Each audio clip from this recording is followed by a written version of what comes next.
Hello. Hello, Argentum, Kane, Takamori-san, Comp, Rob, Rika, Plasaw. Welcome. Alright. Where's my phone? There it is.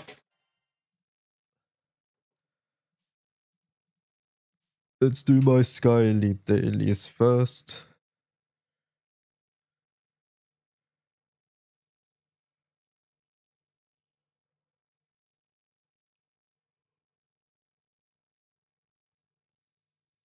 I got 10 bronze moons. Okay, that's not too bad, actually. My Skyleap points are full. Hold up. Skyleap points.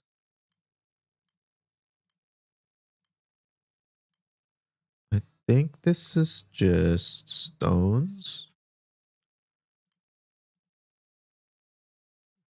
30-minute FA. Wait, what's 30-minute FA?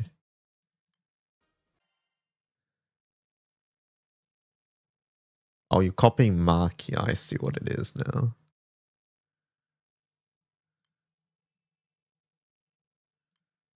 That already doesn't work because Omikin does that too.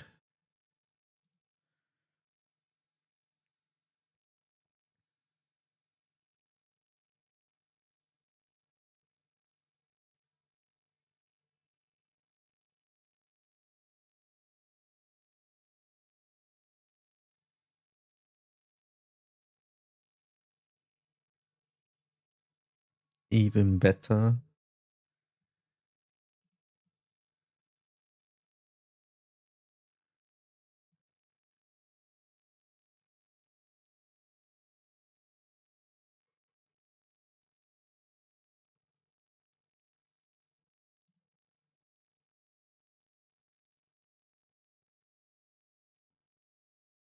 Alright, Skyleap is done. Next, what are we up to? Hello, Tay. Into daily route. Wait, hold up. I forgot my adventurers. Oh, I got artifact pith. That's good. You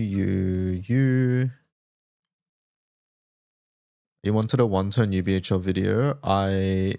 I already have one, but I did see the new one with like a couple other setups in it.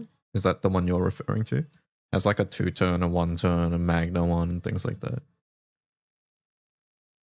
Yeah, the new one. Yeah, I might upload some of those other setups because like they use slightly different characters. There's like a Magna version too, so. Banner changes tomorrow, so we just do our pause click.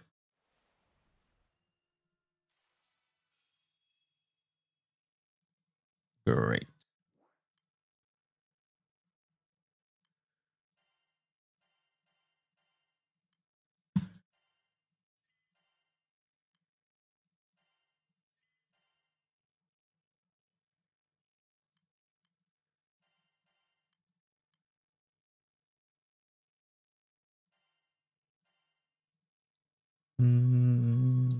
Into Kazina.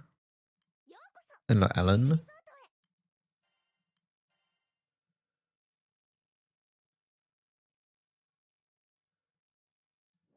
Into co-op missions. Stage 3 toxicity. Anyone keeping track of crystals per day? Do we have 1 or 2 days left?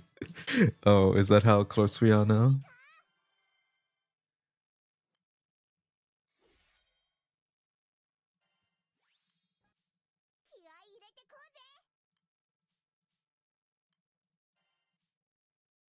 Yeah, imagine if the crystals were like infinite. What I mean by that is like the amount wasn't capped per person. Like, you know how currently it's 1,500 a day. Imagine if it wasn't capped. People would probably kill themselves farming all day.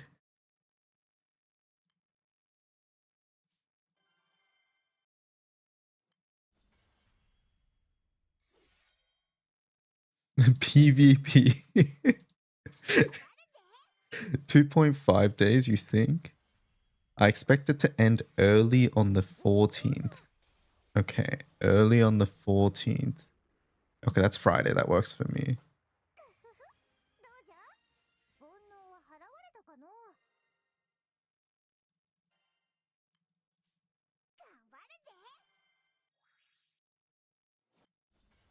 Put me in, coach.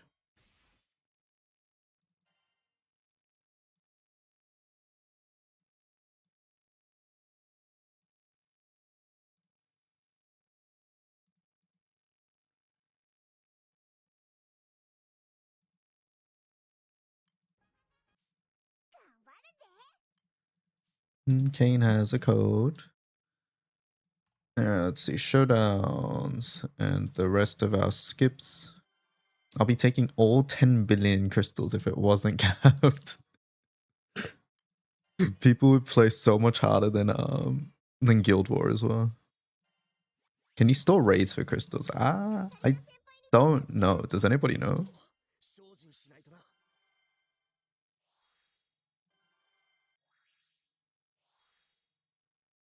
I tried this today with 6 raids. It didn't give me any. There we go. It's in notes. No, you can't. Okay.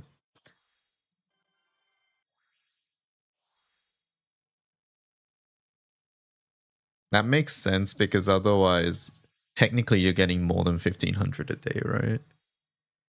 Oh, I guess if it calculated when you open it. But yeah, regardless, I guess. I think it's good. It doesn't work.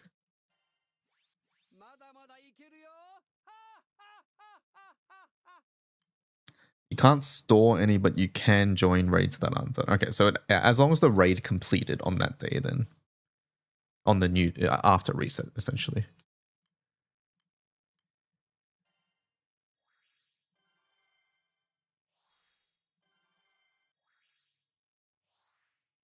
Okay, no PvP prep. Got it.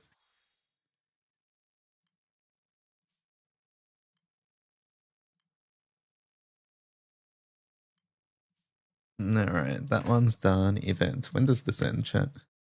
August 14th. Okay, maybe we farm this today.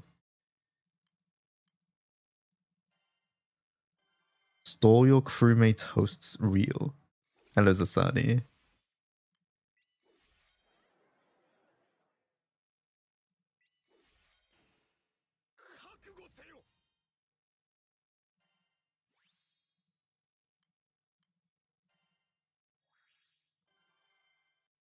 It's so funny to me that this does not sound like a Summoner track at all. It only sounds like an Aimer track.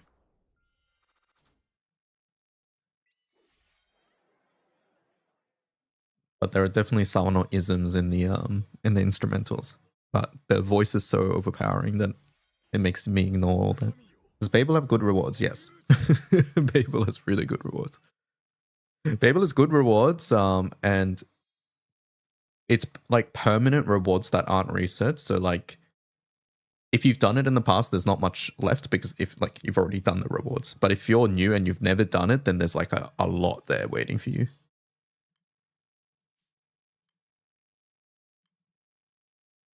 Is it difficult? To get all the rewards, possibly. Babel was introduced as like a, think of it, very early flaws in Babel were meant to be sort of like puzzles or riddles, if you want to look at it that way.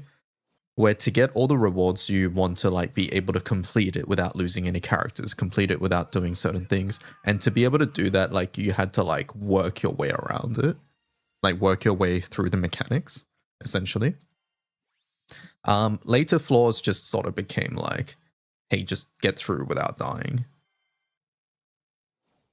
Whereas like early flaws, they might be like, do 30 hits on this boss or like things like that, essentially.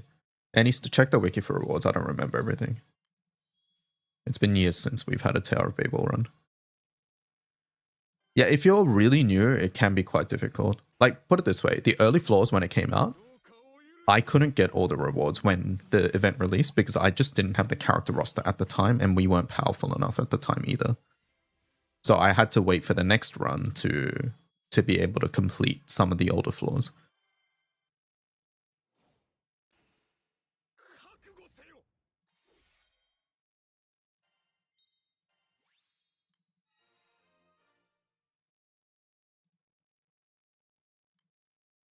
But regardless, it's permanent content now. So if you can't do it like right now, then you just go farm, get stronger, and then come back, right?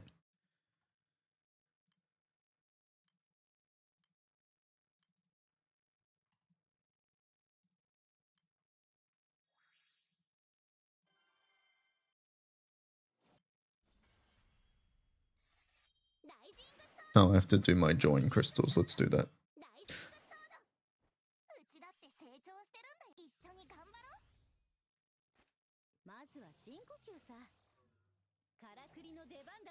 I remember EO cannoning Bubs. I think I uploaded a Bub setup. But yeah, I won't show it because there's a slight twist to that Bubs, which if you haven't played Babel before, I don't want to spoil. So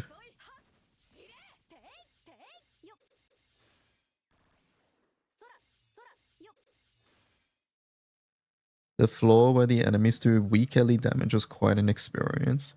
The one I personally remember a lot is the floor where people were using Lady Caterpillar and Vera. That's the one I remember.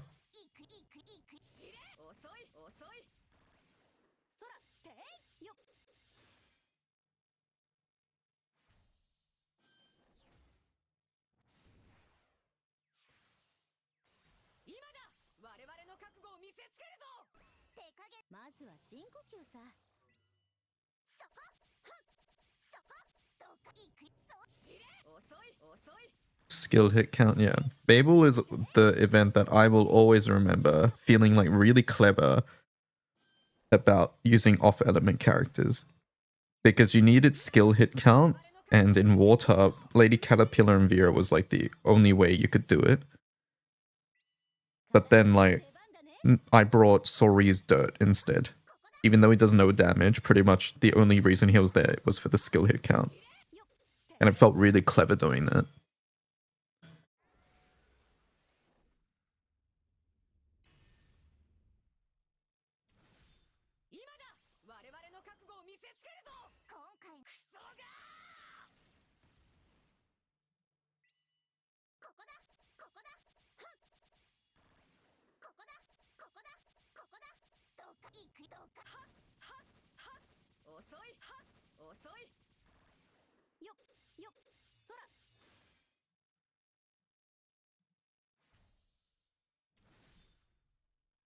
There's a lot of gold moons and crystals.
I enjoyed the bug Primarchs as a newer player.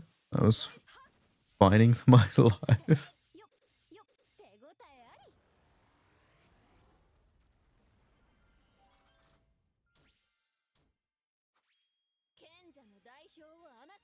Hello, Yugudo. How's it going?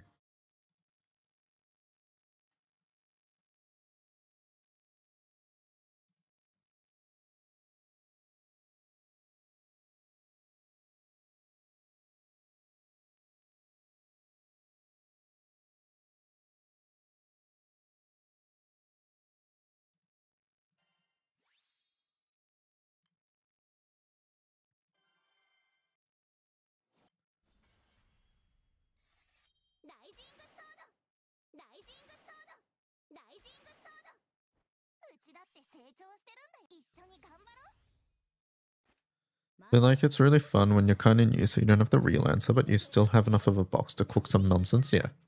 Exactly. Exactly. I think that's what makes it really fun.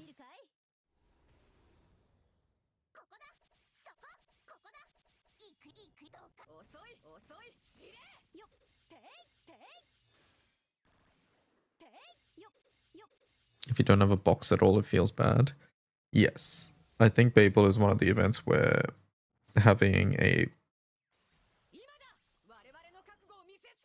big library, not even a big library, but a library of characters definitely shows its power.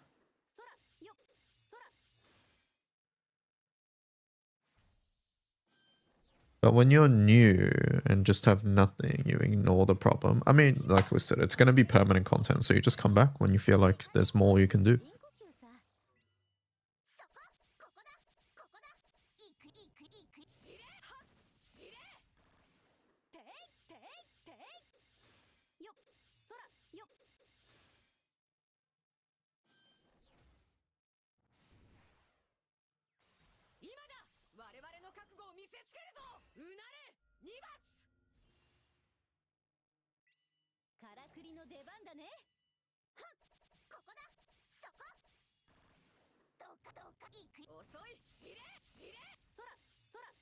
I think on these like sorts of setups, Romp being able to give Team Assassin on turn 2 if you Ogi is so powerful now.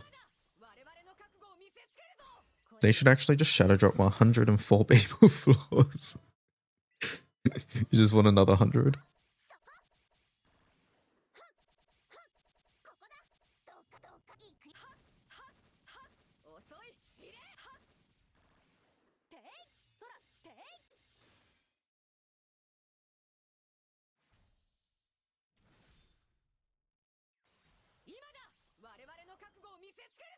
Babel New Game Plus. That'd be cool.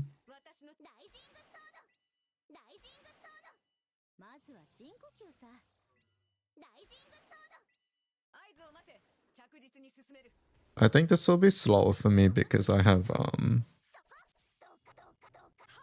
Galleon button on usually. But maybe I can turn it off for this.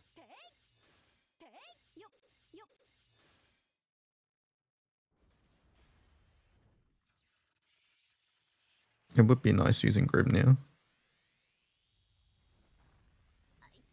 At the moment I use this one.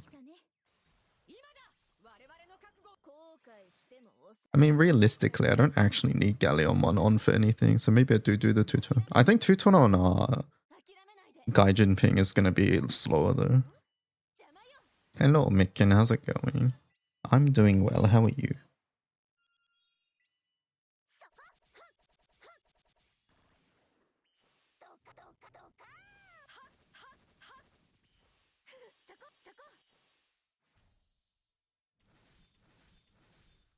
When does the 5 times bonus end for new players? Chat, does anybody know? I think it ends when you hit a certain rank, right?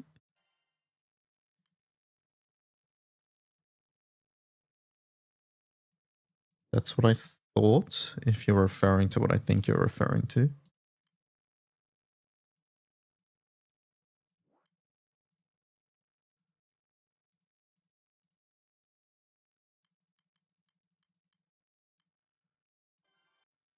This wind element looks awesome. Hopefully I can finish my Zeph anytime soon.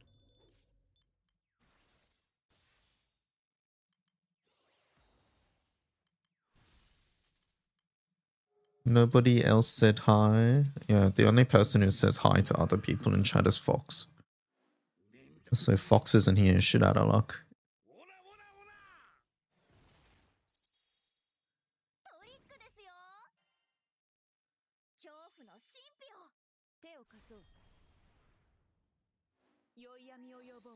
Hello, Flan Ring. It's true, I never say hi, I just lurk.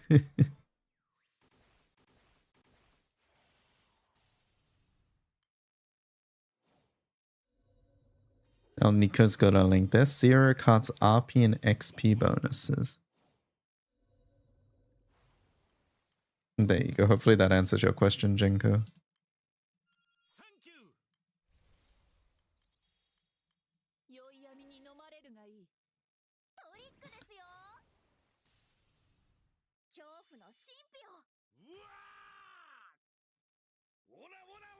No, no, it's fine. Message received. Please carry on with your lives.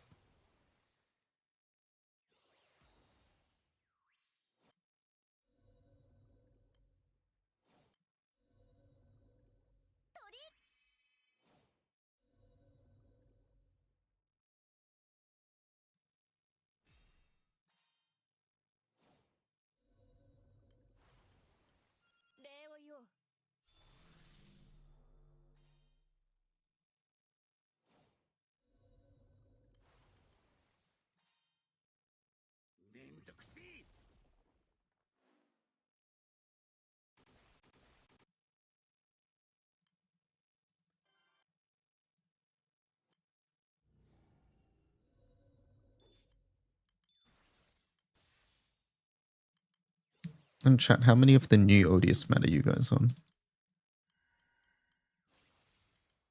I'm not done farming this. I'm not even close to done farming this bit. I'm at 500 currently.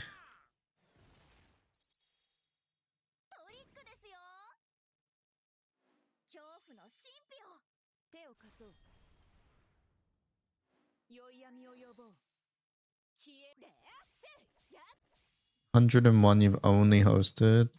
I've sort of skipped hosting a couple days because like I forget to do it on stream. You only daily host as well. Rika linked me a one-turn Mugen odious setup.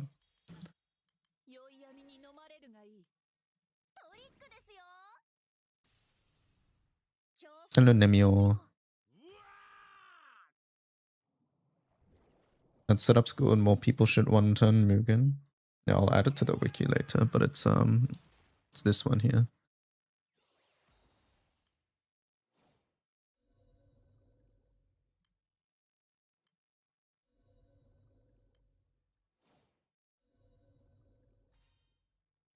If it ever loads.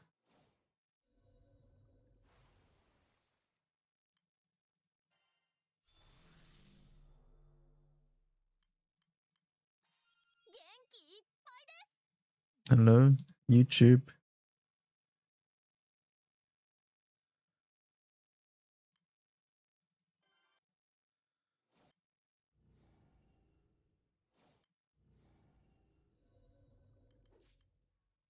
Now, Zasani, this is from Sierra's. It's different.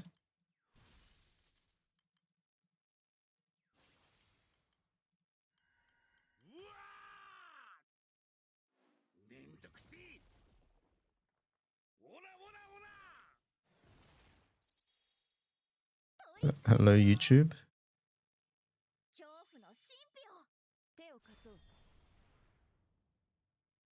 Loading.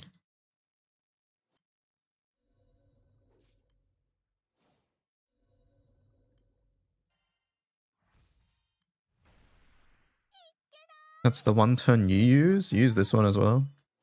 You full farmed odious, holy.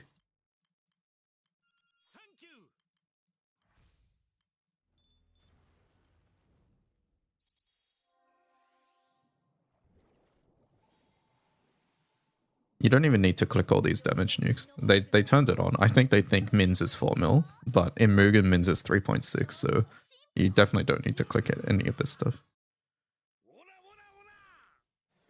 So you can cut the Octavia 2, you can cut the Hussalia 1.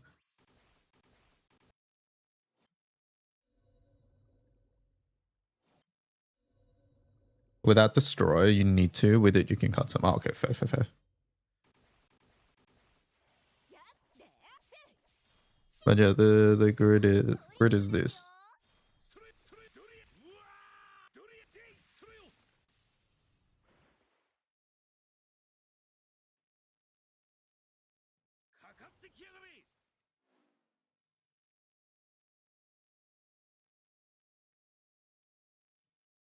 Use the Magna version. Is that one on the wiki, Samuel?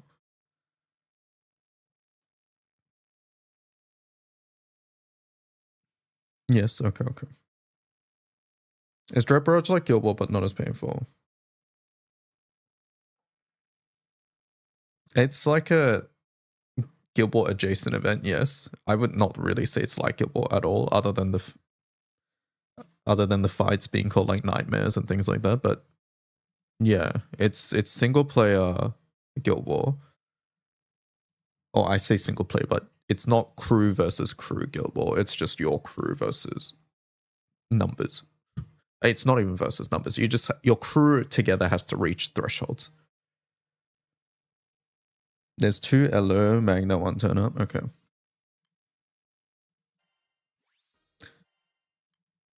Basically, your crew collectively hit fights, and then you reach certain honors, and at those honor thresholds, you receive rewards. It's very easy as long as you have an active crew. If you don't have an active crew, I suggest you join an active crew, because you are not hitting those numbers solo.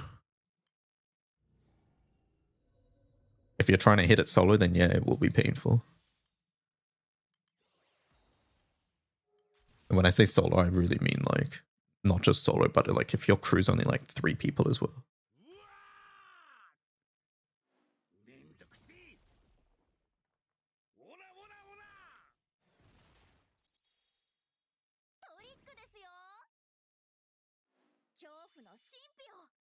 But yeah, as long as you have an active crew, if everybody contributes just a little bit, they'll be fine. It's often seen as a quote-unquote boring event because there's not much to do.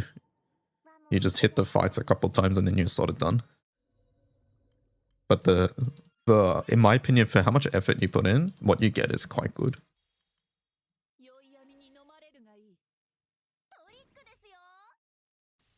That's just how I like it, yeah.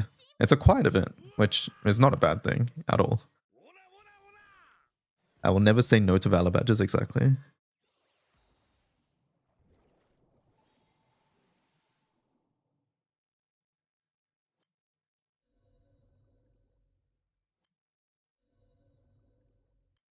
So yeah, very chill event, essentially, is what I'm trying to say here.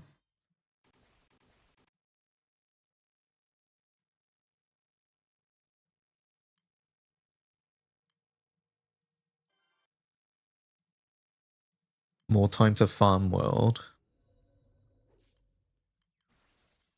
I should really farm sands. I should really farm 10 sands a month minimum. More so that I have a positive income after I buy the rerolls.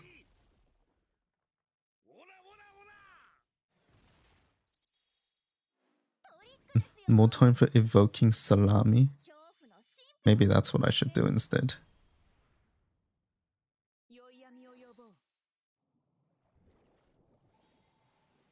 I'm on 42 in August. Nerd. What the hell?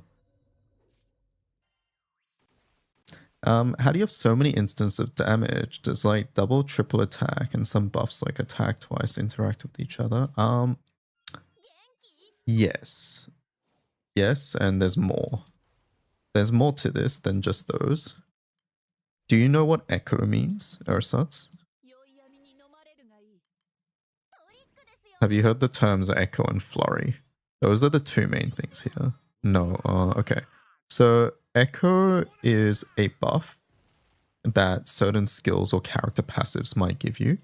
And essentially, what it does is that it adds a percentage of your base normal attack damage as an additional instance. So for example, if you have 20% echo and your normal attack normally does 1 million damage, right, then you'll get another 20% instance on top of that. So I hit stupid thingamaboo here. Yes, it's like supplemental damage in Relink. It's confusing because supplemental damage in mobile Granblue is used for something else actually. But yes, think of it like supplemental damage. Now in Relink, all your supplemental damages are added onto just one big instance, right? But in Granblue Mobile, that's not the case. Each instance is separate. And there are rules on whether whether certain echoes can stack. So for example,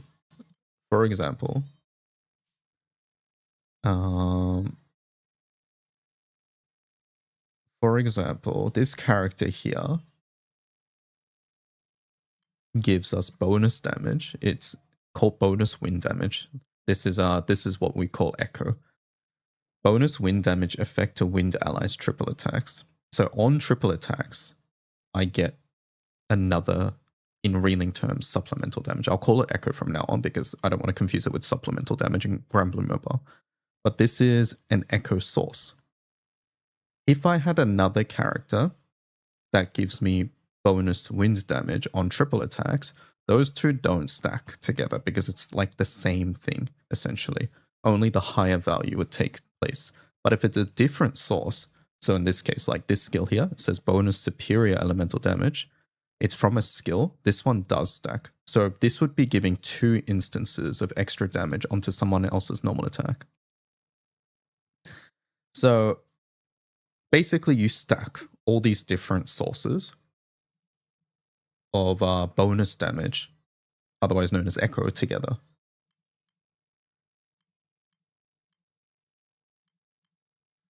So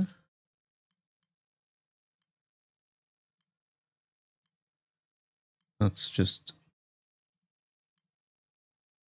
do this.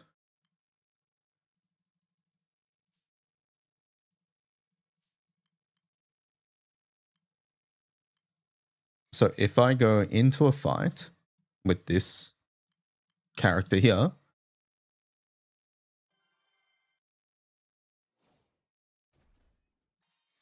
I just do 1 instance every time I attack, right? Pretty easy to understand. Then I will add a source of echo here. So this weapon here gives us bonus destruction damage effect, right? Actually, no, I won't use this one. I'll use a different one just to make it so it's not a different color. So this weapon here gives us bonus wind damage effect. So if we go back into the fight,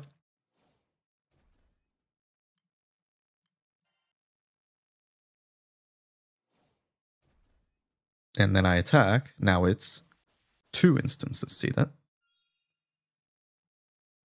And then if I add another source, like that character from earlier, this one here, and we go back into the fight,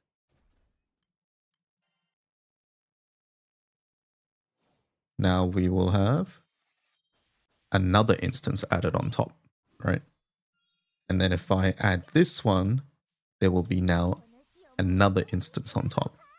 So you can see how this can quickly sort of like start stacking up.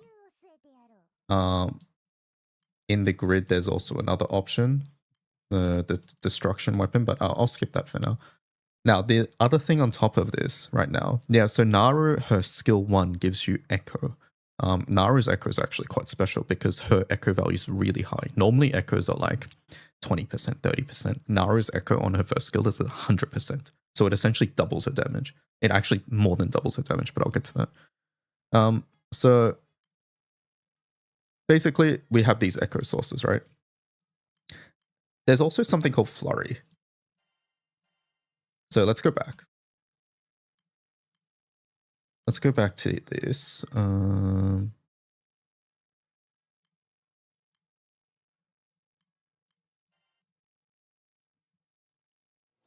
So normally I'm just doing 1 instance, right?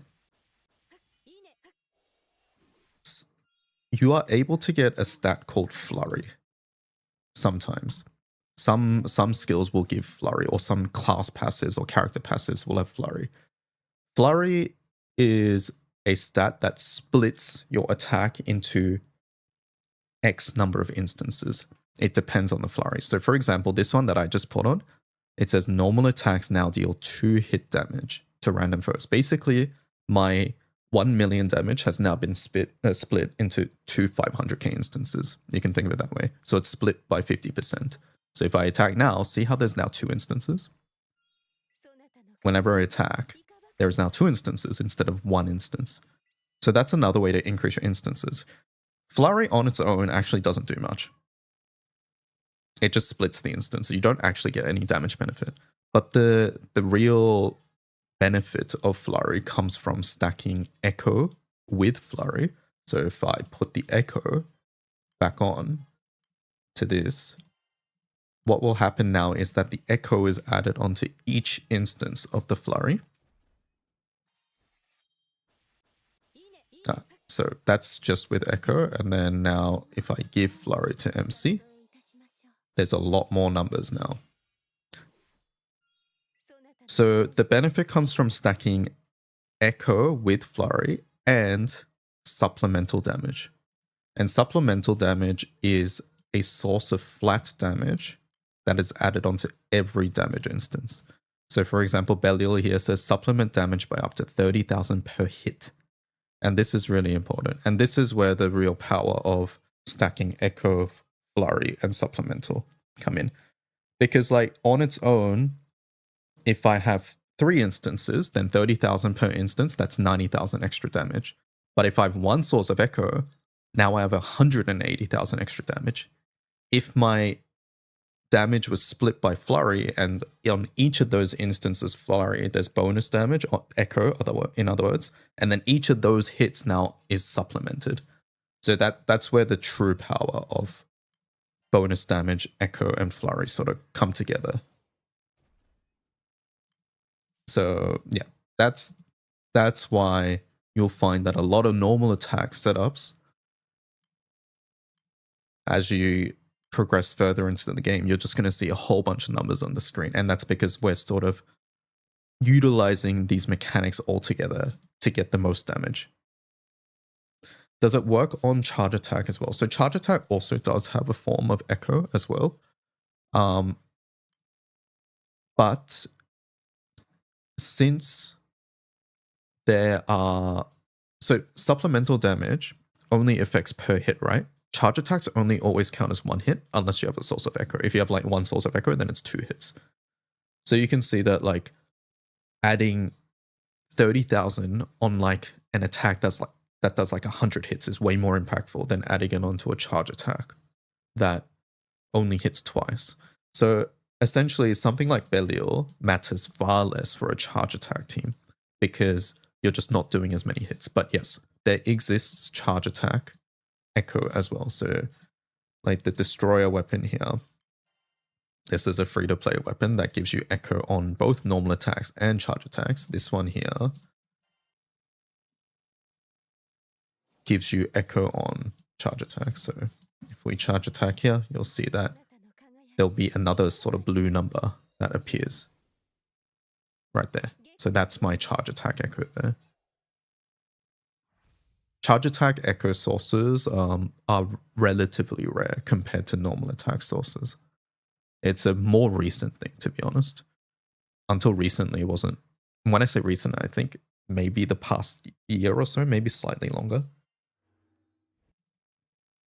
I think we'll get more sources over time, but currently, like, there's not as many.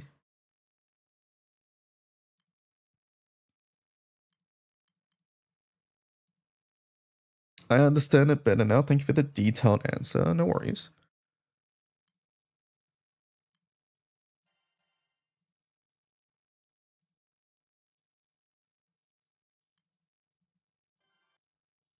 But yeah, like things like echo stacking is very important because of how important essentially numbers are. Like how important like stacking more instances is. Because yeah, not every character stacks with each other. And knowing what stacks and what doesn't is like an important part of learning how to theory craft teams. You wanted to clip it. I should probably record something and then do it as like a mini tutorial episode or guide episode, whatever you want to call it on YouTube.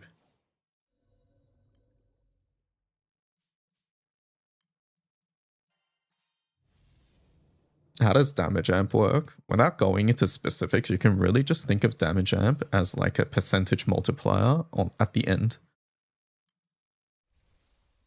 Like without getting into really niche details and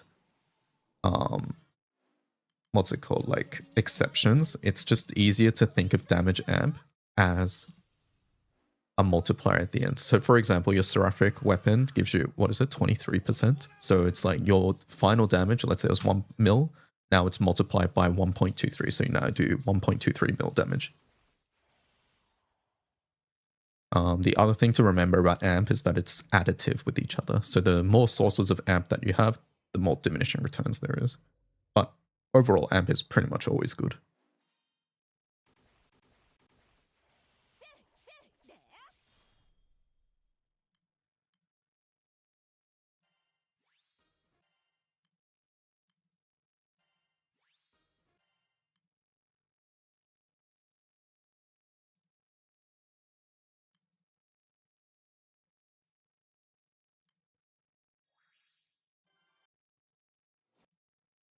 Also, one thing about supplemental damage on charge attacks is that it does function a little differently.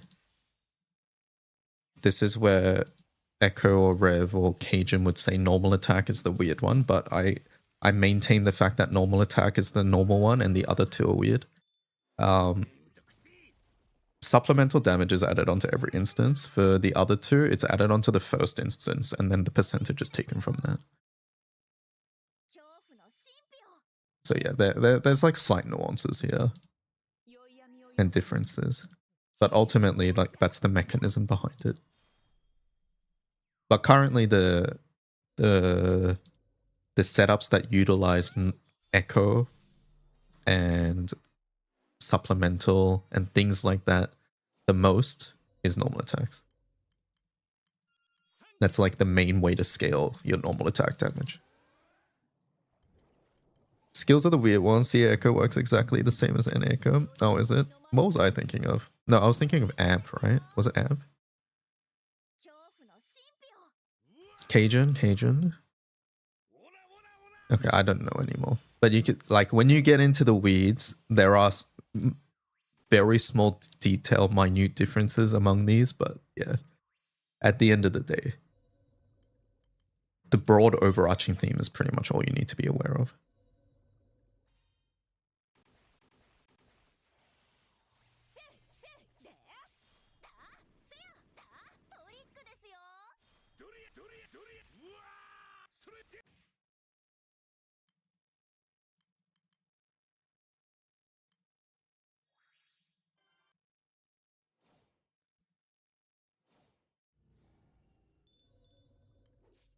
Skill amp is the different thing. Skill echo is weird. Skill echo is very weird, yeah.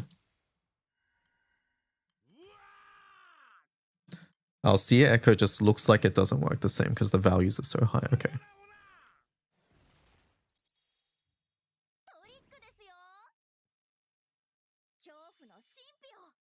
Assassin is something else entirely. But yes, Assassin works differently for charge attacks. Yeah, and it's only certain assassins too.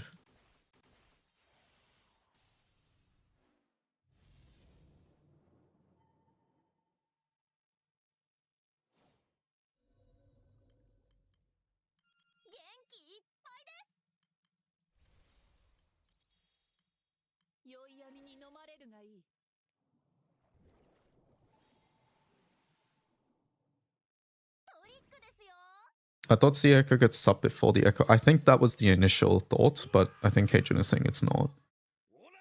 Wait, sub for skill and CA is before amp. Sub for NA is after hard cap. Yes, yes. That's what I was thinking of, sorry. That's what I was thinking of. That was what all of our testing was back in the day. And the first time we saw normal attacks hit over hard cap, we were like, what's going on? Because we didn't understand it.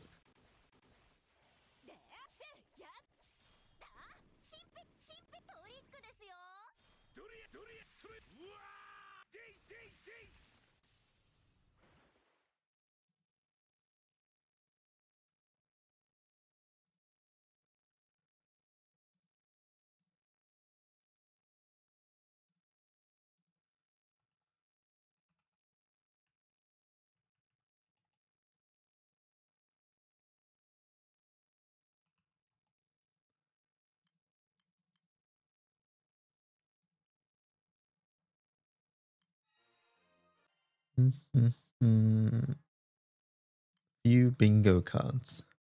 Did we get more bingo? Ah, that's a bingo. I see it right there. Why is this so laggy?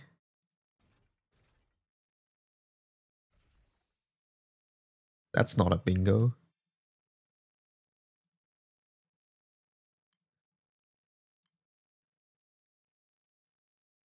Alright, we're missing 3 bingos.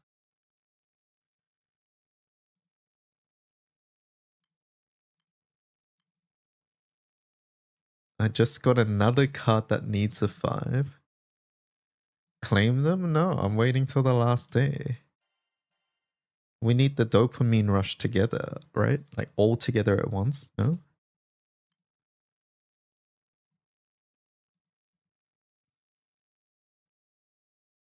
Did you know Riga Echo gets hard capped?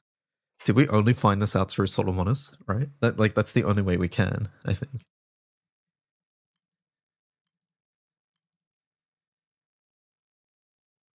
Only Assassin's aim buffs are reduced by CA anytime Assassins are full modifier, but Assassin aims can stack with each other, while anytime Assassins can't. Oh, Cajun, can you go through the 1 HP thing with me? I didn't understand it, but yeah, I didn't really get it.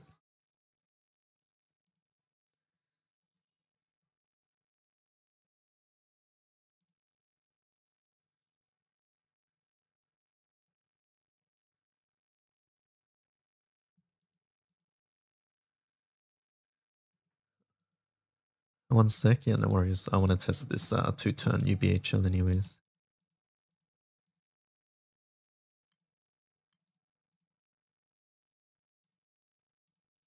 Which of these teams can I give up? I don't even know what this is for. Okay, I don't farm Go. Maybe it's time to get rid of Go. Okay, for now, I'll just create a new party, I guess.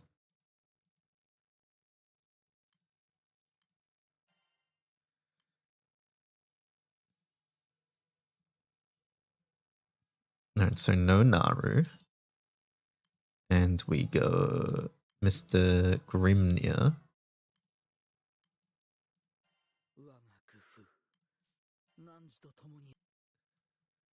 Turn that off. Turn that off.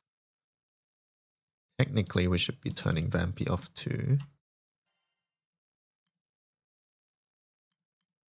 think we're meant to turn off MC1, but it's Lancer 1. I don't think I want to turn that off.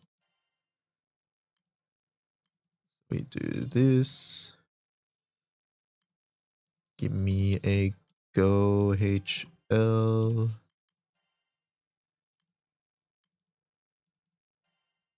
Eliel, this. Bop, bop. And then our skills are you, and then split.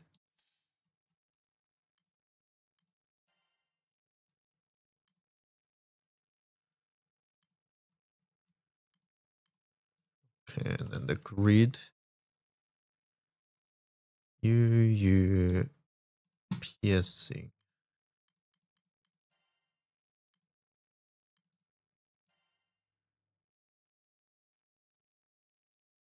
You know, the funny thing is, like, originally, I mean, I still think, like, Fire's grid being able to just fulfill Elo, like, naturally is stronger. But with Romp's design, being able to delay your Wild Flurry, your Infinite Trouble is sort of powerful too.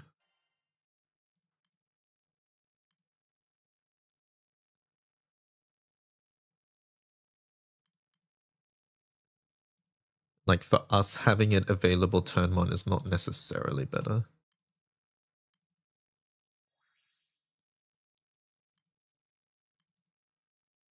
Are you able to delay to turn 3? I think delaying to turn 3 takes too much work and you have to gimp your things too much, but yes, you can. Like, for example, my Siegfried delays to turn 3.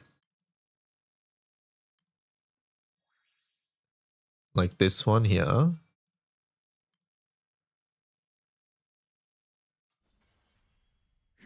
So, like, this is the grid here. There's 3 spears. There's only 3 spears in this one.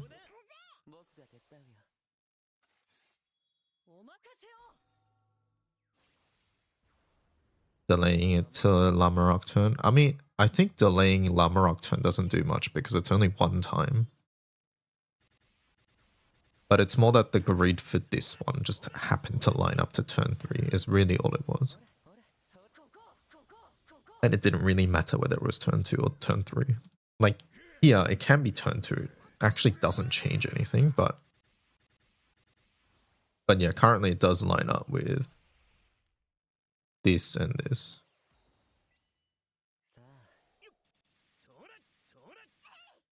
Like, functionally, I don't think that changes much in this particular team. But anyways, let's go back to this.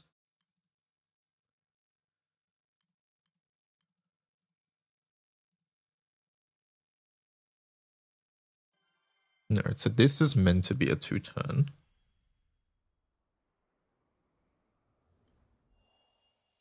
And you're meant to have MC1 off, but it's fine.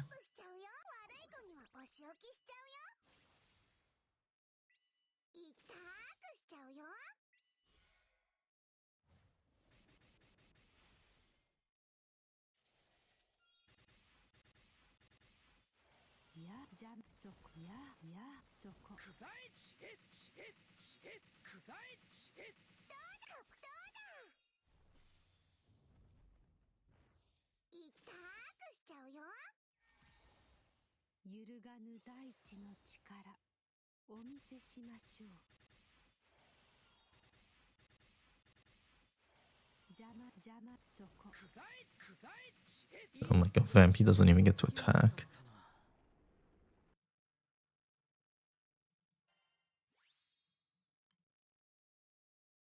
$46 for me. What is my UBHL normally?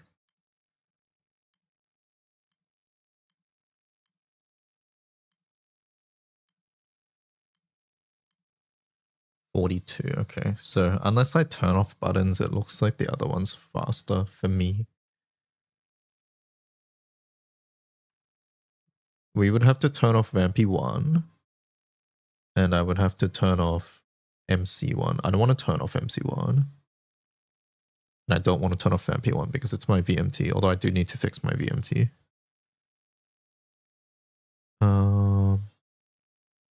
But I also like getting to use Grimnir, so... The main thing about this one is that it lets me keep my Galleon 1 off. And Galleon 1 is usually a skill I want to turn off. So I might use this anyways. Technically slower, but... How do you manage keys on your Opus? I just keep it on one thing and then use that for everything. If there's like a really big change I need, then I use my Magna Opus. That's what I do.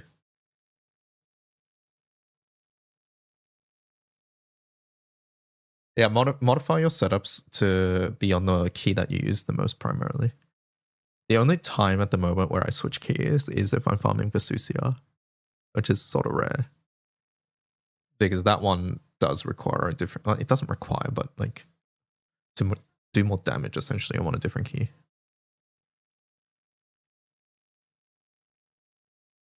Yeah, Gilbor and Vesusia are like the only times I will switch keys.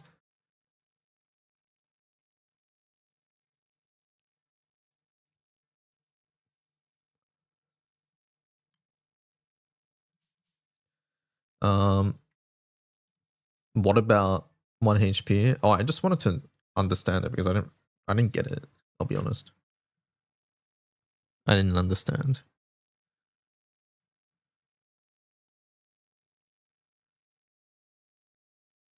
Do you have Azazel? Which Azazel? I think I have both.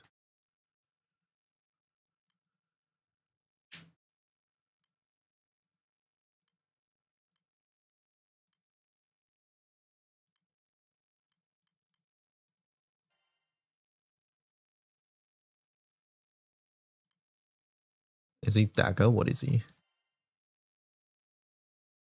Yes, he is. There we go. If you put 2 ancient Cortanas and a Freya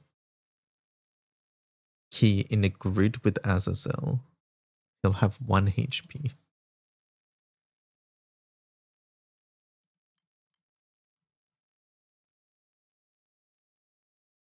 How much is his low HP? Passive? 50%. Okay, so 50% down. Freya's 25, so he's down to 75. And then the other 2 ancient Cortanas is like, what, 50%?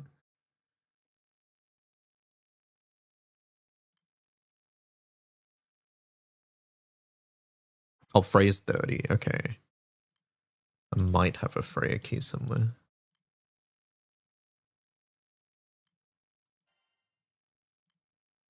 Ah, yes, I can't tell which one Freya. But I can't tell which of these is Freya. 1 second, I have to just click through all of them. Okay, it's probably not the magnet ones. It's probably not the one I use the most of.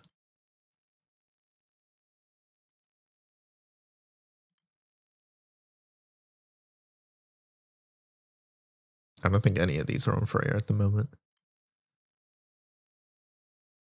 Great. Okay, either way, okay, so basically what this is showing is that he's the one above 20. Freya's 30%, so you reach 100%. Okay, but you're required to have 1 HP minimum, gotcha.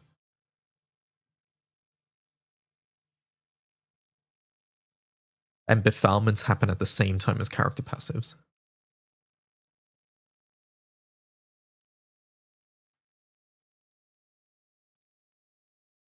So befoulments happen at the same time, but fixed HP happens at the very end. Okay. And where does Belial happen?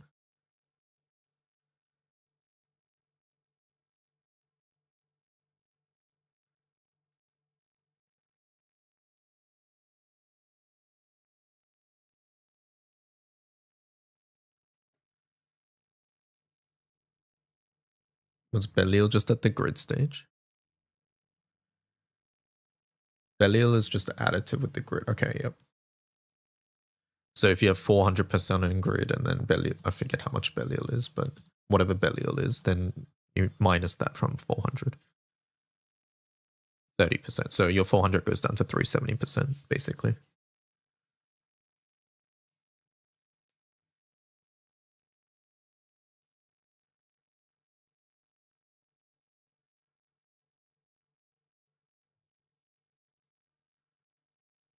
So basically, if you had no fixed HP boosts and you have 100% HP cut on Odious, that is still 1 HP, right?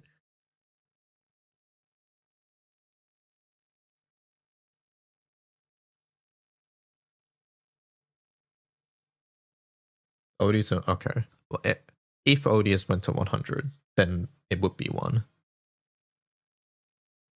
I'm just trying to understand the math. Yes, okay. All right, I think I get it. Thank you.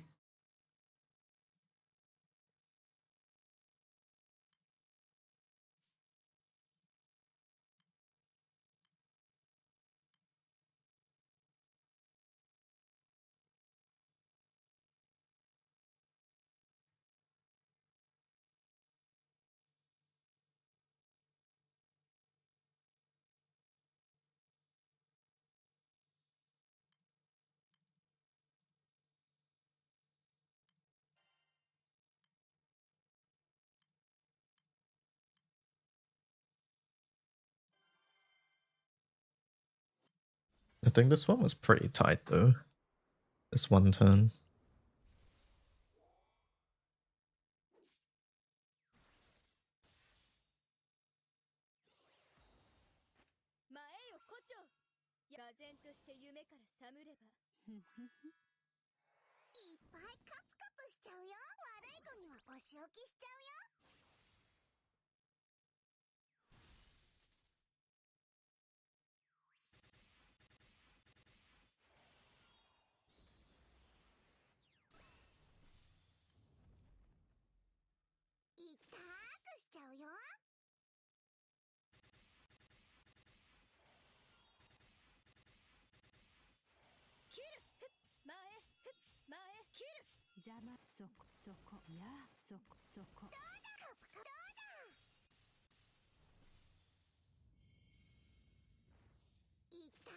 It is indeed very tight. And it doesn't kill sometimes.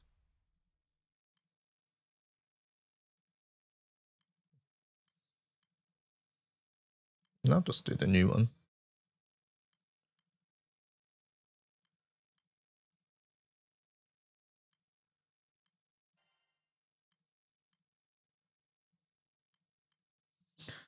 Cygames EN status. We're proud to announce our sponsorship of the Los Angeles Dodgers home game, where replicas of Shohei Ohtani's own championship ring will be distributed. There you go.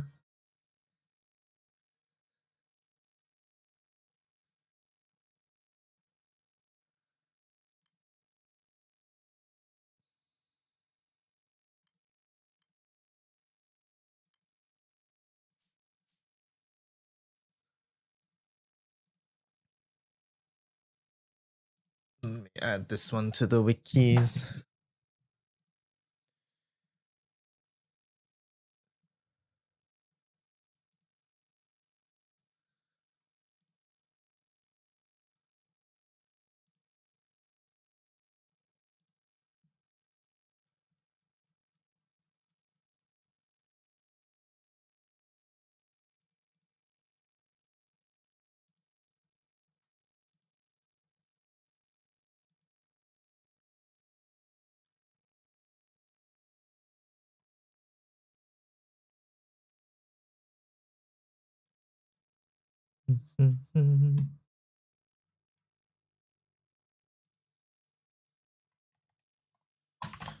Title 3 times 3.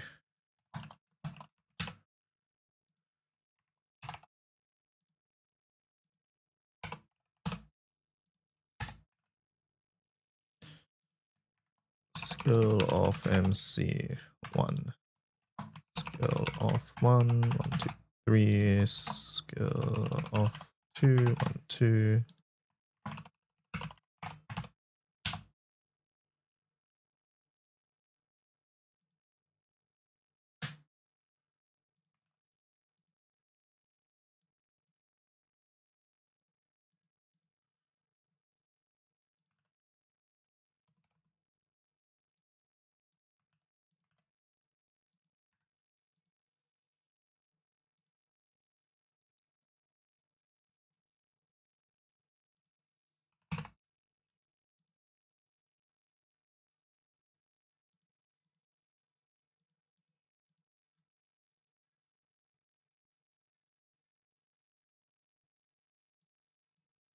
Oh yeah, Cajun, can you add the setup thing to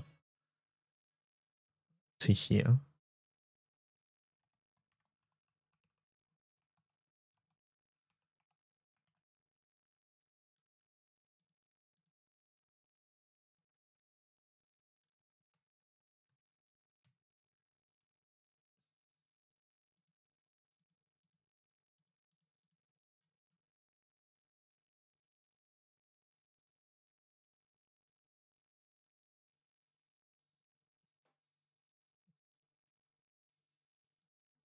This will make it a lot easier to not forget, I think.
Let's add the Magna setup too.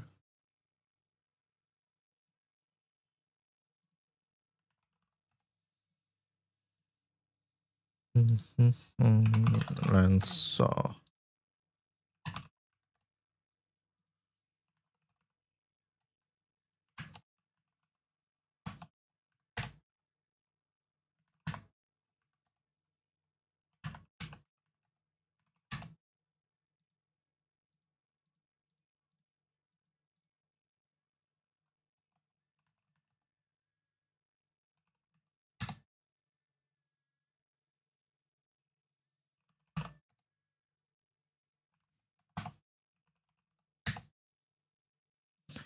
What is the last skill there?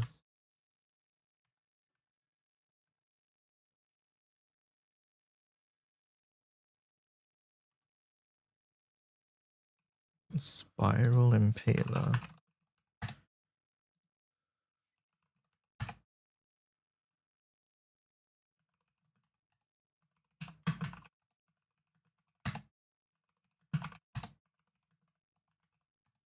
Amazing grid.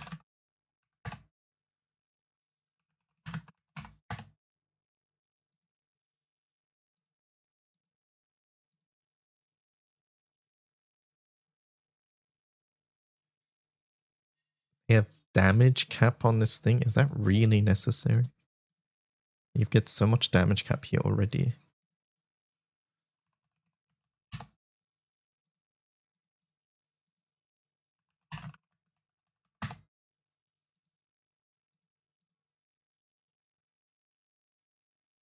Should I buy Romp? It's a pretty fun weapon.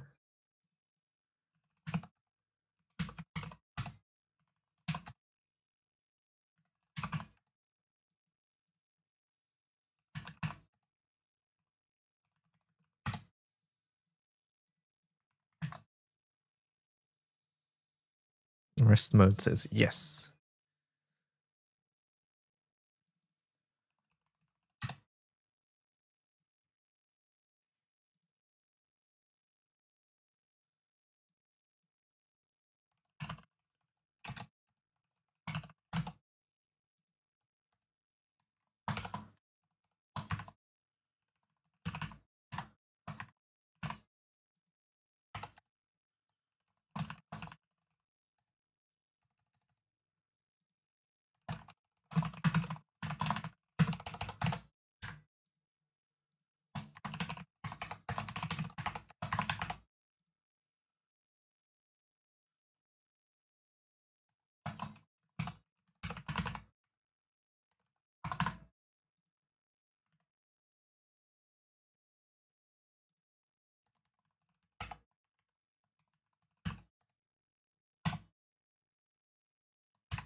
You should buy an Earth Aminor. How about Shishio?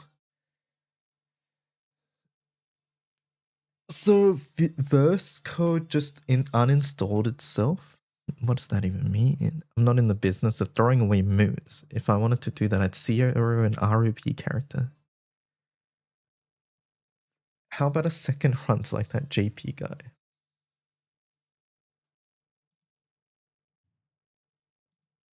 Why did they have a second hunt?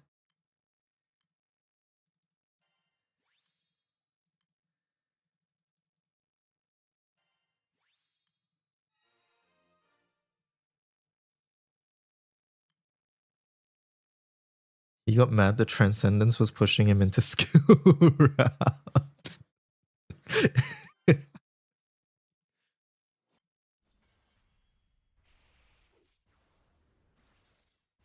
Okay, that's really funny, but I also get it.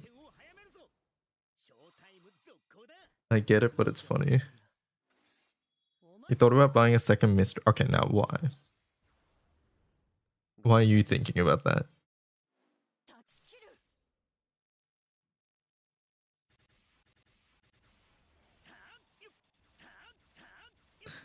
Just why not? Okay, alright. I suppose. My bad. My bad, my bad.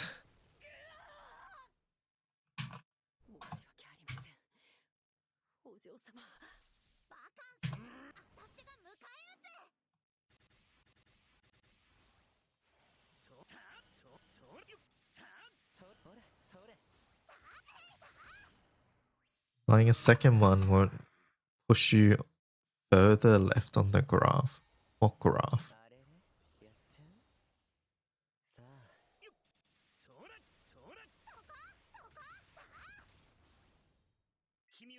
I can't decide what to order for breakfast.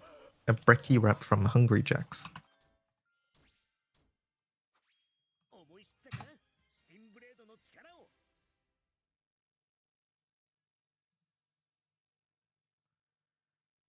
I don't know what these new weapons are called, man. What are they called?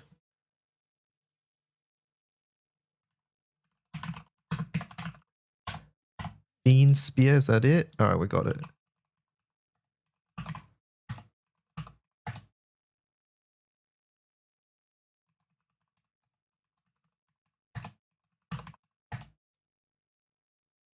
Wait, are these always gonna go down with something? Oh, fuck. Okay, I guess I have to choose then.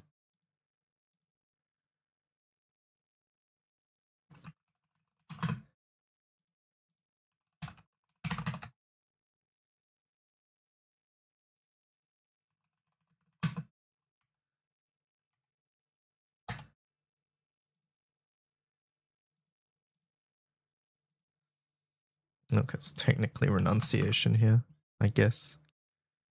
Not renunciation, repudiation.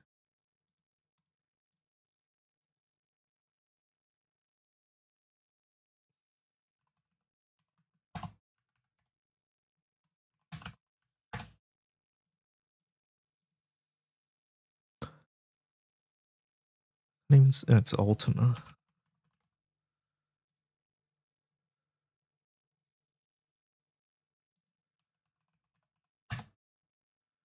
Alright, any JP readers? What the hell do these say? I'm gonna assume that's Awakening 1, so it's not actually awakened. What are these two saying? The Opus and this. Help. What is this for? This is one turn Mugen.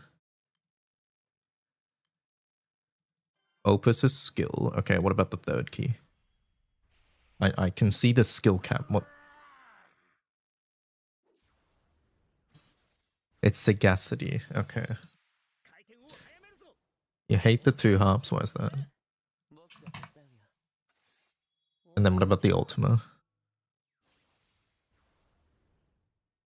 I'm going to assume it's Tria. Oh, it has to be Tria. There's no thing. So it's Auto Tria Stamina, I guess.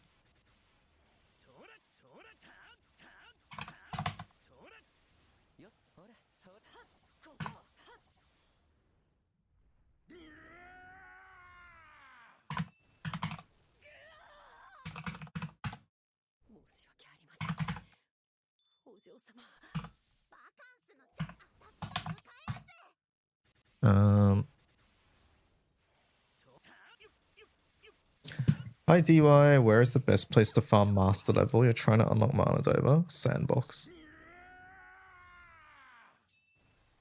One harp pretty much maxes everything. Oh, okay.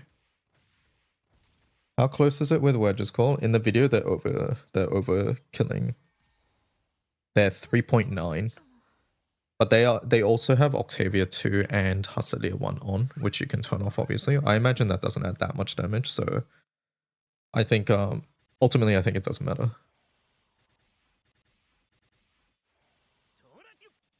Not the Wamdas FLB Magna. It also has the other Opus in the video. This one can be this. I'm just gonna change it. It really doesn't change much here. Wrong one.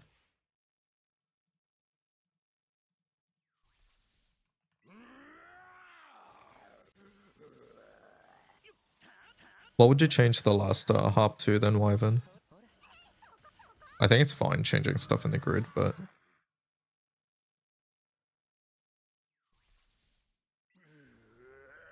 I would prefer if someone tested it, because I don't have everything here to test at the moment.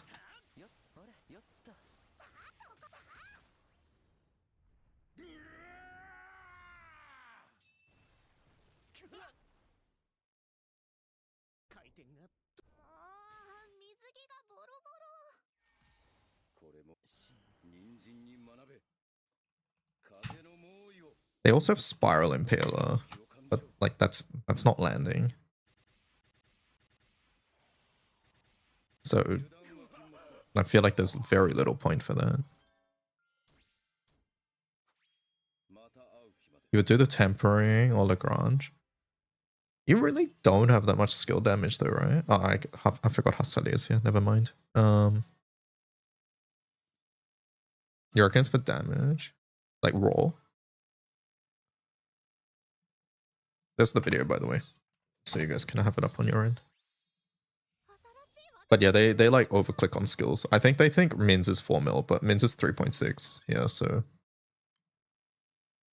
like you really don't need anywhere close to what they put in.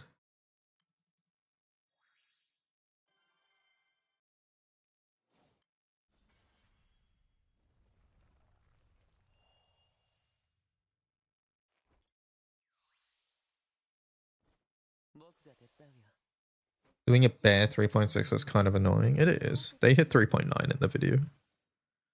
3.9 with no destroyer.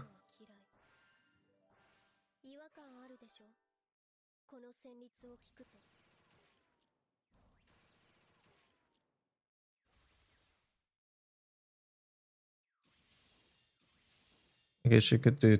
Okay, so it's just for skill damage then. Alright, fair enough. Look, I will put as the video does it because I don't want to put a technically untested setup, so I'll just do whatever's here for now. But if you guys test it and there's other things, then let me know, I suppose. I can go test. Yeah, do it.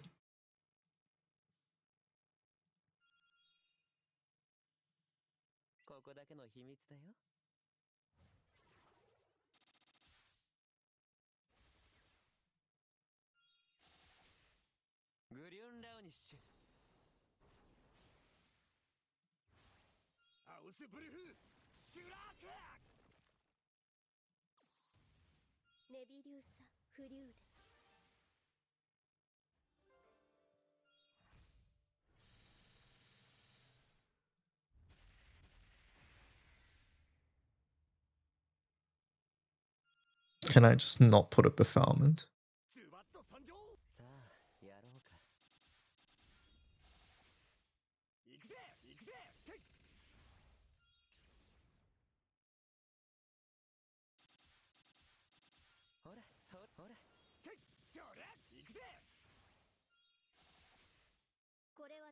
Just put all CA down.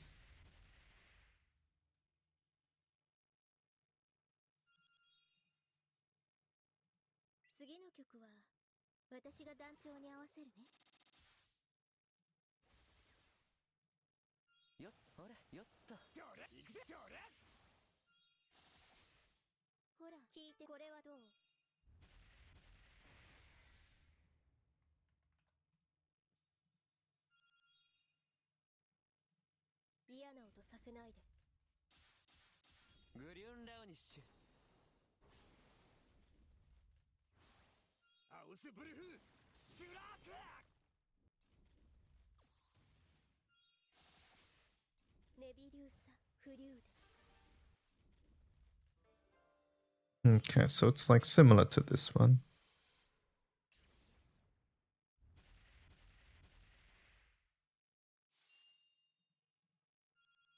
Actually, they're quite different, aren't they?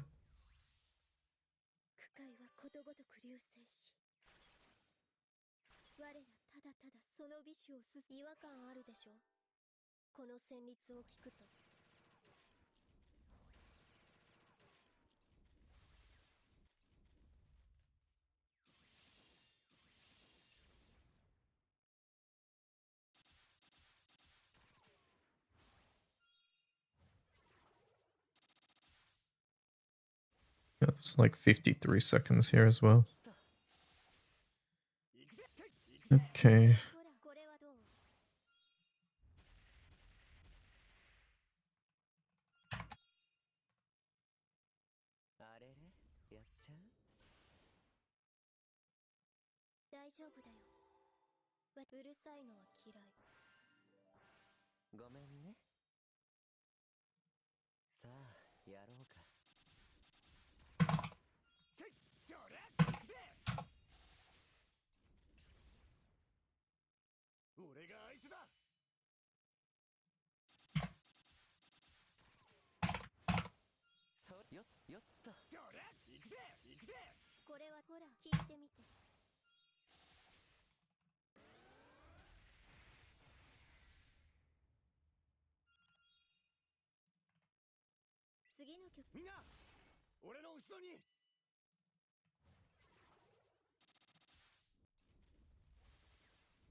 Show the grid again?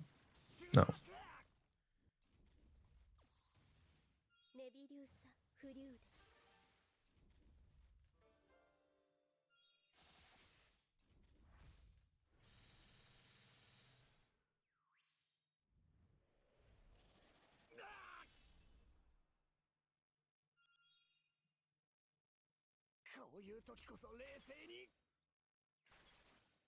Maria Transcendence, I don't think does anything other than a little bit of extra damage as well.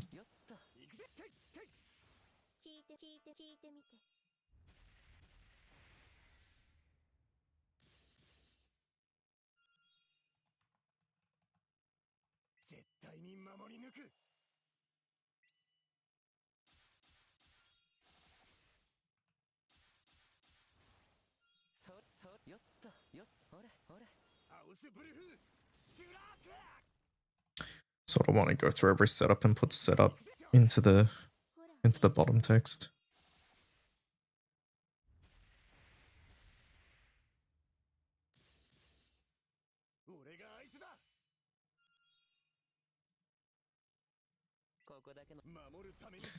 Might do that as a final thing.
Yeah, let's reorder this as well. We'll go source setup comments.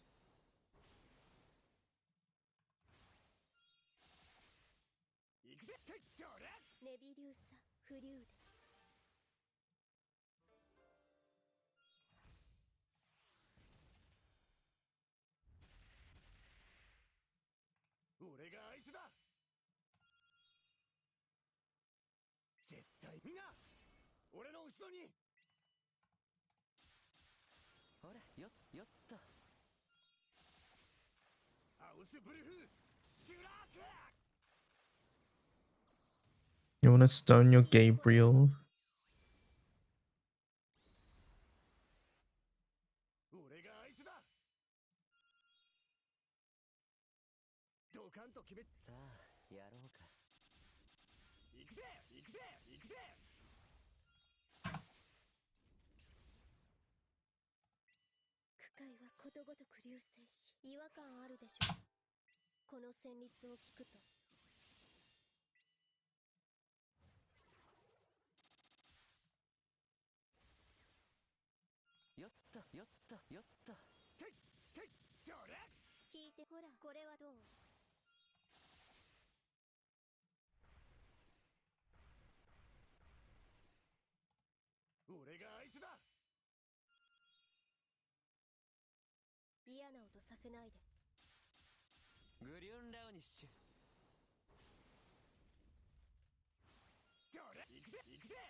The sub damage? Hmm.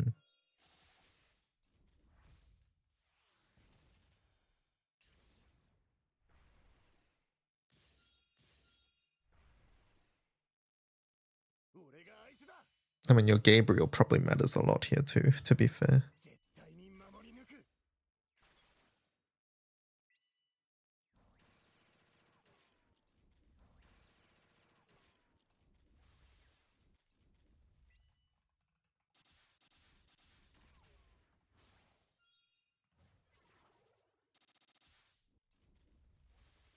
Everything matters. I shouldn't have bothered.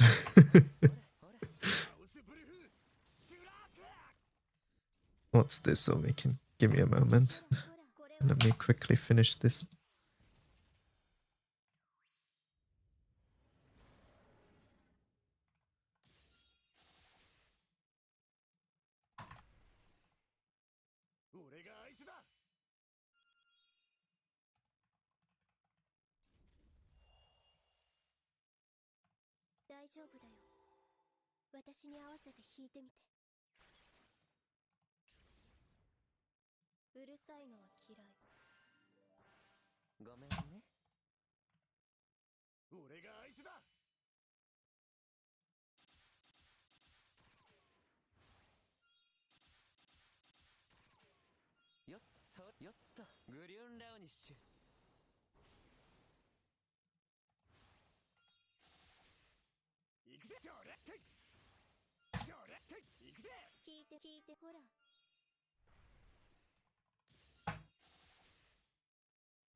No, what's that one?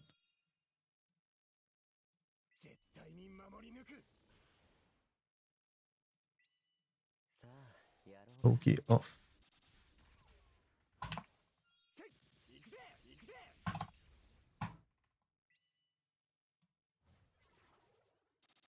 Cage and I desperately need the bookmarklet to give setup and the converter to put comments and setups and stuff in the right order. Smiley face.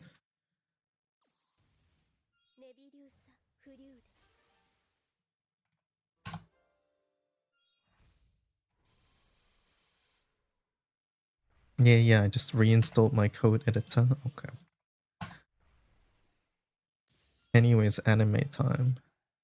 Have fun.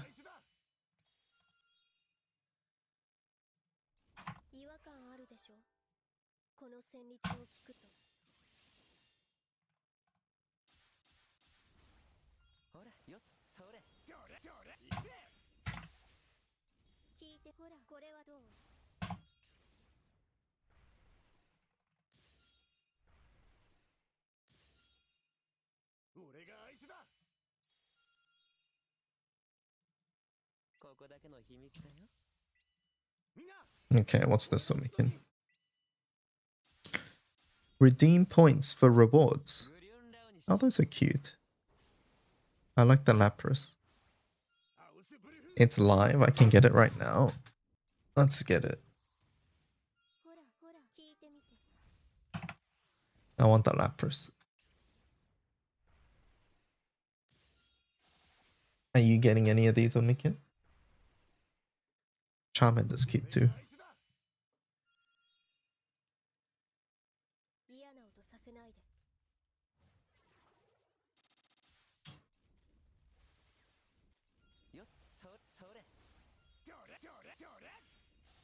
You can't beat my weird girl icon. That's a pretty good one.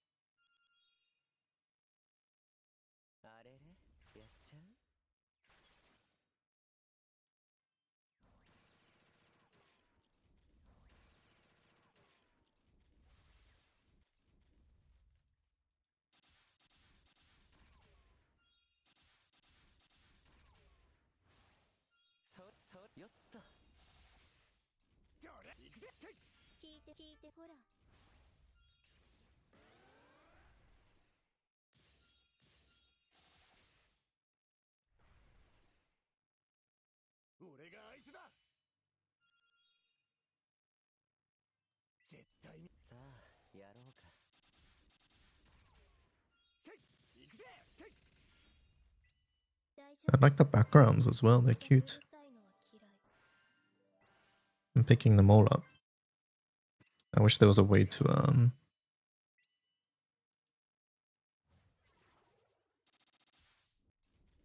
just buy them all.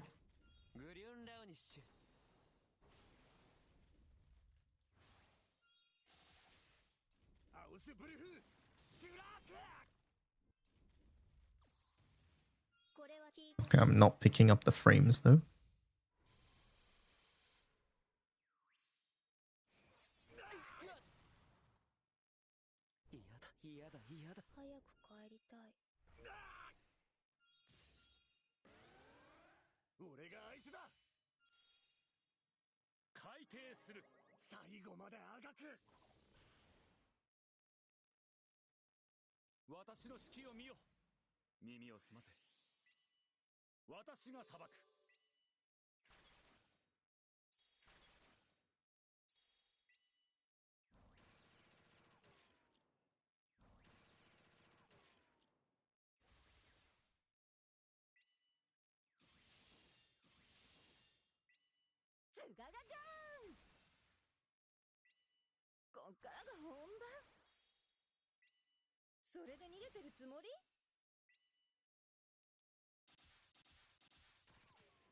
And there we go. I am now a Lapras.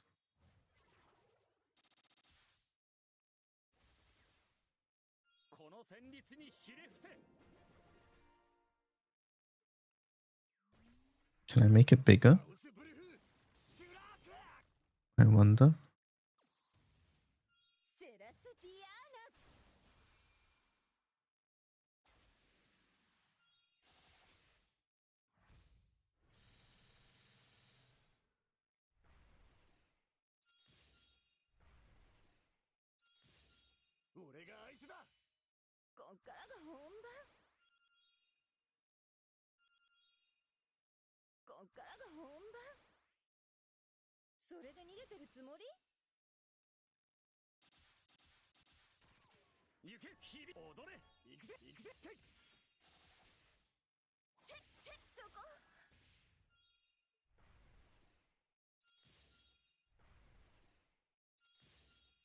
Oh, good enough for now.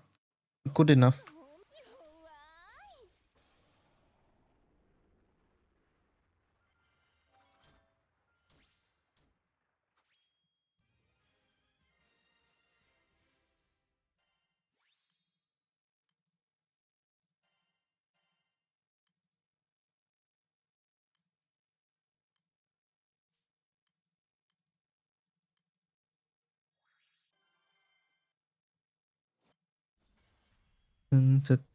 Alright, edit this. We are moving all of the setups down here so that it's easier to not forget them.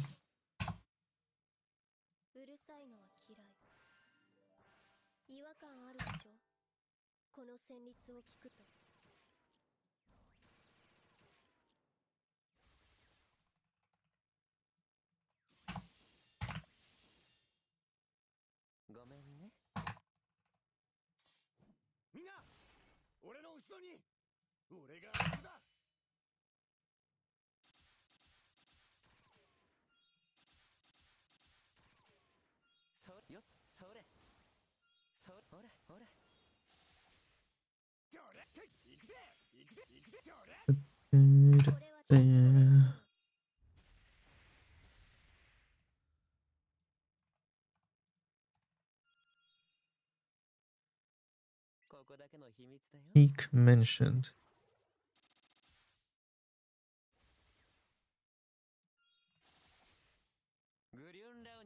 Is that a current season anime?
What was the question? I was asking if it's a current season anime or if it's like an older one.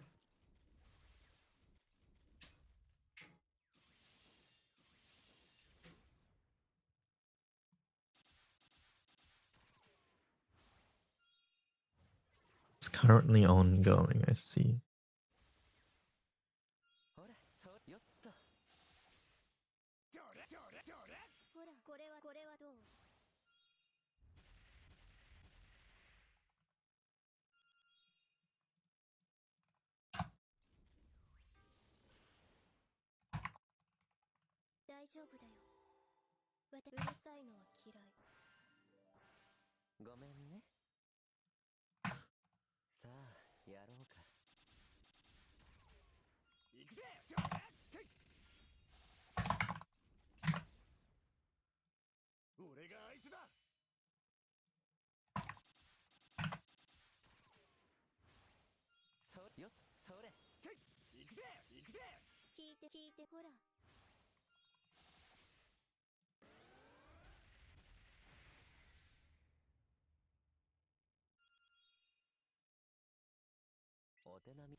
Whose video is this?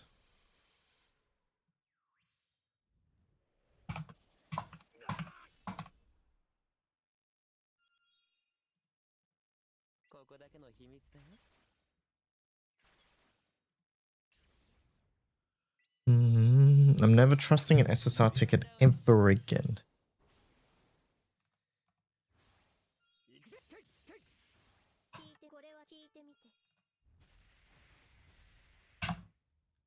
I haven't used my relink one.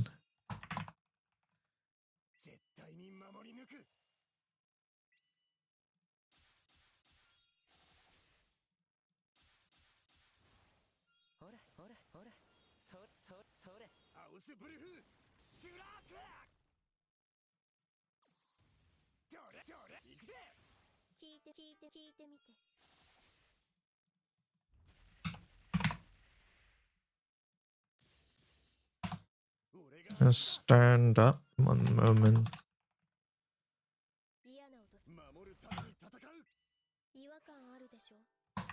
Wait, Maki, have you seen the new hurdle that we've been playing? It's not really a hurdle, but the duel game.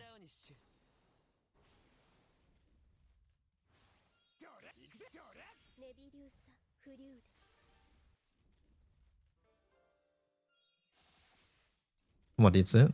One sec. Let's play it now. Hello, Gudrun. Don't you mean DLE? I don't want to hear it. Alright, here we go. Alright, chat. Today's Who Done Chat. Who Done It? Alright. Alright, let's see. Daily first.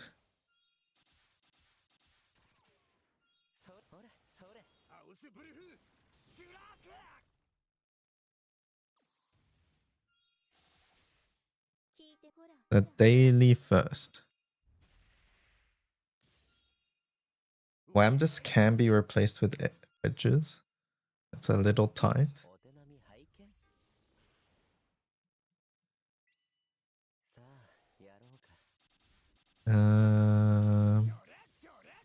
It's taking ages to load.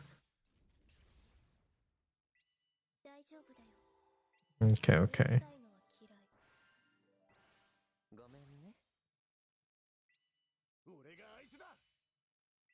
Can you edit the wiki page for me? Oh, all right, here we go. Tank, single omen, and FC triple omens. Who said this? Tank, single omen, and FC triple omens. Good boy? All right, there we go. He does seem very solid.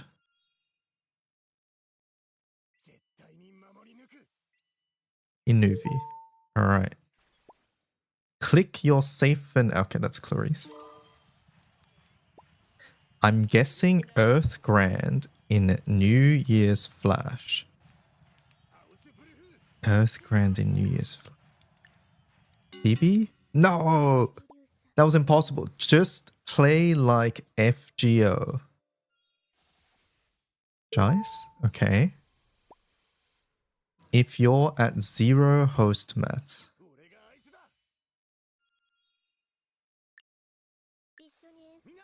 Cajun? It was icy. Good banner. Glad I'm not dirt. Nico. Fuck. Asuka and Ray gonna be OP. A pluser. Okay. A crewmate got 5 miasma damage reduction books, so he just walked through the miasma and cleared every node. Samuel. There we go. It will be Zoe instead. Maki. Alright. Not the best today. I've got 10 out of 10 before Maki. Yesterday we got 9 out of 10, I think. How the fuck? Alright, here we go. 10 exhibits, no clock this time.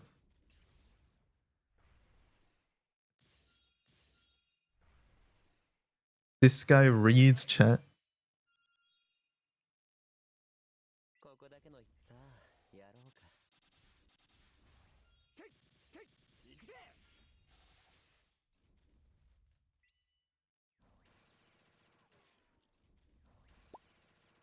That's the exact reason I haven't touched stuff like Hexa or Lucy Zero.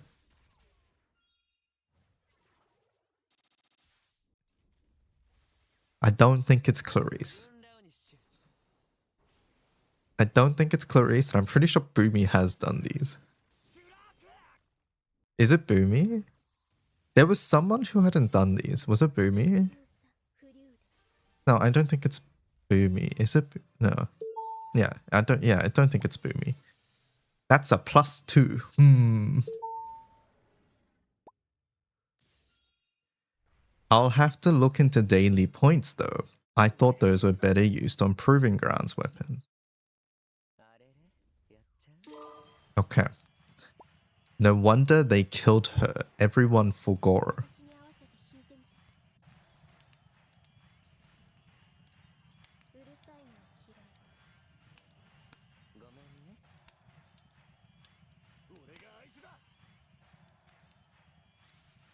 I think 2 or 3. It's 2 or 3.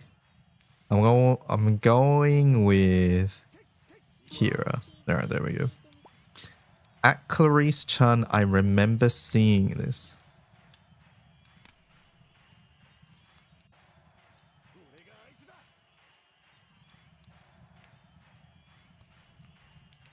Who is atting Clarice? It's not Nico.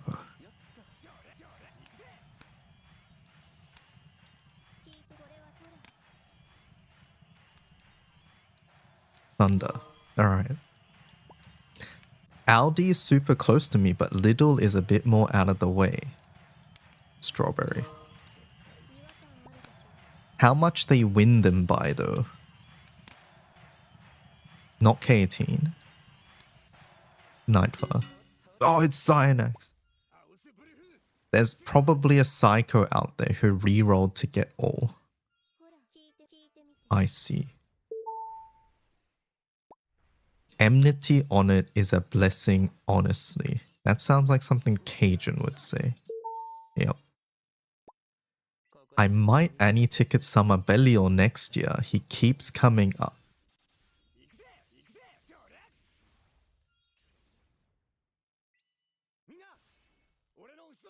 Not Thunder. It's one of these two. Nomad. There we go. 9 out of 10. Alright. These out of context messages. I remember. Nico, stop.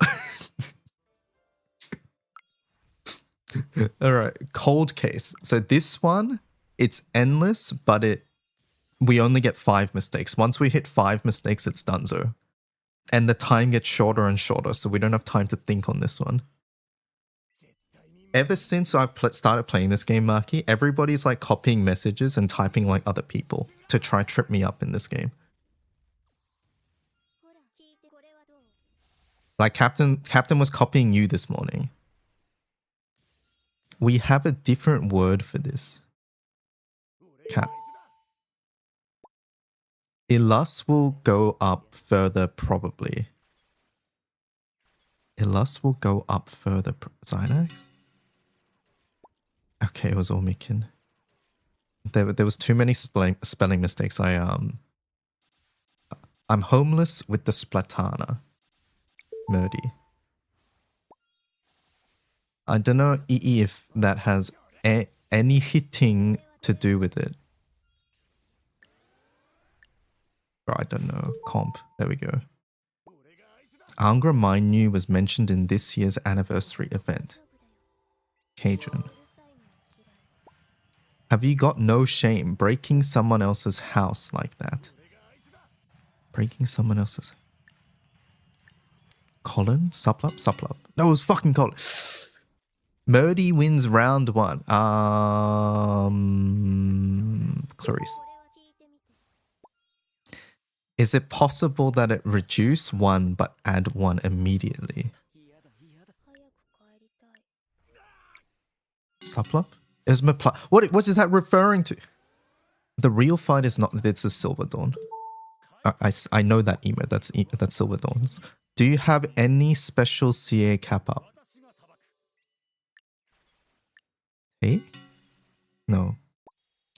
Just make sure to use a K18. I don't think I would say yes. Pepe laugh. Eister. Lost interest because no boomer UI. I wonder who is this.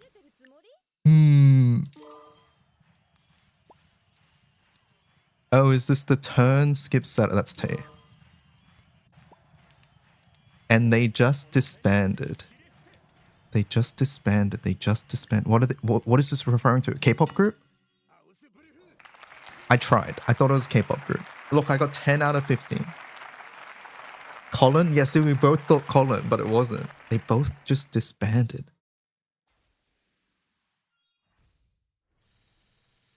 Another cold case. Go again.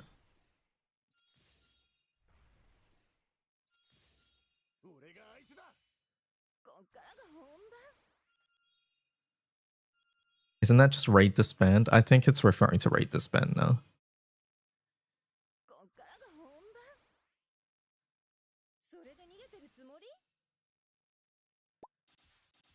Do you want my B100 munching? I see. Nah, but a post in Choreograph saying we are going to be adjusting HP values in the upcoming Guild Ball and then actually stating numbers here would have been like the least thing you'd expect. Why try? Okay, I'm not a K18 tier spender at least. They can already brick Octo by dispelling twice, to be honest. Echo. Now here's the real question. Dipping fries in frosty/soft serve, yes or no? I think strawberry or pyro, so I'll go strawberry. Okay. CA also got an extra effect, but silver. At Icy, thanks, sorry for playing Puppet. Nightfall. That's Shadowverse. This is post Annie Guild Ball, right? Sounds like Omikin. Yep. Guess who can't get a pity coin anymore? No. Nomad or Samuel? It's one of these two. 50-50. Samuel. It was co-op. Can somebody please give me the link to the guide that helps when picking an Eternal? Ty. Have scams always had end dates on their announcements? I never noticed. Nico. Okay. Man, Vesusia room is so dry today. Kent. Kajun, sorry, I'm not a beta male. Can I have an alpha version instead? Omikin. Munching. It was munching. I saw BC Nod. I don't know why I went with Omikin. Nothing wrong with friendly train. No, I just saw the... okay, I didn't read that one properly. Question. Agricola style is the European word. Chat, there's a time limit. I'm panicking. I'm not even reading. Stop. Okay. All right.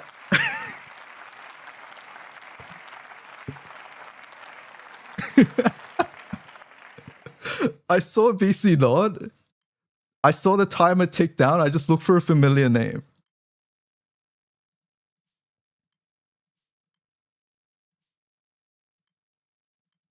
But look, 10 out of 15, pretty good. Whenever I ever use BC Nod.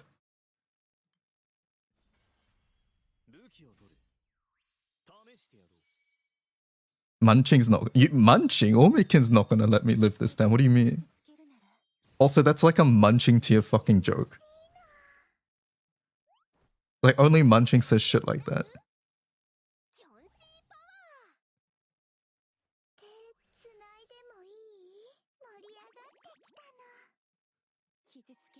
That's what I'm saying. Exactly. I'm embarrassed I got that wrong. Alright, hold up. Go back. We can do cold case again, but let's do most wanted. Most wanted. Alright. 2 days ago, this was like very hard. Yesterday was very easy. Let's see what we get.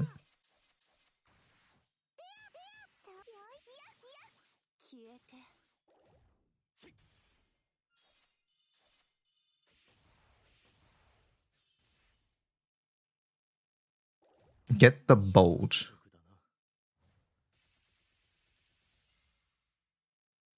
December 25. Okay, so this talking about gay bulg.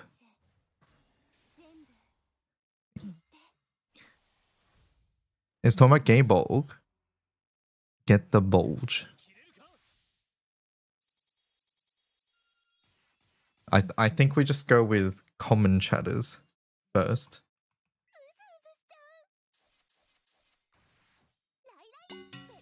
Clarice is cheating. Clarice is cheating.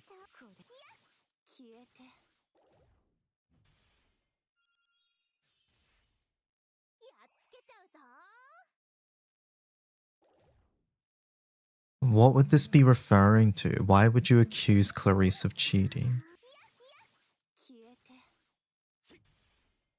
This is mad icy energy. Alright, fine. Icy then. Never mind, no cheating.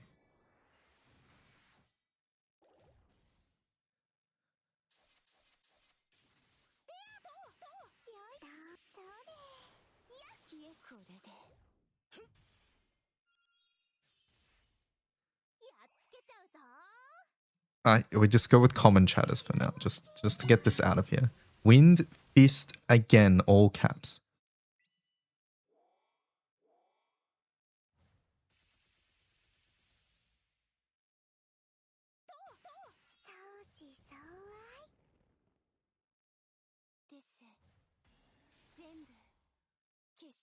You think I would type never mind?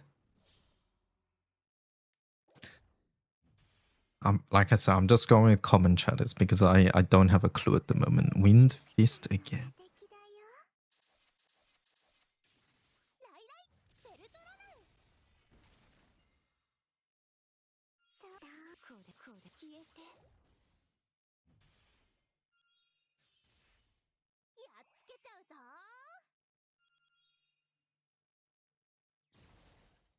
These two statements are not helpful at all, I feel.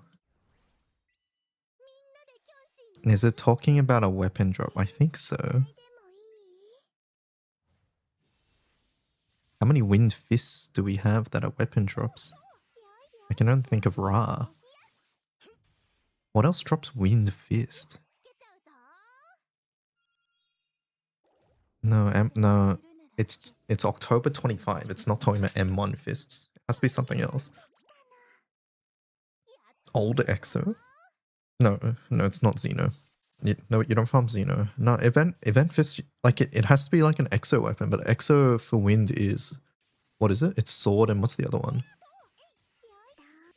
What's the other EXO? Militus fist? It's the fist. What fist?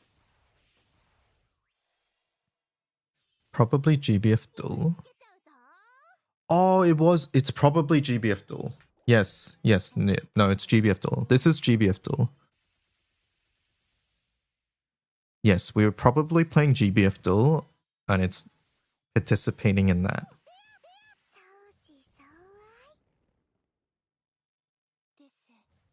The thing right now is that all of these are on the same day. So this is talking about, it's someone who is participating in GBF duel. So probably a lot of their chats are concentrated on this GBF duel day, which doesn't help me at all, other than the fact that this is probably an uncommon chatter. So basically, I'm sort of screwed here, is what I'm trying to say. Can I announce something? Sure. We're going to type a random name. Okay, that doesn't come up.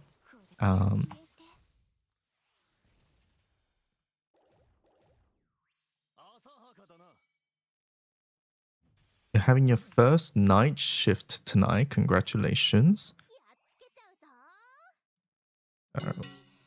Wait, but like. Yeah, it's all on this one GBF duel day. Yeah, no, we're screwed, chat. I think we're screwed. Yeah, we're omega screwed right now with my current setup. Current setup 14th of September 25.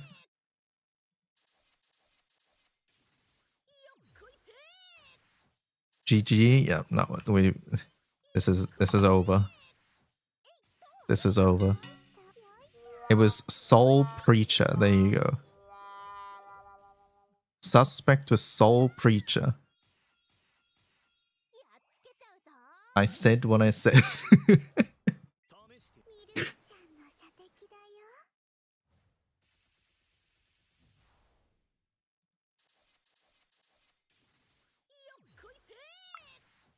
That's a tricky one, that one.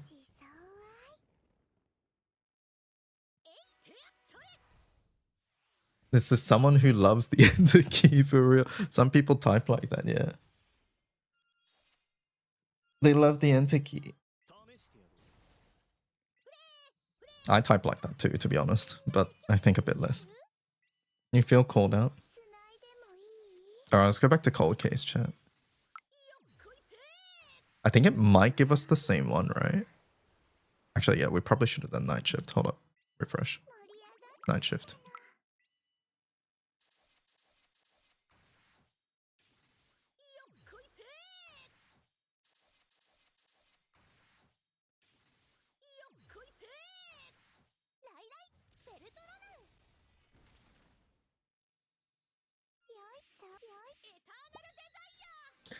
You said Water Gilbert. It would be Diantha or Greya.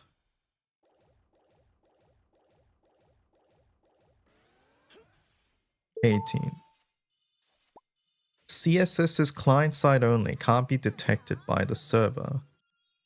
I don't think Clarice is saying that, nor Tender, so by process of elimination. And you save up to 100 more. Nightfall. Why try loses round to Keck W point?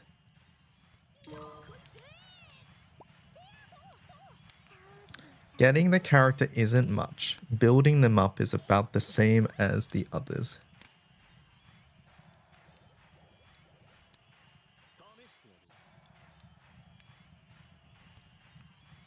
Samuel. Just call Baha Nodders. Surely kills. Eister. Clocked. Now look at Dark paying the tax. Now look at Dark paying the tax.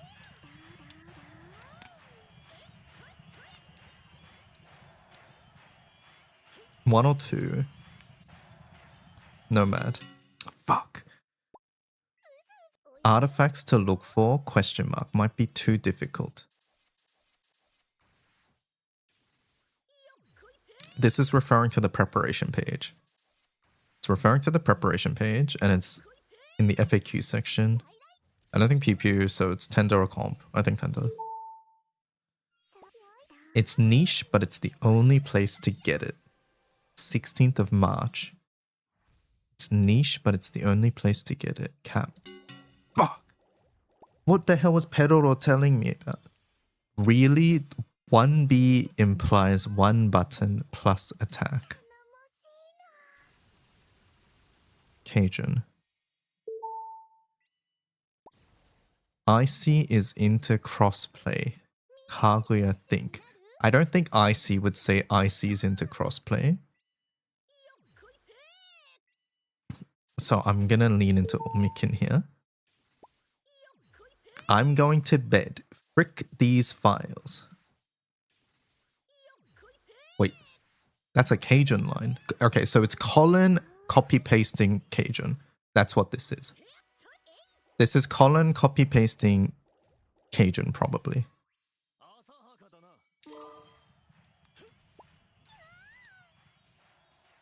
She gonna be clicky but strong, uni strong.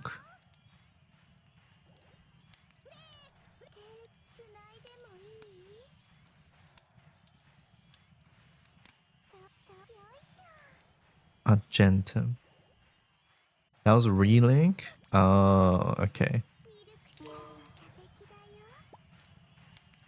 There's also this event mission in the park that requires 5 million park games. I see. Shadowverse. Generally, I think so. Selene is good for burst, which is where RB shines.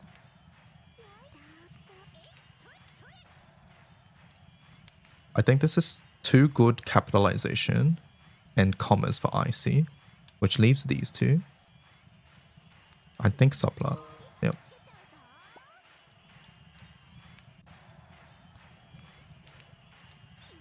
Oh, the skill one is unique too, question mark.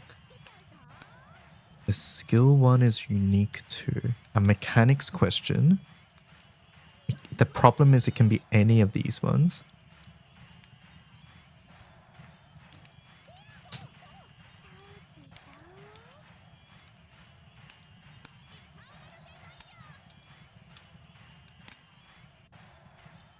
Nico says, I think I said that.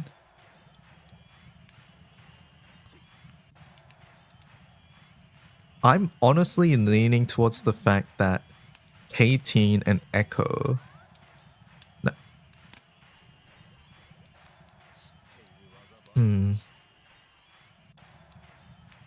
I'll go with Nico. It was Echo.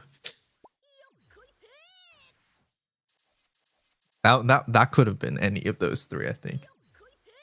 Bro. You're saying you knew for sure that was Rev? What was that referencing? Do you remember? Like, I think it could have been all three of them. It was a nerd message. All three of them typed nerd messages. What do you mean?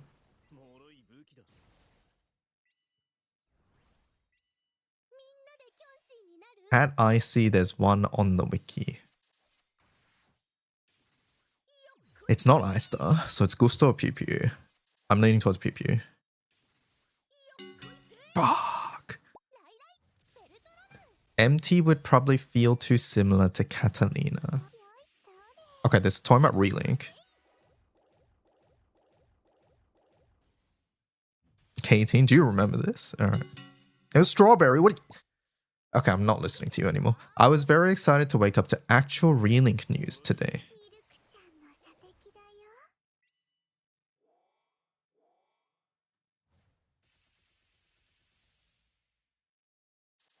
Subplop Nomad.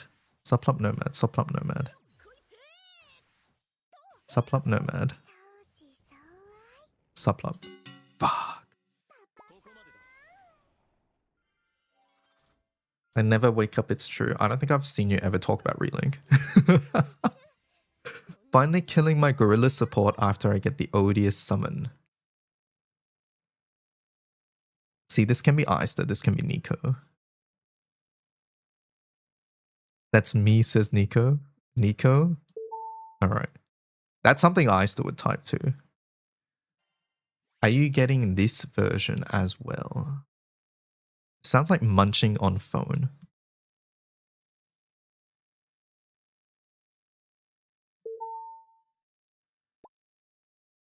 What the? Not my monk. Marky. Clocked. Hold grabbing all family members to follow the stream. Pew pew, I think. Yeah. They did sponsor for Rising Relink, so I assume they will too for the Steam version. They didn't actually end up doing it, huh? This Jais. Alright, let's go up to 30. The biggest monkey was the random kid though. What? The biggest monkey was the random. I need to learn UTC so I understand if this is a morning stream or an evening time. Because that narrows down NA versus not NA. What is 451 UTC, chat? UTC's +0, right? Okay, this is 3 PM my time. So I -2 from this and switch. I flip the AM and PM and -2 basically. All right, so this is 2:51 PM my time. The biggest monkey was the random kid though. What is this talking about, man? The biggest monkey was the random kid.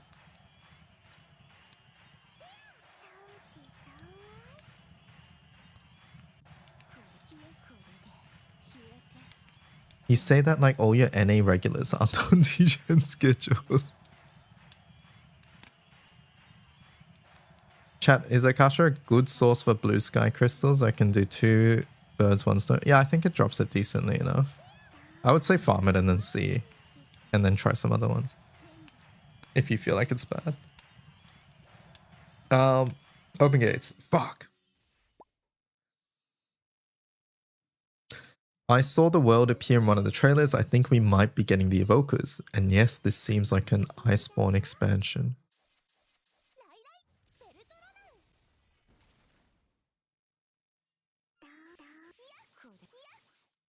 Open gates. My brain may have only read the first half and assumed looking to fill spots mod check. Captain. Clocked. There are a few chain Gyudon places. Why try? This is the ED for the Zero anime. Strawberry, I think. Yep. I don't think they do 2 murder happy evokers, but Frau would be so cool.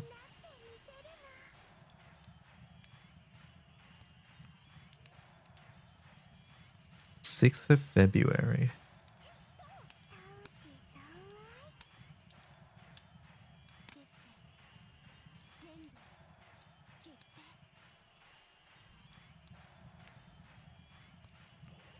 Strawberry. Fuck. You didn't even know Munchwing. WTFF. Alright, last one, I guess. You're really bad. You guessed the same thing as me. Alright, Marky, who's this?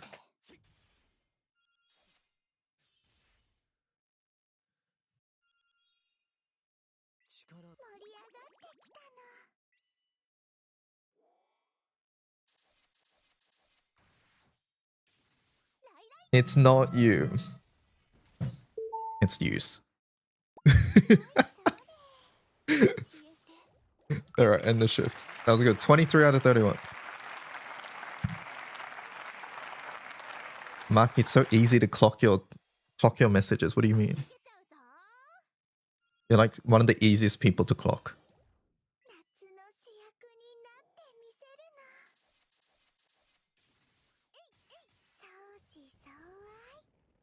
That's 74% correct. See you in America. Cap will cover for me. Is Frau murder happy? No, she's not. C's get degrees. Have fun in Schneznaya. How many of you guys are pulling Swan Lake?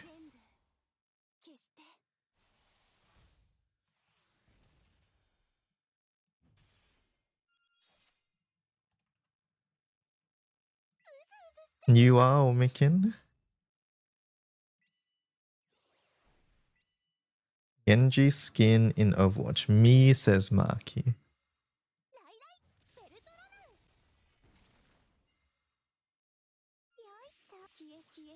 Interesting. I watched the new Heroes what's it called? I watched the new Heroes thing.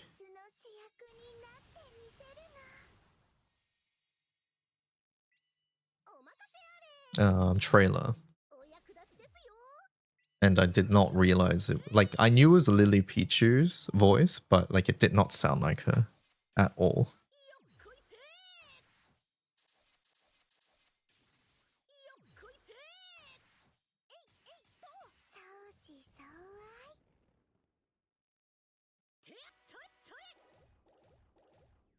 She's got rage, yeah.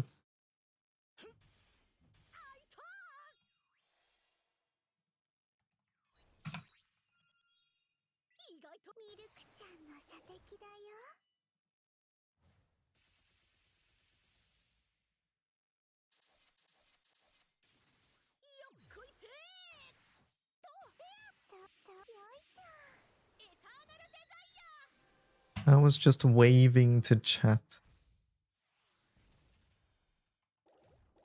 I feel so bad for her in the Tokon tourney. I don't know anything about that. What happened?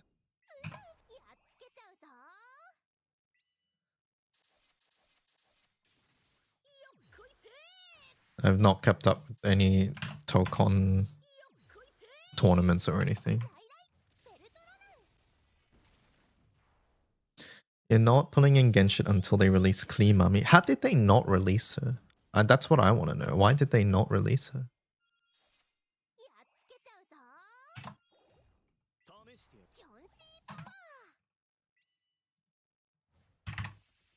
Was this an Ogi off setup? Nico, why is the double pack up? Not up now. Oh, Nico, you were right. You were right, Maki just didn't know.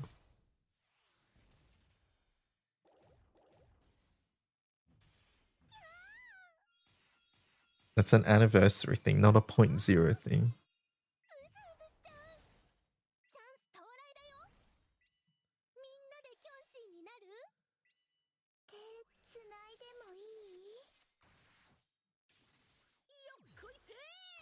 Oh yeah, question, because I've been forgetting about this. But what am I supposed to do with weapons that have extra skills with the icon? What does that mean?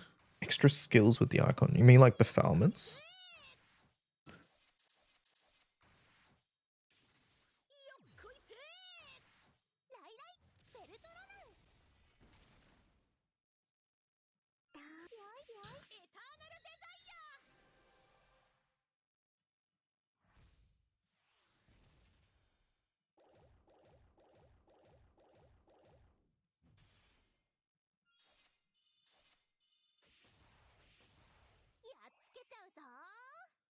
Oh, you're right, chat. I should buy it from sketchy sites instead. Oh, I see where you were going with this.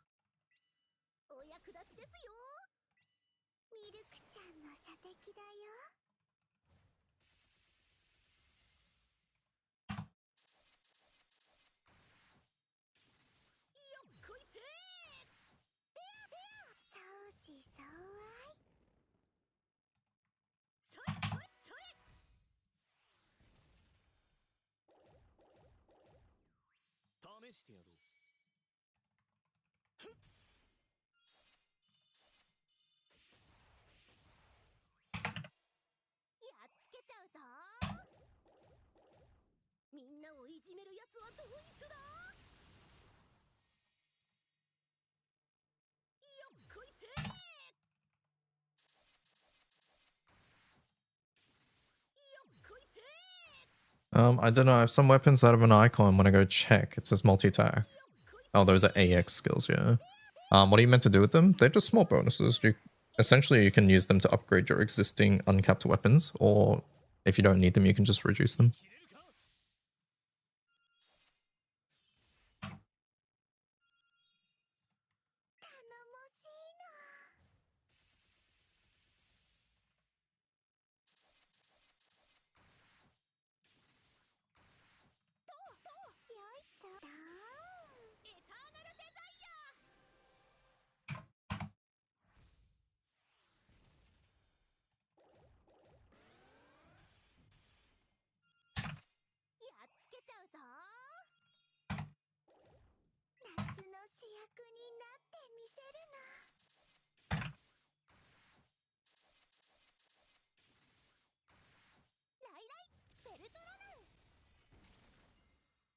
You're downloading this Genshin update for Sven.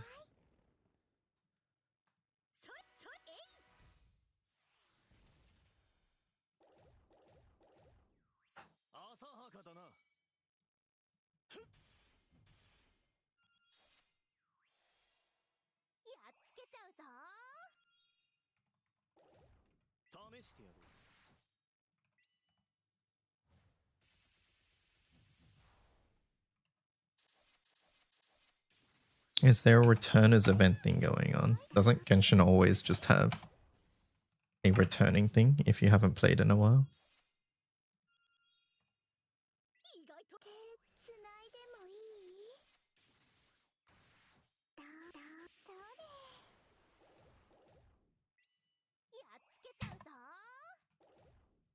Yeah, I don't think Genshin has a specific returning event. It's like a month after a month. No, for like vets, can I use their code or something? Oh, right. I guess, yeah, that's a chat question. Nico says no. Are you really logging in for Swan Lake? I think it's a cool reference, by the way.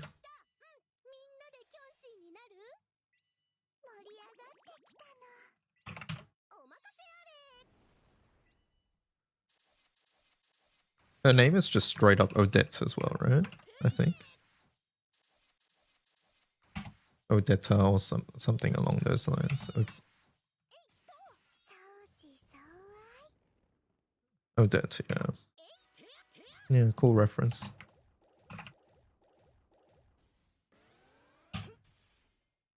Swan Lake is I think the first ballet I ever watched. So it's very memorable for me.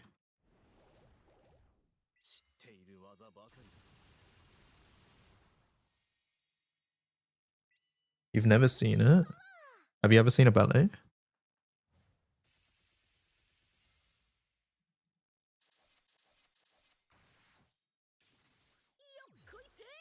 Odetta Drogalia lost, yeah.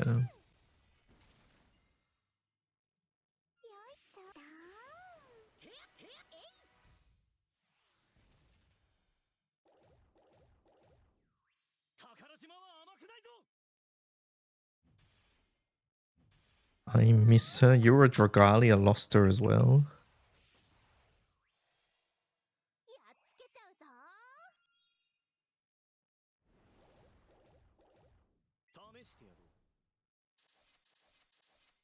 Did Odetta also have like Swan Lake references? I don't recall that, I'll be honest. I didn't know Drogalia that well. Yes, okay. Japan loves the references like these, I find. I guess Genshin's not Japanese, but I guess anime at large. Not even anime, it's just East Asia.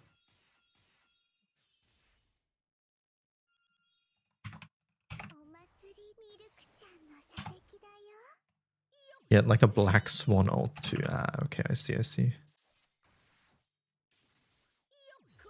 Yeah, I recommend watching a ballet if you guys ever get the opportunity or something. All the Tchaikovsky ones are amazing.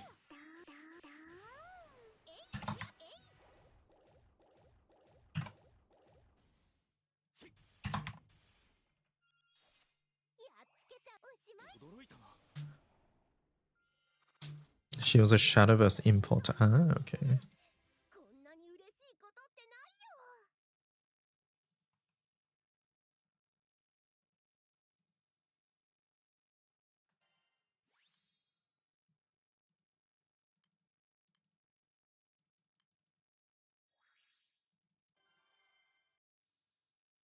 And you've seen Black Swan.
You got your C5 gene and enough copies of the same 4-star to C6 them. Awesome. I think the best thing about Genshin at the moment is that Yaya is meta. I think that's very, very good. You've seen Swan Lake or Nutcracker, both very good, honestly. I think personally, I have more tracks, more pieces that I like from Nutcracker. But like I said, Swan Lake is always special to me.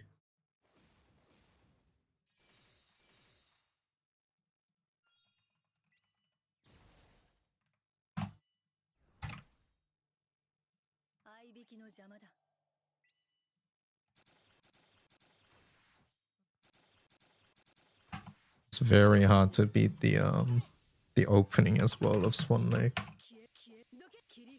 feel like even if you aren't familiar with classical, you've probably heard this somewhere before.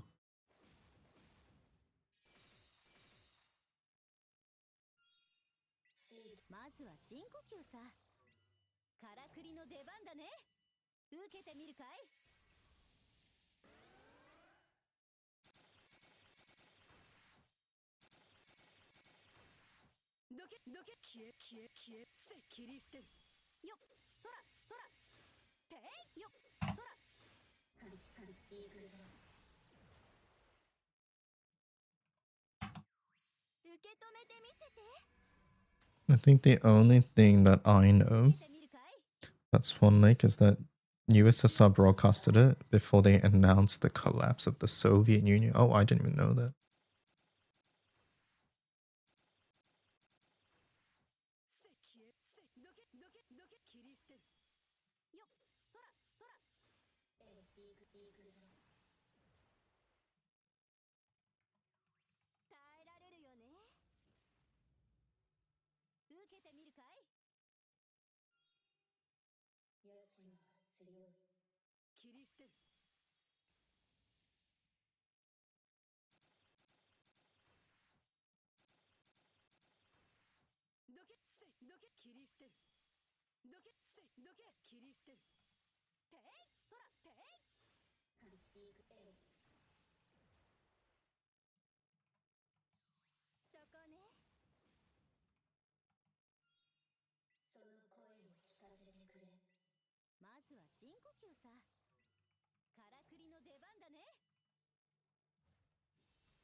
Okay, that one's done.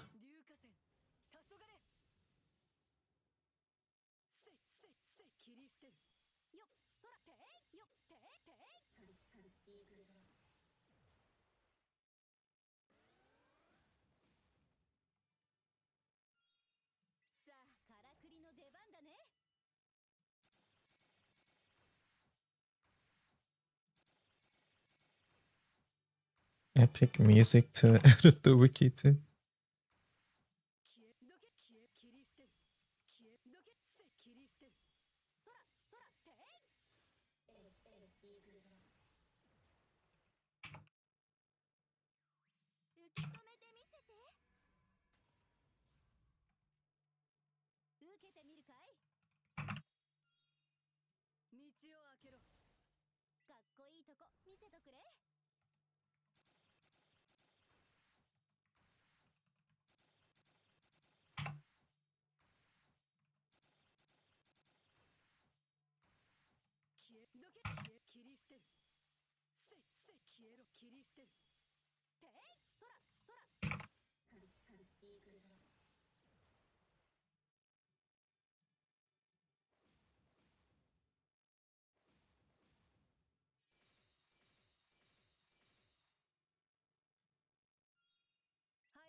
This.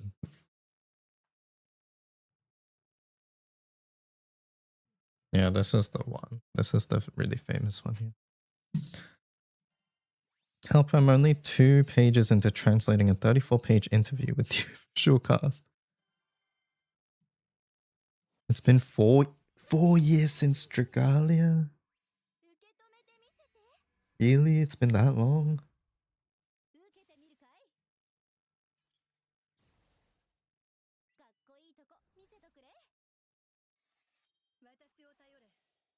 This track is so good.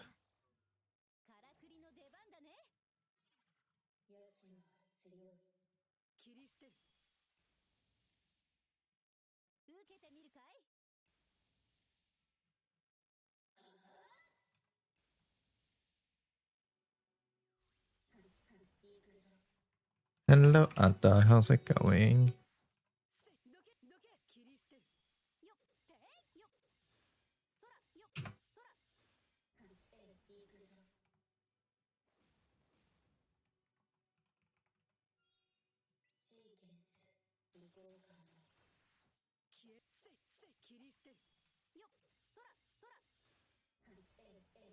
Can they port my Sandy and Regina to GBF?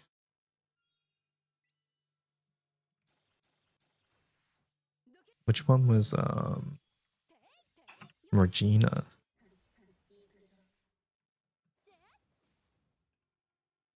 Why is this giving me Star Wars vibes? Where do you think John Williams learned music from?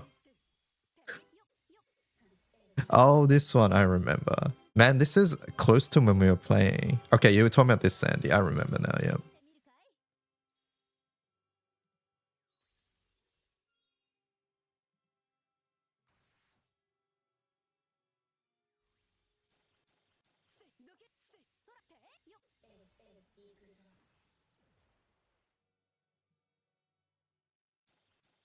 Saved forever for Sandy release. I'll show you the real John Williams Star Wars influence in a moment, exterior.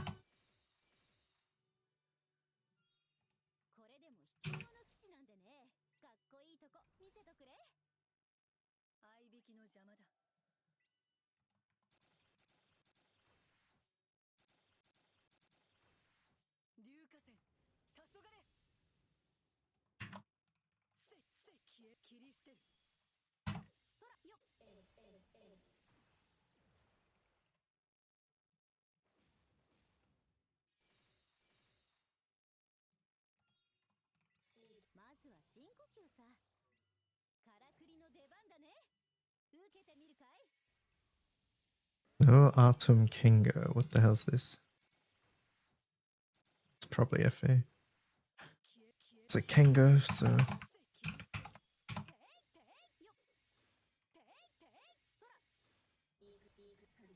Alright, where are we?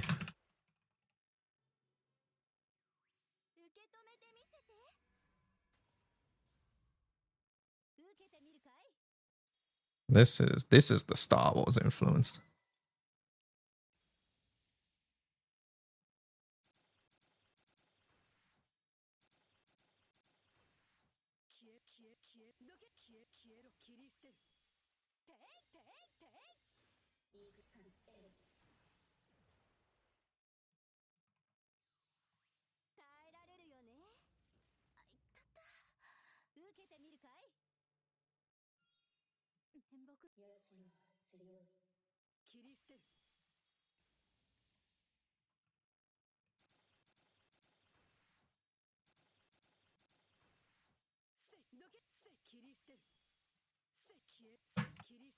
Host planets, yep.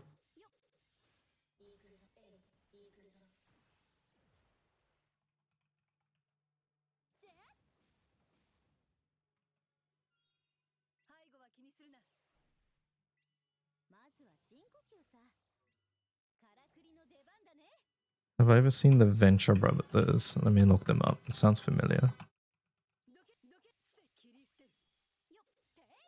No, I don't think so.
This gives you Spaceball vibes.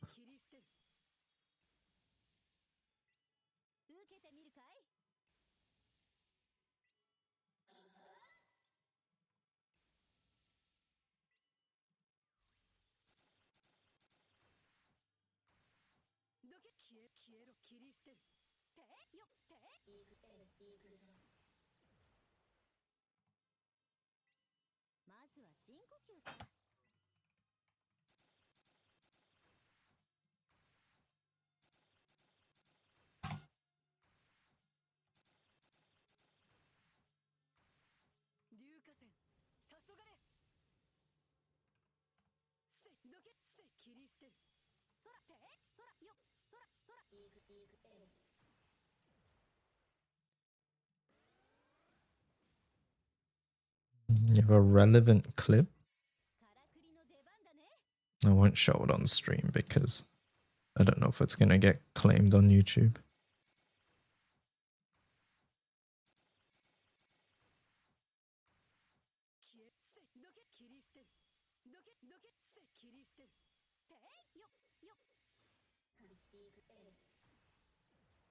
I'll have to check it later.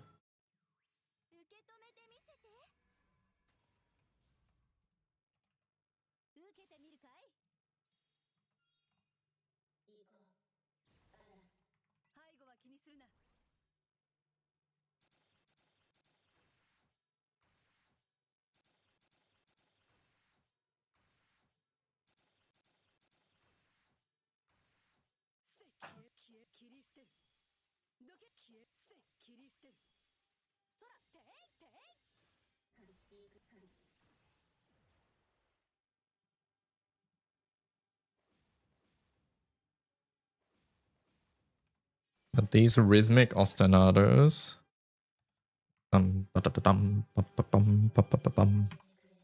they're This is very common in Star Wars OST. It gives that militaristic vibe. The big brass sound is very much Star Wars as well. And yeah, this is where it's from. It's where he drew inspiration. And a question, do I need the special version of the DLC for relink for the new characters, or just normal's fine?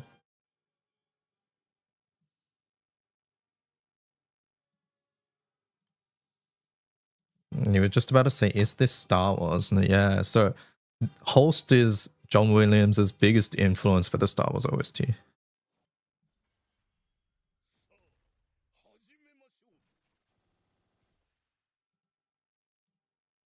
So this planet's suite, the suite, a suite in music is like a collection of pieces. Holst wrote a suite called The Planets, where he wrote one for each of the planets, basically. And this is where, this was where Williams drew most of his inspiration from for the Star Wars OST. I think Mars, which is this one right now, is the biggest influence. Like, you hear the most Star Wars in this track, I think. At least that's what I feel.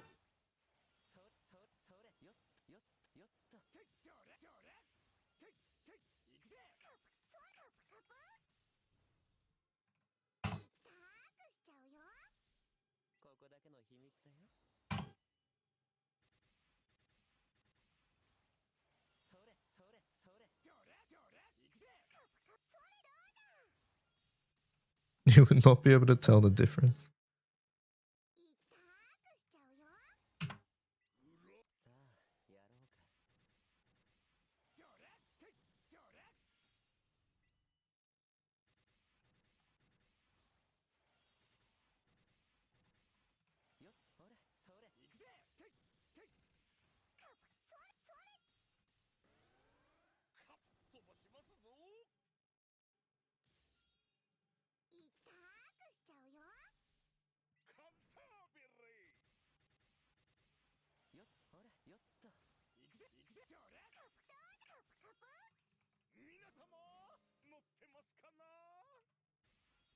But yeah, any really big sort of orchestral piece that is more leaning towards classical draws many influences from people like Holst. Tchaikovsky is a big one too.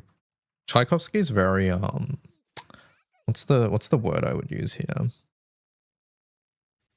Mainstream popular, if that makes sense. Like, for example, like there are plenty of other composers around that era who also wrote very, I won't say similar, but like instrumentation wise was similar, sort of similar vibes. But Tchaikovsky often is the one people recognize the most because he has really, I guess, like catchy melodies and very prominent hooks, I would say.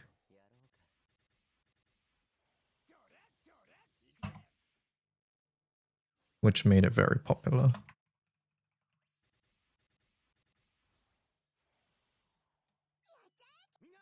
Like pretty much all of Tchaikovsky's melodies are very nice, and I think that's Tchaikovsky's biggest strength.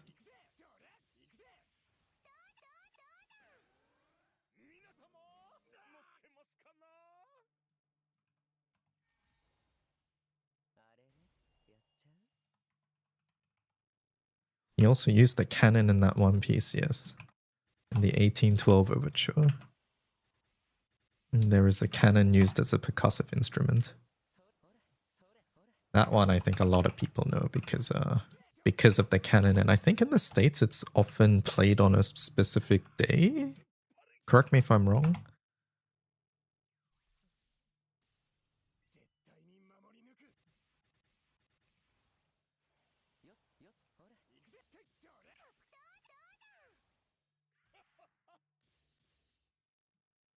A lot of us know it from cartoons.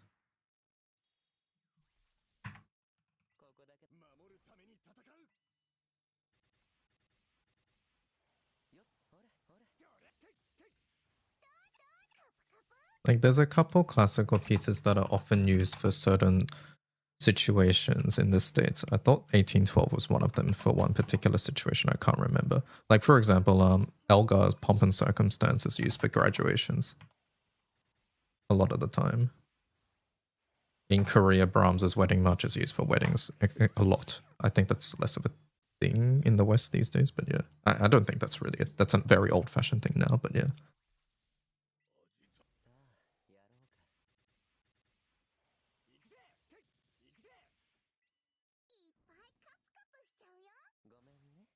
Good night, Kuro.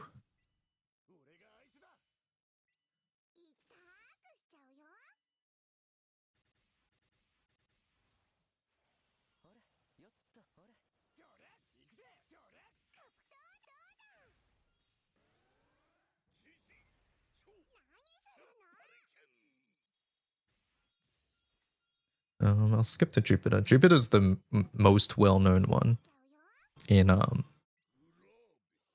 the planet suite. This is by far the most popular one.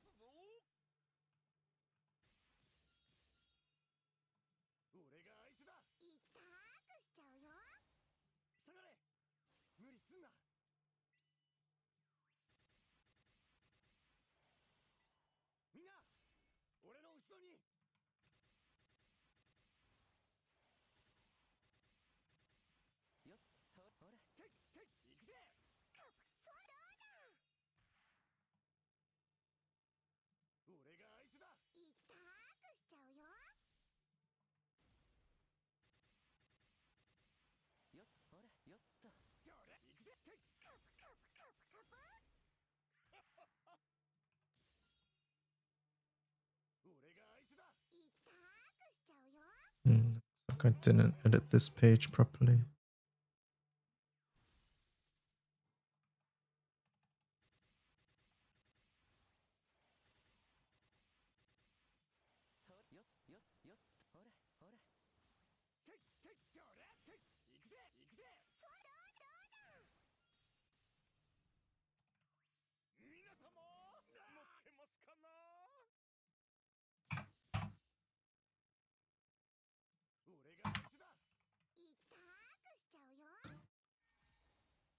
A lot of places have their July 4th celebration set up to match 1812. Exactly. Yes, that's the one I was thinking of.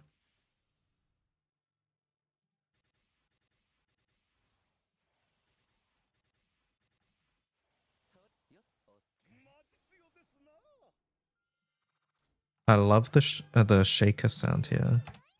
It's so striking. There's a name for that instrument. I forget what it is.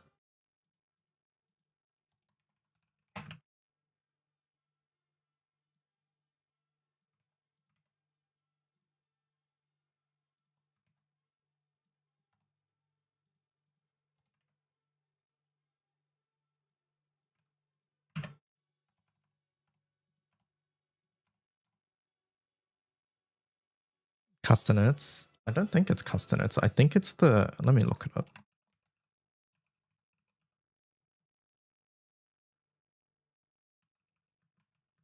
No, it's not maracas either. I'm pretty sure. I'm pretty sure it's this.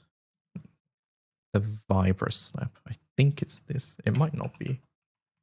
I'd have to look at the score. Pretty sure it's this. Actually, I don't think this makes a high-pitched sound. Yeah, no, I have to look at the score. I can look it up. Okay.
Is this you playing right now? I know.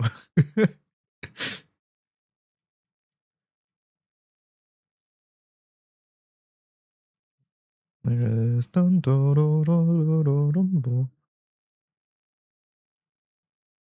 Here goes G D E F E D. So this is where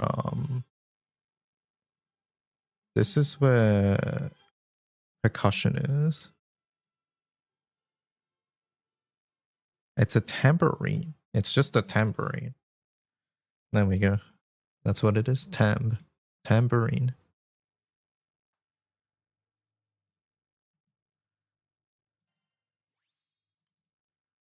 Transcendent cuts. This kid looks crazy.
You kind of hope prowess for his full uptime after Transcendence.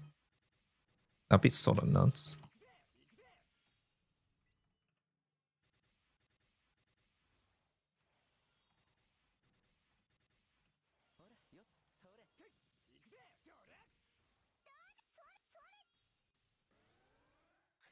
To me, Host really sorry, not Host. To me, Jupiter is less Star Wars and more like Back to the Future, things like that. Give her deadline. Like just this ending here. Like endings like this are very like 2000s like Williams soundtracks. Like if you listen to E.T., when you listen to Back to the Future, like any of these things. Like, do we have Back to the Future here on Spotify?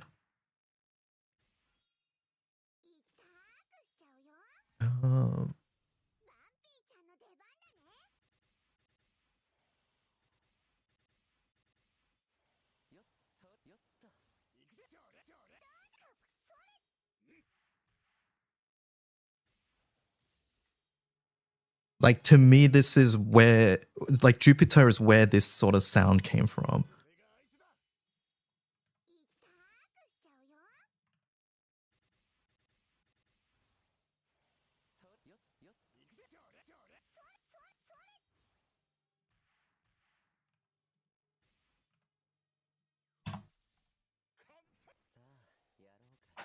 $3K crystals for giveaway day in the if their hashtag trends. Oh, awesome. Also, Gromnia is in Grand Blues.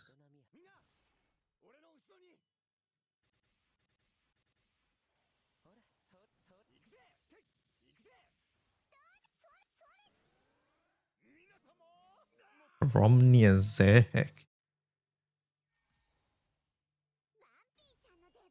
Oh, what are these? What are these doofuses doing? Jurassic Park is John Williams too, yeah.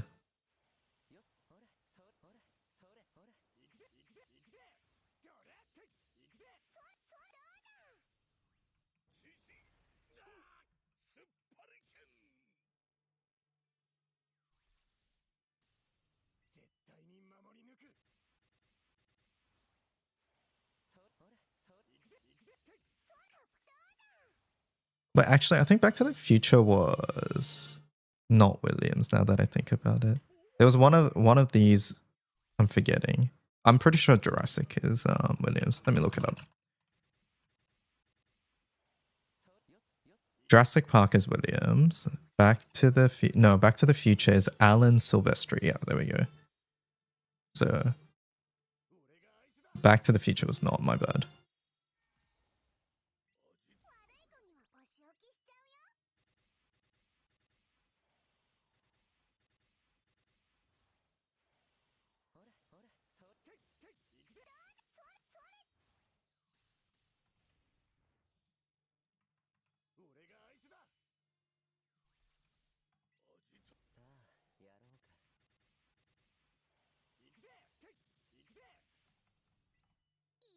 I love the Back to the Future soundtrack.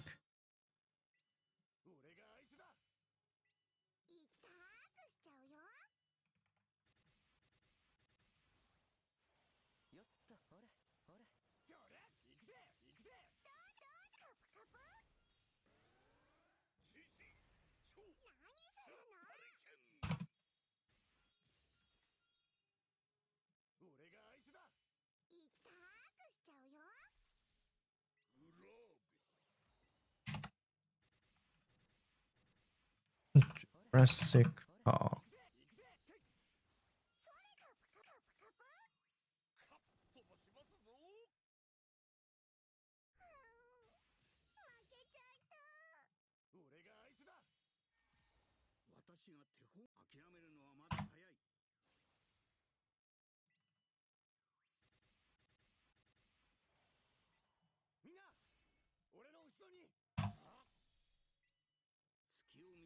You like Zimmer a lot.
Da-da-dum, da-dum, ba-da-dum.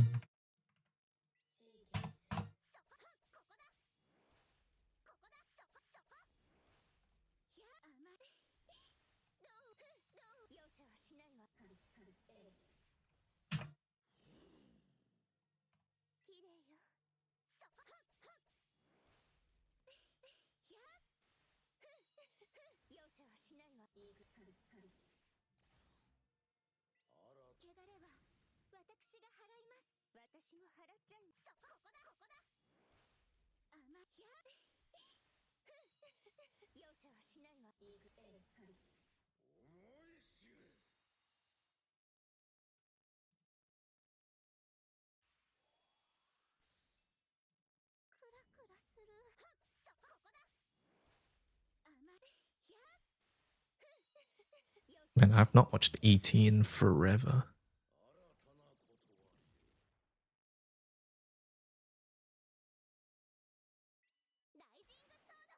I don't know which one the E.T. theme specifically is, but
that bit's very Shostakovich right there.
Is an orchestra day? It sort of has transitioned into that.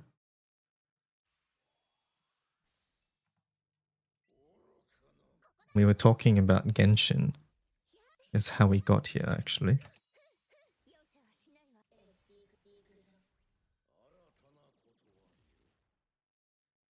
Did the transcriber update? Yes.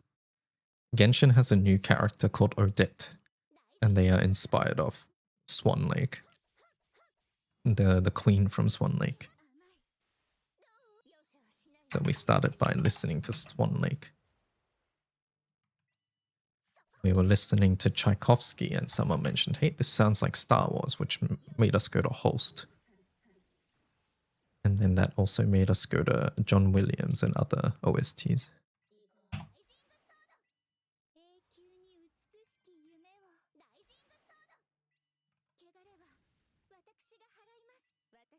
Yeah, transcriber has updated, Cajun. Thank you for that.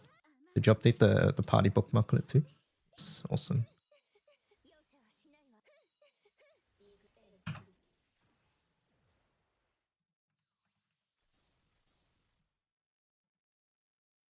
Can we listen to Carmina Burana? I gotta hear the ET theme first though. I think it's this one. Just based off the title.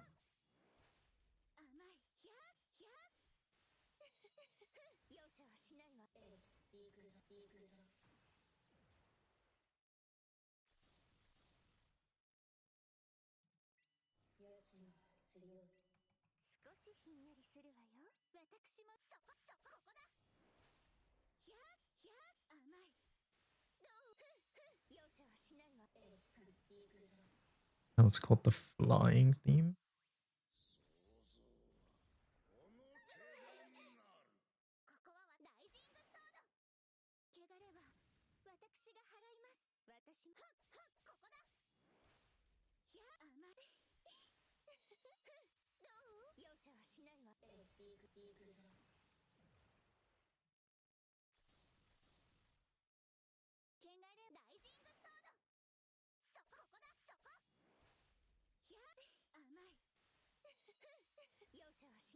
Yes, this is the one.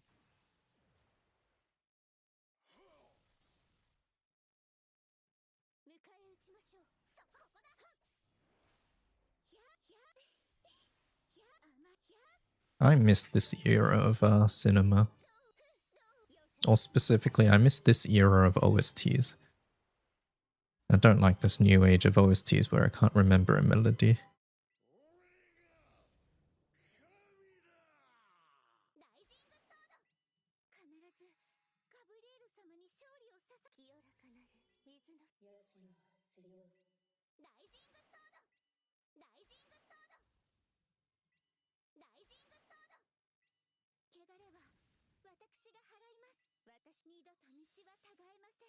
You feel that?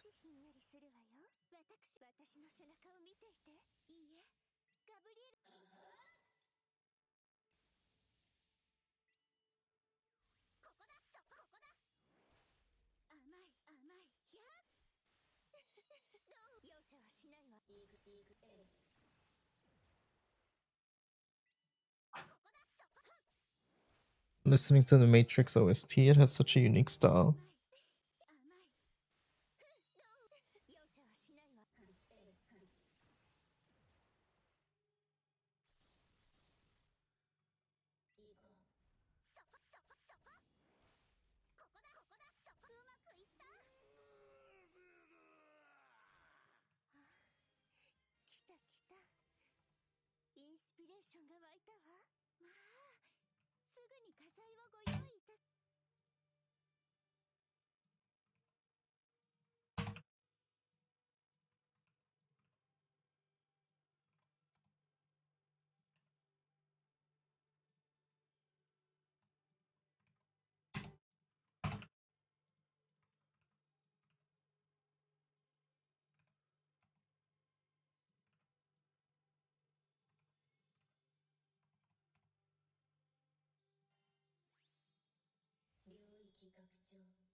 I don't like how all of these are the same fucking characters. It's also Atom, so, you know.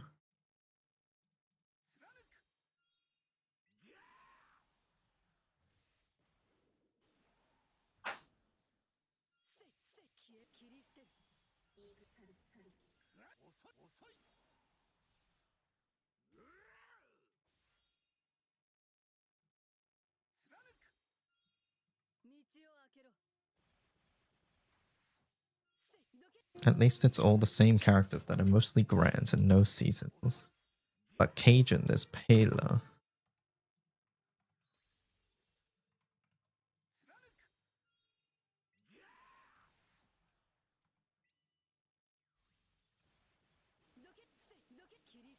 I saw some people not happy with me when I said no seasonals in my Earth video and I was using Sidala.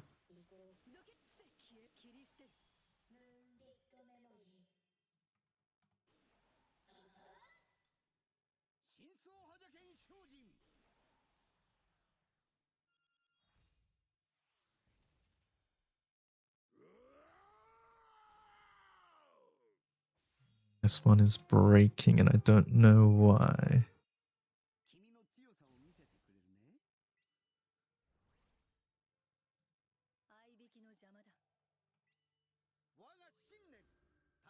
$235 streaking. Oh my god, it's an old one as well. I guess I'll remake it. At least you can spark them on 6%, yeah. And there's also like an extremely good banner with all of them on there. So, I don't know if I agree.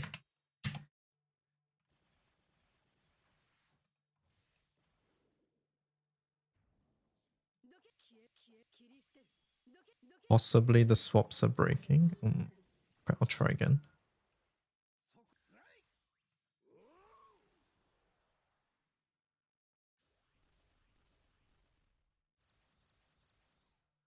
There are a lot of swaps here.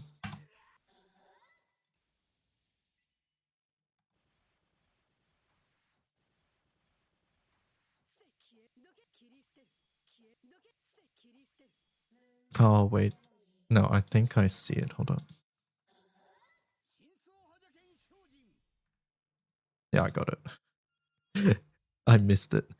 The number one thing that breaks it is that one of these old ones, there's two things. One of these old ones had summons above weapons, so that breaks it for sure, but this also breaks it. Weapons equals, and then if weapon grid skills is not on the same line, it breaks. So like if I try doing this, doesn't work, doesn't change. Actually, I'll delete this. Convert doesn't work. And if I do this, it works. Yeah, line breaks. So I just didn't see that the first time around. You don't need to fix that, by the way. I can. I've learned to pick that up.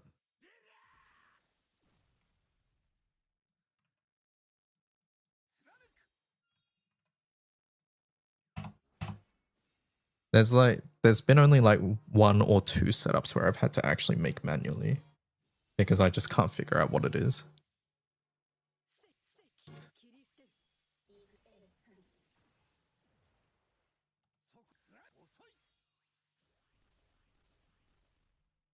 Most of the time, it's just one of those 2 things that I mentioned.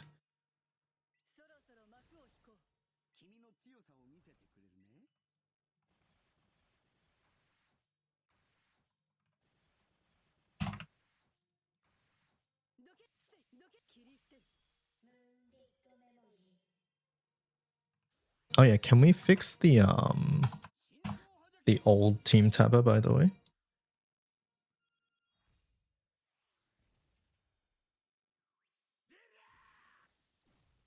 What I mean by that is things like this.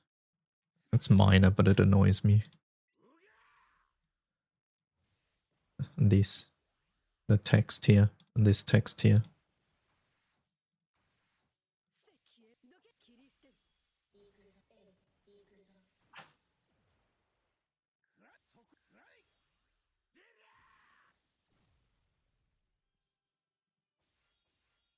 That's just updating the CSS. Okay. That sounds relatively simple. Is this Peter Pan? It is Peter Pan. Holy.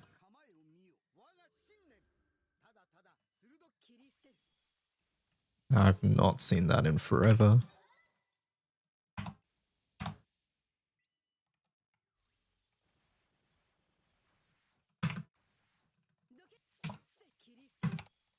You thought it would annoy Omikin enough for her to fix it by now? You have underestimated Omikin's desire to not do anything. Peter Pan, oh no. -2.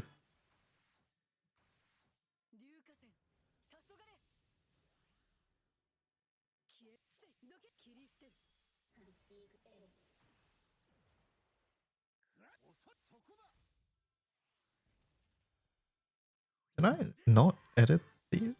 Why are these all the old layout?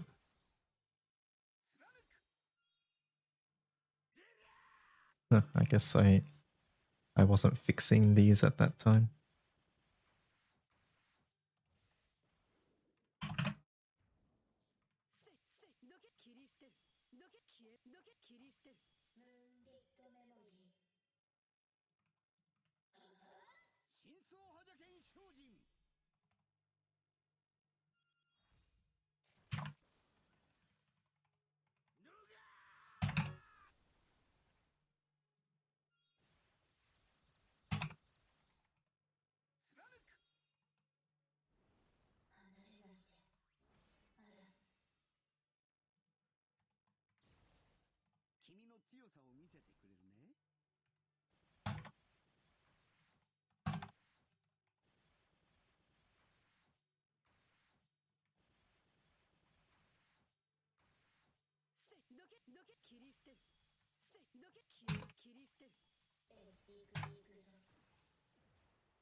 1, 2, 3, 4, 5, 6, 7, 8. A button.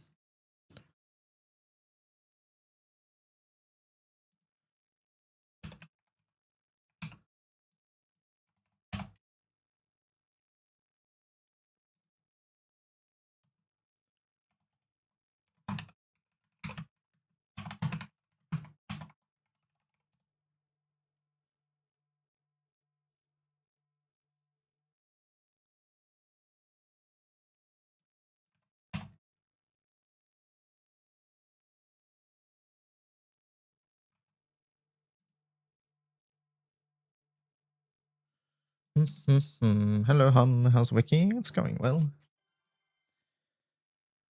I want to do nothing too. Can you learn how to code? I think first thing I want to test with Infinite Trials is Bubs. I don't like my old Earth one.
Most of the templates are wiki text HTML.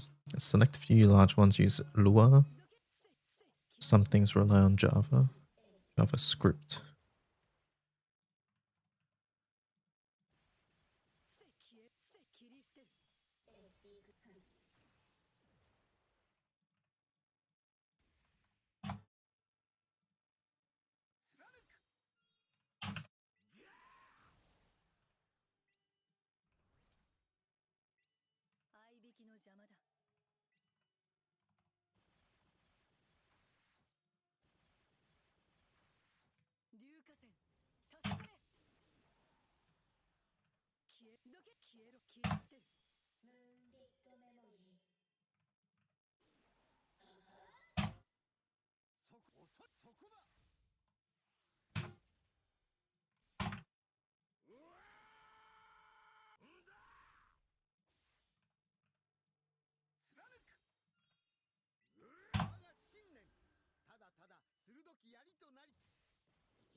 I updated the drop tracker extension. I just cannot, for whatever reason, get the extension to distinguish between hard water odious and base water odious.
Okay, you.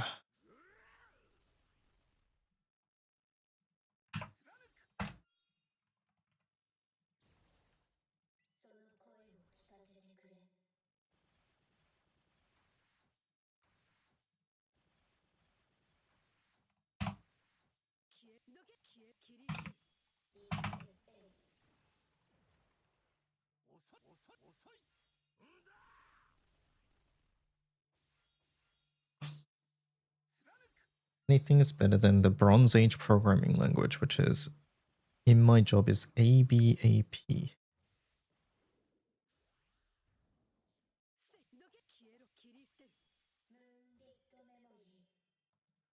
Why on earth is there so many sources?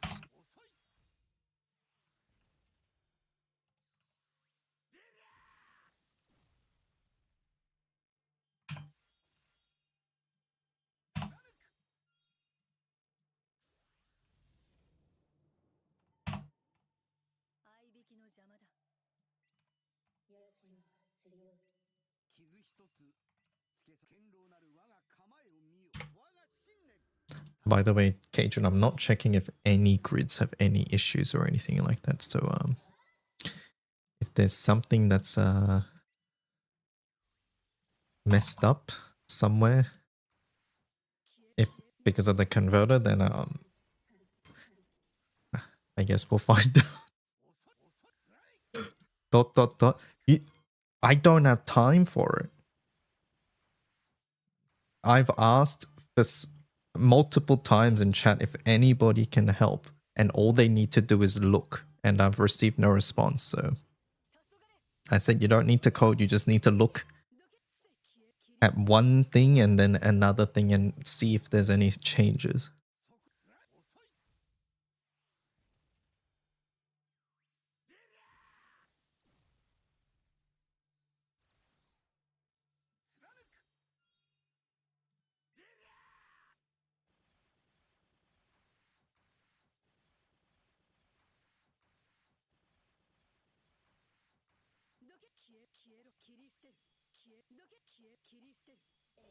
Did I not do this for water? I could have sworn I did. I guess I didn't. I started from dirt, huh?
Holy Harry Potter.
I remember when I first made my extension filter based on drops, then determined that there was no way to isolate certain raids.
think this is my favorite part in the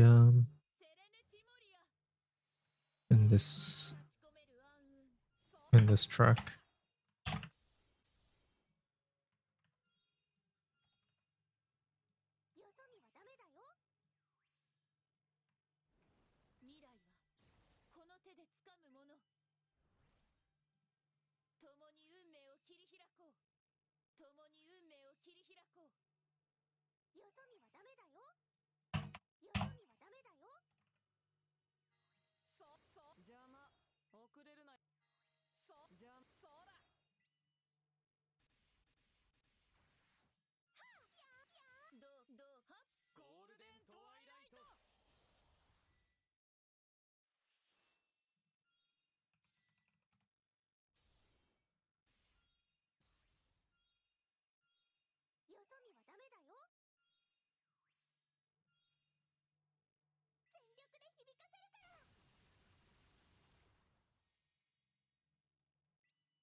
Da-da-dum.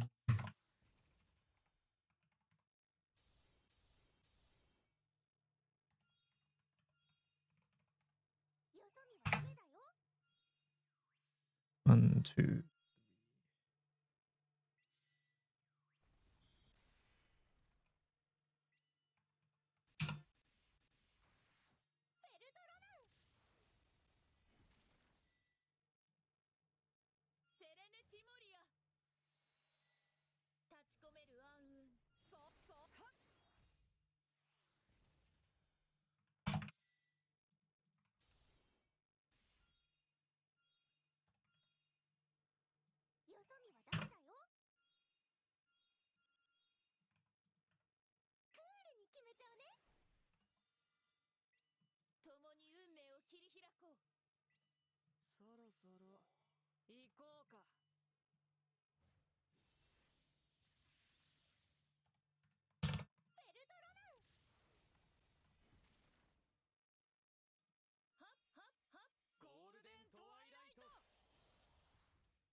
One, two, three, 4, 5, 6, 7.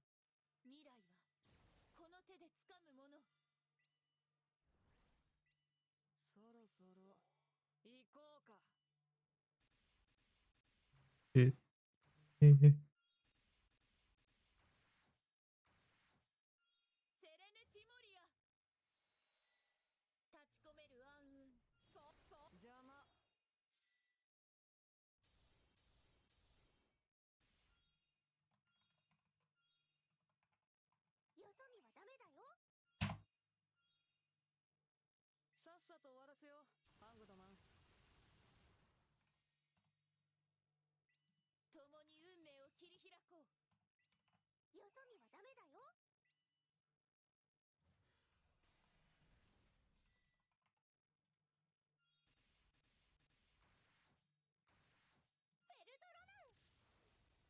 1, 2, 3, 4, 5, 6, 7, 8, 9, 10.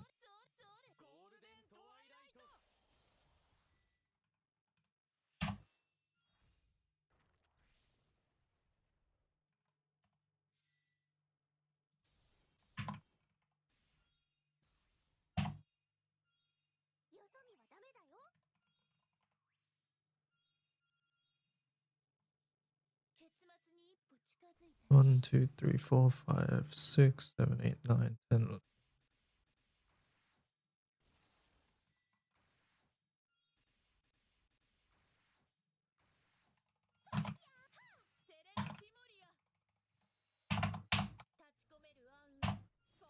Jeffrey Lee, 5-star, December 29, 2024.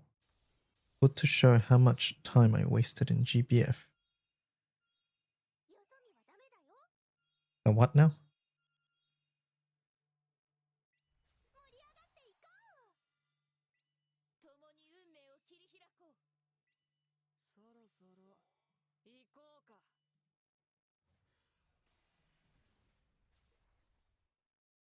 A rating of the extension? Oh, someone rated it. I see.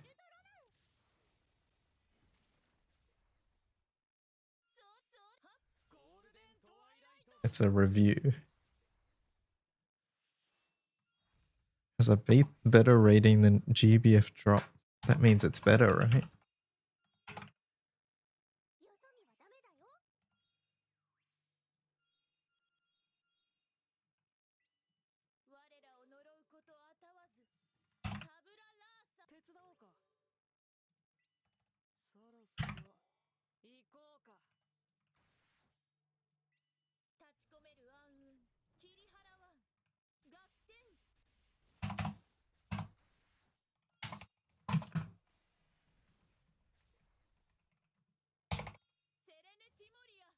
Yeah, just don't tell anyone that I'm not updating it until any more ODSHL finishes releasing.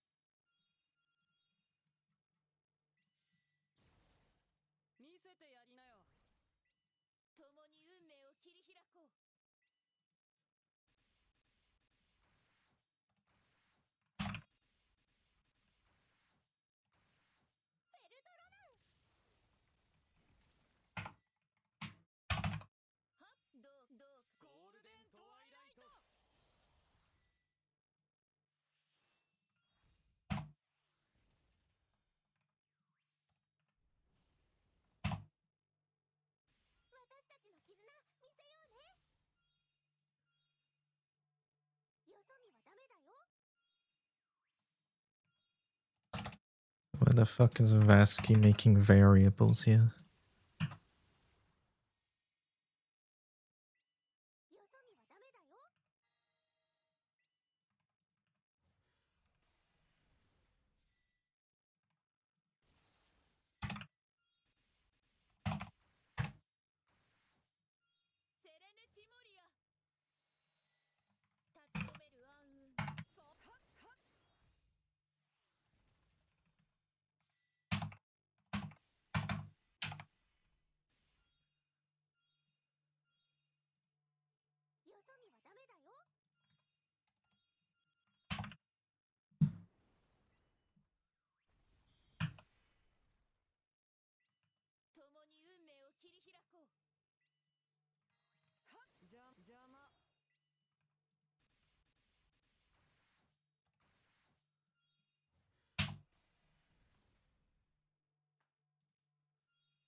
Resilius.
No 1.4 update notes on GitHub. It's because that one included the stuff that hacks your PC.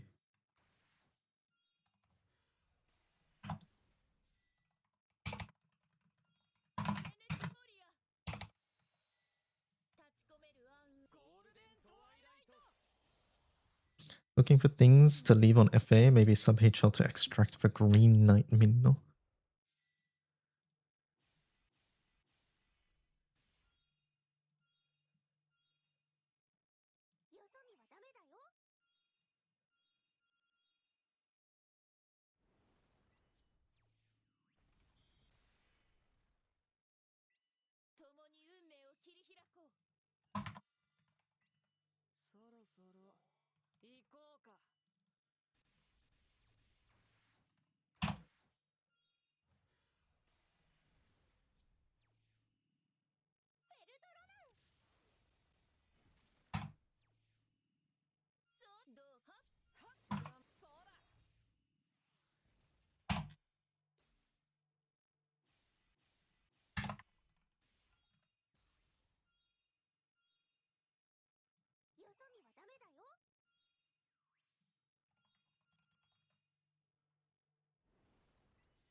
Also, fuck Chrome extension version numbering. 1.31 is bigger than 1.4. Why though?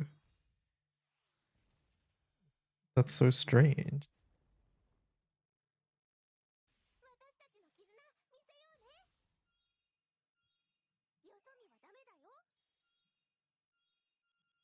But why?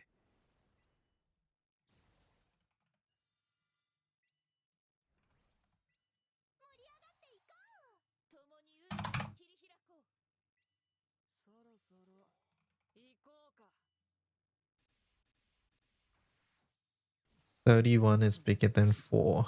Oh, that's dumb.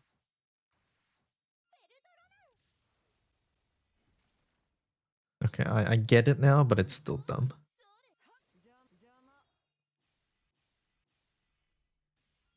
Because that's not how decimals work, right?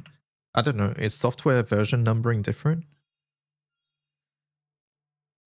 I do see whenever GGG updates something, they say like, hey, version like 1 point, instead of 22, they go 22. So I guess maybe there is some validity there.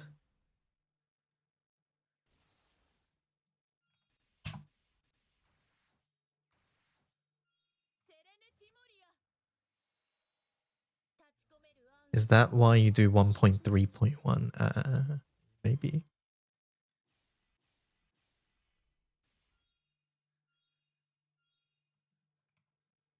It's company based.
There's probably as many different ways to do version numbering as there are updates to the party bookmark.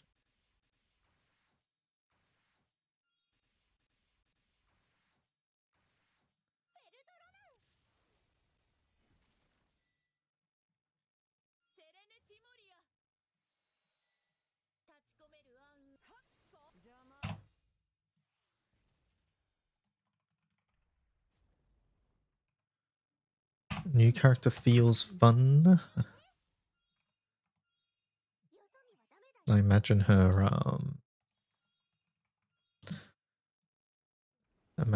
animations are very like sort of graceful and flowy.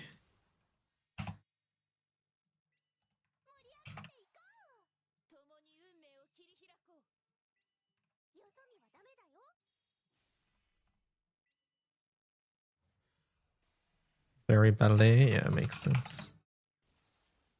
That's what I would imagine.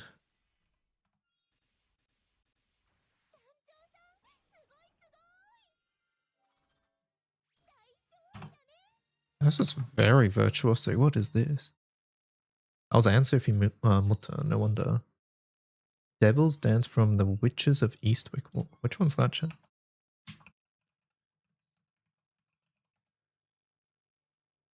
Oh, it's literally called the Witches of Eastwick. Yeah, I don't know this one.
Hello, Kira.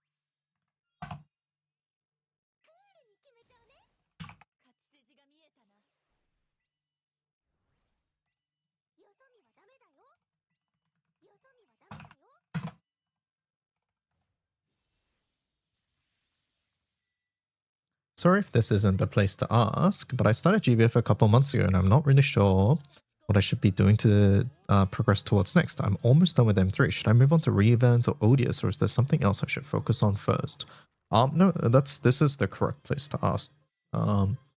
So you're almost done with M3s.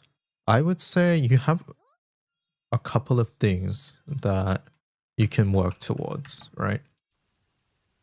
So the main ones being working towards stronger summons. So you can work towards your Arcarum stuff. You can work towards recruiting all the Eternals. This can be sort of pre-farming some material so that when Guild War comes around, you can grab the weapons and get them immediately, things like that. I'm not sure if you're done with your opuses yet, but that's something you can work towards as well. When I say done with your opuses, I mean at least one for each element up to 5-star. If you haven't got them to 5-star, I would work on getting them all to 5-star, each like one of each element, like I said. And then transcending level 1 and 2, so up to 210 and 220 does not require any materials from Dark Rapture 0. So that's something you can work towards as well.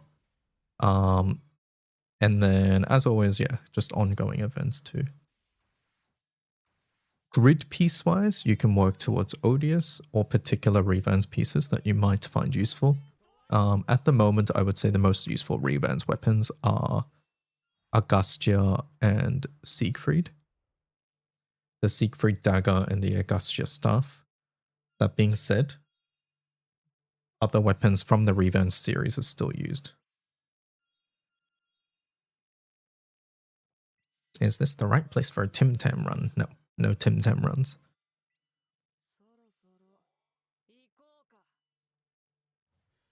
And then as for the order and everything I said, there is no real order. It's up to you, really. Whatever you find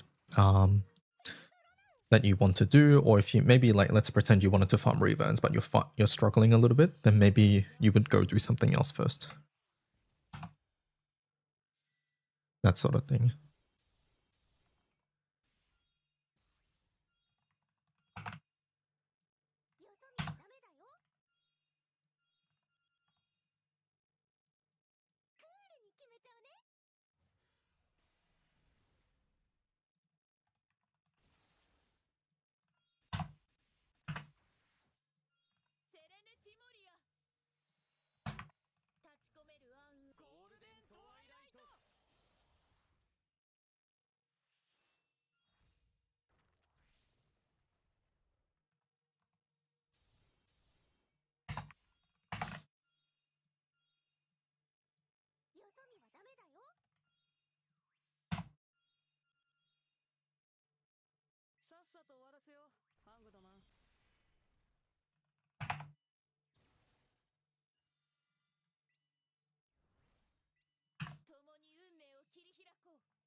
If you can't really do blue box any of the newer raids, just do side stories. Yeah, side stories are always there too. Right now is a decent time to do them because side stories are half off, I think, right, chat?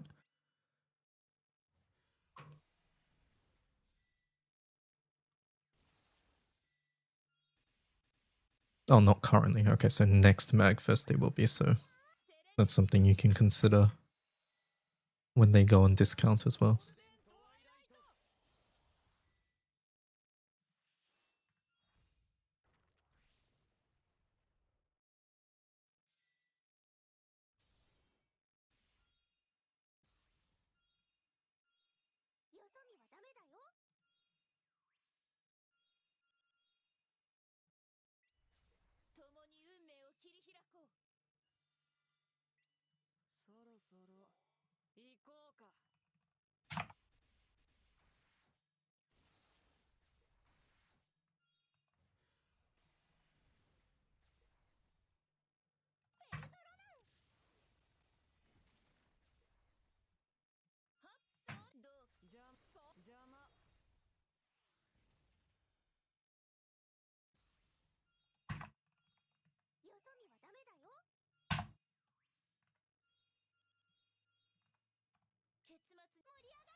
What do you want? What did I want checking of?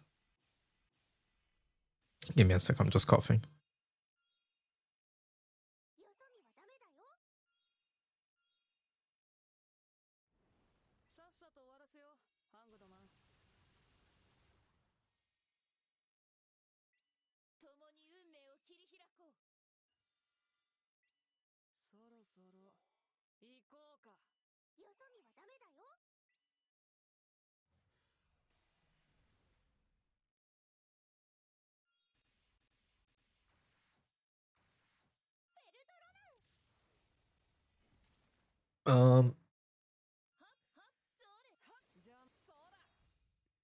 It's a little harder to do now, but essentially, Gudrun, it would be. No, I don't think it's that hard. Essentially, what I want is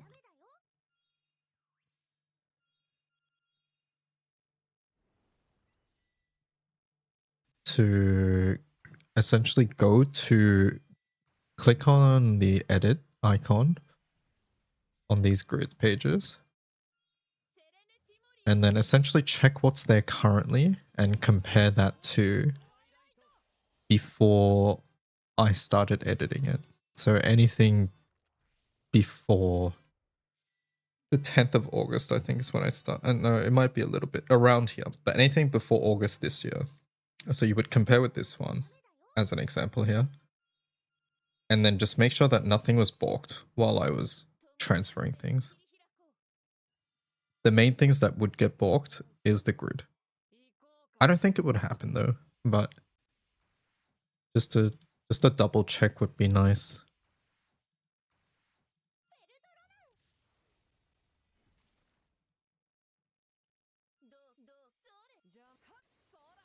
And obviously make sure that nothing's broken.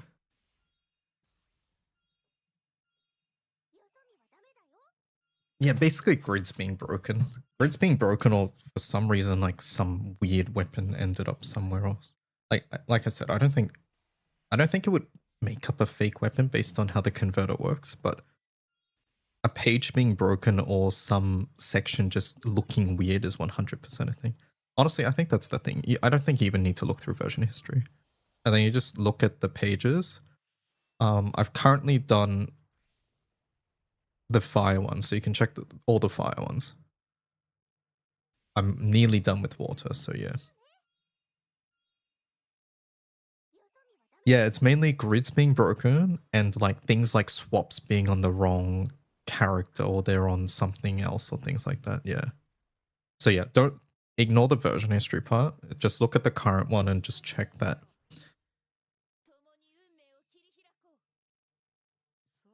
Hover overables are all in the right spot and things like that.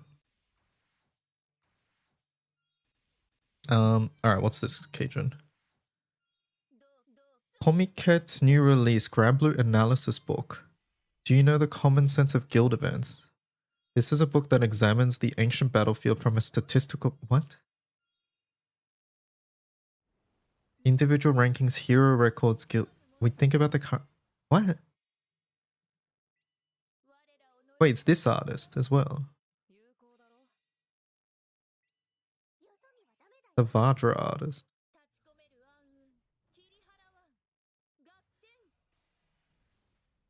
What? Oh no, it's drawn by somebody else, okay. But...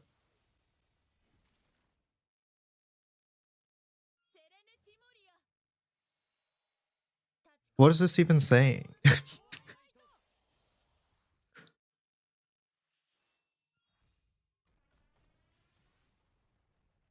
I'm planning to consign any leftover physical copies from Comiket to Melon Books. You have to hope to buy some from Melon Books.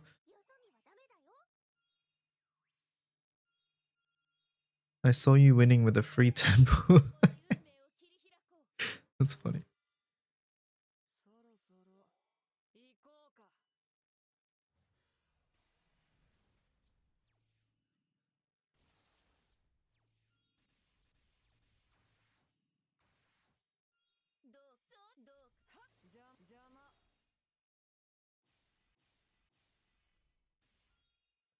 ET is great and all, but have you heard this? Mute it for loser YouTubers. Okay, one sec.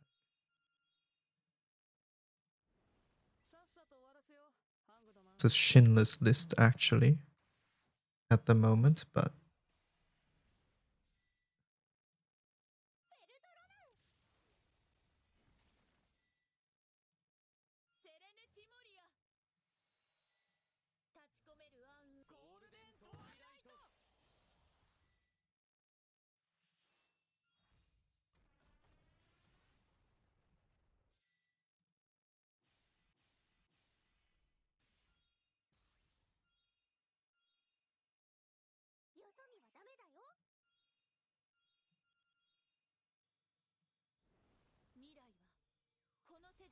맞다, 가구야. What is she doing there?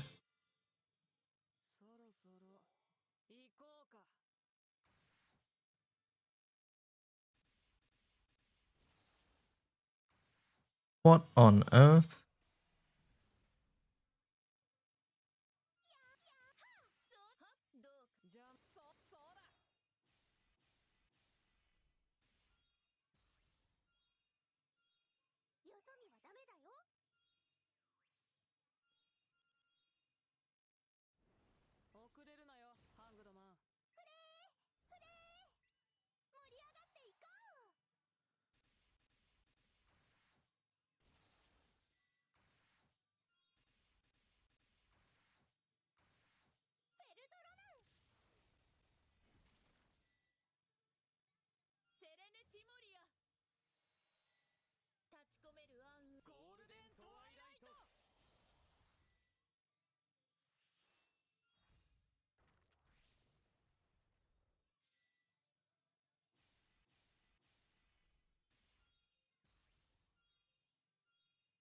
This is really cute.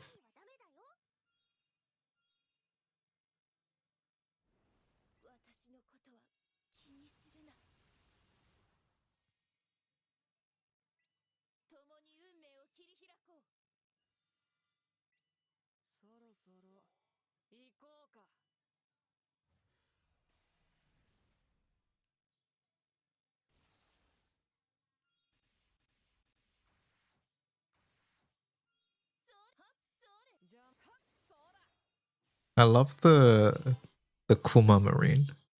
I don't know what it's actually called, but it's cute.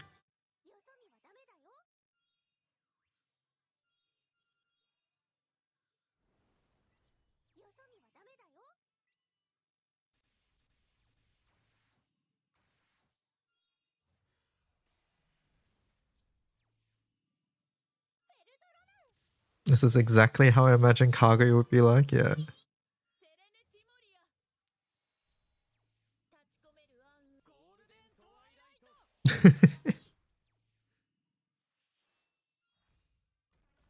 The moves are so dorky.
Very cute. Just shows up for a song, huh?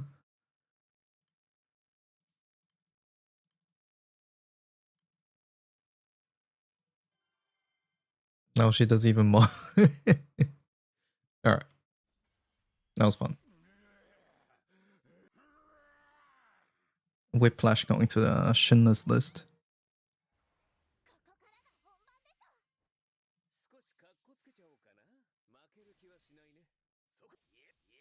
They didn't refresh in this video, I think.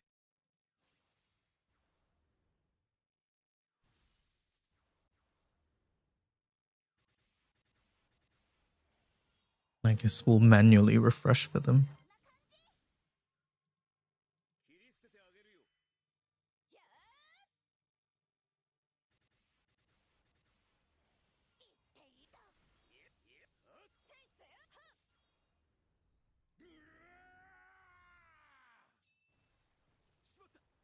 Okay. 40 seconds so far. Remember, chat, 40 plus. They refresh.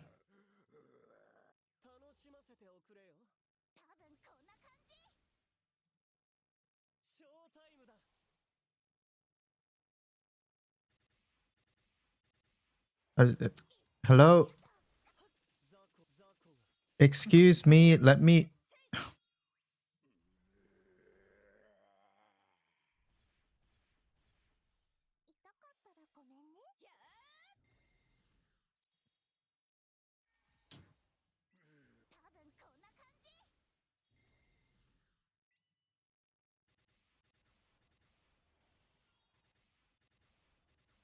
Okay, and we're up to 112.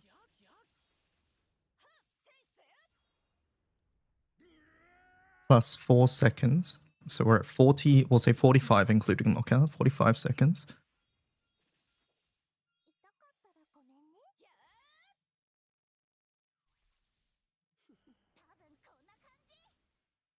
And then it's just attack again. So overall it's like, we'll say 50 seconds, 50 seconds. It's fine.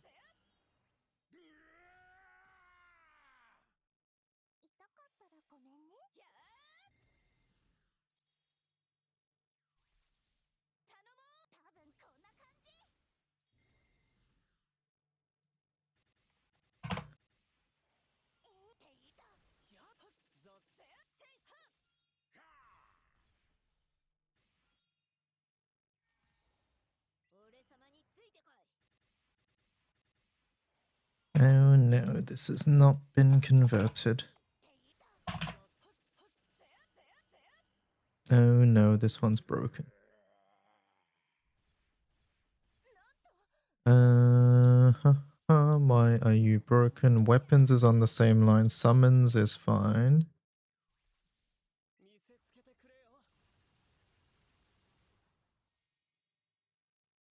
CCW? I feel like it's up here. Missing thing at the bottom. It was. There we go. Thank you.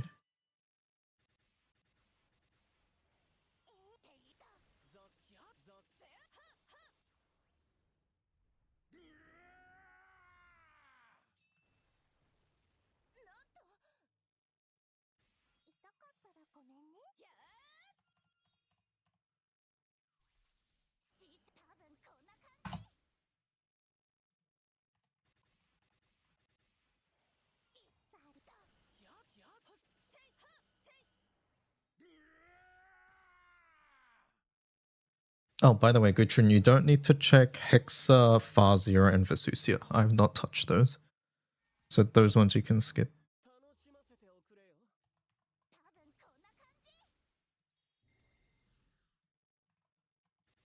On any of the elements.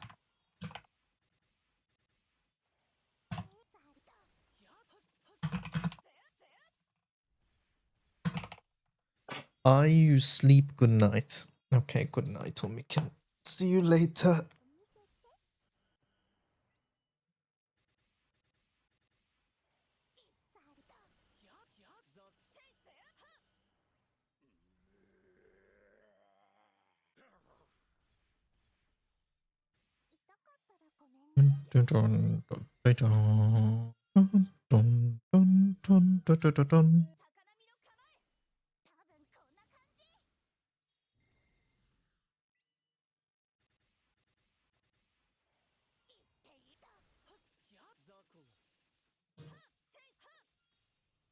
Surely these are blue chest setups, no?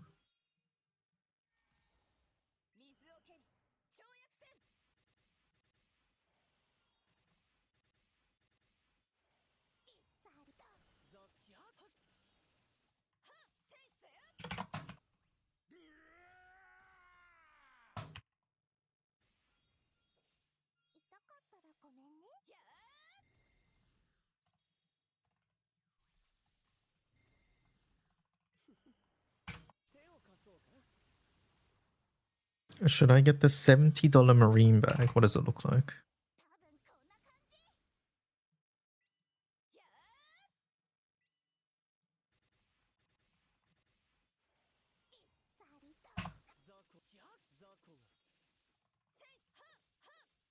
It looks like this. Two-way fandom support bag. Okay, so it's an Ita bag. I think that's what they're called, right? It's cute. It looks cute. $70 for this seems like a lot, but I guess it's anime merch. I don't know marine well enough. Are these like marine symbols? Like if you didn't tell me this is marine, I wouldn't know it's marine. That's basically what I'm trying to say, I guess. But I guess that's a good thing because it means you can wear it in public and it's still fine.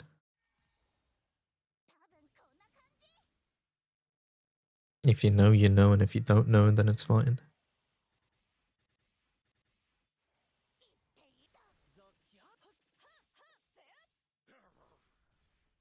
You can flip it around to hide your weebiness. That's so funny.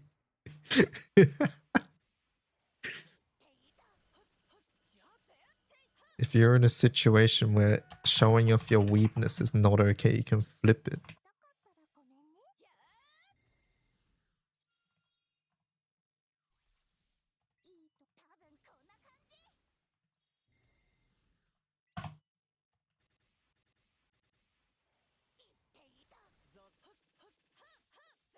That was made for you, I guess.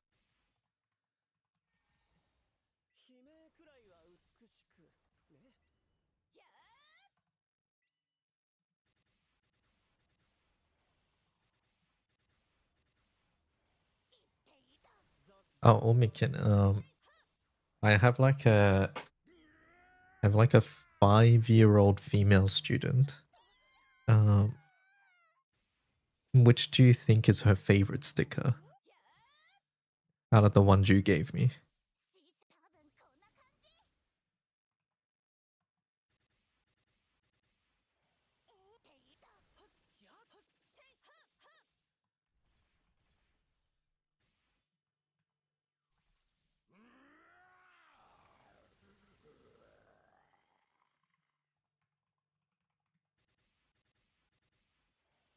I don't even remember what I gave you.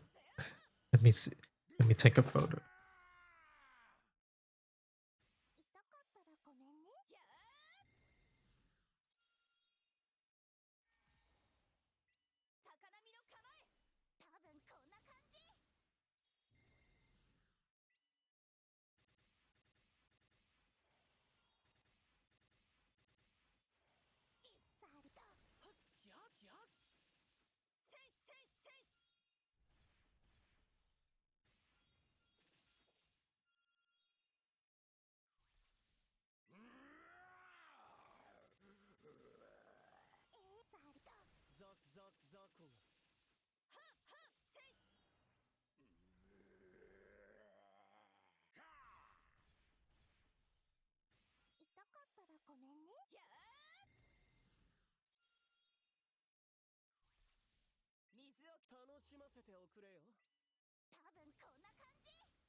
Is he still muted? Yes. I was saying that she does flip-flop between a couple, but she does have a favorite. And Chikawa, no, not Chikawa.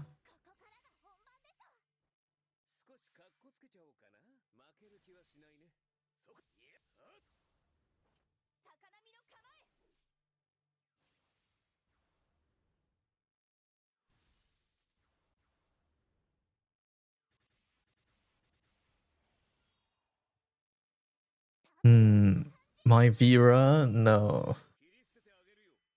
You would guess Kag or Vicky? I would say Vicky is second. Vicky is second.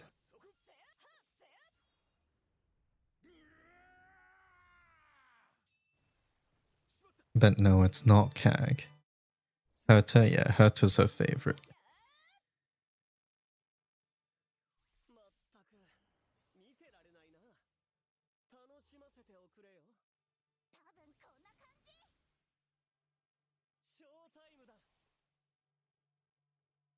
Herta's her favorite, and then Vicky's second.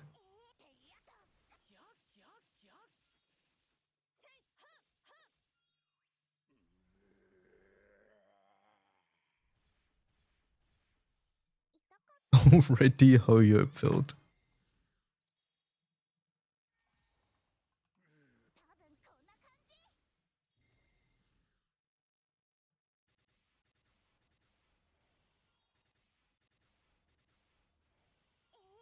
GBF's doing a crystal giveaway on Twitter. They are, yeah.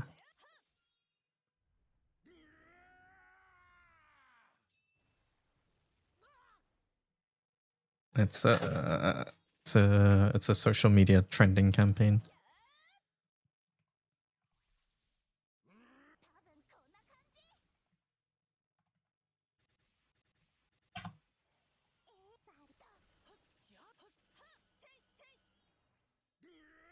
Inventing fake holidays to give away crystals.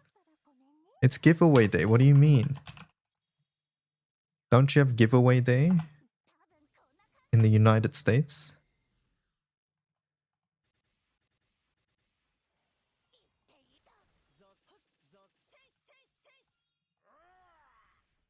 No, we don't. You guys are missing out.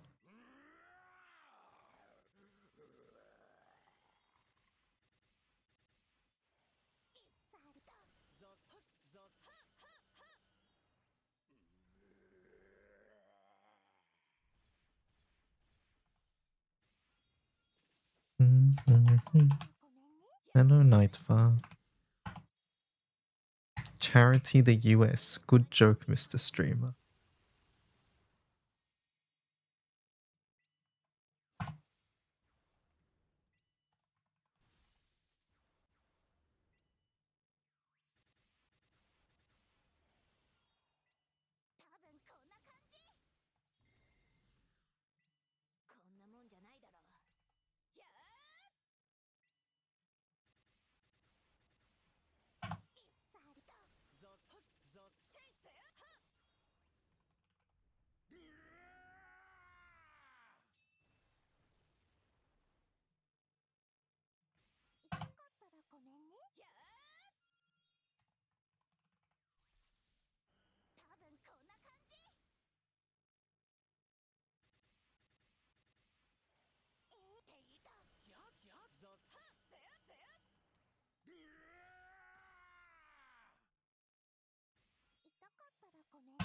FA setup.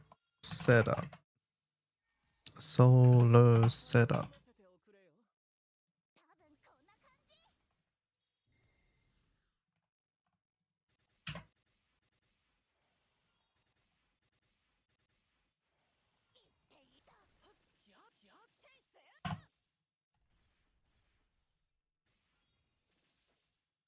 I started FF7 again yesterday. Surely I don't lose all my save data. OG or remake?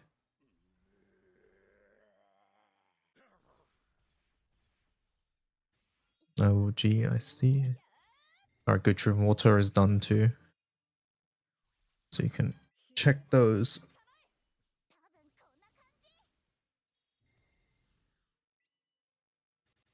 I want to play OG before Remake finishes releasing, I see.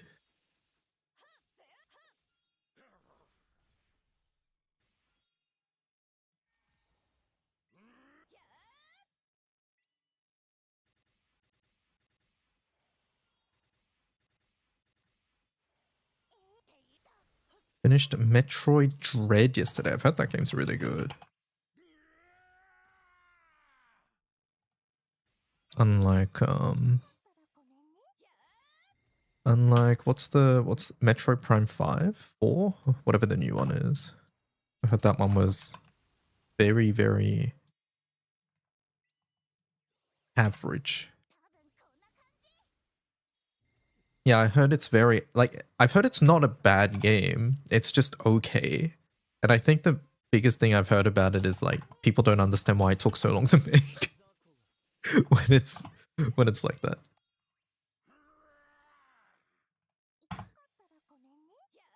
They're like, yeah, it's fine, but there's no way it should have taken as long as it did. Is that the one where you go back and forth through the desert? Yeah.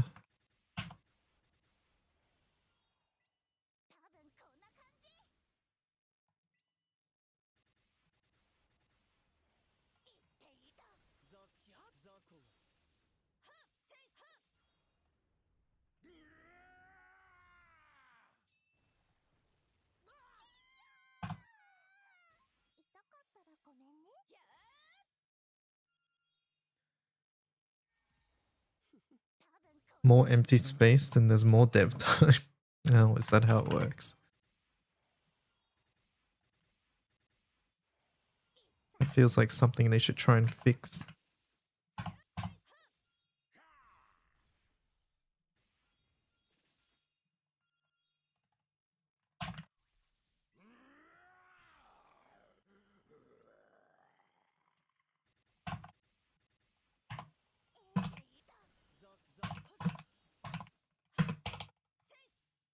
It's more linear than Fusion as well.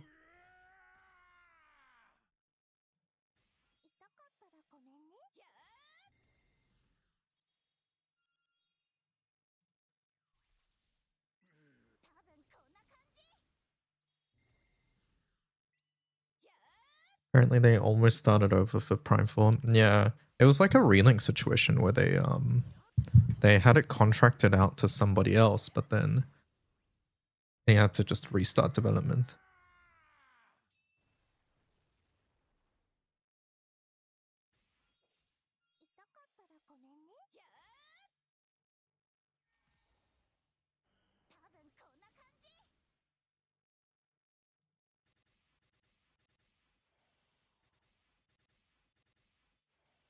All right, I was gonna go through these.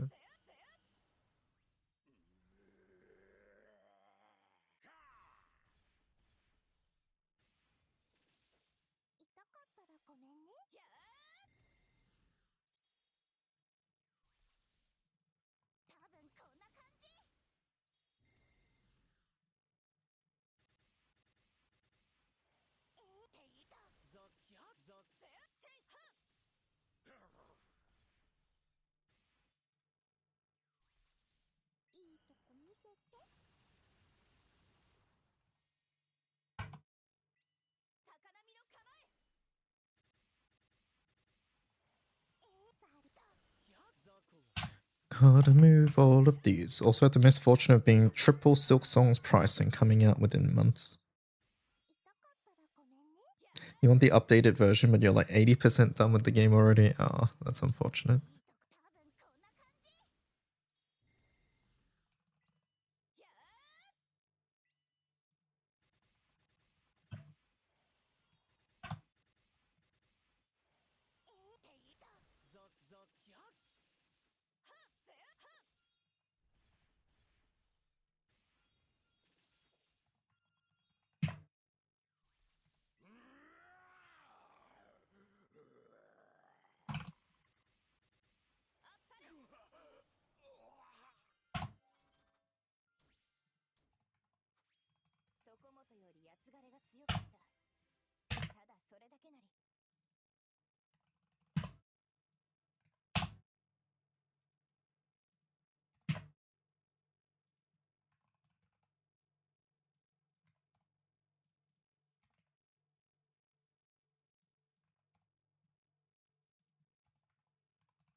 You want to start 1 and then 3 after?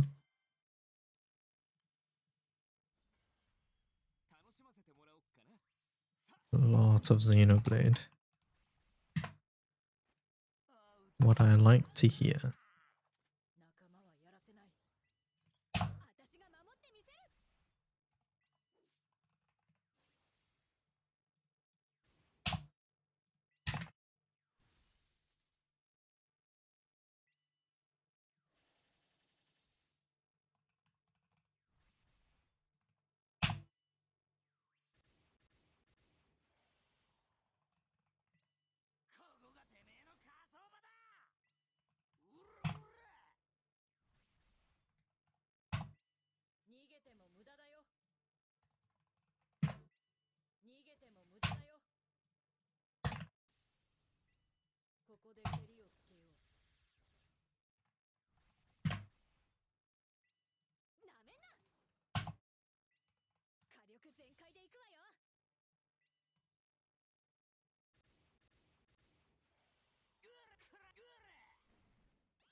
Half the reason I haven't finished 2 yet is because I like playing handheld and my Joy-Cons had insane stick drift. It was unplayable. And very unfortunate. No, hold up. We did Tefnut. Let me quickly go back. I want to make sure that any setups with illustriouses have it in the title.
Gurashi. I want to see Brand New Day again. You know, I was thinking that the other day too.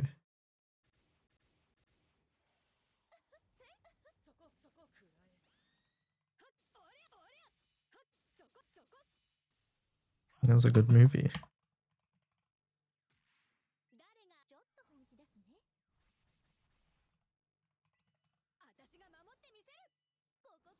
Someone uploaded it to Twitter, so you can maybe watch it there if you want, I guess.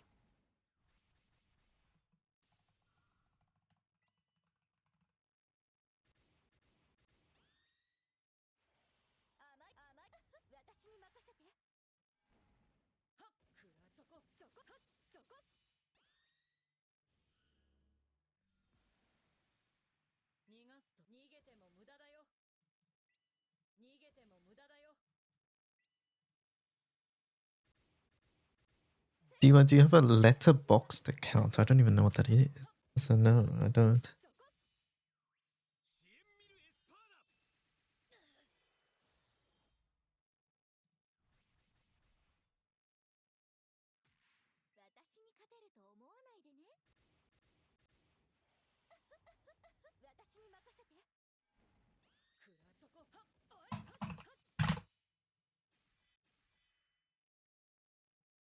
It's like anime list, but for movies. No, I didn't know that.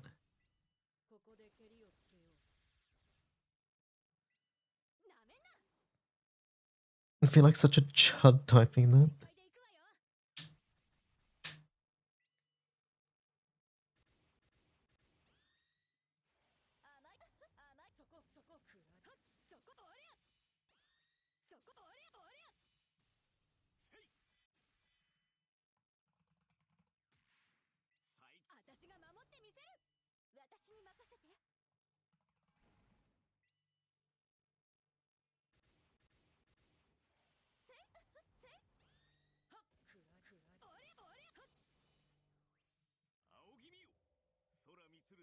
I felt a piece of me die inside reading that.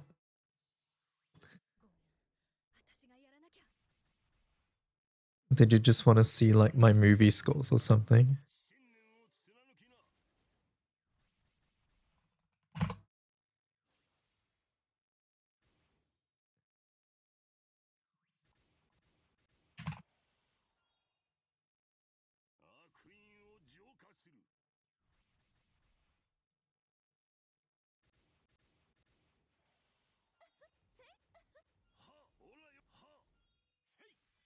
It's the same even down to the snooty scores.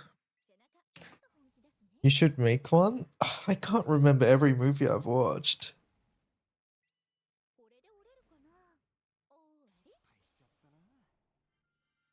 Letterbox is a yellow flag. Is it? Why is that?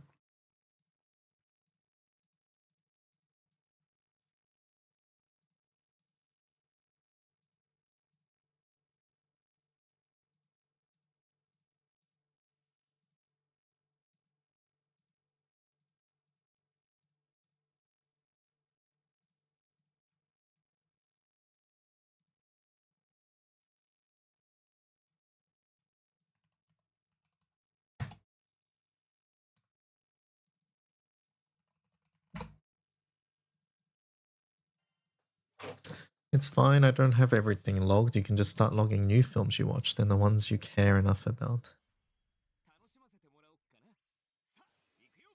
There's way too many people there who take things too seriously. Oh, so the internet. You just described the internet.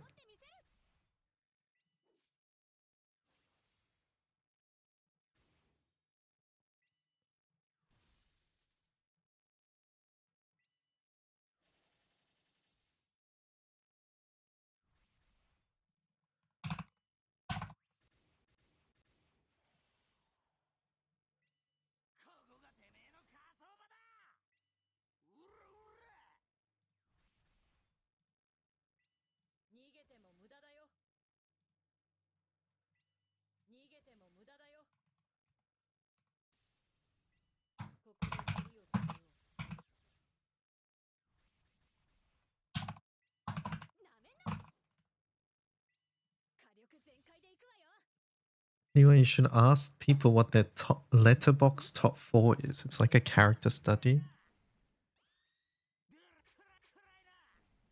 So the first character study here is having a letterbox account, because apparently that is a red flag. Oh, yellow flag, my bad. And then the next step is asking them what their top 4 movies are.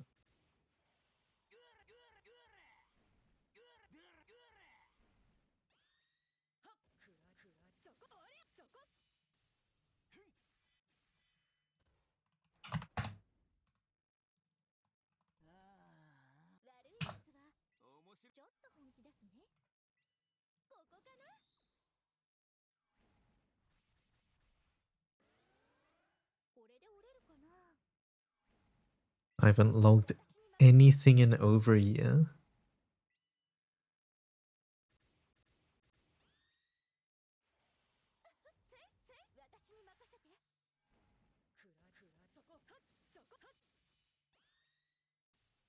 I'm so glad you asked. Here's my top 4.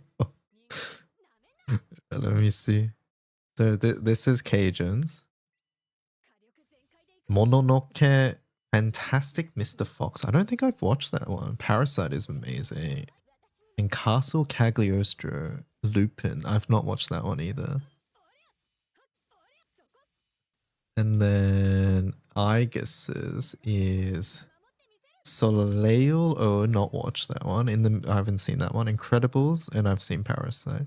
Would Parasite break into top 4 for me? Maybe. Maybe it might.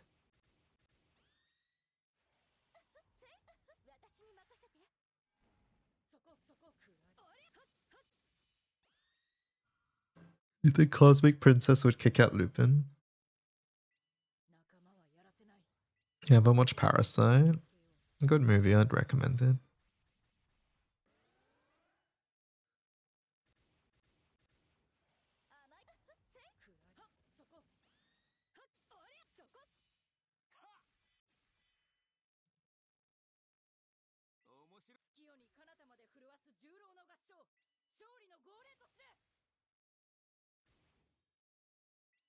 Parasite the anime? No, the movie.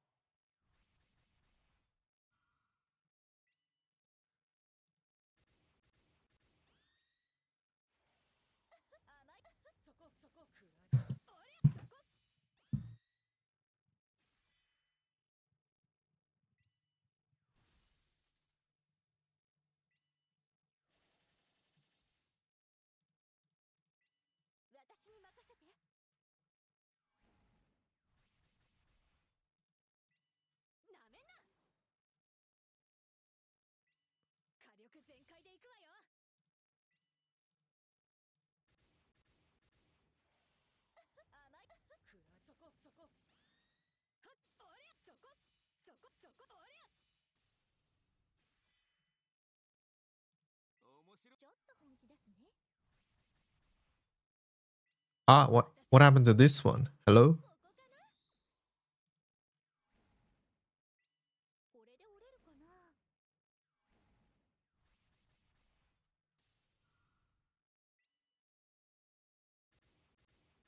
Weapons Car 2. What? Weapons 2. Wait, where's Weapons 1? Why is Weapons 2 above Weapons 1? What is happening here? Okay, there's Weapons 1.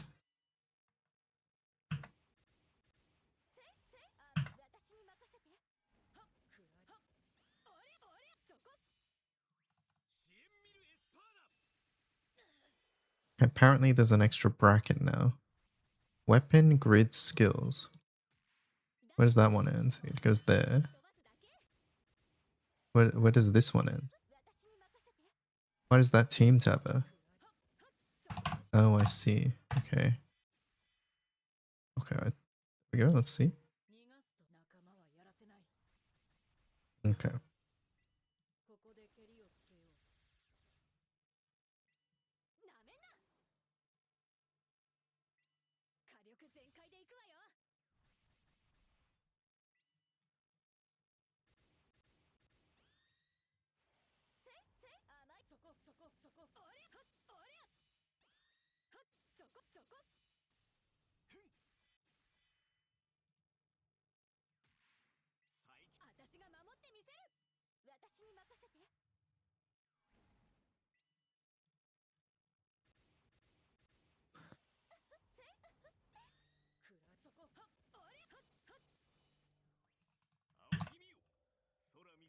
Chris Vilga.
I saw a movie pop up on like a clip of a movie pop up recently. I forget what it was called, but I looked up the synopsis. It was some cult movie in like the Nordic area somewhere.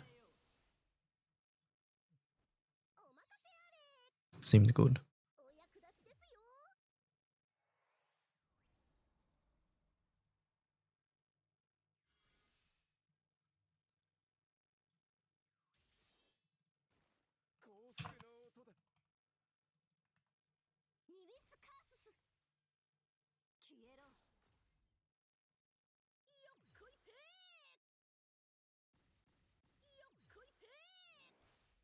In nearly 9 hours into this Ella, Fear and Hunger playthrough, he only just realized there's a level up mechanic.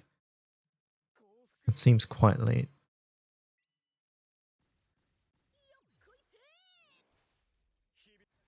I don't use Twitter either. My nonsensical shit posts are free range. I watched The Invite. Felt more like a play than a movie, and you loved it.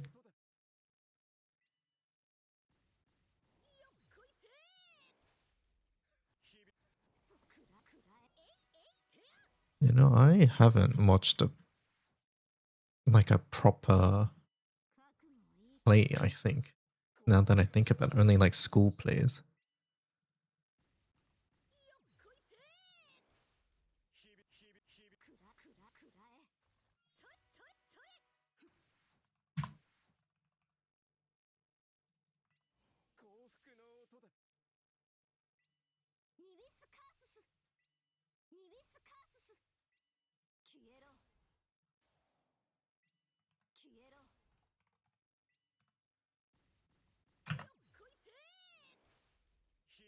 You've seen 2 musicals? Well, no, musicals I've seen a lot. I'm talking about just plays.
Wait a second, my Oro died.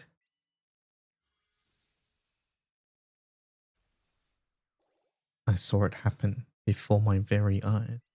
Whatever, we'll just get tenacity loot.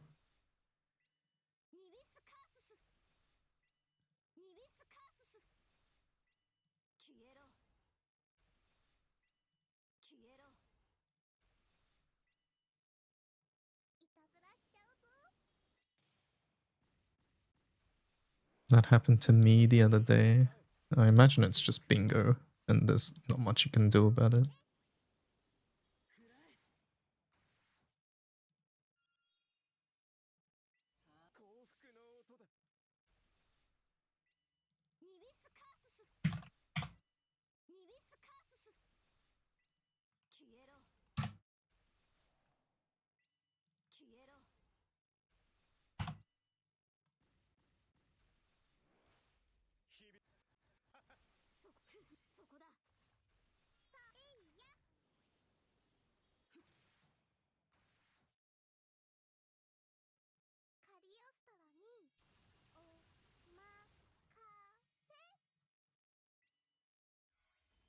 Are you gonna see Dateline? What's that?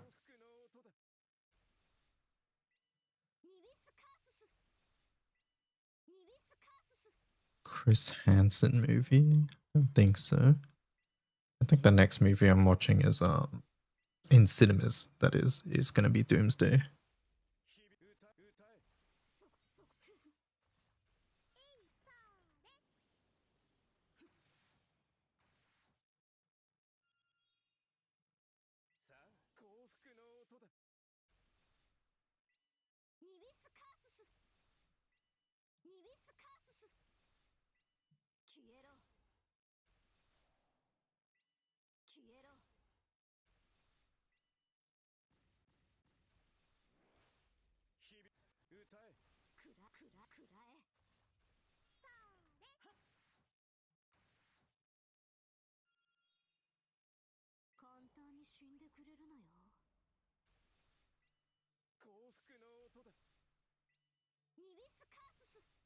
To Catch a Predator host?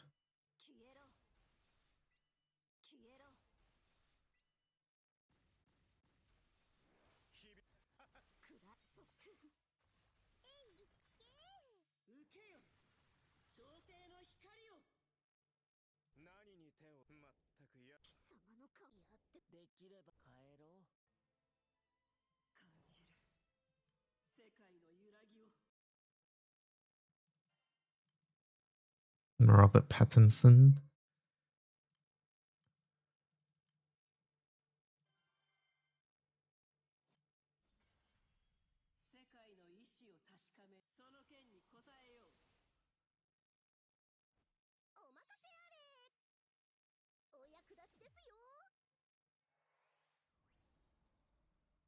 Did I finish up to sub HL?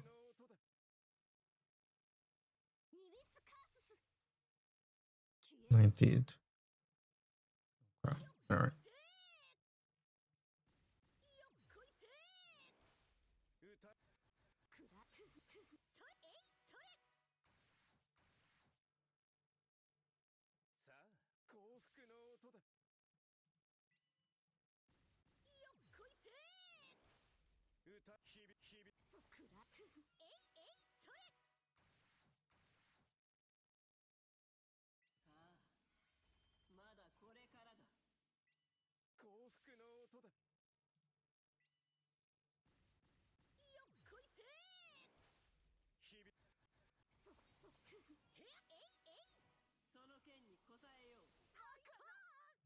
Okay, that's done.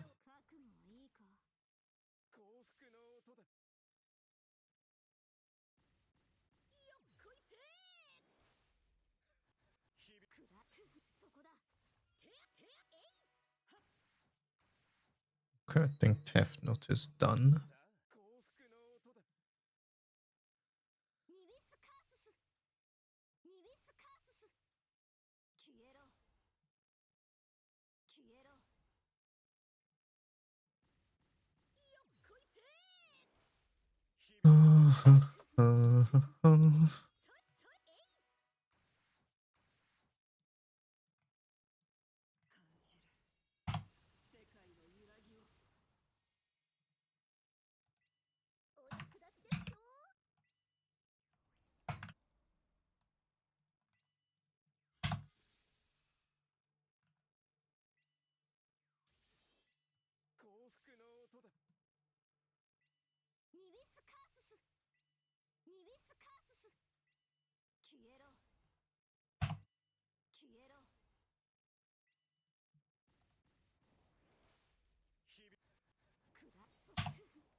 What do I think will the light grand will be? Honestly, don't know. What do you guys think? Guessing grinds is so hard.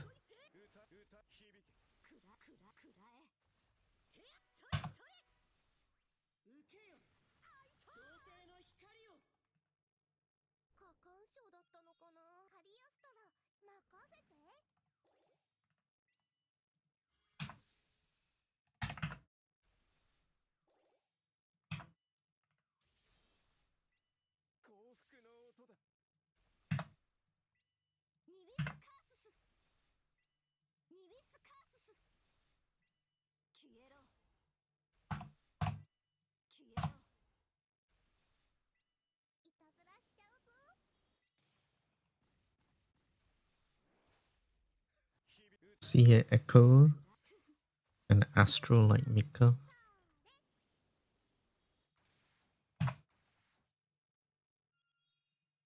Yeah, maybe the Onoskelis or something.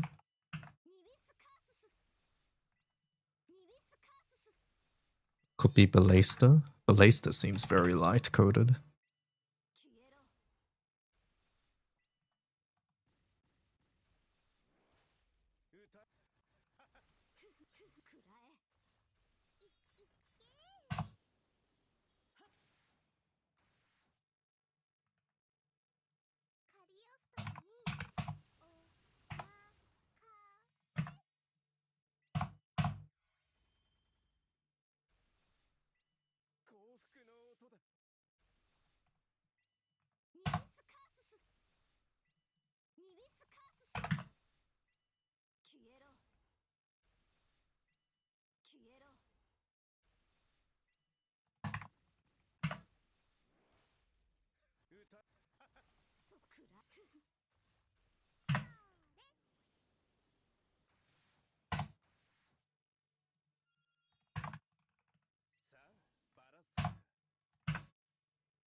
Cajun, how come when I use the Control F here, it doesn't highlight?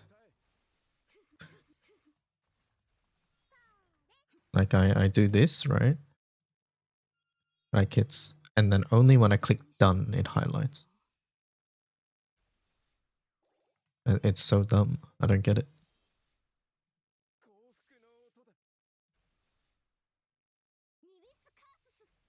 Like I can't be on the Control F menu, otherwise it doesn't highlight.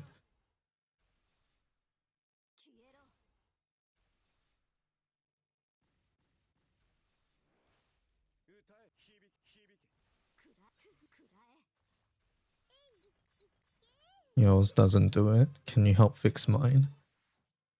Control F not highlighting is so inconvenient.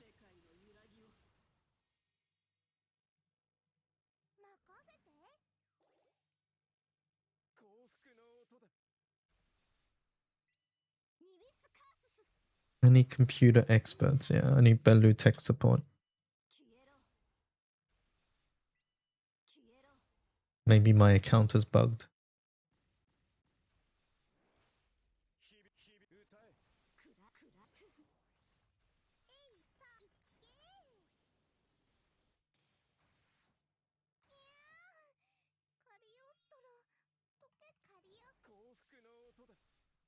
So big.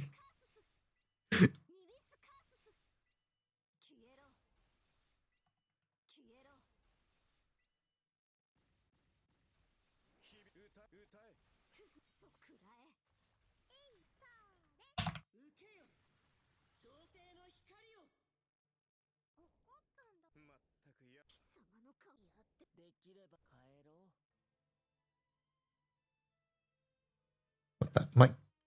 My Cosmos has failed 2 times in a row today. What happened?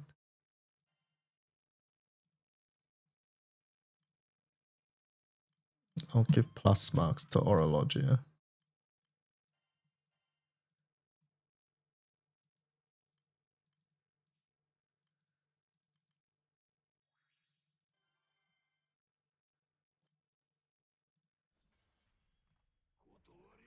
Using Evangeline might be the issue. Wow, thanks.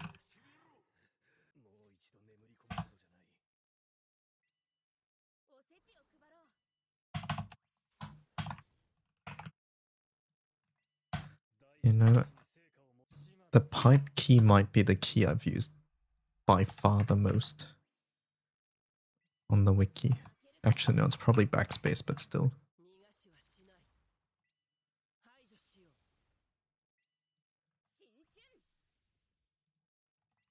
What's the proper name for the pipe, chat?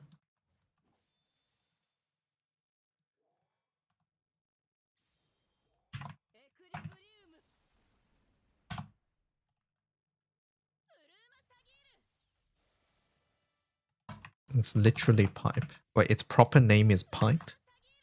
Is it only used for programming? Is it ever used in grammar? Like regular speech? Vertical bar?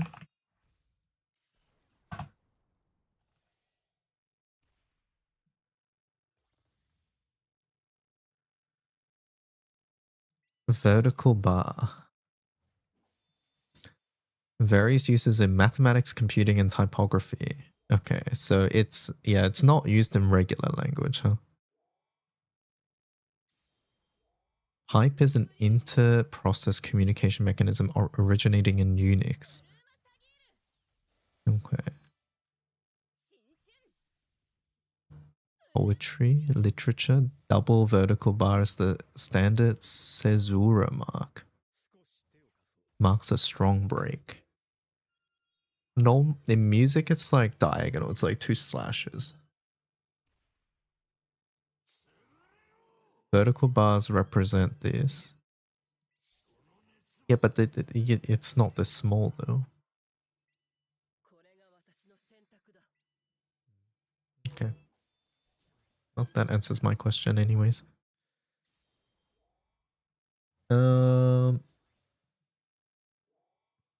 Hey, I want to ask, if I'm a rank 175 player and I have only one copy of Bubs, should I use my Sunstones? I have 4 Sunstones after recruiting 2 Evokers. I would say no, personally. And the reason is because you've done 2 Evokers, and the other Evokers all need them as well. And Bubs is a strong summon, and there will probably come a time where you're like, hey, I need Bubs, and you need to stone him. But I think for now, like, you can get by without Bubs. Like, Katrin here is like max rank and stuff, and he hasn't stoned his Bubs. Basically, Sunstones are rare, and I think using them on Evokers, personally, and Arcarum summons by extension is more important at the moment.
Comments go down there, set up here.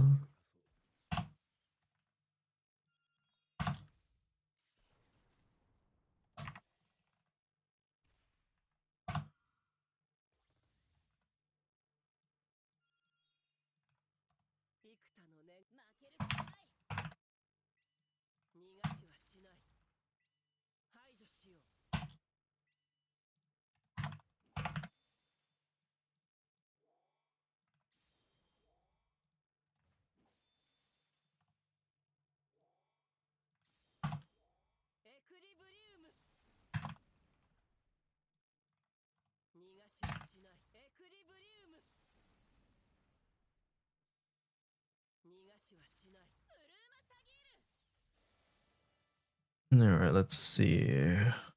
Front.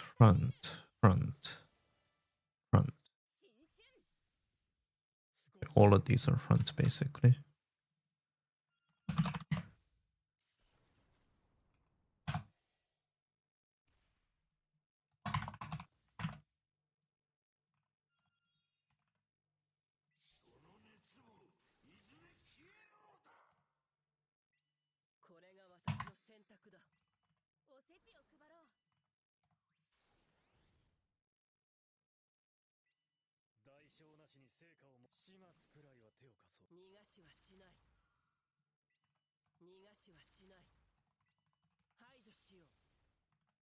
Mana Diver. That one is not fronting.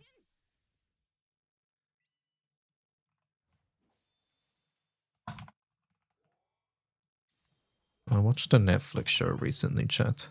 Have any of you guys seen it? It's called His and Hers.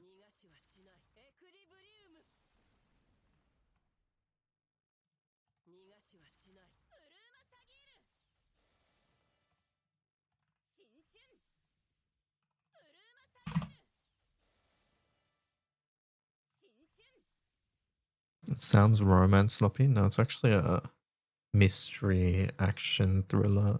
I won't say action thriller. It's more of... Yeah, it's definitely not action. Yeah, mystery thriller, suspense. I don't know, one of those things. Ohio. Hello, Tender. How's it going?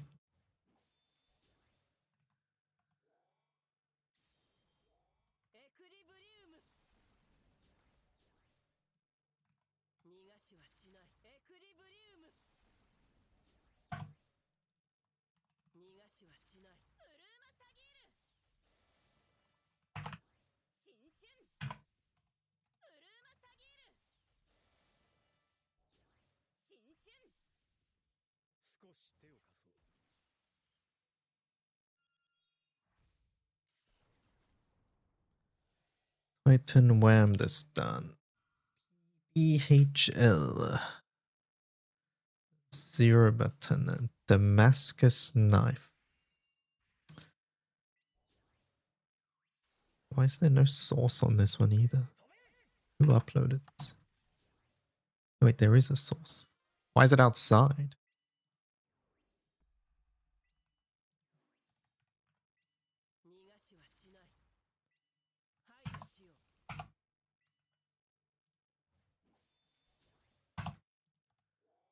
That was probably me, actually.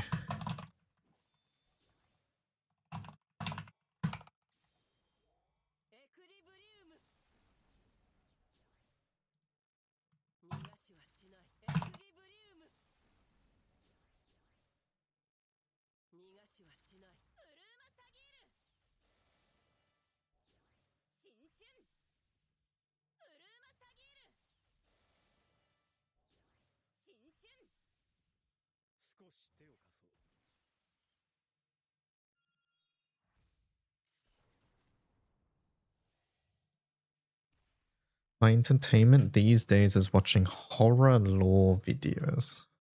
Horror lore, okay. Sounds spooky. I don't like horror things. I get scared too easily.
Chat, from just a name perspective, only name, which illustrious has the coolest name?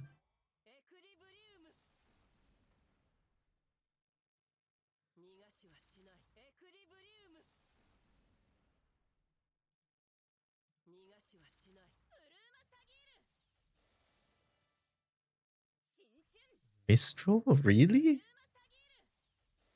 Blazing Mistral. Okay, I guess I disagree there. I don't think Blazing Mistral's name is very cool. Spelga Andromeda? Yeah, I was leaning towards Andromeda personally.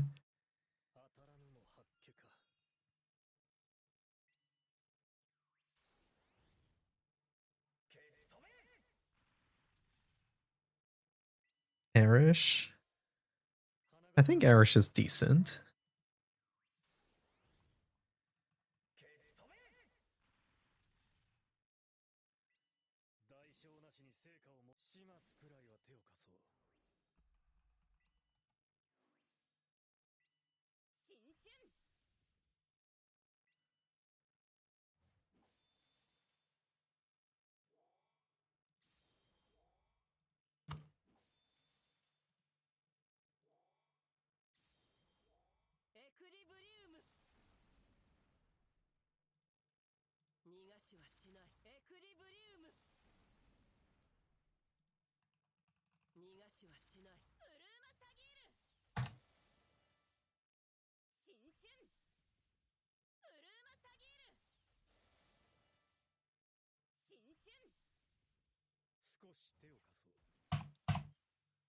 There's a Fate character called Erish as well. I do know about that one, yeah.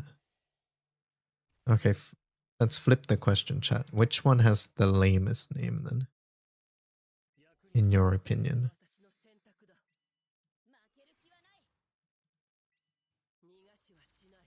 Zosimos? Golden Fists of Ura? I actually like Golden Fists of Ura.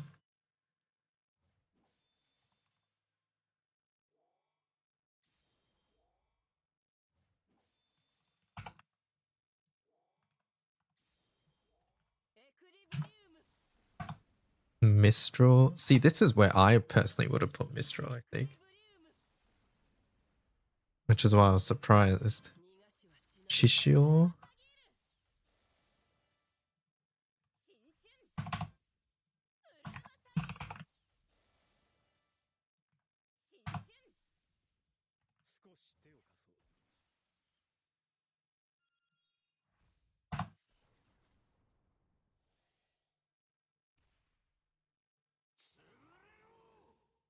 Oh, this is the old one. Hold up.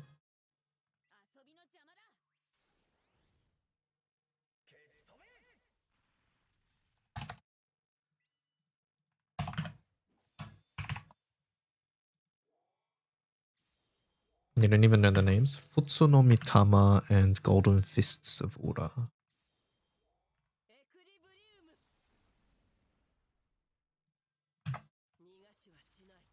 Or it might be Golden Fist of Ura, I forget.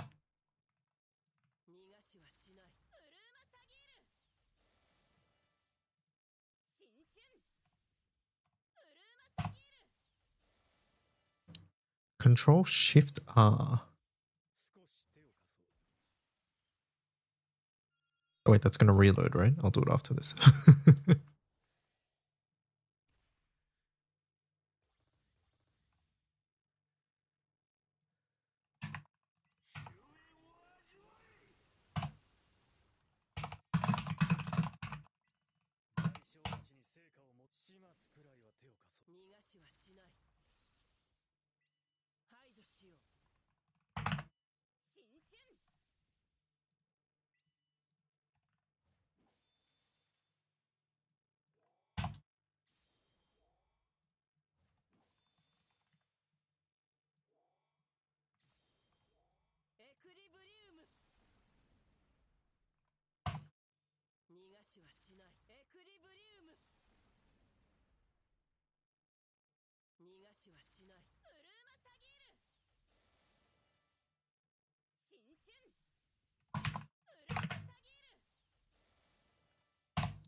740 hunting is missing.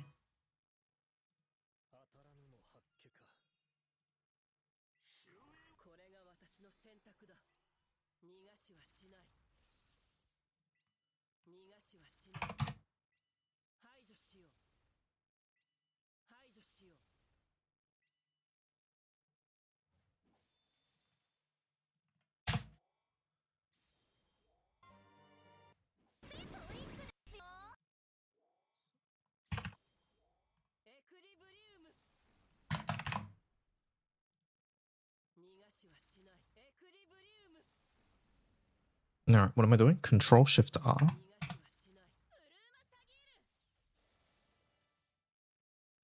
Wholly concerning hobbits.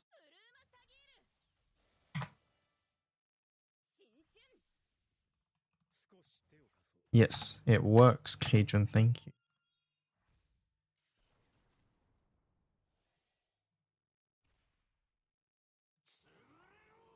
Thank you, thank you.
Grunting.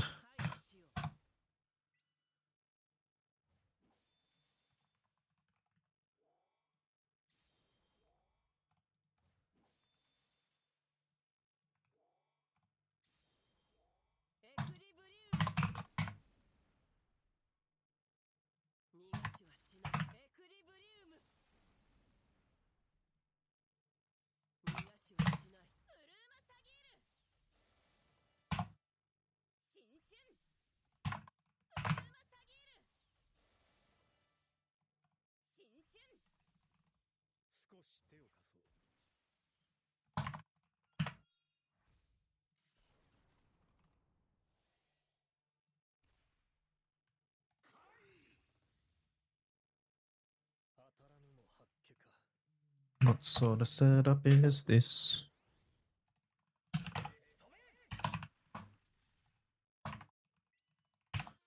Let's see.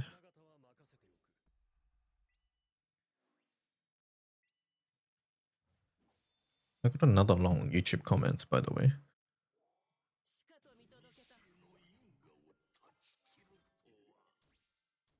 This one.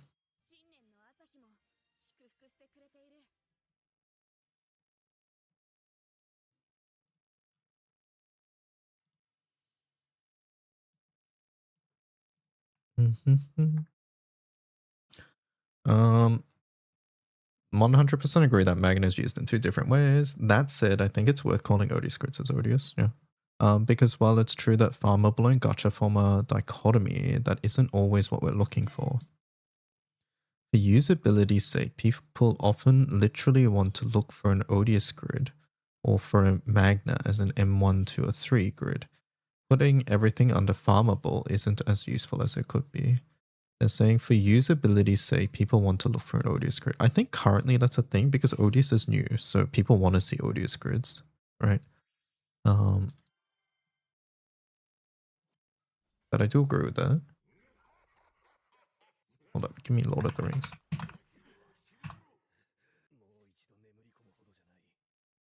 I'll just play a little bit of Lord of the Rings.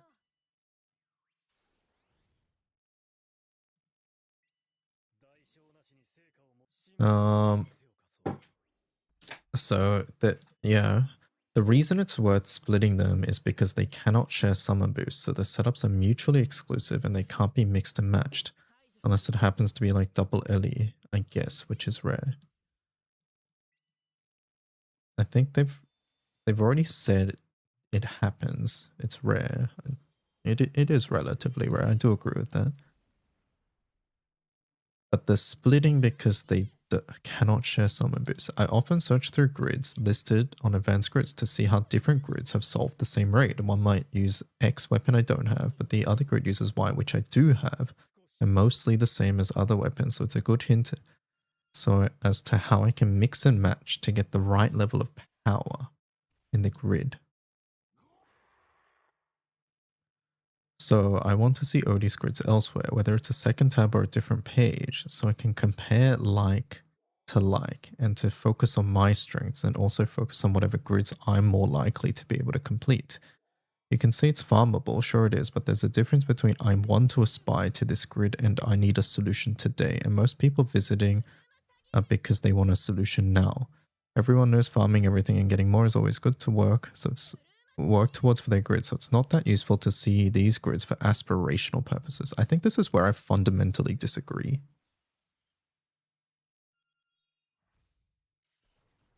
And I think this is just down to opinions, mostly. I think fundamentally I disagree that seeing a grid you can't do is a bad thing.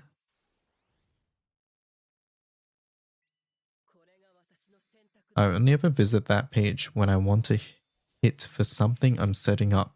I'm trying to grind now, so it matters what I have access to. Luckily for me, I have everything barring the new raid drops.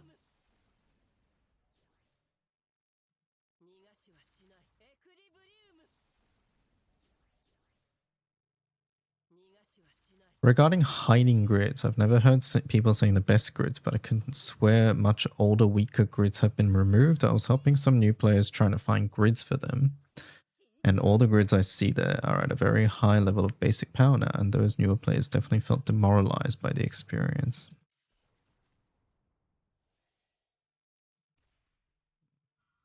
99% of people asking for separate ODS read to me as I don't have this thing, therefore I don't want to see it. That's honestly what I'm getting to from many of the responses. Like even this one. They said, hey, I have everything, but it's more like the statement, hey, I need a solution today.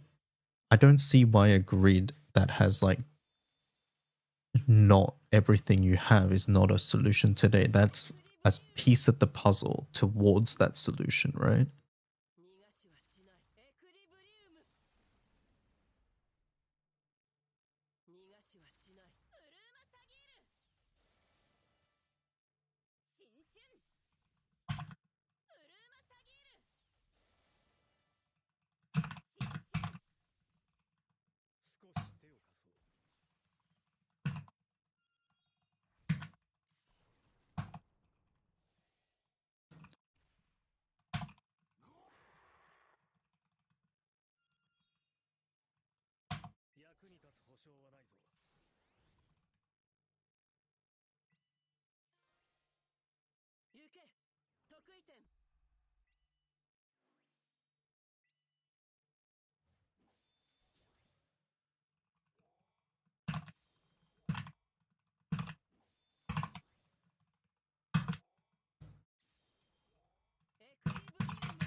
Being forced to see what is better, even if you don't have it, is a good reminder of what to strive for. It's not like the next best thing you can do is going to be significantly out of the way if they're combined. Yeah.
Can't stop thinking about Quattro Chains Grid.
So you're saying Optimus should be the default tapper?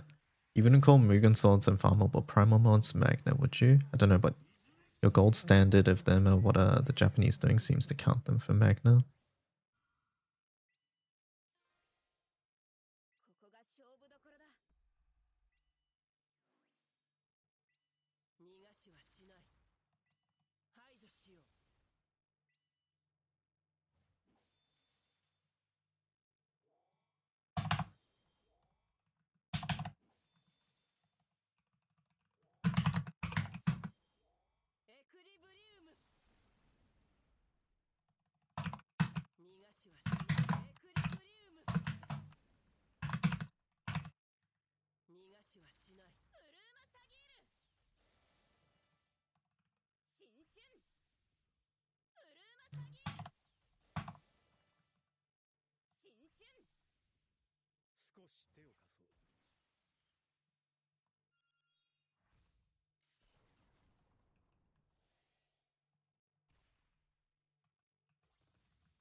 I do wonder if there is a certain amount of entrenched belief that because Magna as a playstyle is inferior, not something you typically strive for, it's inherently not actually a playstyle. That's why they so adamantly insist Magna Omega Boost definition. No, I think it's just simpler than that, Gaijin, honestly. It's... I mean, it really is just... You look at the modifier, that's all it is. And it's nothing really past that.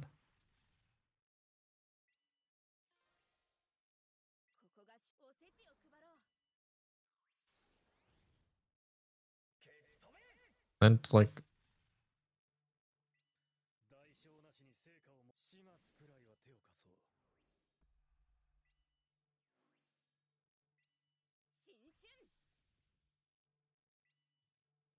I've seen plenty of comments, and even people who've been around the game for a while will say things like, hey, Magnus just never referred to as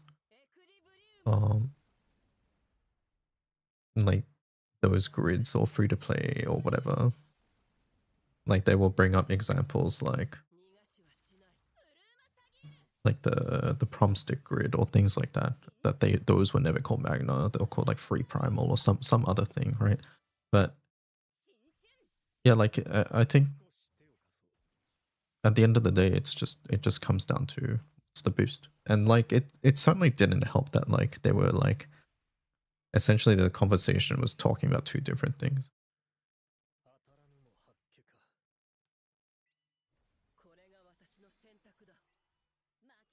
It just baffles my mind when it took me 2 minutes to find both English and Japan using Magna in ways that go against what everyone was saying.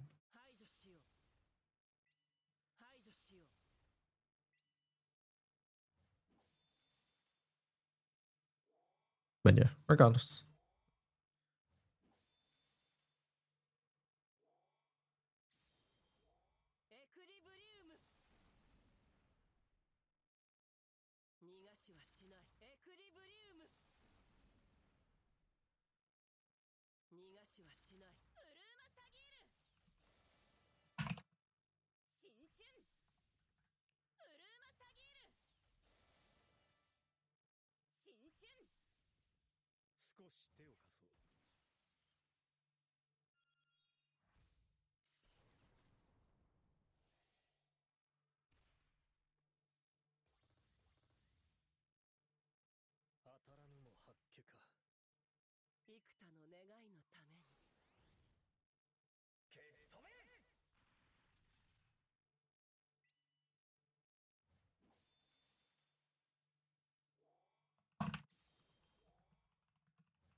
There's two different concepts. Yeah, there's two separate things going on, and people, a lot of the things are just like missing the second point entirely.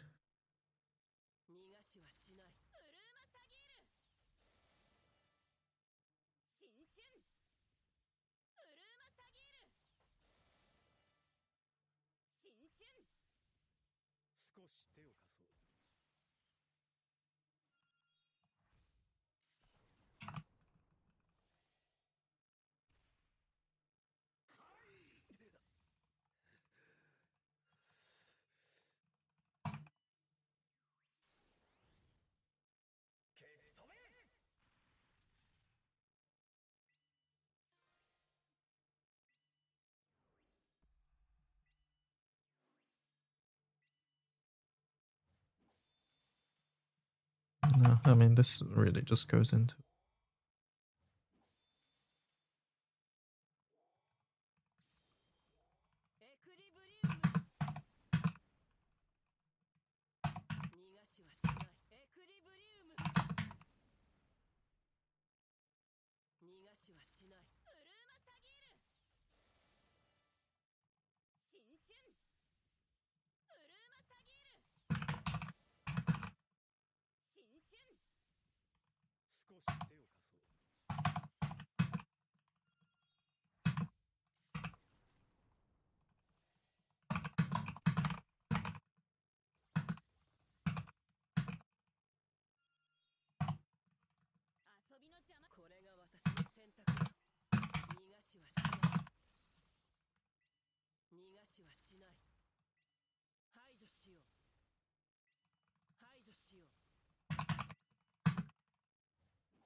Mm.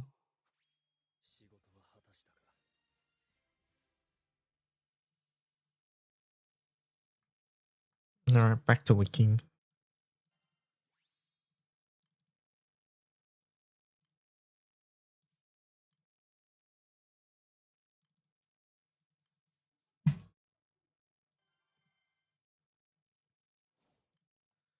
Let's see, what's the last thing I did? We did Titan Nihui Vinte. Alright, that one's done. Next, Lucilius.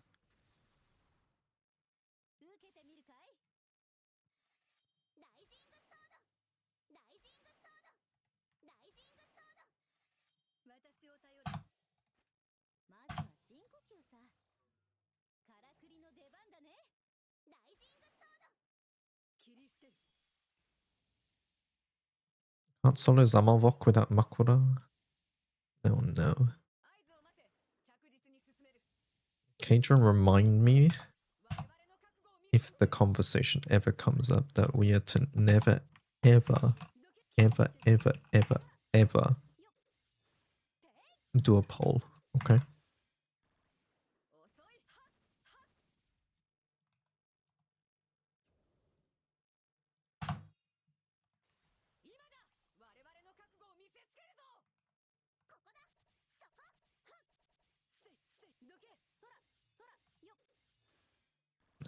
Do not let anybody related to the wiki ever do a poll. In general or about Magna? No, just in general. About wiki things.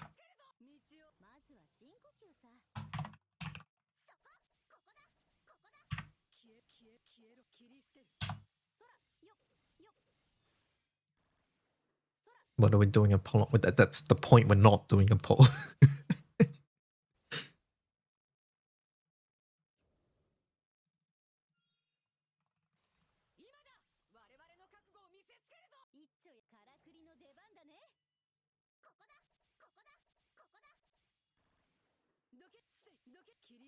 Polls are fun. No, the issue with polls is this.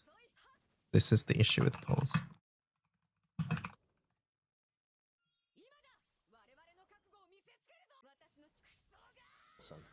Veteran game designer Mark Rosewater once said, "Your audience is good at recognizing problems and bad at solving them."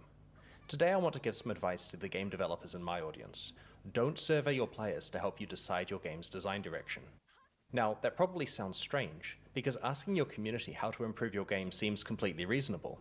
And to be clear, I'm not saying you shouldn't listen to your players. Of course you should. You should solicit feedback about specific topics, watch how people play, pay attention to complaints, and take reported problems seriously.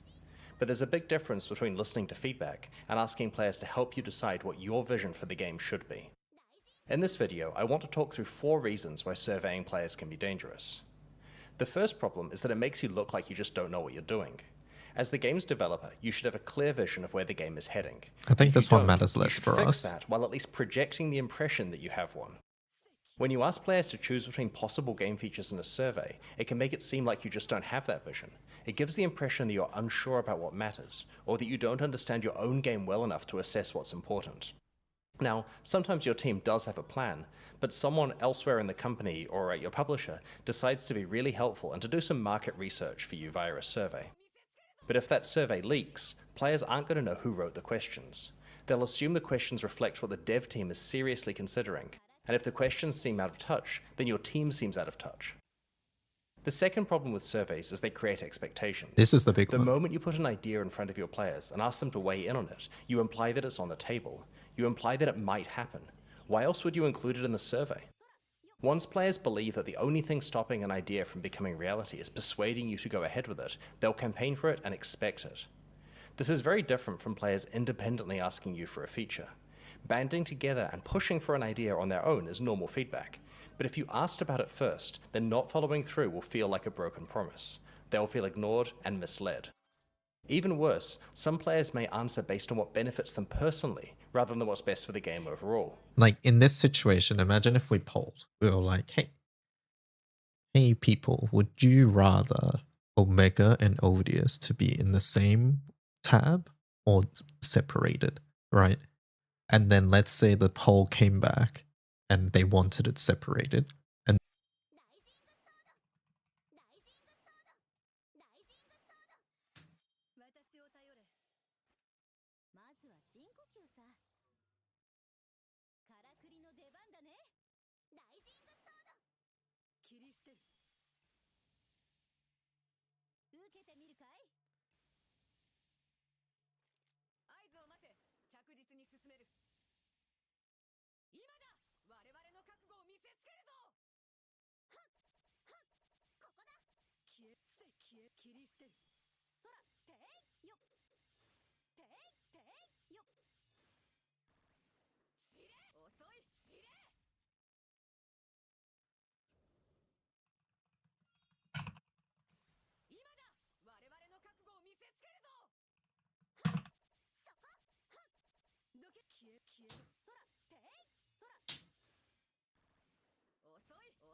I think we're okay now.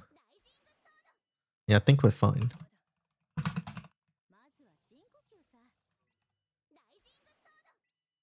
Yeah, I think we're back.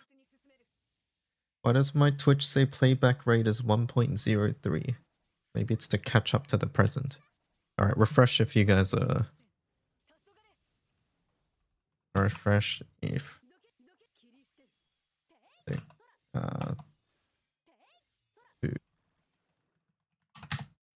refresh to get rid of stream delay, but yeah, we're back. Expect consultation. Then the next time you make a decision on your own, people may ask why you weren't consulted first. You'll gradually give up your ability to act decisively without backlash. I think, yeah, this is the biggest one for us, which is that if a poll is done and then we don't follow through with whatever's there, then it just creates an expectation, basically. The third problem is that surveys often don't give you information that's actually useful. Players are often very good at telling you when something feels frustrating, unrewarding, unfair, or confusing, and that kind of feedback is incredibly valuable. I think the other thing here also is that sometimes the question might be misinterpreted, but also like the options might just not give you what you want either as well.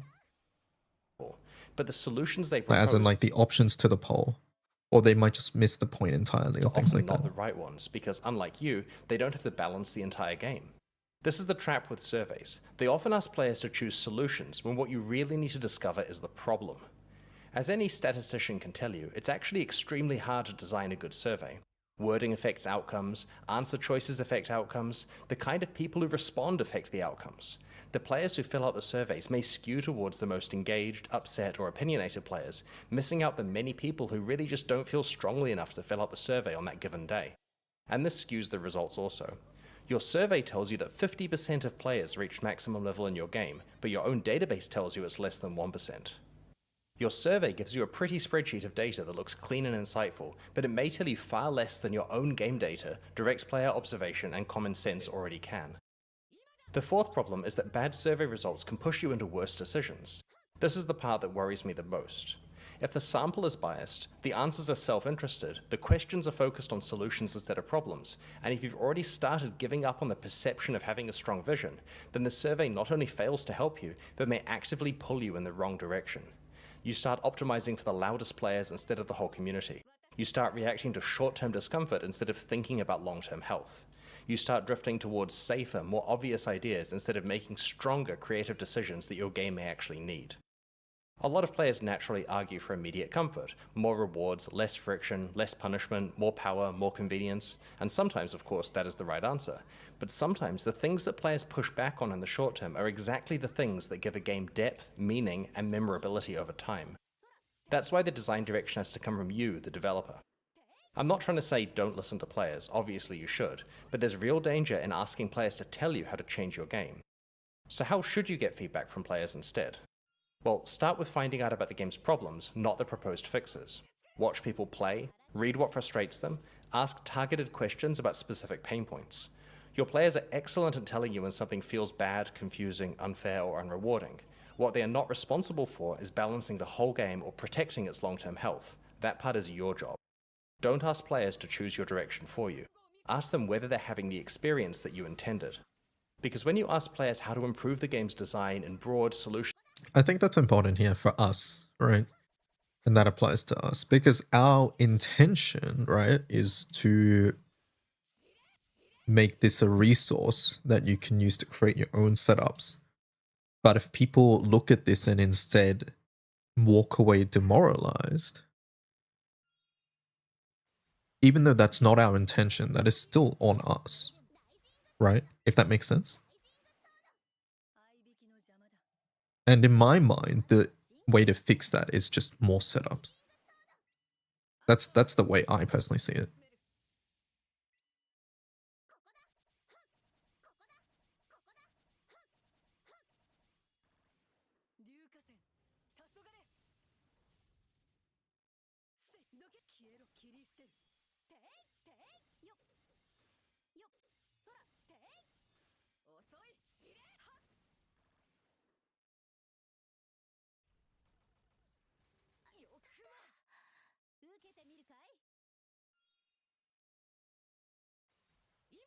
Have I watched Mark Rosewater 20 Years, 20 Lessons presentation? No, I can't say that I have.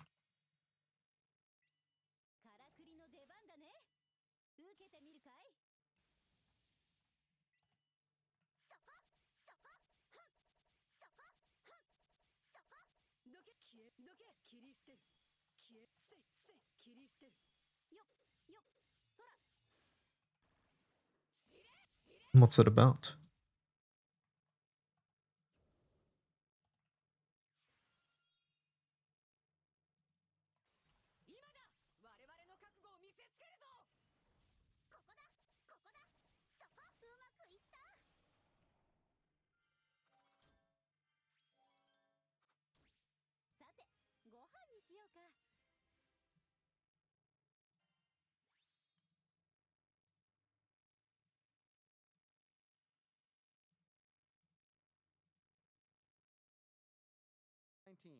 It's the relevant portion. Magic the Gathering. Ah, that's who it is. Okay. Your audience is good at recognizing problems and bad at solving them. So my metaphor here is a doctor appointment. What does a doctor always do first? They ask how you're feeling, because you know better than the doctor how you're feeling. But the doctor doesn't often ask you how to solve the problem, because they're better equipped than you to do that. Same is true in game design. Your players have a better understanding of how they feel about your game. You're trying to create an emotional response? Well, they know what that is. They can tell easier when something is wrong, and they're excellent at identifying problems. But they're not as equipped to solve those problems. They don't know your tools. They don't know your limitations. They don't know a lot of things they would need to know. And so they're not particularly good at solving problems. So please use your audience as a resource to discover what's wrong, but take it with a grain of salt when they offer solutions. So lesson number 19, your audience is good at recognizing problems and bad at solving them. And I must stress again, they're really, really good at recognizing problems. They're a great barometer. You should use that as a resource. But just take it with a grain of salt. Their solutions don't always work. Okay, lesson number 20. So when you look up on the board, I started to realize... Yep, pretty much.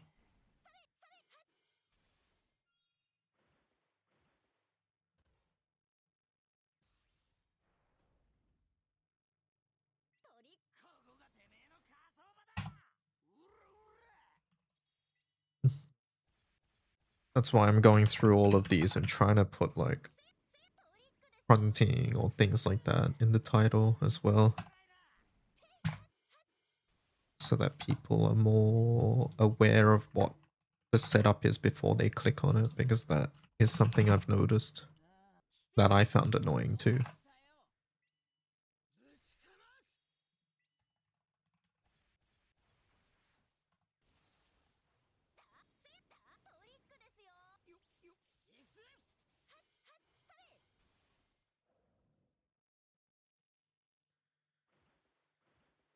Let's finish this and let's grab something to eat real fast, and then we'll continue as well.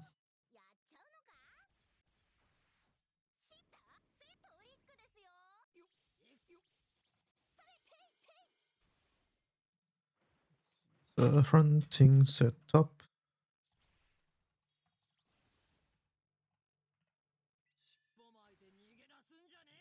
An Andromeda setup.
And we gotta rob this guy. Let me check.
And the diaspora pages is one of the biggest pages.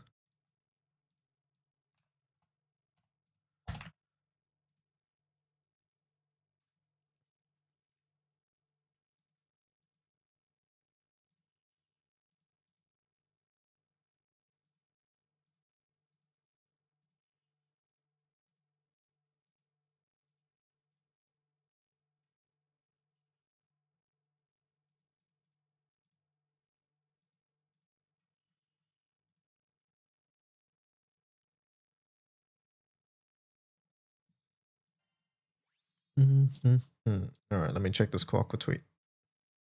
I've used up a ridiculous amount of weapon tickets, and yet there are overwhelmingly more of them.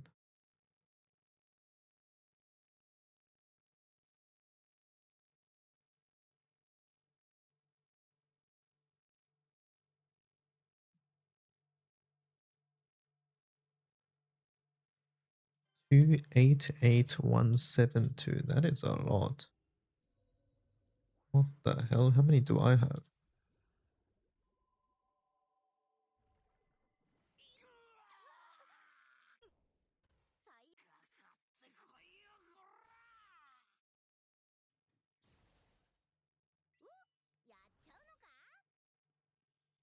How does he have so much more weapons? Does that even make sense?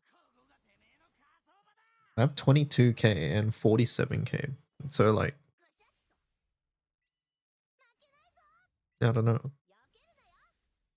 Doesn't seem right.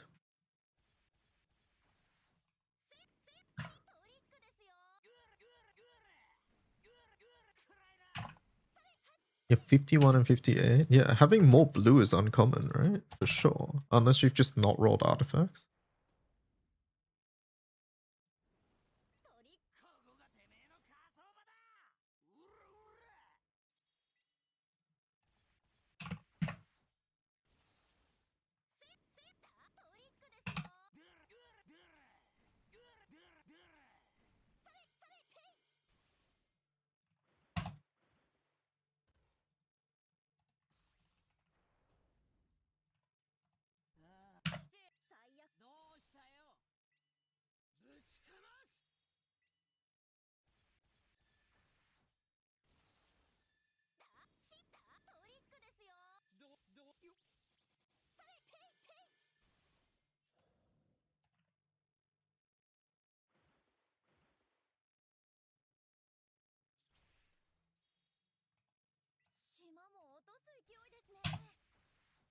Kind of weird they don't let us use summon chalices.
By the way, chat, as you go through the fire and water setups on the wiki, if they're not, if you see a illustrious setup that is not, that does not say like blazing or higu or whatever in the name of the setup, then let me know.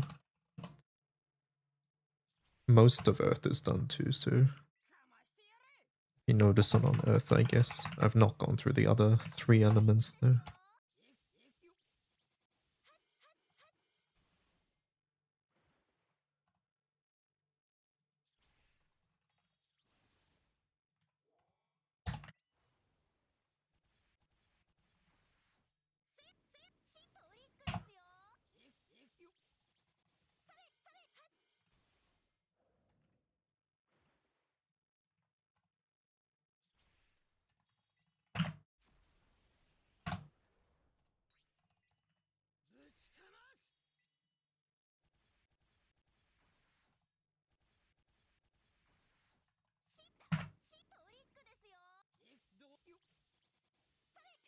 Oh my god, there's still more. Diaspora page is so big.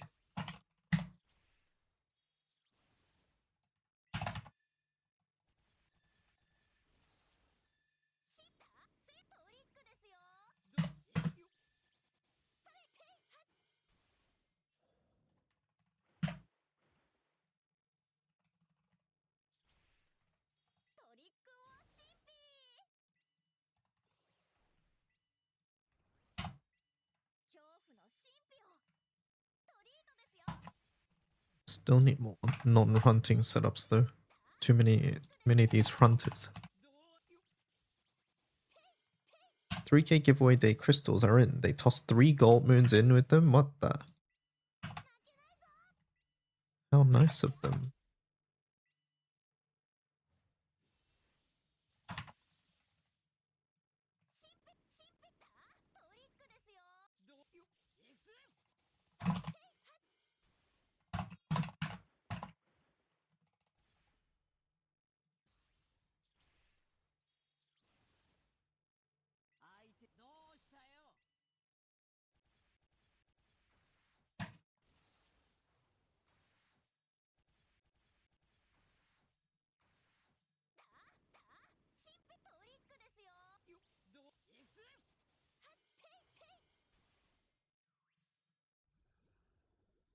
Alright, we did up the Diaspora. We're gonna start at Omnimagia after I grab a bite to eat. I'm hungry. Alright, be right back. Getting some food real fast.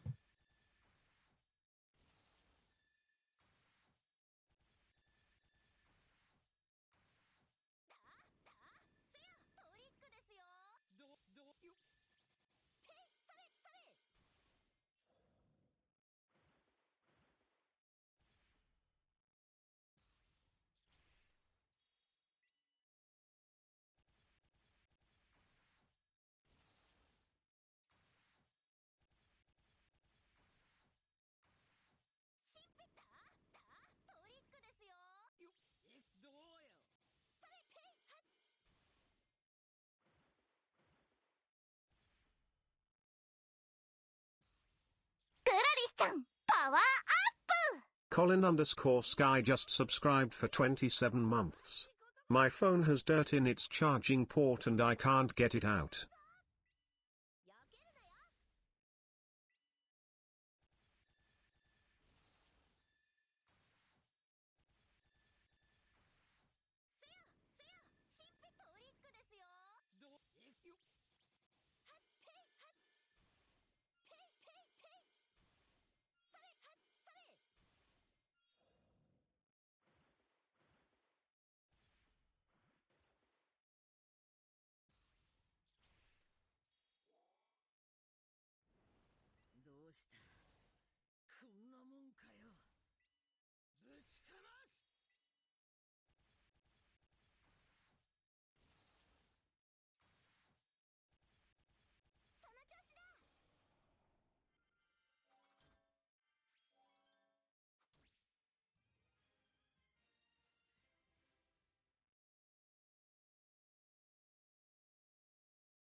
Colin subbed. Hello, Colin. This guy always chooses when I'm AFK to sub. Thank you for the 27 months. My phone has dirt in its charging port. I can't get it out. I heard using wind against dirt is pretty good. And okay, that +2. You might just buy a new phone. What? It's 5 years old and security patches run out in 5 weeks. Okay, I still think that's a little drastic, but I guess if you're looking to change anyways, then it's less of an issue, but still.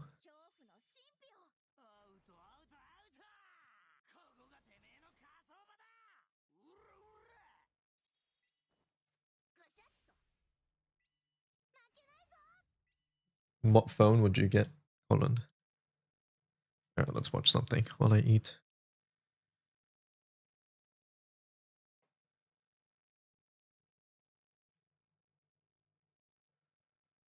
A Nokia brick.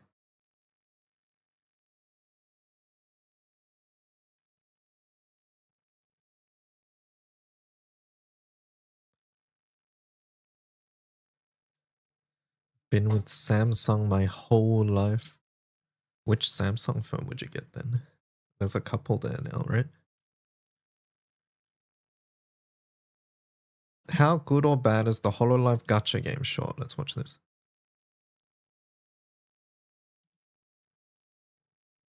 It took this long before HoloLive realized the untapped potential of franchising into a gacha game to capitalize. I'm tired of smartphones and all these apps nowadays. I'm genuinely considering flipping it. For one of your phones or both of your phones. On its lucrative fanbase. So, HoloLive Dreams has arrived to prove itself. Releasing as a fairly meaty game with VTubers from multiple generations merging into one, this game is the company's next big multimedia project. Without a doubt, having some of the most valuable online personalities bringing their fans into it, this game is all but guaranteed to be extremely popular. However, as someone that critiques gacha games for some reason, I want to see if HoloLive is able to prove themselves by making a fairly decent game that's both creatively fulfilling and player-friendly. Or has it gone to the deep end by attempting to fleece its players for every penny they got? So after playing HoloLive Dreams for a week, let's find out if it's any good. For starters, I'm not exactly an expert on VTubers. I know a thing or two about how they work, and even then, HoloLive is not the only VTuber agency on the market, and different ones may deviate in how they operate. Still, they're one of the largest organizations around, and it finally dawned on them to try their hand at making a gacha game to put all the VTubers they published into a single universe for players to collect. The premise of the game is very simple. The VTuber gang discover an island where they can perform live concerts and do fun things together, so they go do it. You'll pick from the subcategory of the HoloLive playable avatar, as well as the first 5-star card will be that of your selection. There's a re-rollable banner if you want to try getting the perfect start, but to be honest, in a game like this, the cards are more or less vanity in order for you to collect your favorites and be done. The main storyline will have you follow the group as they build sites in order to host these fun mini-games for you to try. The most important feature is the central stage area, where you'll play the actual rhythm game portion. The game is not voice acted, with the characters only saying some generic stuff like yes or I see to represent the dialogue. To be honest, I'd be extremely impressed if it was voice acted somehow. But the more I think about it, that would just be way too tall of an order. Who's to say that they can hire the original actors back to voice the characters, and how close of an impression they can get? Anyways, as you can see, the in-game characters use their original rigging animations, which I thought was kind of fascinating since it technically isn't live 2D, but they found a way to animate them in their own way. Sure, the VTubers shown may not be active anymore, but they still own the rigging to their sprites.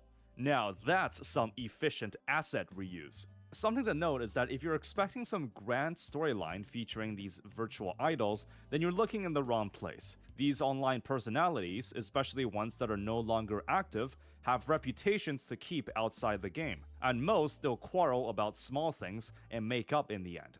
And anything happening within the game will be light banter between your favorite VTubers. I think it's to HoloLive's best interest to sanitize anything involving story content in the game to make it as lighthearted and uncontroversial as they can. I cannot see a scenario where creating significant conflict between two characters is a good idea, even if it's for the sake of storytelling for the game. I also can't see a scenario where they come up with new lore or backstories for any of the characters. I don't exactly follow VTuber lore, but I imagine they mainly have a core personality to play off of. Even if they have backstories, I doubt a mobile game like this hopes to expand it. You're playing this because you like one or more of the VTubers in the game and want to collect their cards, and see an environment where the entirety of the cast can come together to have some casual fun. What I am curious about is what would happen to the characters in the game if their respective VTuber gets into a situation where they're dismissed from the company in a dishonorable way. As you know, there have been a few instances of this happening before, where the VTubers associating trademarks are quietly taken offline after some mischievous things have occurred behind the scenes. And having a gacha game surrounding these online personalities can be a bit risky in that regard. I mean, you can't exactly remove said characters from the game if people have pulled or invested money into them. But it leaves an interesting dilemma for sure. The gameplay was a lot more simple than I expected, considering I've seen a handful of these mobile rhythm games at this point. I hope I don't have to explain the fundamentals of rhythm games. In a nutshell, there's a judgment line where you tap the notes as they overlap with it. An accurate tap gets you a perfect, a less accurate one, a great, then good, then a miss. There's hold notes where you have to hold on the screen instead, and the flick notes where it displays you swipe up, but you can also just swipe down too. Now, due to how the charts can get creative where the hold notes curve left and right, and some note placements being more unconventional on the harder charts, it's highly recommended that you play this on a mobile device. A Steam version of the game does exist, but I personally recommend against that. The key bindings have no way of adjusting the fine motions of the notes, and might just end up confusing you. The thing about these mobile rhythm games is that they utilize the fact that the game is on a touchscreen device to invent some really cool ways they can be played. It basically mirrors how Bang Dream is played, and if you look up most high-end players, most of them will use a tablet for these games. Some people do use phones, but the screen is small enough that it might hurt your eyes.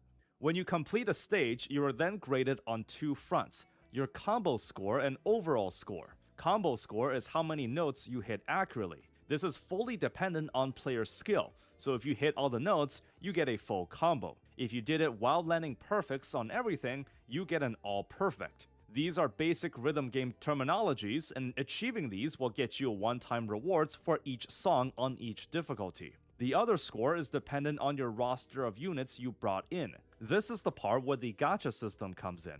How highly your units are leveled and how well they align with the requirements of the stage will generally determine your score. If you played well, you'll also naturally get a higher score here too. However, just know that these games still have to make money from you pulling on the gacha and selling booster packs. So even if you're the most skilled player in the world but came in with all level 1s, you're still gonna get a low score here.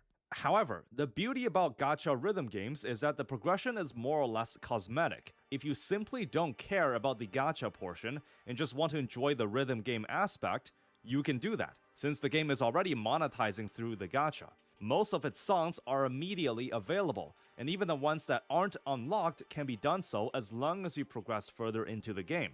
There's no bar or limit on which songs you can play. They all have 4 difficulty levels, and while every game has its own difficulty scale, this game seems to go up to 30.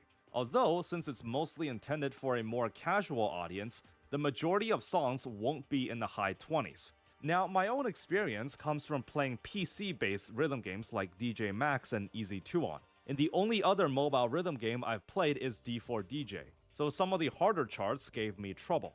How the difficulty scales in rhythm games can also be quite odd, as it's relatively smooth at first, but when you reach the highest tiers, it tends to ramp up, as weirder and more unconventional patterns start appearing in the charts. The place where I really started to sweat was difficulty 28, but you'd have to be insanely good at the game to go further than that. The thing about improving at a rhythm game is that it's not a linear process.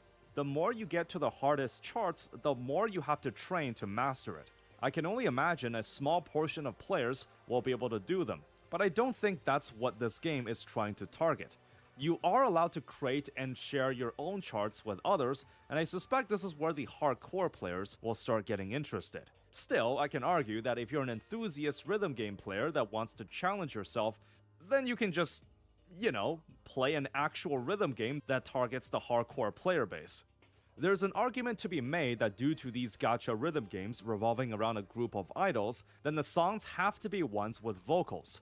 While this isn't bad by itself, composing for rhythm games is generally done a bit differently than just normal songs. Skilled artists can mix up the beat signatures, create multiple melodies, or just shake up the style of the track to keep the level interesting. Pop songs, on the other hand, are meant to sound good, which is perfectly fine, just that they tend to be a bit more predictable when charted into a rhythm game level. The selection in Hololive Dreams are mostly originals, plus a handful of covers. Of course, what music you like is ultimately subjective, though the gacha model differs from traditional rhythm games where you have to pay a bit extra for additional song packs, but the song variety is more diverse. One aspect I do like is that the music videos for the tracks are unlocked immediately, but in a few other rhythm gachas, you have to unlock them separately. Multi-lives are also a thing, where you'll match with other players. Don't worry though, it's more of a co-op mode than competitive. You all pick a song, one is selected at random, and every player can choose what difficulty they want to tackle the song in. Your total score is the combined total of every player at the end, so even if one player just goes AFK, you'll still be fine. This is mainly a chance to showcase your cool cosmetics and maybe your skills at the game.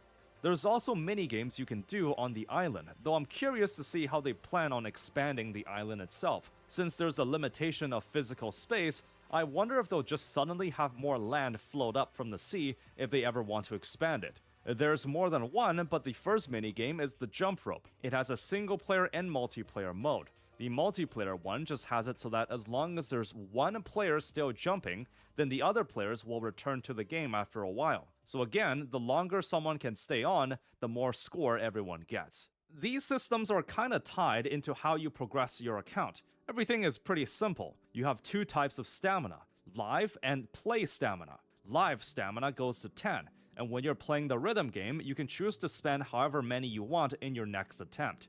If you're strapped for time, then just cash in all 10 points and play one song. If you want to balance it out, then spend 2 so you can play 5 songs for that session. If you don't want to do that even, then the game has auto tickets where a song will just be autoed for you, claiming your rewards, but obviously not registering your actual combo score. Just to note that even if you have no stamina left, you're still allowed to play, and even get achievements for full comboing. Just that you don't get the usual level up mats compared to when you do spend stamina.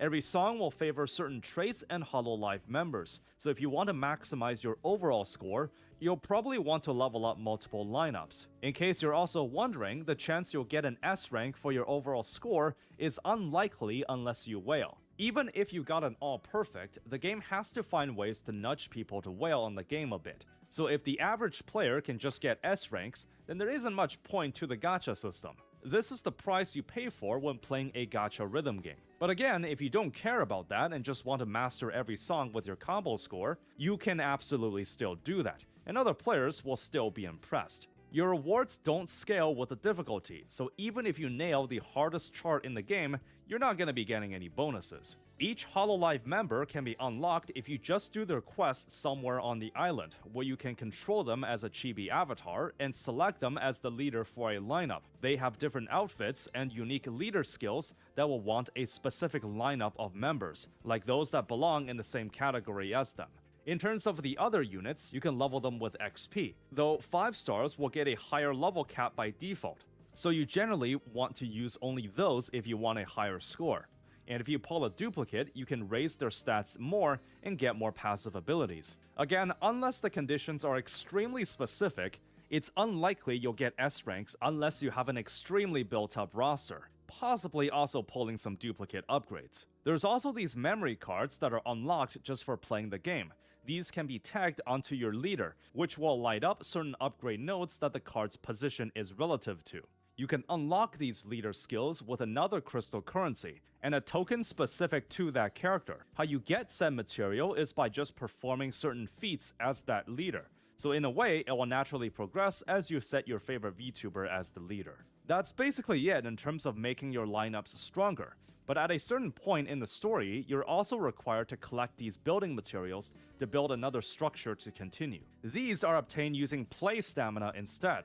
This goes up to 100, and you spend it by playing the minigames. If you choose the jump rope, then you're allowed to scale the amount spent up to 90. I'm not sure why they can't just let you spend all 100 at once, since I really can't see a scenario where you want to play this more than once a day. Maybe they just want to make it inconvenient enough so you're forced to spend more time with the game daily. Speaking of which, your daily mission is not some generic task, but rather a mini-story that takes you to someone on the island while you do an errand for them. It doesn't take long, but it is something active that you have to do. As you can see, they've made it as casual as possible. You can just come in every day to play some charts and then head off. The thing about these rhythm games is that you can make the gameplay as hard as you want it to be, but the main audience for the game will be the light casuals. For sure, I thought Hololive was going to capitalize on its branding to make the gacha system stingy, and that was my initial impression when heading into the game. Now, there are a lot of Hololive members, so a lot of the time, if there is a rate-up banner, then the rate-up chance will be split among them. The base rate for a 5-star character is 5%, which appears on the higher end for now, but the rate up, at least if there's a single one, is 1%. So it's quite common to get a 5-star at all, just not so easy to get the one you want.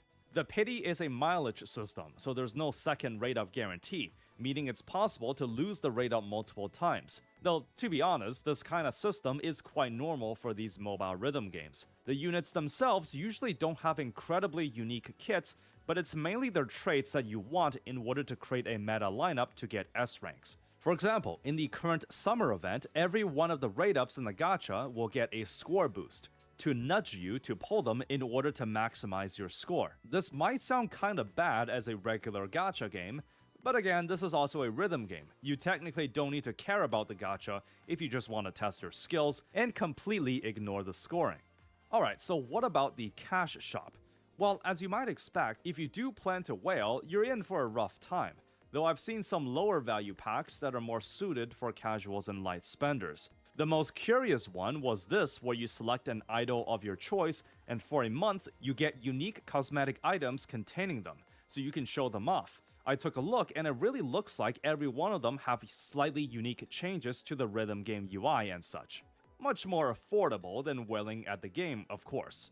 There's also a premium track of the Battle Pass. In terms of an IP-based gacha game, I expected things to be much worse than this.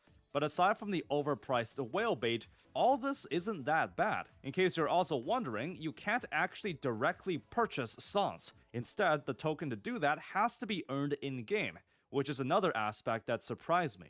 What are my overall thoughts about the game? To be truthful, if you want to get into a mobile rhythm game that's gacha focused, there are probably better options. But if you're a fan of an existing Hololive VTuber and don't mind playing charts that's more on the casual side, this game might just be good enough to try out.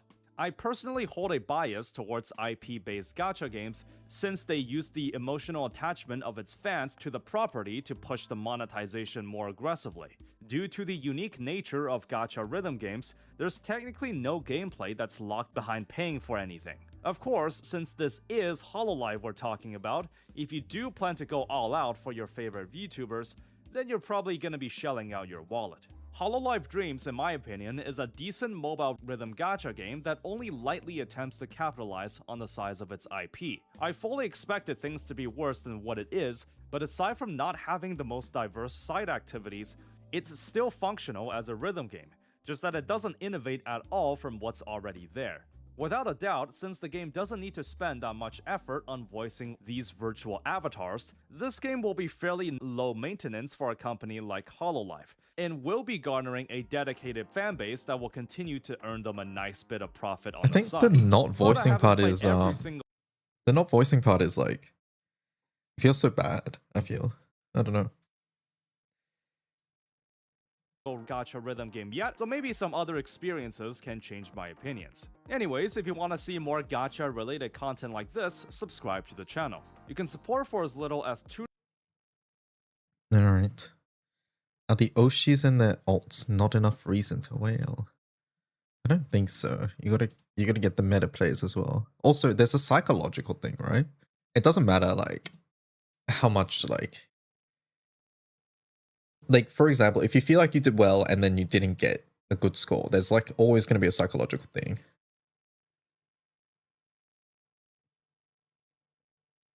Voicing would blow up the file size even more, to be fair. I mean, there are plenty of ways around that.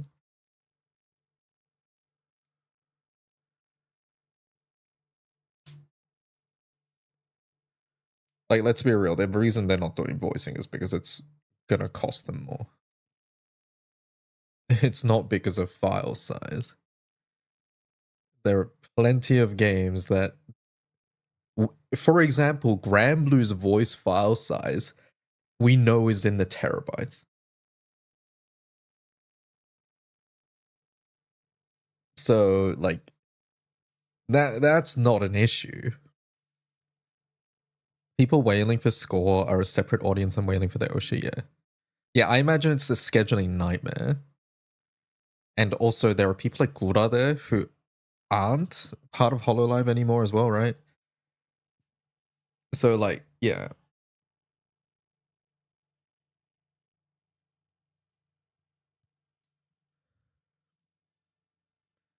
But regardless, I would imagine most people probably wanted voicing. How dare they voice everything in Granblue?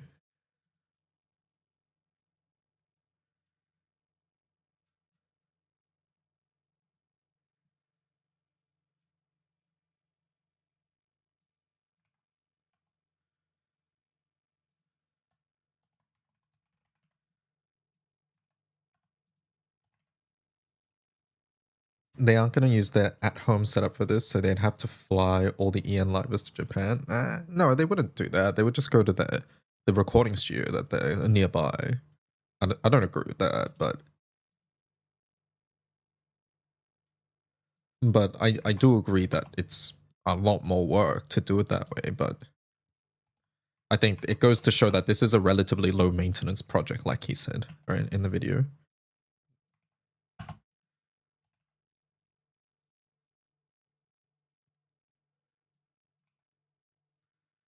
What is EX?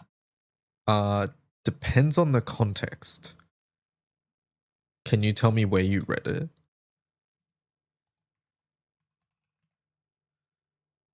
Or what the setup is, or because yeah, it can mean a couple different things.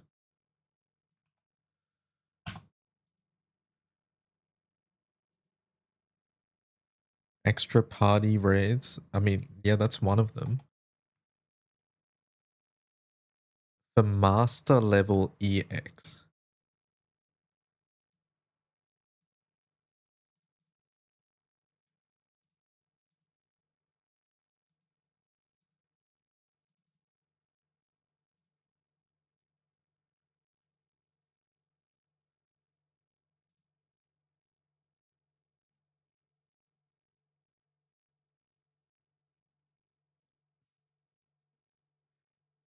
I need more context. I'm sorry. Does anybody else know?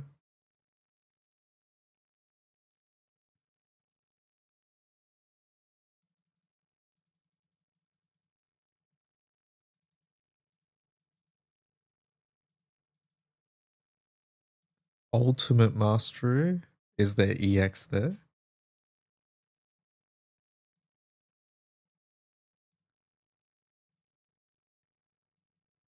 Oh, okay, thanks. Wait, what was the answer? I don't even know what the answer is. What was the answer?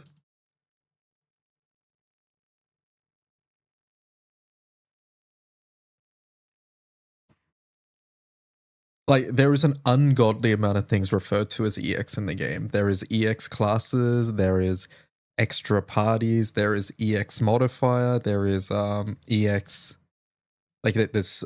You meant jobs, okay. Classes, yes. These are just extra. It says extra there, yeah. So extra classes, extra 1 and extra 2.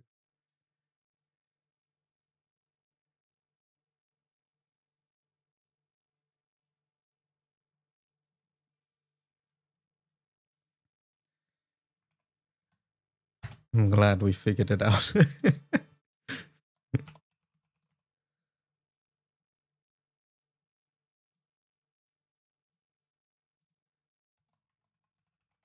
Mechanic never got an EX2 version. They did not.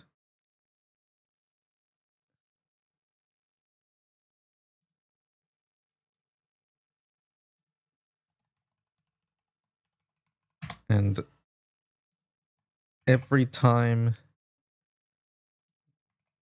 like, basically people will not forget about that class is what I'm trying to say. It's always brought up.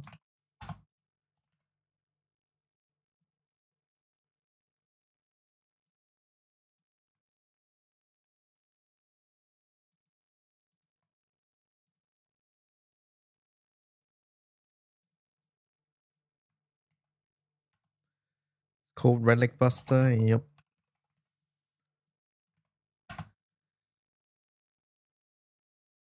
The soundtrack is too intense for a shortcut to mushrooms. Shortcut to mushrooms? What on earth are you doing?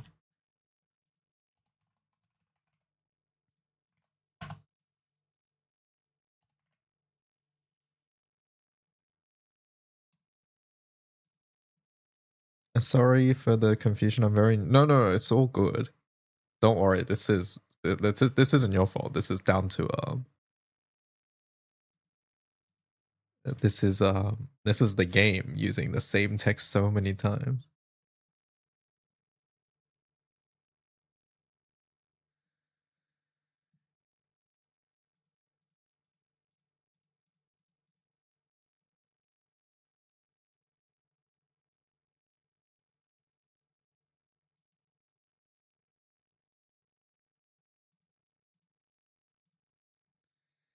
The song you were just listening to was called Shortcut to Mushrooms. Oh, was it? Okay.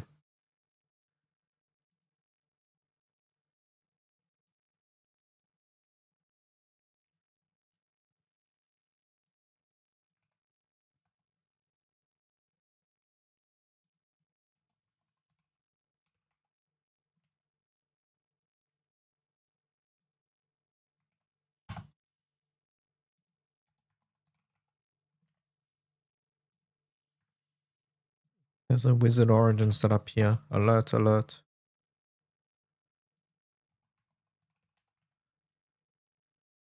Class is not allowed to be good. Alert, alert.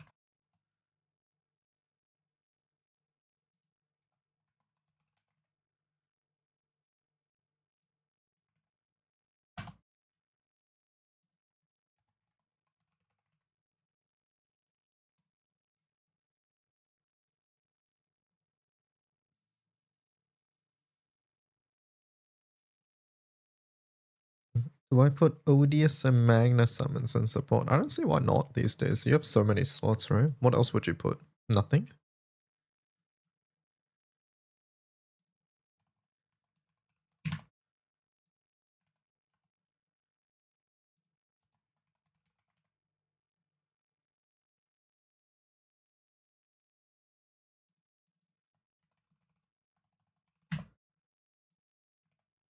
Nothing to make Cajun suffer.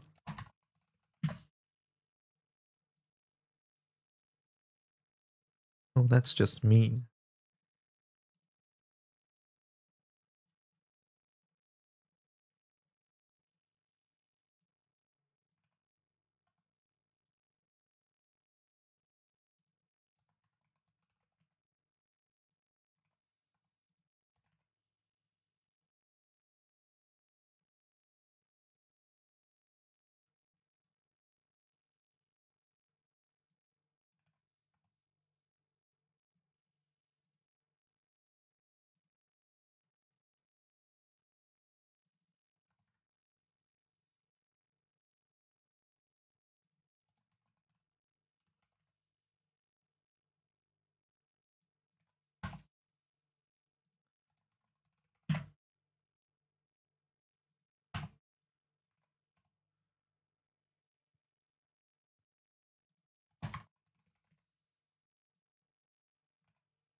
He ignored my Carmina Burana suggestion. Oh, I forgot.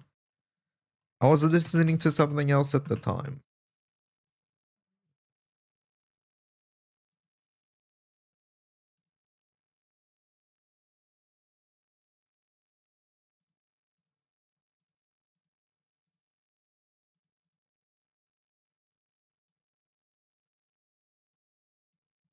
Hello, IREM. How do I get M3 weapons? You have to farm the Omega Rebirth series of raids. So if you go on the wiki and you search raid, not dade, that's not how you spell raid. If you search raid or raids, basically they come from the Omega 3 raids. So these 6 raids here drop the M3 weapon series. And from these raids specifically, you need to hit blue chest honors or make sure the green chest is maxed. The green chest meaning conditional chests. The conditional chest is like a new mechanic that you won't be familiar with. But basically, if you go to the wiki page, you'll be able to read it and it'll tell you how to raise the conditional loot. Over here, it says after taking skill damage 10 or more times, it raises conditional loot, as an example.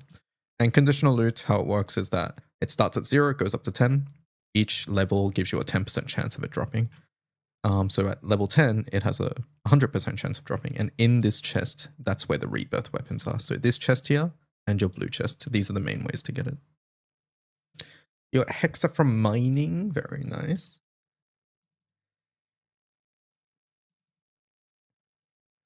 Let me hydrate.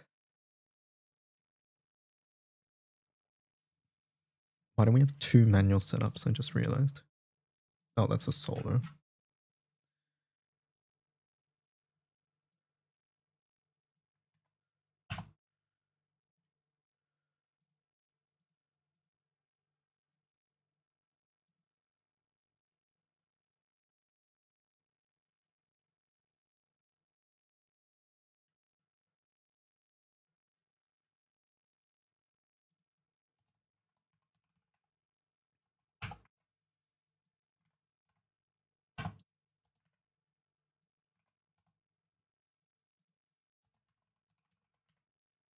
If I can't do enough damage for honors, what can I do?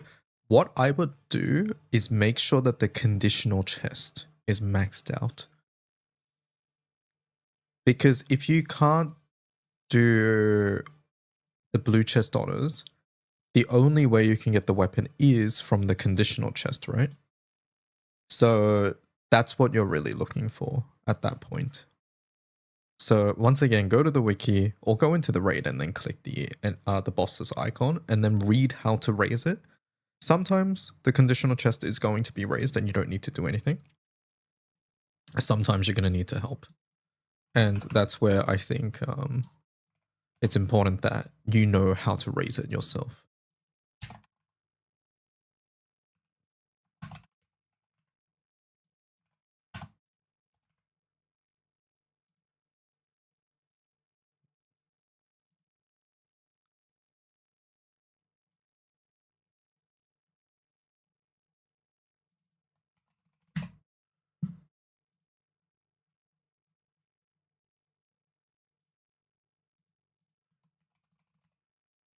Yeah, host chests can give them too, but obviously if you're hosting and you're not strong enough to clear it yourself, you are relying on other people, which is normal.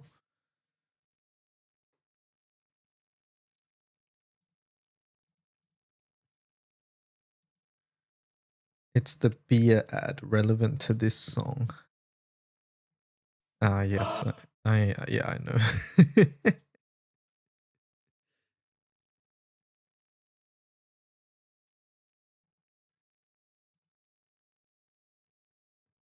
Alright, did you want to listen to just O Fortuna, Cajun? Or did you want to listen to the entire suite?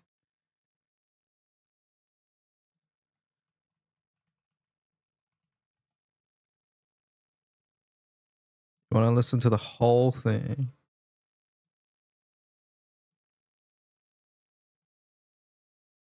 I don't think suite is correct for this, by the way. What is it? Let me look it up. It's a cantata. There we go. Cantata. Yeah, it's not opera either. I knew it wasn't like a cantata. It's different.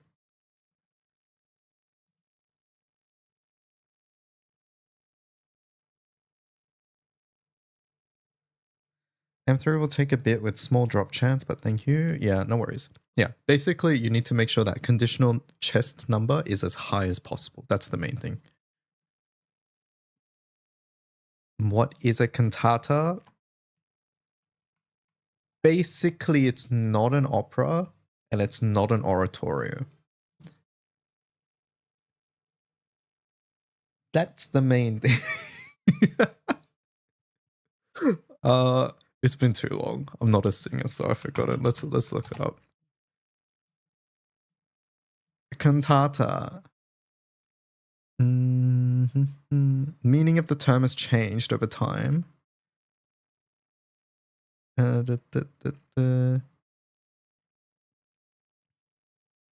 This is, what is it? Karl Orff, right? Yeah, Karl Orff. 1890. Okay. So this guy's 20th century.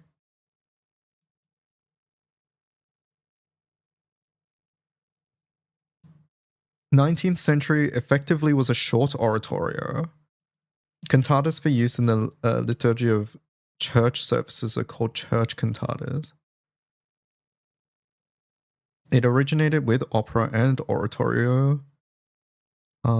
It consists of a declamatory narrative or scene in recitative, held together by a primitive aria repeated at intervals. Comes down to structure, it looks like. And it's changed over the years, 20th century and beyond. Well, here we go, yeah. In the early part of the century, secular cantatas once again became prominent.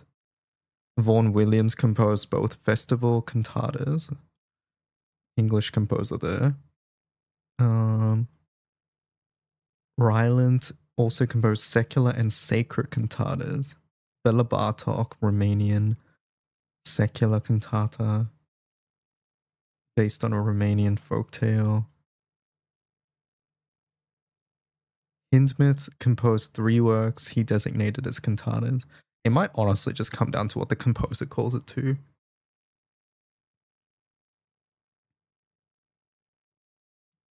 Patriotic cantata celebrating anniversary of events in the Revolution.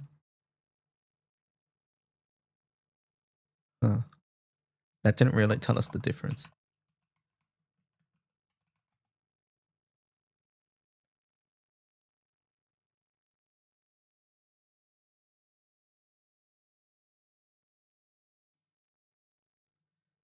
Like the difference between opera is clear to me. You'll consider it a studio opera. The main thing is that you can think of operas as like old school musicals where they're like acting in costume, things like that.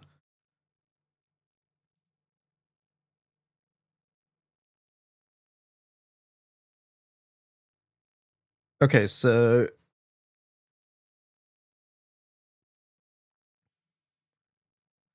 but both oratorio and cantata, as far as I remember, I'm looking it up on the side here. Yeah, so they don't have costumes and acting and things like that. They're more pieces. Sometimes they're secular, sometimes they're not.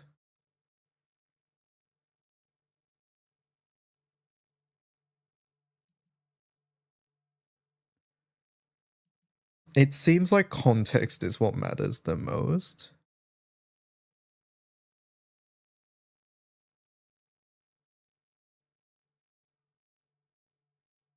So the oratory is generally a concert piece, whereas cantata is usually secular or liturgical. But I think this depends on time period as well.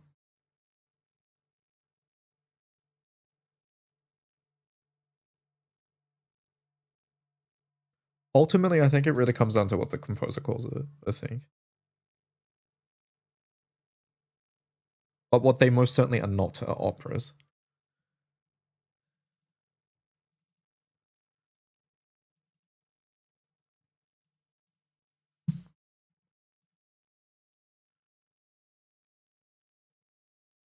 Like one of these definitions said they're generally short, and I'm looking at Karl Orff's one, and it's 1 hour. So like that's not that ain't it either. Maybe once upon a time it did. This discussion reminds me of something. Yeah, it really comes down to what composers like call them, and then like how it evolves over time. Maybe the secular part sort of stayed. I can see that. Like if it's more religious or something, then maybe it's referred to as cantata as opposed to oratorio. Like I don't know the context of this very well. Let's see. German composer. Born in Munich.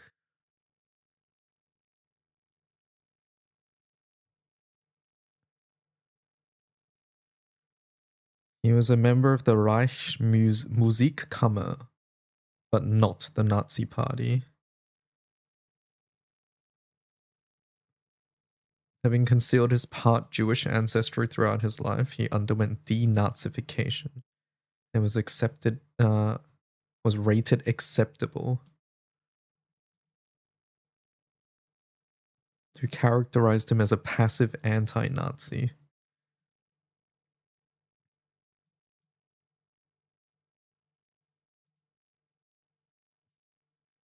It's called a scenic cantata, first part of a trilogy. It's based on medieval German poetry.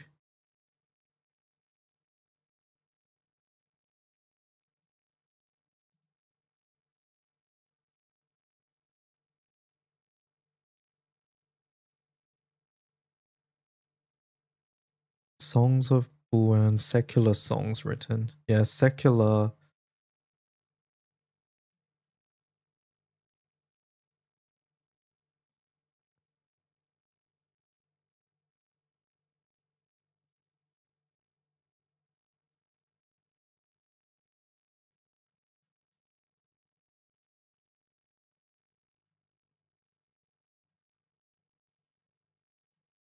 Yeah, maybe the secular part, but at the end of the day, it's what he called it, I think. Are slimes the best for mastery XP? I'm rank 179. No, I think generally slimes are a waste of time, honestly. It's better to just do something else that you want to do. Especially right now, if you just want XP or mats, I think doing campaign quest is better. So that's under quest. And you go to special. This one here, campaign exclusive quest. Killing this is relatively fast, gives you RP, gives you XP for characters that you want to level up, gives you some other materials as well. So right now I think that's better, but also if there's just other things you want to do, like for example, you're talking about like farming M3s, that's something you can just join that and get XP, rank XP that way, RP that way. So just make sure your journey drops are on. That's found on the menu shop, and then journey drops right here. So just make sure journey drops that you have the rank points boosted. But yeah, generally RP is just something you get playing the game, essentially.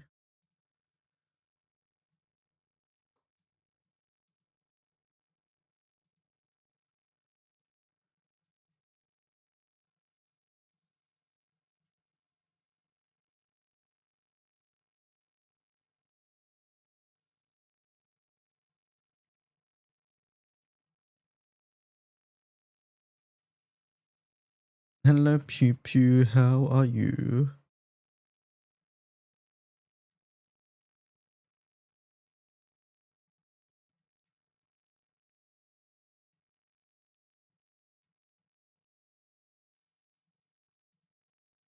I only have one bingo so far. Is that normal? That is unlucky, actually.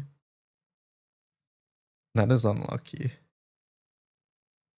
So no, I would say it's not normal. But don't worry, there's more bingo balls coming. And like, we get 20 bingo balls. Like, it's someone will have to do the math, but I think it's like nearly impossible to just miss out on a majority of them. Probably like it's gonna be most of your cards have bingo, most of like maybe a couple don't.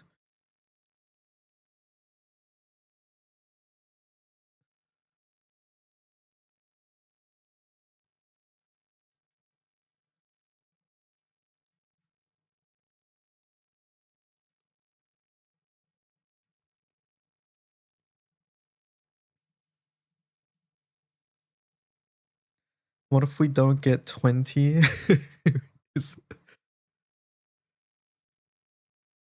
Are we not gonna get 20 numbers? I thought we were getting 20 numbers. Then we're firing the UI designer, yeah. Currently on banner is Lich, Atum, Couture, and Bastet. Even though they're not rate up, is it worth sparking? Generally, like 99% of the time, if you ask me, hey, is it worth sparking on a 3% banner? My answer is always no. Also, you said they're not rate up. They are rate up, actually. So how you should read this, like, this isn't the only things that are rate up. If you go to draw rates and you go to Bastet, Bastet is rate up, as you can see. So yeah, basically anything that is in the Sparkable list, if you click Sparkable, these things are right up here. So all of these things are right up, but it's a 3% banner. So generally, no, I don't recommend sparking on 3% unless you know what you're doing. As in on Legend or Flash. Your reason for sparking on on Flash, Legend, there won't be summer characters. But on Flash, if your reason to spark Flash is for Busted, then I would say no, that's not a good idea. You should be sparking on Flash because there's something on Flash that you want.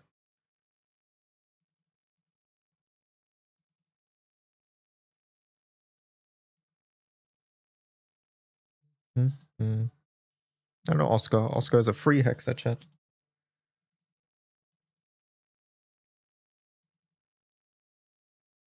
I want to say because of the bonus square, it's impossible. It's possible to lose even with 25 spaces well positioned enough to block every line. I want someone to figure out the math behind all this.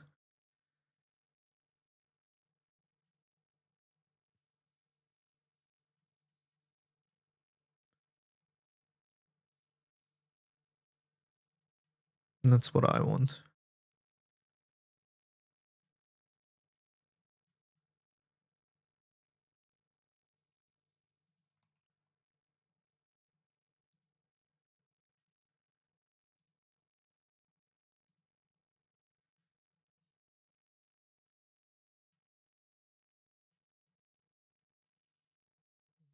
Okay. Oh wait, did I mark romp?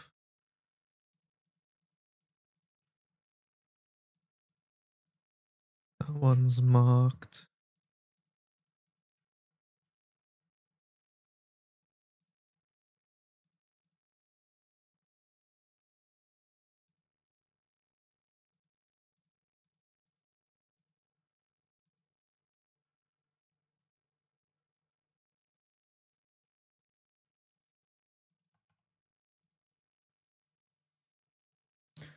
Hi everyone, so what are we editing? Advanced grids at the moment. Mainly reorganizing the backend at the moment.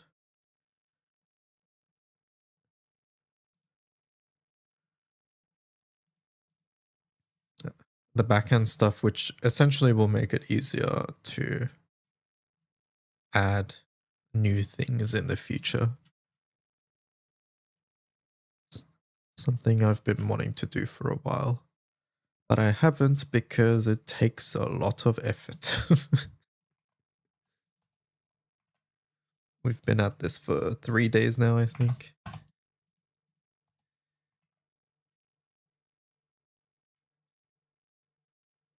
We're just up to wind. Halfway through wind.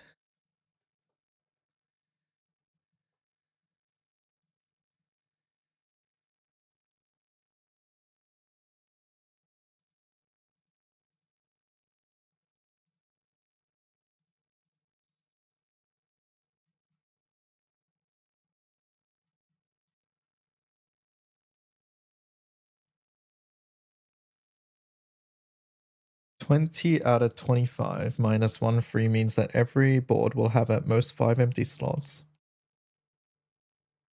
If you happen to have every column to have an empty slot on a different row, 2 of them match the diagonals, then you won't have bingo. But the likelihood of that, I don't know. I see.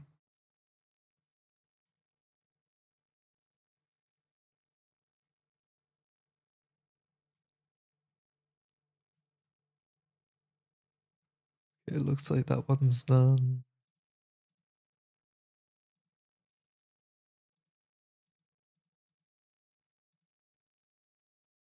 I should upload my new romp one.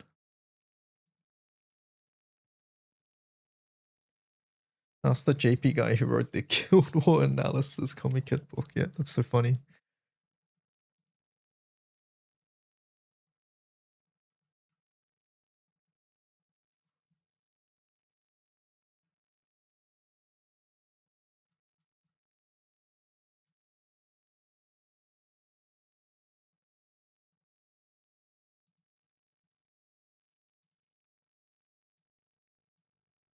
A visual example of not winning with a 5 missing. No way I missed freebie Hexa.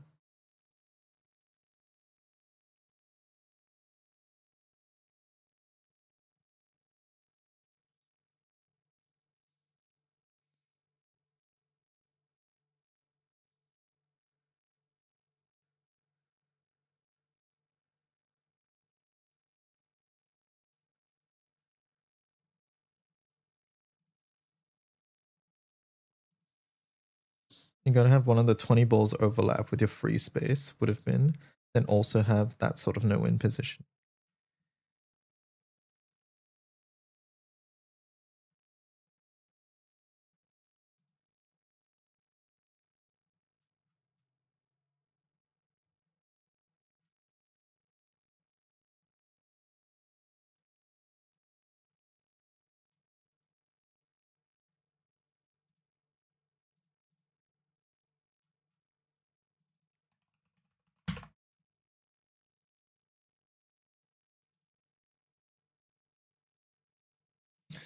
Alright, that's done.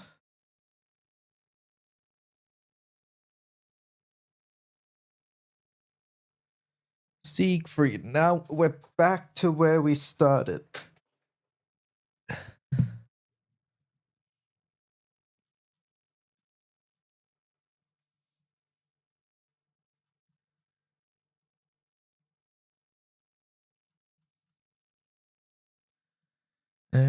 Boy. Alright, let's see. Title 3 to 4 turn. Coco Mimi. Time. There's no time.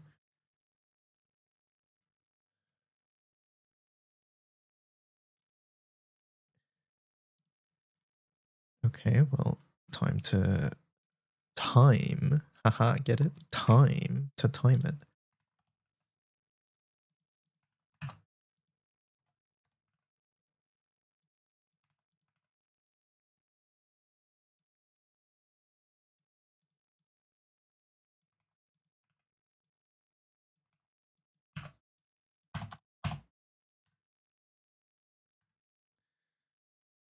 Alright, let's see. This one. How fast do they reach the honors? It says 127, I think. Full auto fastest 127, yeah.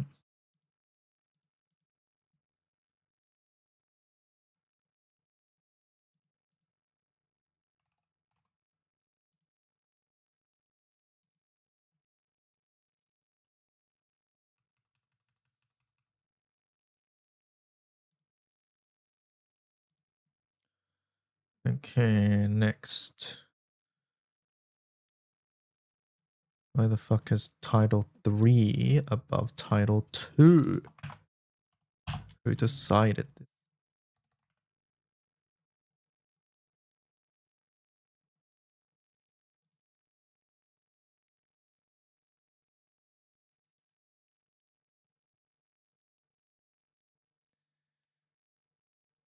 Alright, sorry, KJ, I'm going to a different playlist. We're going with...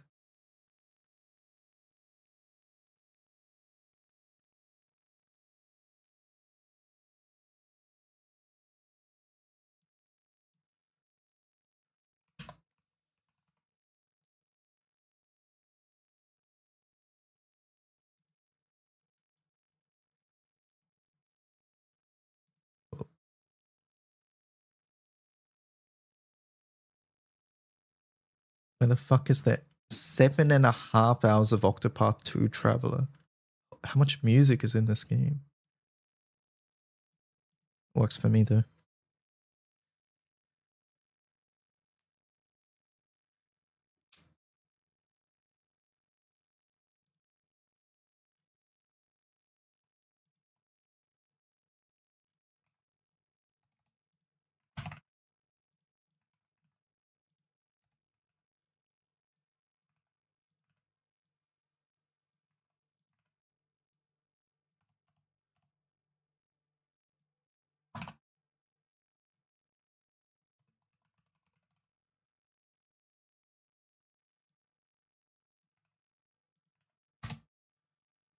Octopath Traveler OST is one of the few things I've downloaded to my phone.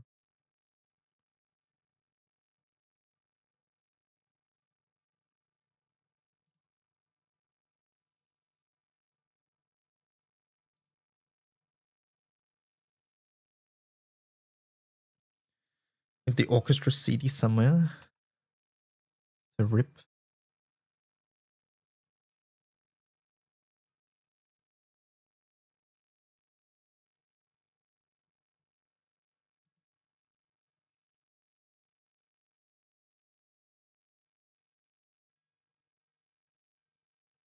YouTube's not loading for me. Oh, there we go. It loaded in 144p. Amazing.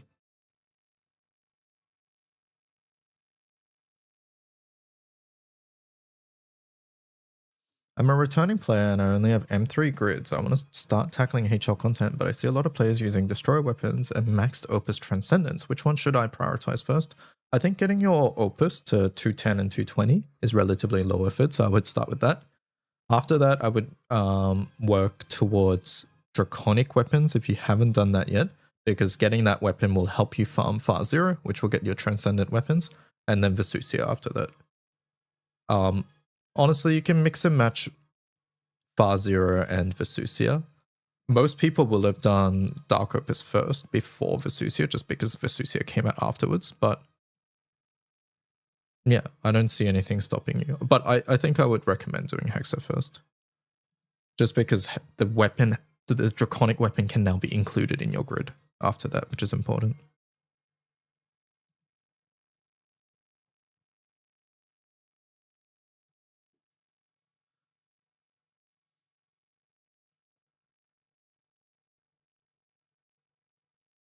There's a different theme for the day and night. Right, that makes sense.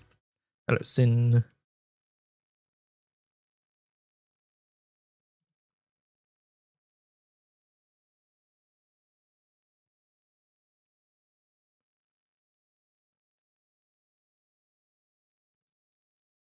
Host Hexa and say weak host.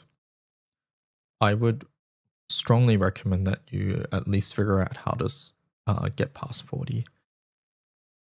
Weak host generally implies that you're not going to do anything, and people might just not join your room if that's the case.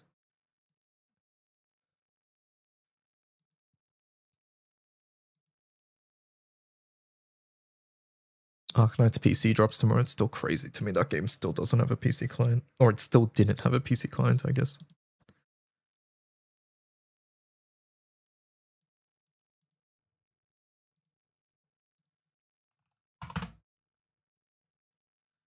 But I'm glad it has one now.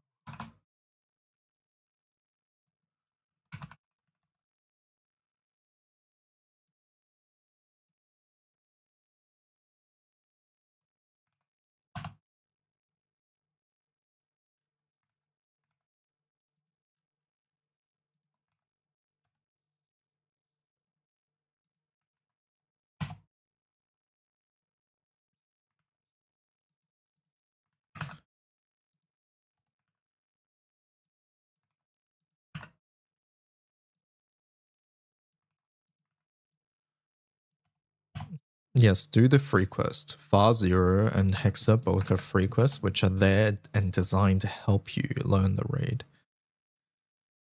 It's very useful.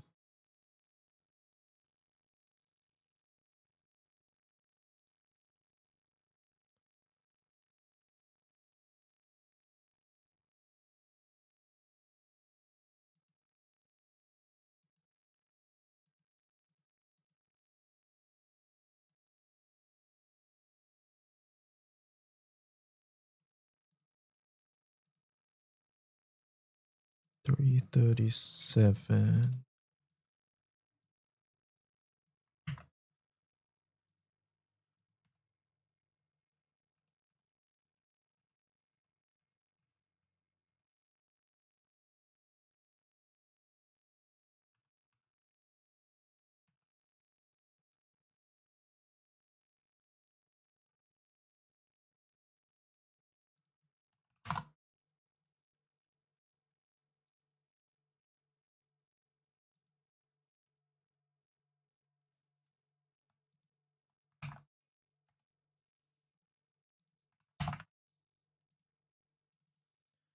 Ba-da-da-dum, ba-dum.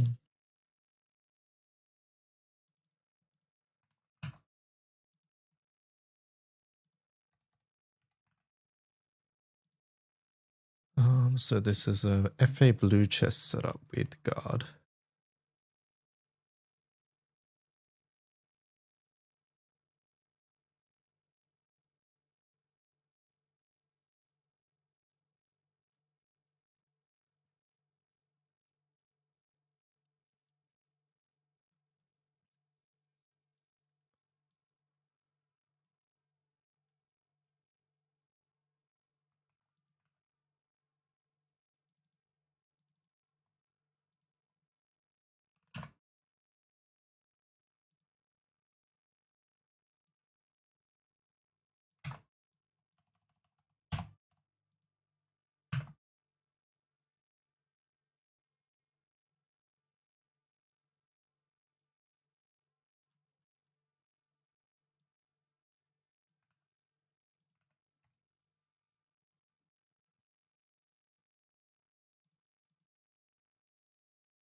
Okay, this goes here.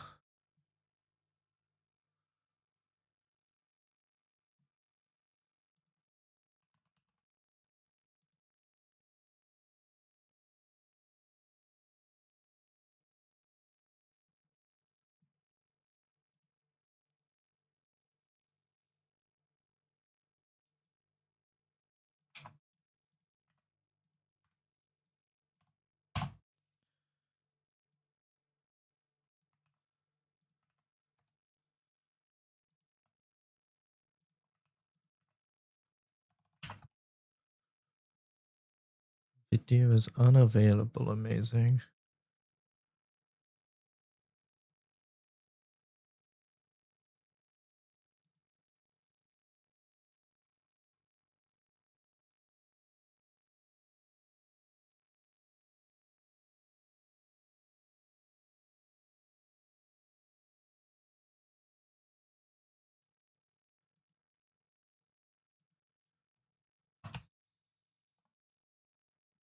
How long would it take for me to get an M3 grid? Can't give a I can't give a number there. It depends on how much you farm, whether you're hitting blue chest, things like that. How good your setup is. Too many variables. Everybody's experiences here would be vastly different too. If you finish Sierras, your next goal is to start working on M3s, and it's something you work on bit by bit. You'll get there.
Hello, Kiki. How's it going? Why did your YouTube thing not work, Cajun?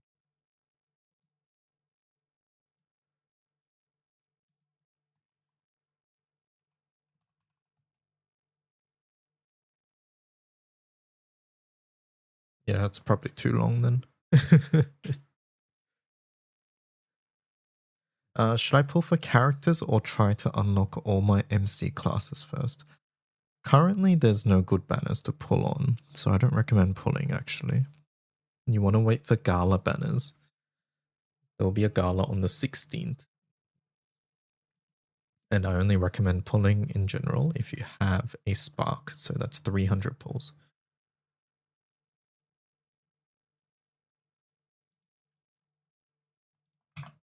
But unlocking classes, yeah, that's a very good goal to have. Classes give permanent bonuses to your main character, so it's something you want to do. No matter which class you end up playing.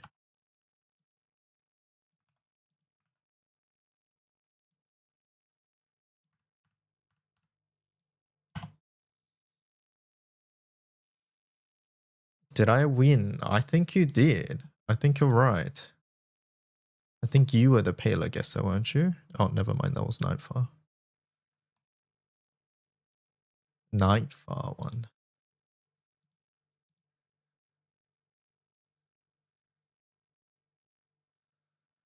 What did you guess? Shushuku. Maybe paler was your first guess, but it was taken.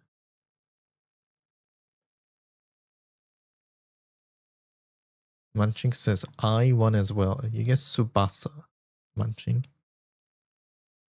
So, what do you mean?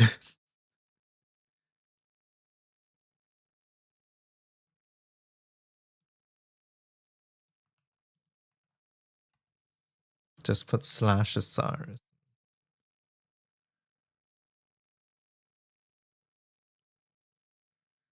Can they move the builder scam to Flash?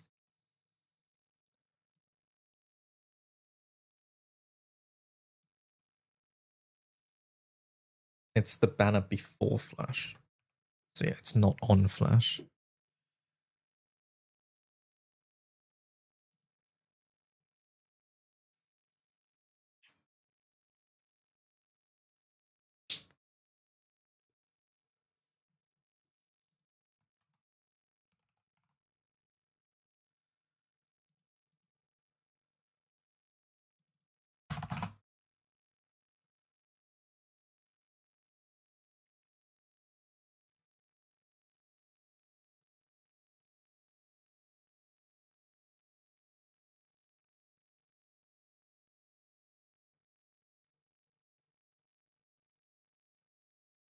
Flash is on the 16th.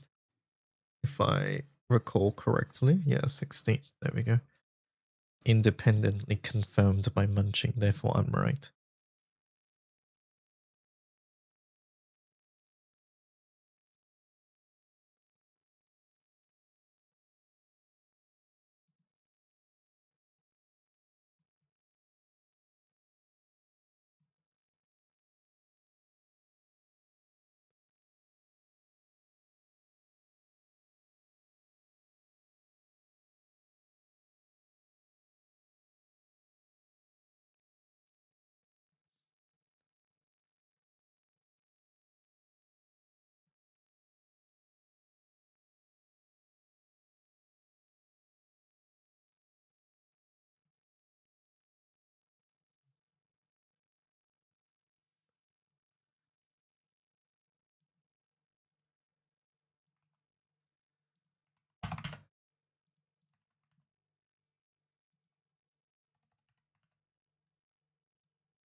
Random question. How do you say promise in Korean? Why do I feel like I'm getting baited? Am I getting baited? Or is... Naru, Fidel, Lucio should probably be on there, but I don't care about the usage. Naru, Fidel, and Eustace. I think Fidel is decent. Eustace has a lot of replacement. I mean, Fidel's sort of the same, isn't she? I think Naru's completely skippable, yeah.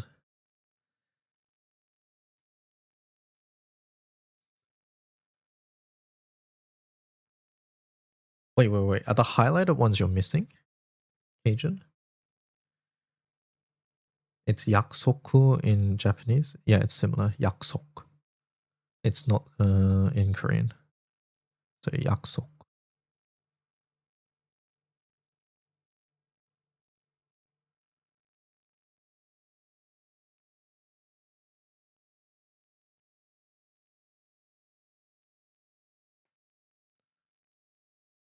So Eister was right.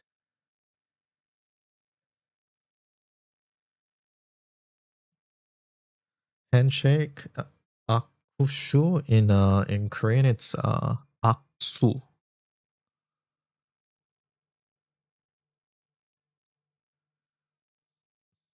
Aksu. This run was crazy. Let's see. 2 turns, 2 skill reductions, 12. Yeah, that's pretty nuts run.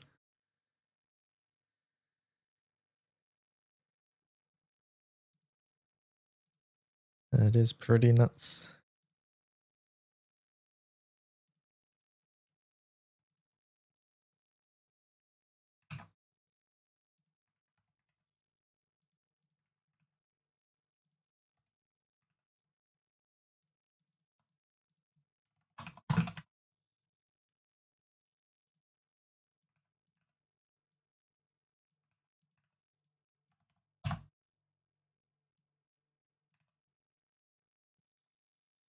"19 turns RF. There's no way this is fast."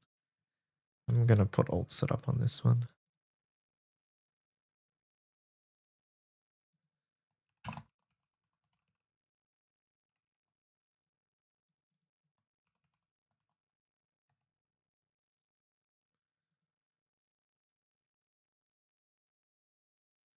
Wait, do you get flat 2 turn cooldown? Oh, it's from an event, right? It's the dark library or whatever it is. Yeah, the curse that turns into a positive, exactly that one.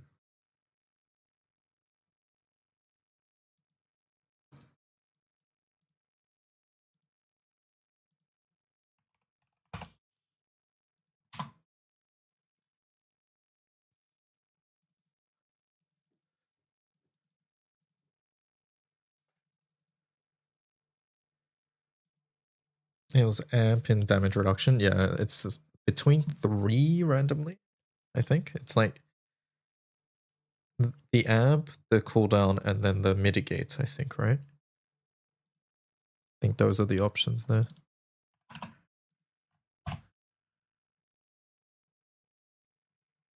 Why the fuck did Wyvern put 3T in the time?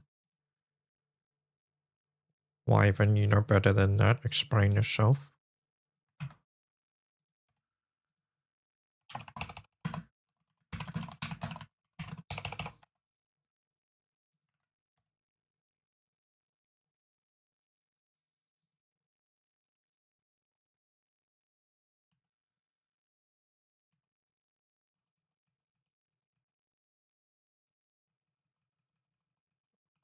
I thought we moved on to like the Valhalla's track or something.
I put the wrong time.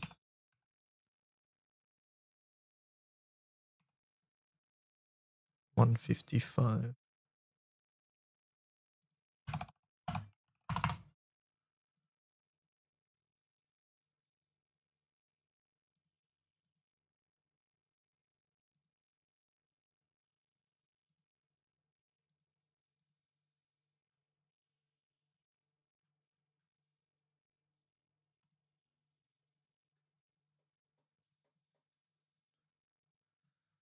No, I forgot to change the blue chest.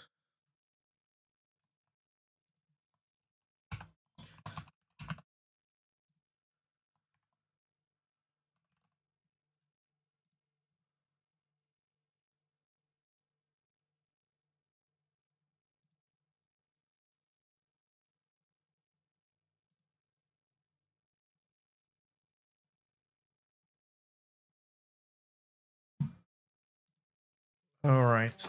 Oh my god, we have to fix this. It's fine. We can do it one step at a time, chat. Step by step, one by one.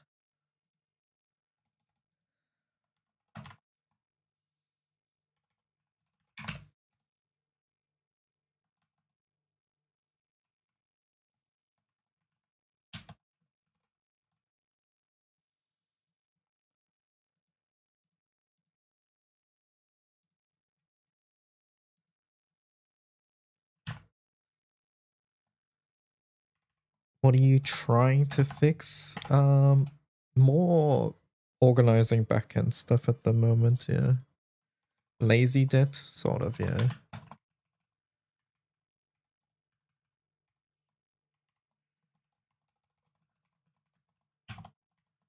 But basically, many of these are using the old format, so I gotta switch them to the new one. And many of them don't, like they're not organized properly, as you can see here. This is not how we organize things anymore. But because it was organized like that, whenever people add new setups, they'll just copy what's currently there, right? So yeah, need to fix this.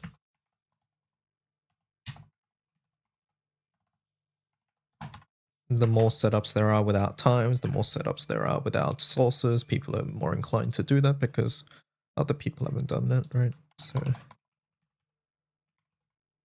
that's why it's important that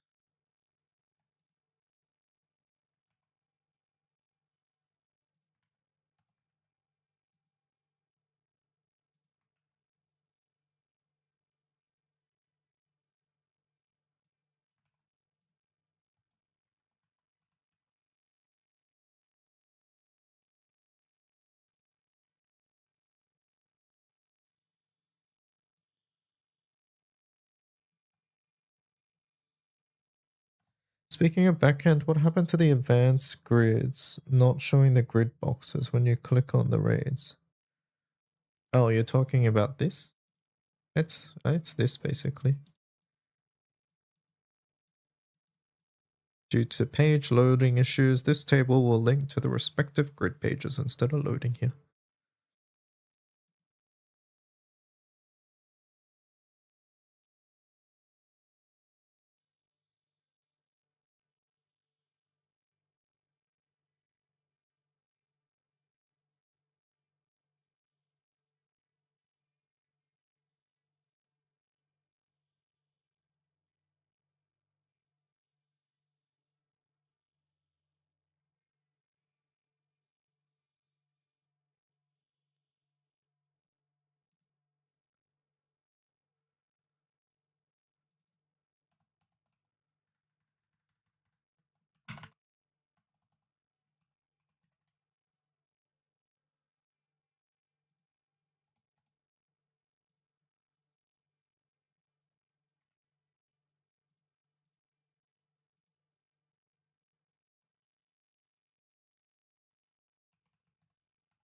Might be a caching issue, I agree.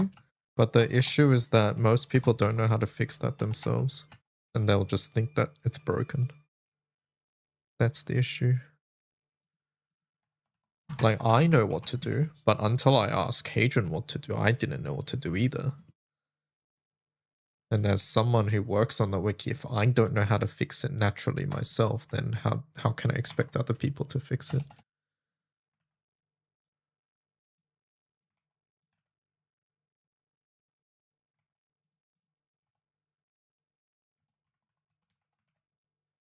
Like, we haven't deleted it. We can always bring it back.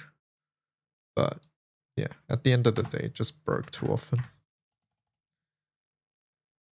It broke too often, and the thing is, people don't tell us when it's broken either, or when it's not working, because they think it's on their end, which it technically is, but like it's something that we can fix.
No one ever said it was broken to me until DY frames. Oh.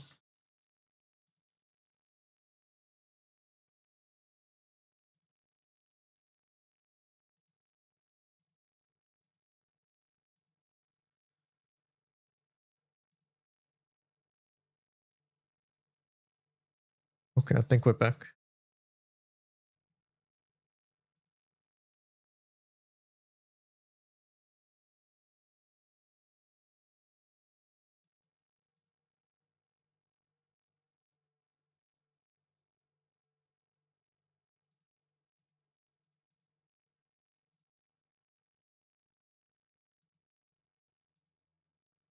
But yeah, basically what Cajun said. I was sick of it breaking for me. I thought it was just a me thing, but yeah, it turns out it was an everybody thing. And if it's an everybody thing, it just can't do it. It's not okay.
But yeah, like pretty much, the moment I realized we knew we needed to get rid of it was when me and Omikin are just straight up not using it. We're not using it because it's so inconsistent for us. Like, we're just not going here and clicking on the thing that used to be here because it would just not work. That's when I knew. I was like, okay, if like we're not using it, then I shouldn't expect other people to use it either.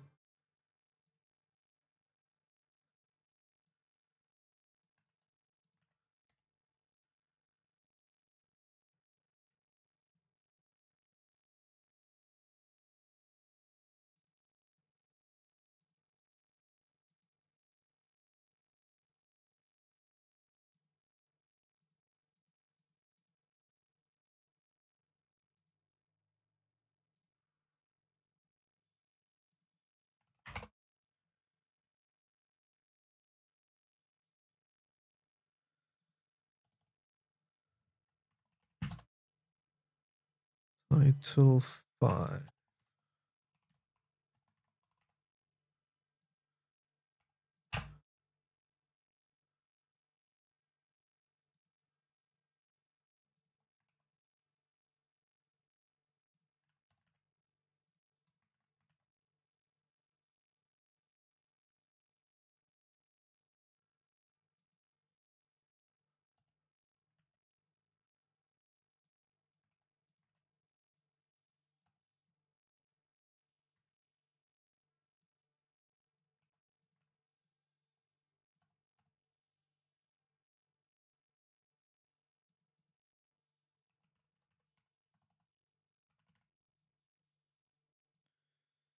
Alright, how fast is this one?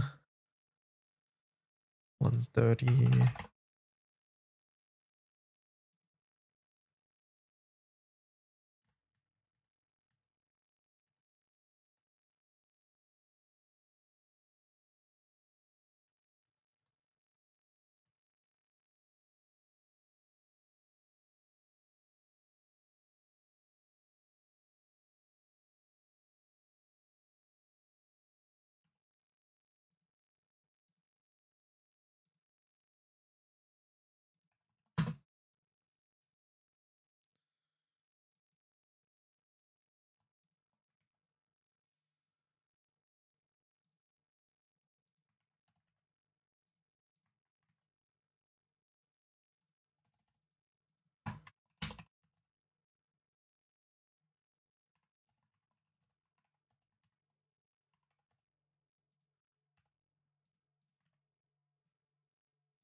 Oh, wait a second.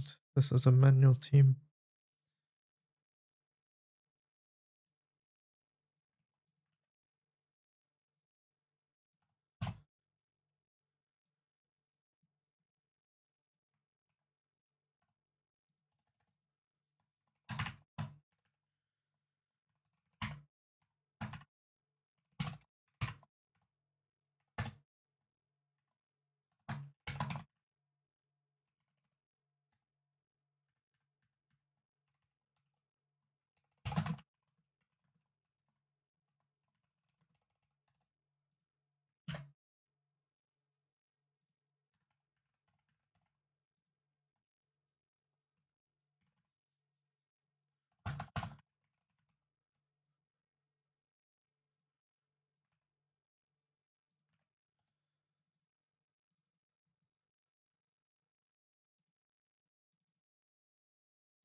Oh my god, this is definitely an old setup.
It's like looking at a time capsule at the moment for some of these setups.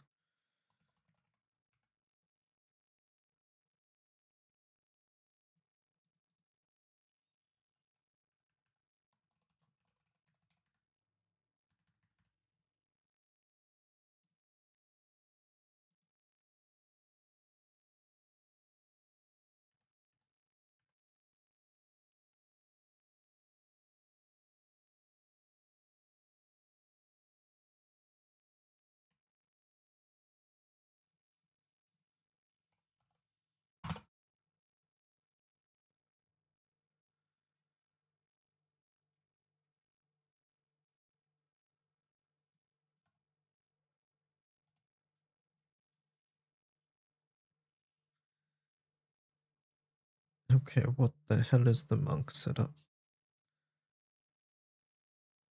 It's a full auto guard setup.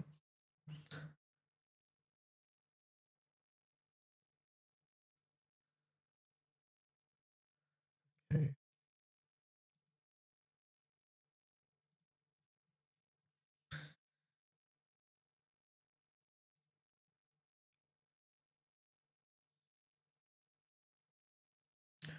More than one value for destroyer. Okay.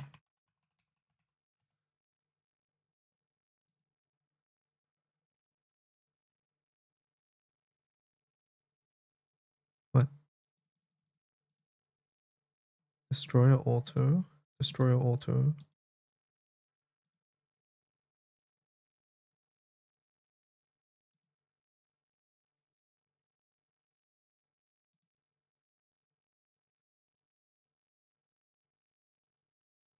What does that say? Weapon 1 char 2.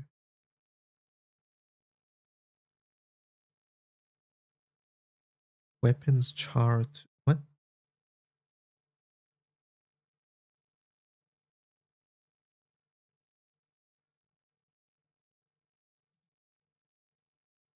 Oh. I see.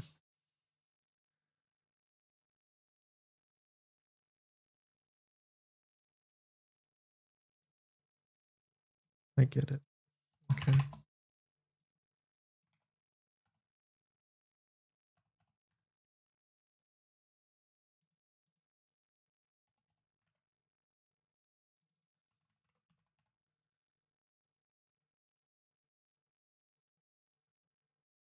Under weapons 2, is it just WP1 and so on and so forth?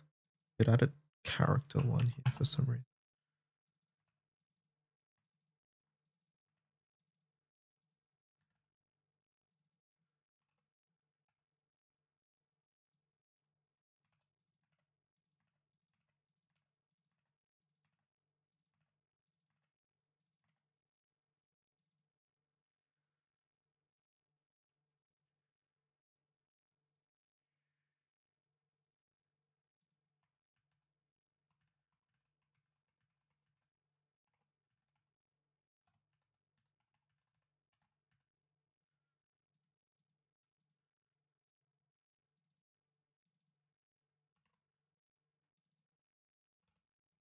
Why did it add character to everything? Yeah, I don't know.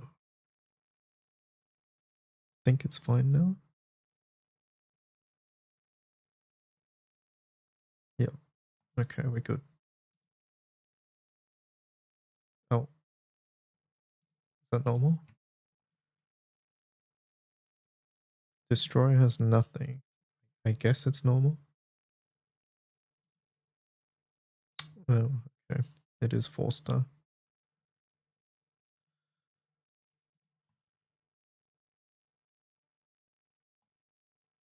Awakening Char 1. Oh.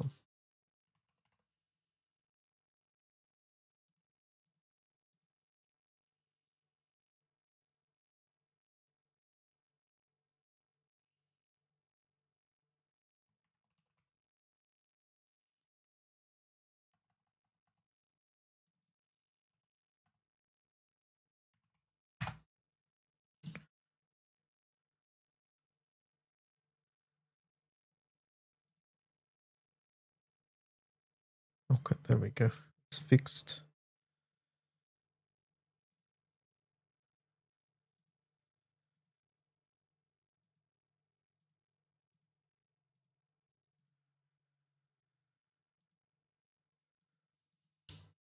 We should technically have blue in front of blue chest full auto, but these setups are so old, I don't know if I want them in front.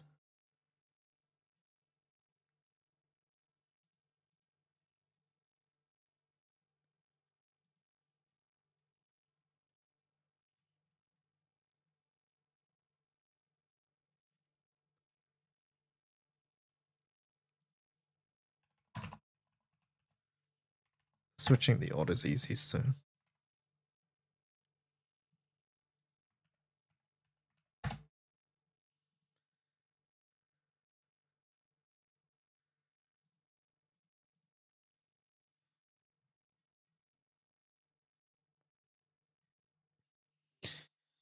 Okay.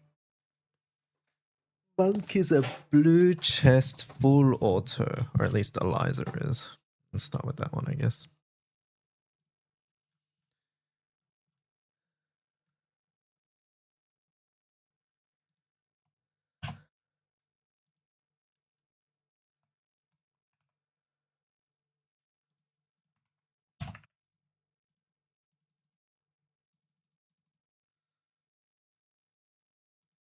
I think I saw more Chara stuff. Oh, did you? Alright, let me do this first, real fast.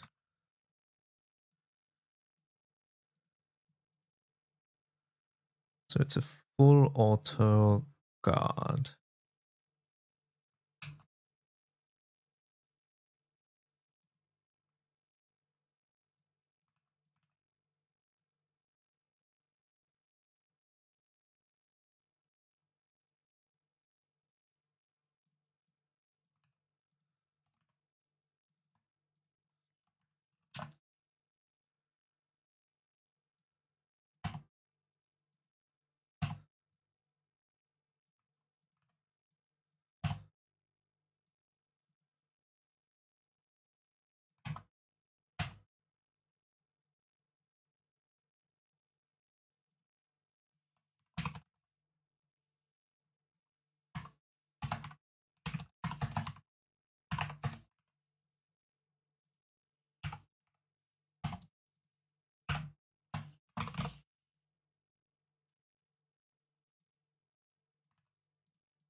Okay. So if it was oh,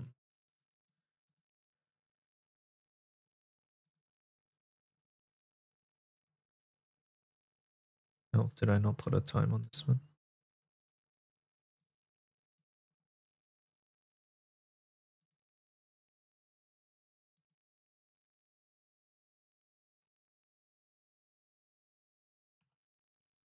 $52 seconds.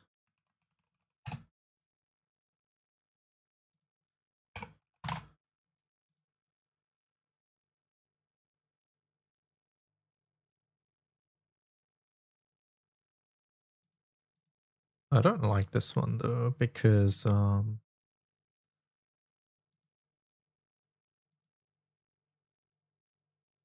actually it's 2 turns, so it's fine, I guess. Yeah, no, it's fine. Alright, you said you thought you saw more Chara stuff. Okay.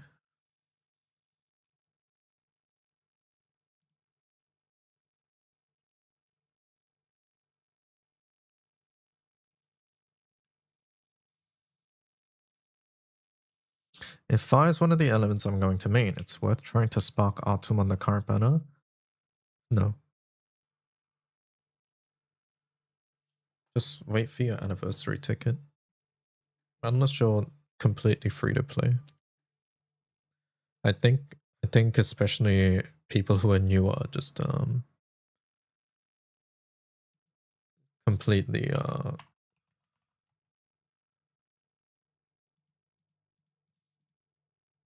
underestimate how bad a 3% spark is.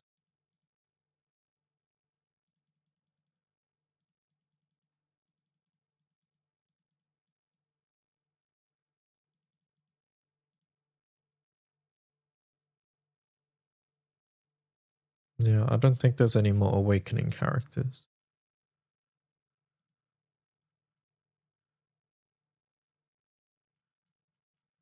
Yeah, the highlighting broke there again, but oh well.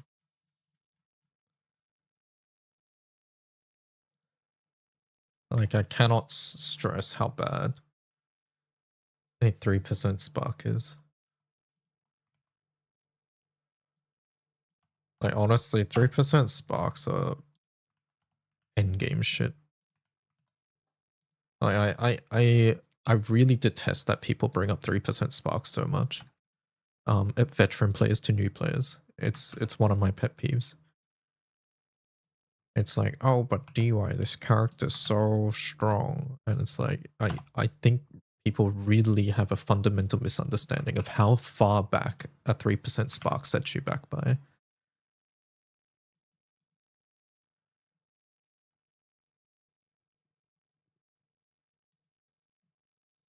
And if you're in a position where you need to do that 3% spark, you would not be asking me, basically. And essentially, as a new player, you probably aren't. You don't have the knowledge for that, right?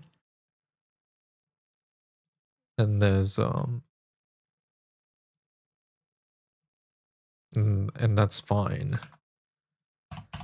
But what I don't like about the situation is that veterans are applying their situation to a newbie, which is just not applicable at all.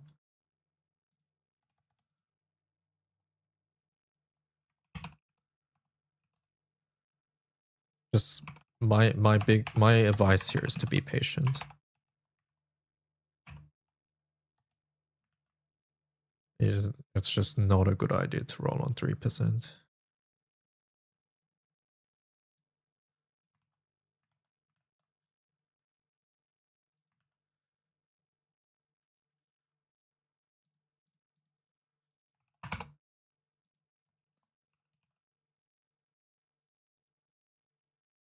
You mean the 12th birthday draw set? I think so, yeah.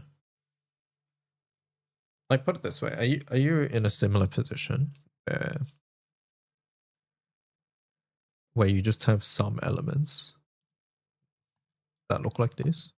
Like that's your SSRs.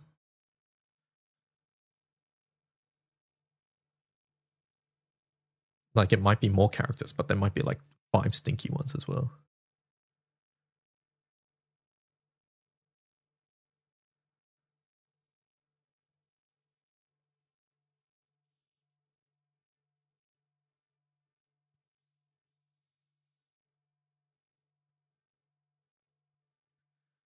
In 2020, I started in February, so I passed anniversary, and by June, this was my Earth roster. If at this point I'd chosen to be a Wind main and was 3% sparking on Wind, this means my dirt would have looked like this for much longer. Instead, what I did was I chose good banners in general to just spark on, as I just built up a base. And over time, I got pretty much enough SSRs to get me through every element decently enough. And then that is the key to staying not ahead, but like keeping up, which is just spark on in general good seasonal banners.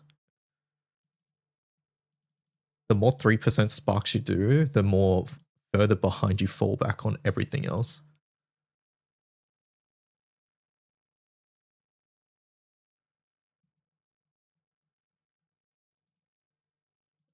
Like I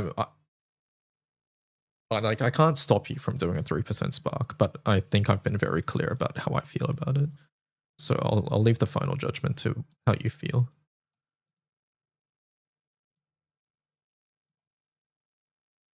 I slept too long now, I can't eat dinner.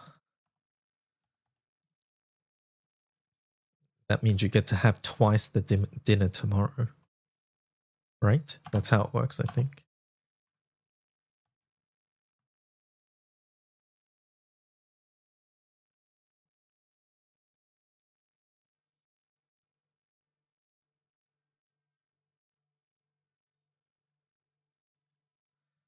You've been playing since 2018. I'm 60 sparks and I cannot fathom ever sparking on 3%. Yep. Like, amongst the hardcore community, 3% sparks are spoken of way too easily. And, like, these are mostly coming from whales or really hardcore veterans. And I really, once again, I really dislike how the conversation often goes when regarding newer players in regards to this. Like, I actively think it's saboing your account to spark on 3%. 3% sparking is like a necessity, that's not something that crosses your mind to do first. And it's a necessity only because like you're strapped on a couple of things, usually time or money, one of the two. And it's short-term money as well, is the other thing.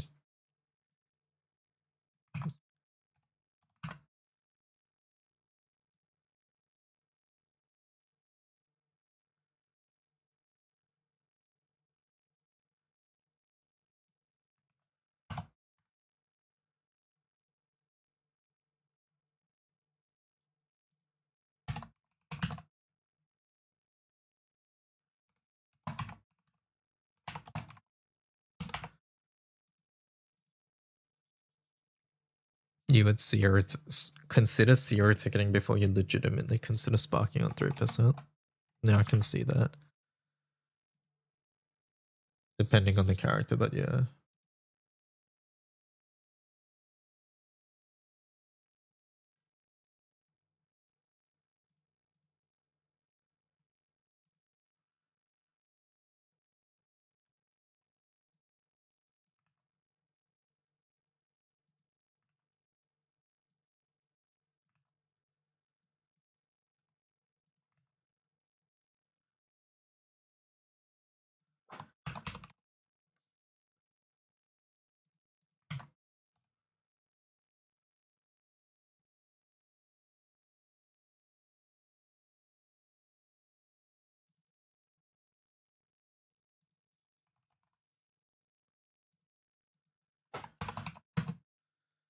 Reality is most characters don't survive 2 years of meta either.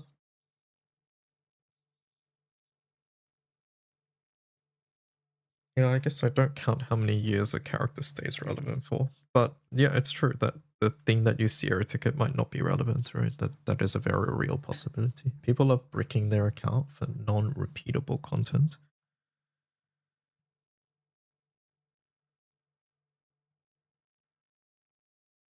No, I don't. Okay, wait, hold up. I'm not saying 3% sparking doesn't have a place. That's not what I'm saying at all. What I'm talking about is mainly in regards to newer players.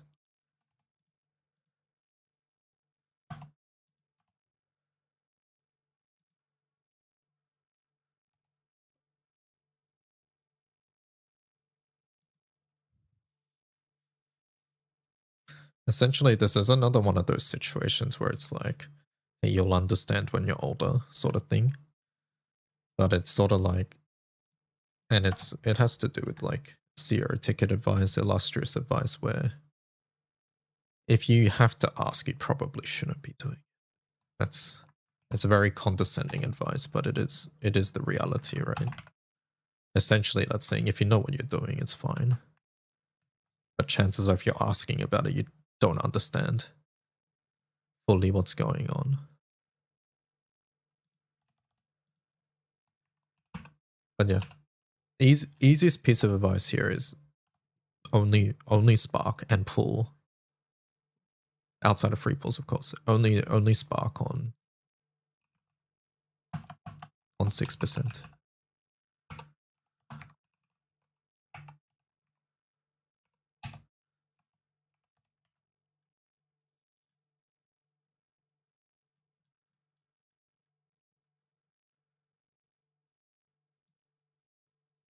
The Shields one doesn't even have a source. Great.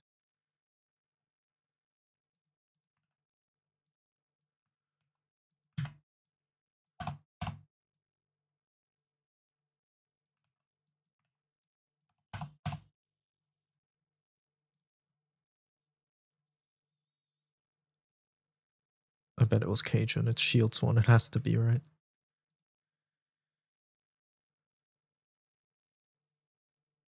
You're considering Sierra to get an illustrious weapon? Yeah, that's a tough one. That's a tough one.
Union says there's 60 sparks in 2018 whale.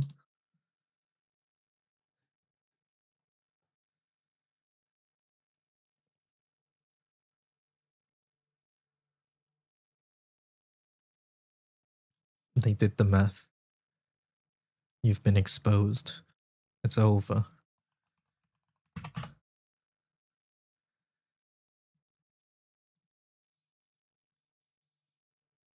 I only buy one Annie ticket a year. They sacked then. They sacked 5 sparks from Summer Lotto.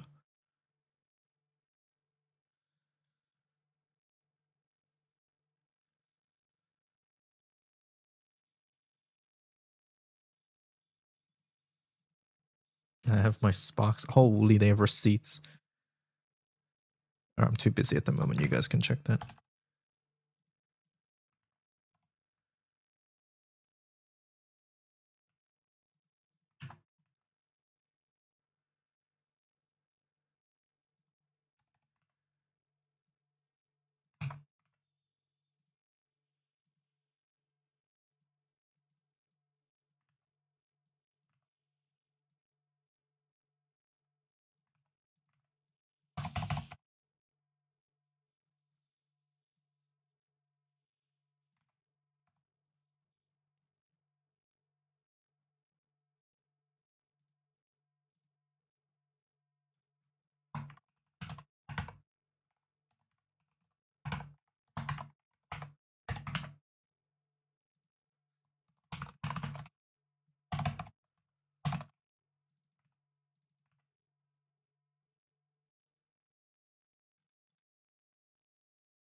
Tier 2 prize winner.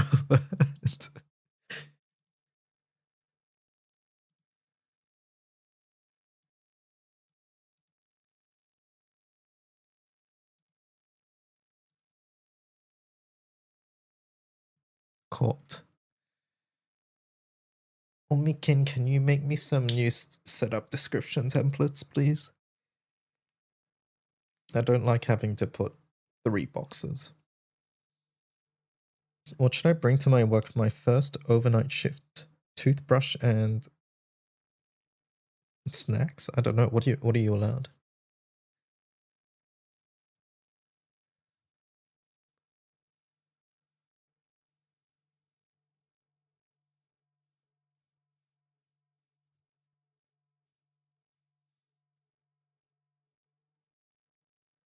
What do you mean 3 boxes?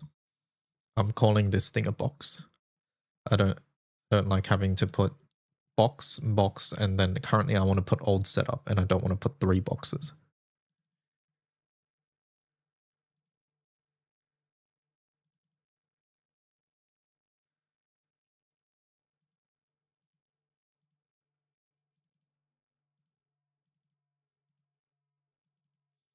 Can I bring Mr. Streamer to do all the work for me?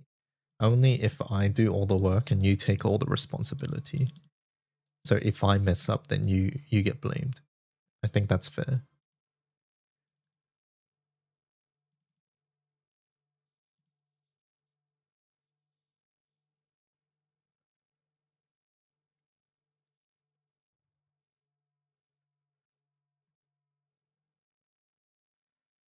So you need... I need FA Blue Chest Guard. I need FA Blue Chest Hold CA Guard. I need FA Blue Chest Refresh. I need FA Blue Chest Guard Refresh.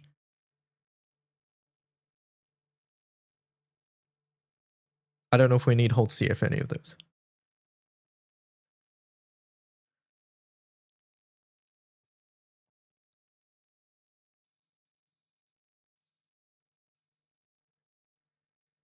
Come on, man. Do you want me to just stack them?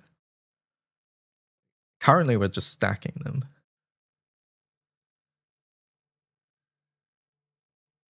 Can you make a chart? Well, I'm just thinking of all the permutations at the moment.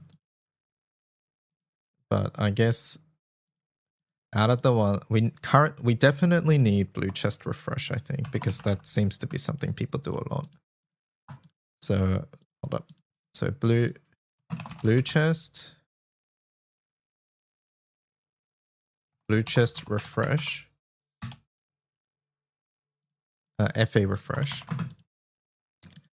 then blue chest FA refresh hold CA. So those two, and then currently stupid fucking Siegfried needs blue chest, FA, guard, blue chest, FA, guard, hold CA. I think those ones. These are the ones I need right now. If people make fucking guard refreshes, then we need this in refresh form as well. But currently, these are the only ones I need. So 4 of them. 1, 2, 3, 4.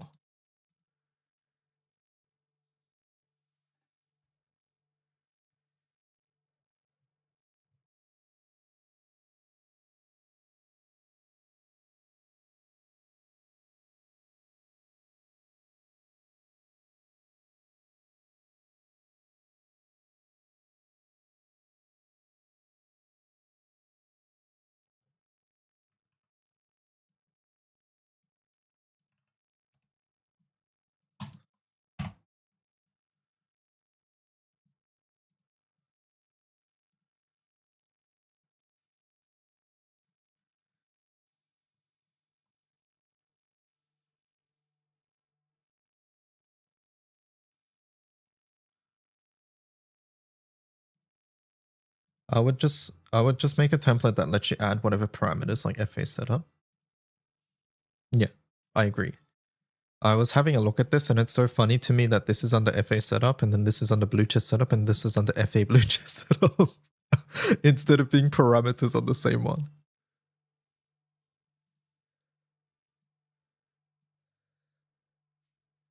I agree. It drives me crazy. If you want to update it, now's the fucking time when I'm going through all these setups and updating it. So let me know, I guess, if you make one. Currently, I'm just using them.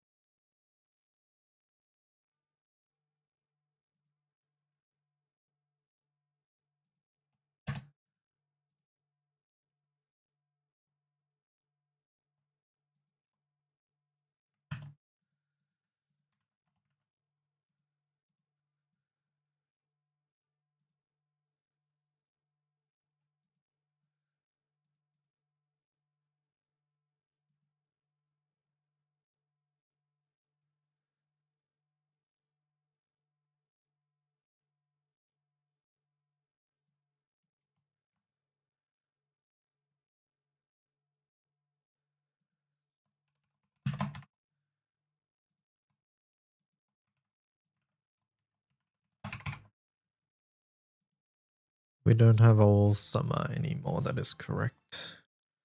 All summer is gone.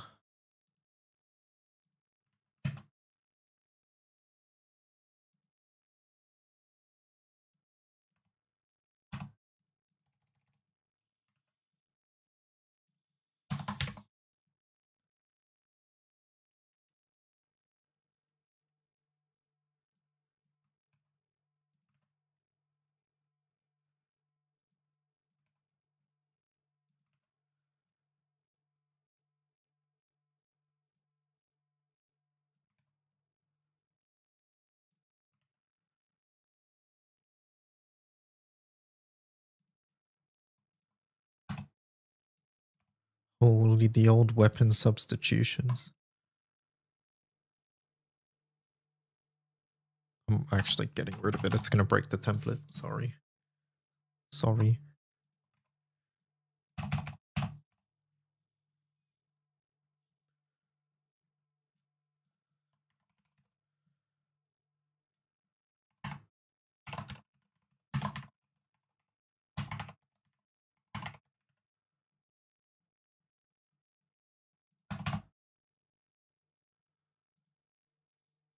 I have 243 rolls. I love summer. Let me see how many I'm on.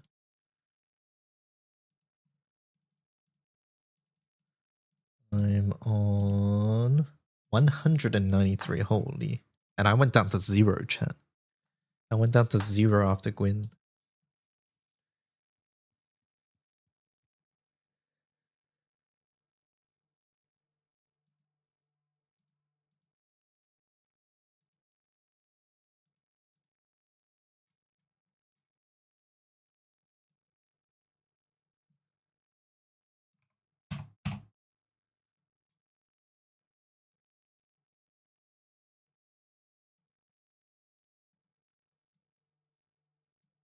You have shrimp, nice try. Yeah, I still went down to 0.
I'm listing all monk setups as old.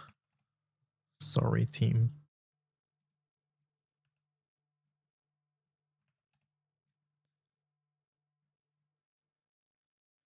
You should have something better.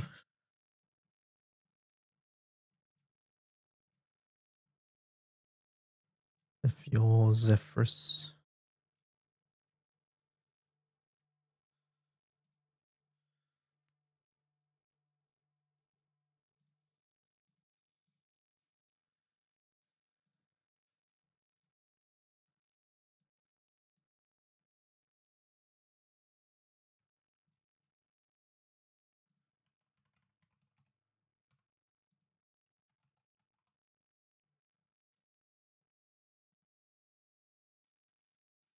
Raid solo FA setup tab.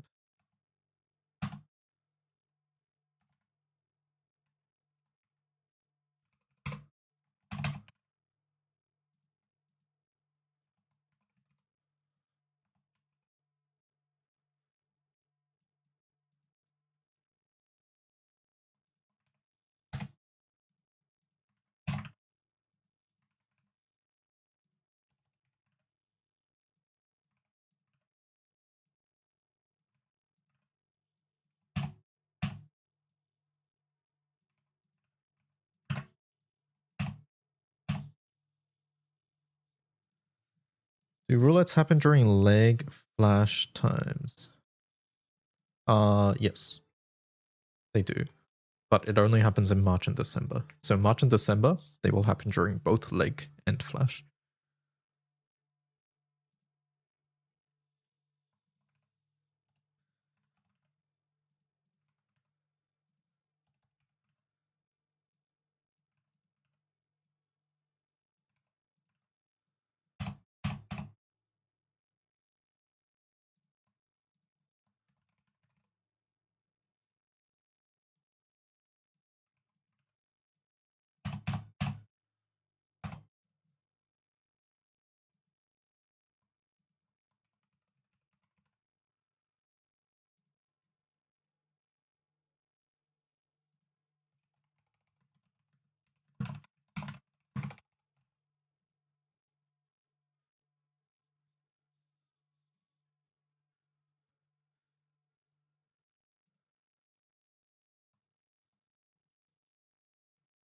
You said you couldn't get the Cassius one to work, right, Omikin?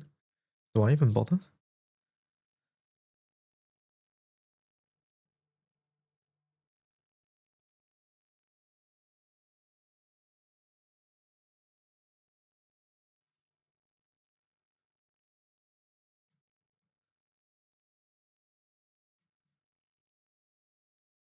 You never banned Cassius though.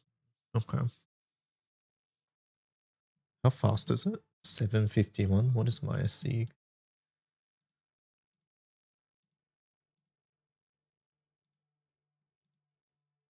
Mine's 944, so it is slower. You replaced with Yigi probably then, right? Yigi or Vampy, one of the two. So you're missing TA. Might matter. I'll probably try it. Did you have the healing cap stuff? You got Vampy, okay.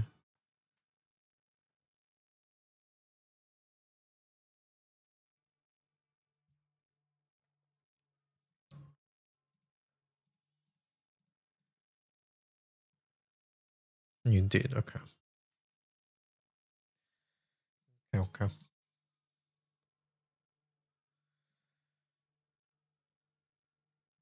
Can someone go through and purge all the fire and water grid pages for me?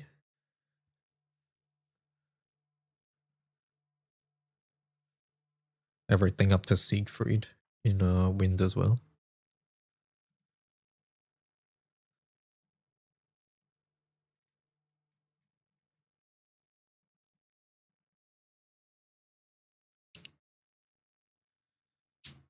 Why? I guess you don't need to.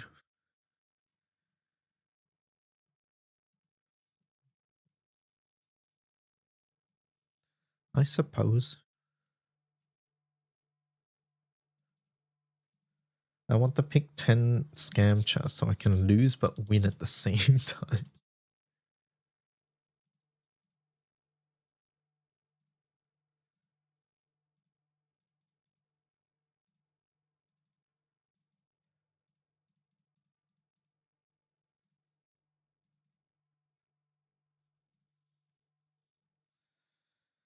Alright, set up tab.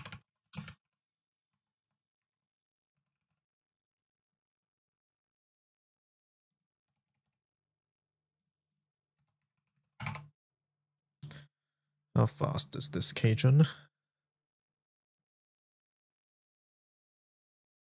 It's sped up. No. I'm gonna go off the top time, I think. So he joined at 25. All right, we're going off the top time. 1 minute. It's full auto guard.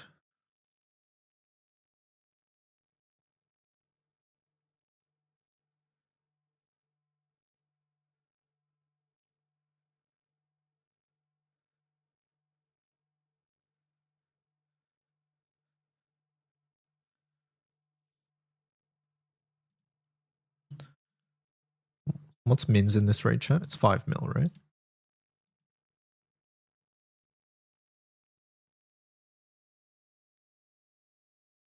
Okay, whatever that was. Right there. So it's like 3 minutes, probably 4 minutes. Yeah, it's okay. 4 minutes and it was what, turn 15.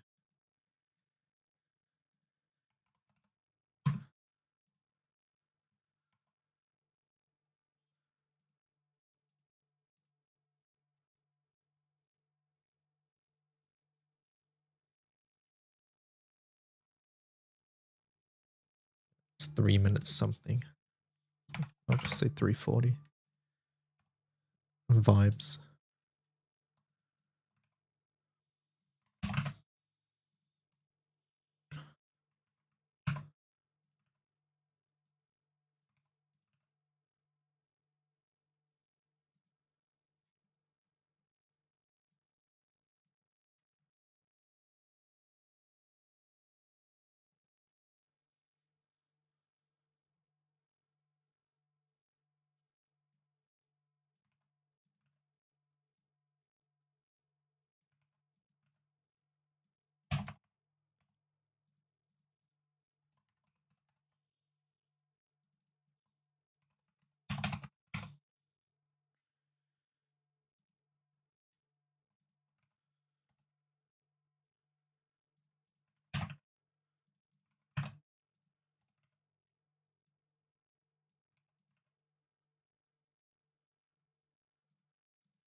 This is blue chest, F face. Okay, hold on. We have one for this.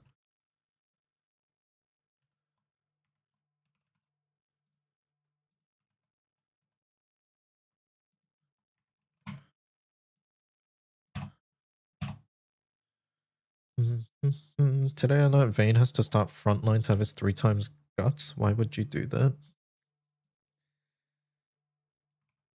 Yep.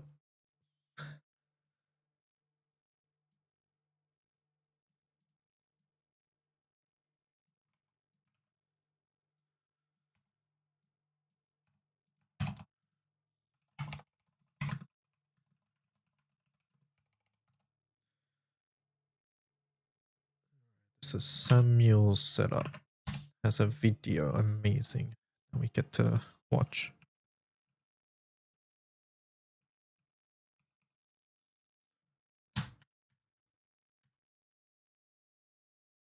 Okay, this is actually true FA as well.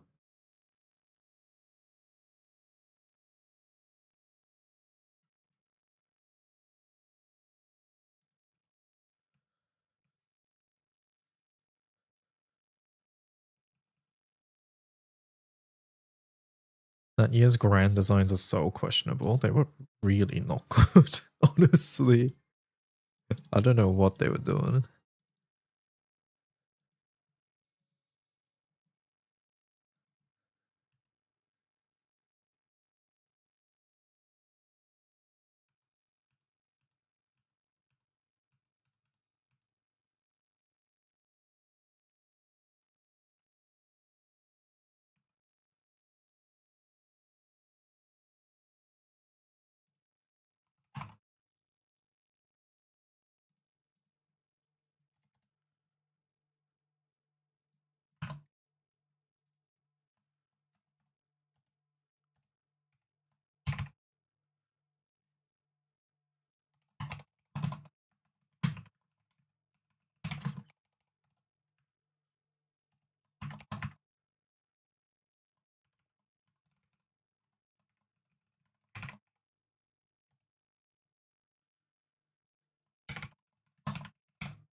Like, who else did we get in Vania?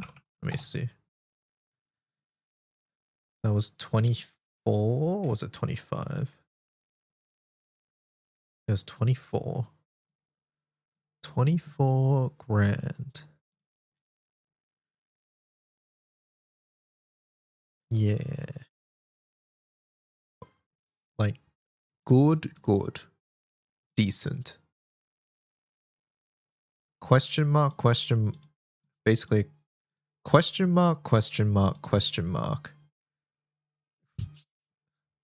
Sandy had, like, I don't even know if I count Sandy having a moment, but like basically all 4 of these are sort of like.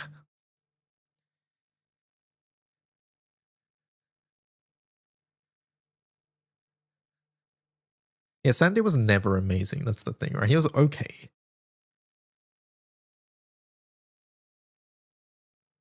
But yeah, I don't know what happened.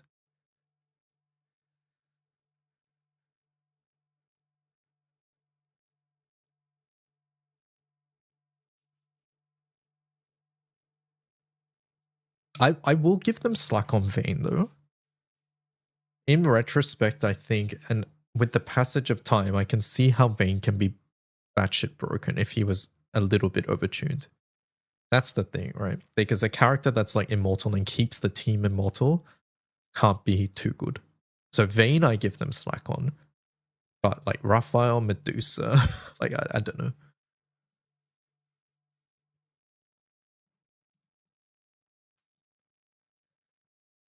Sandy, there's 2 Sandys. You might be thinking of the other one.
Do I maintain my has every fire character in Wuwa streak, or do I pull for the blue? Yeah, Shungguang. I think that character looks really cool.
I'm skipping since I never got Hyuki.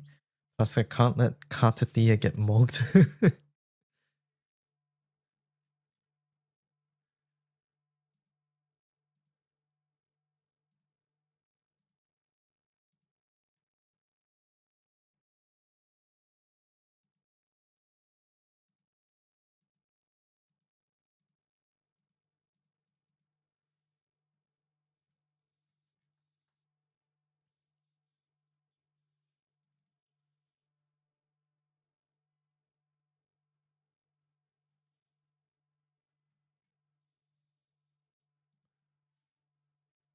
Don't pull wrong. Who's really worth your astrites? Wow, see you in 10 minutes, I guess.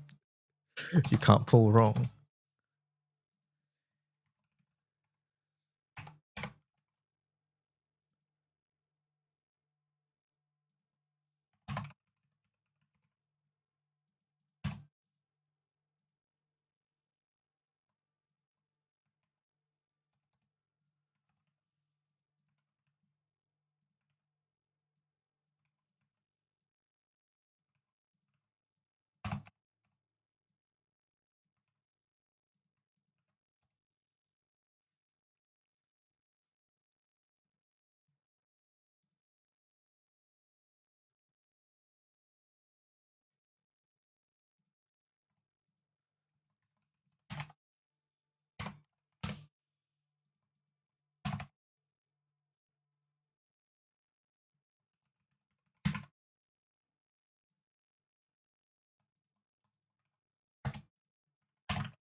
Ah, so many setups here that just didn't use the time parameter. This is my fault. It annoys me.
It's funny how many of these videos there are, and in GBF it's basically no outside of like 5 bars.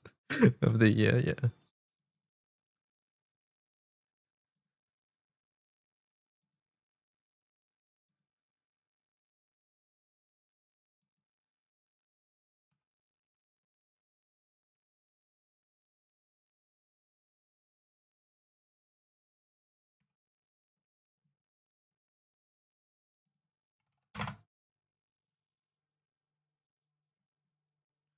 Is this also a blue chest?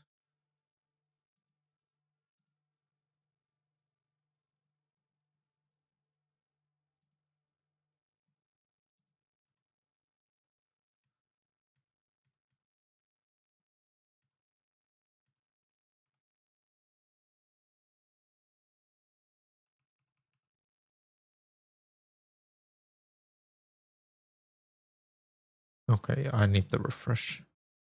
This is not full auto. Let me know when you got the thing, Omikin.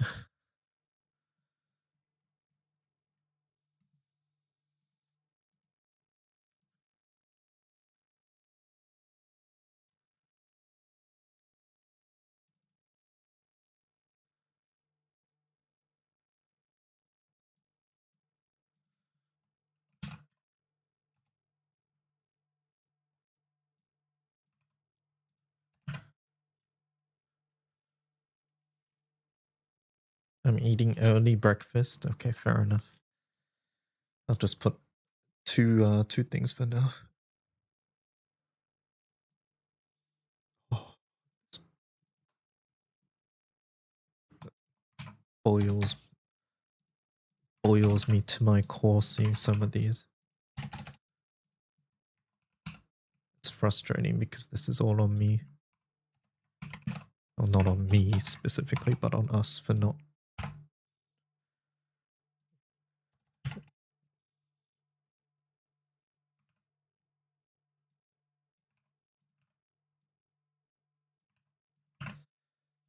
But we're doing it now, and that's what matters.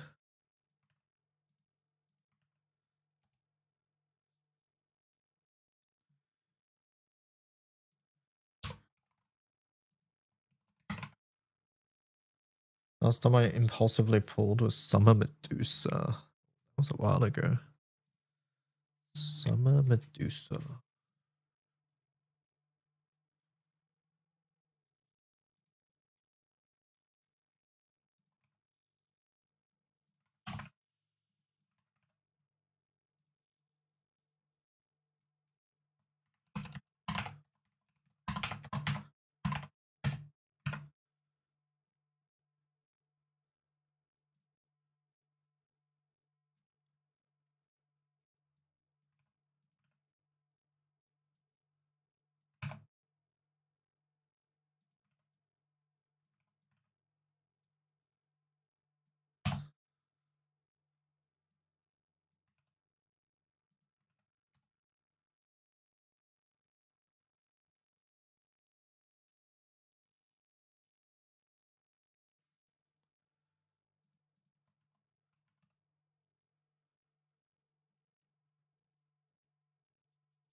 Okay.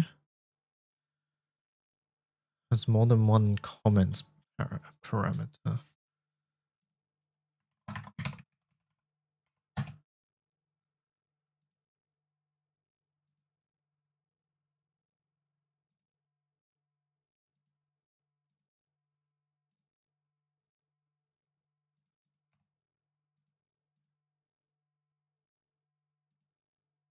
What?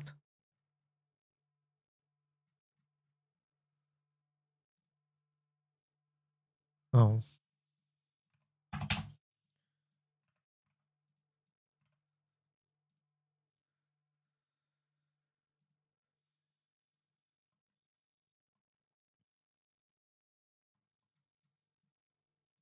Wonder if Nox uploaded.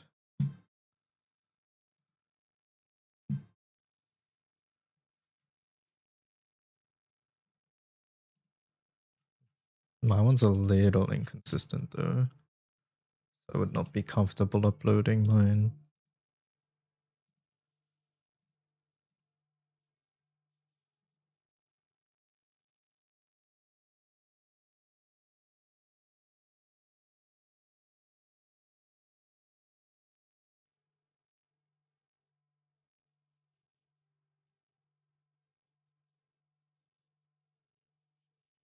Oh, the Quackle one was Omega Bait. I couldn't get that one to work.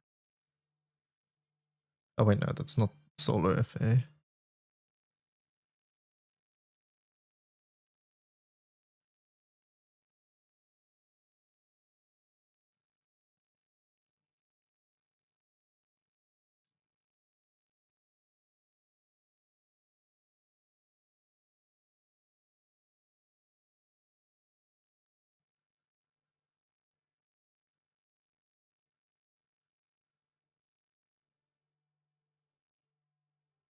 I think this was like the closest. We'll have to.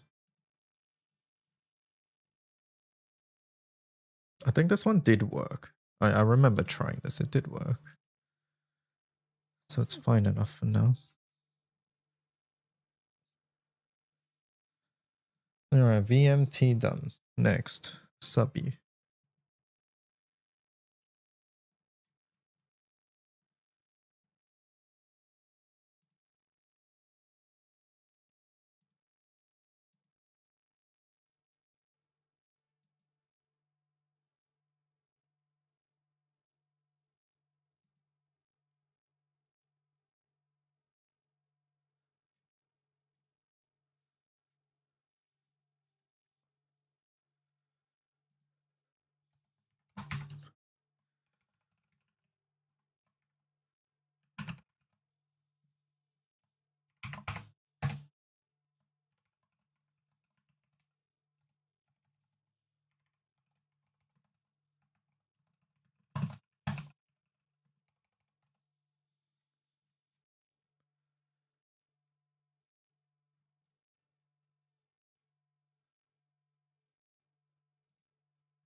How fast is this setup?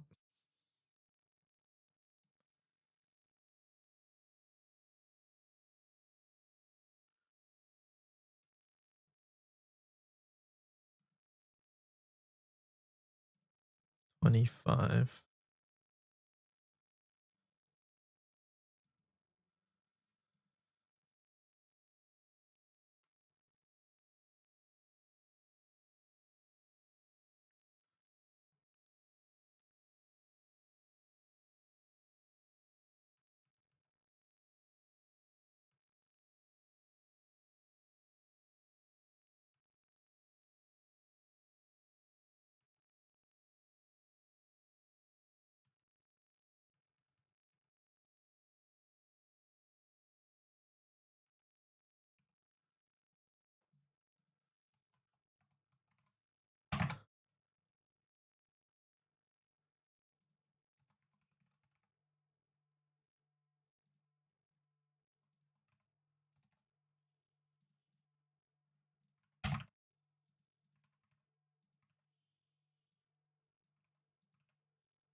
Okay, sub HL done.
Okay, how fast is this one?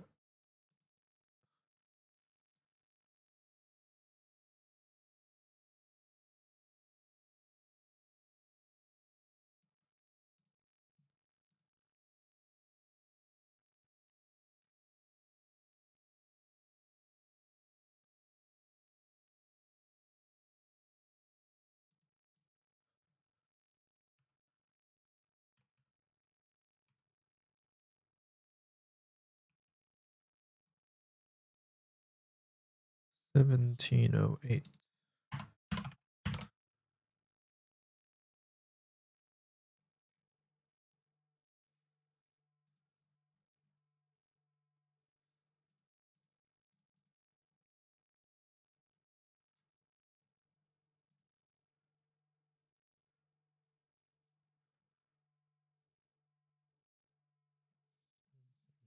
How fast is mine?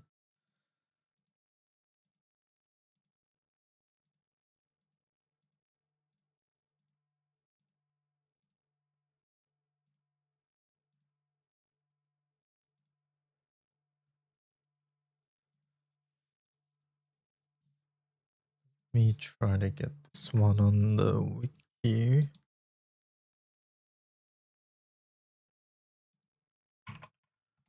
Need to find it though because I don't know.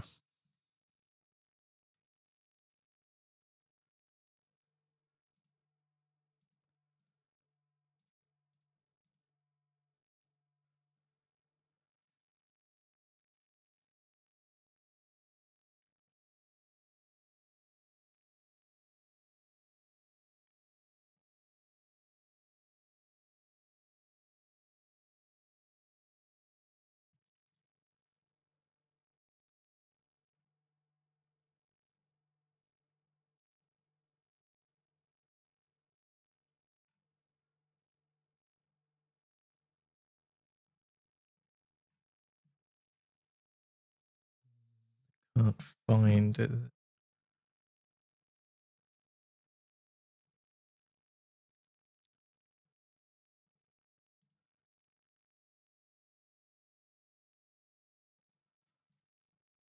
Was it deleted?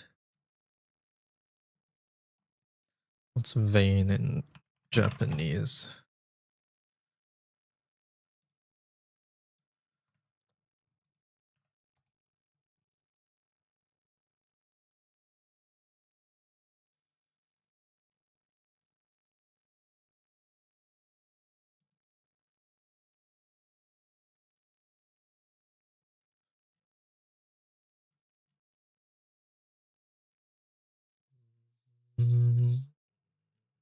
Maybe it was a tweet. I don't see it on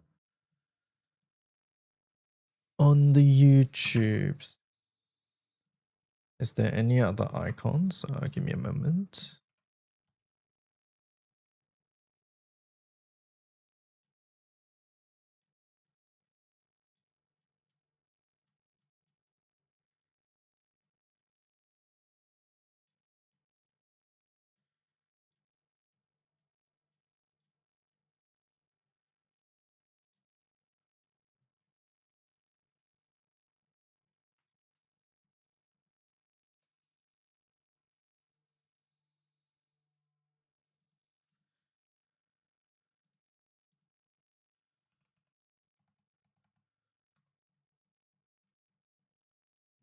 All right, let me check your thing.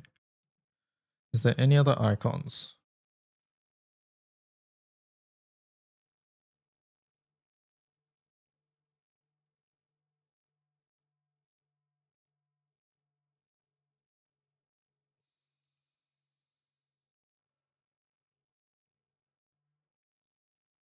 There's the gold. You use the gold one at the moment, the gold chest, to indicate it's an FA, but you're not meant to like kill it yourself.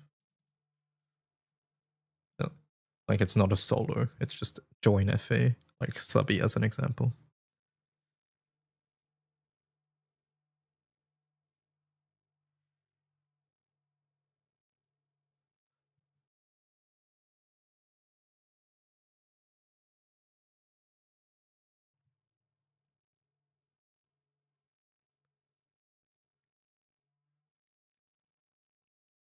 I think that's it though.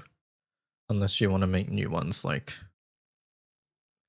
needs, like there's a couple of setups that I've come across that are like, hey, needs green chest to hit honors or something.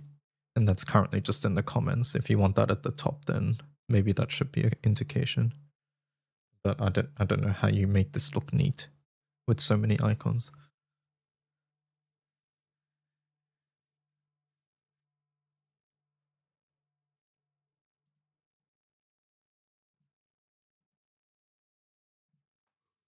Anyways, let me go look for this.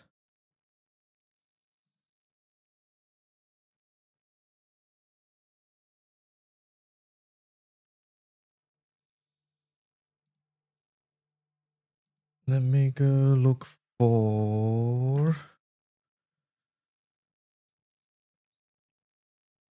When did Mercy Transcendence come out? It was June 15th. Let me go check the crew Discord. In the wind after...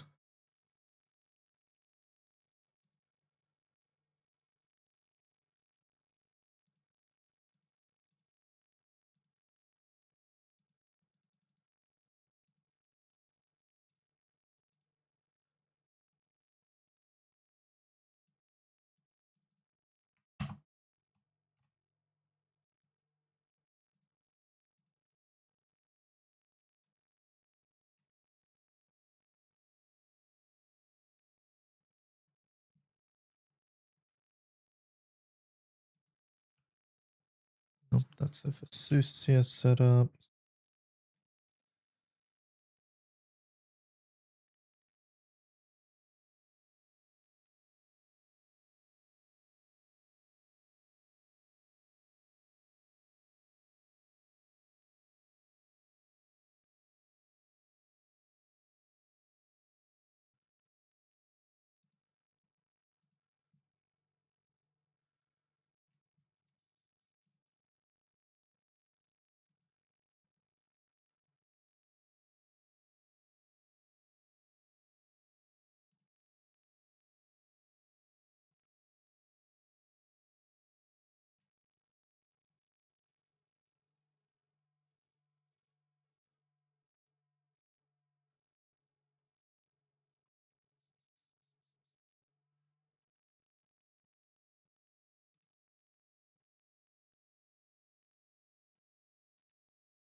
Yeah, I think it was Twitter.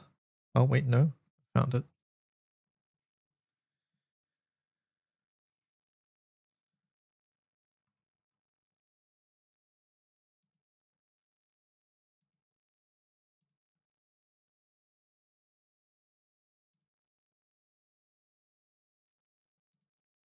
$17.27.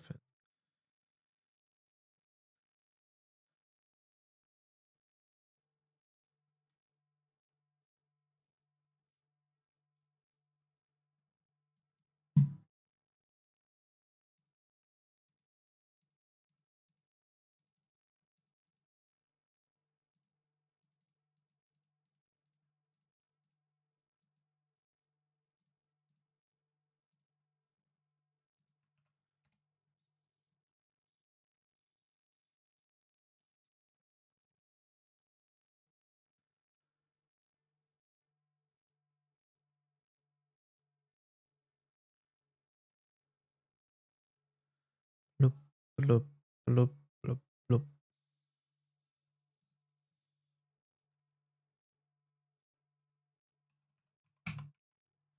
What is Yggdrasil's weapon called?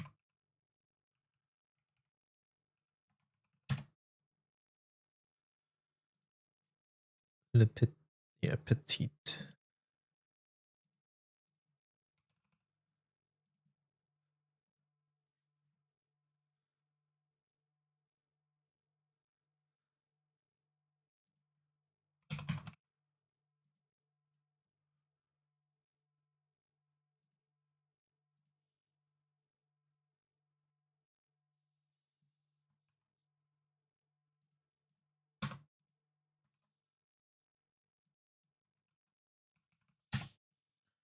What does this mean?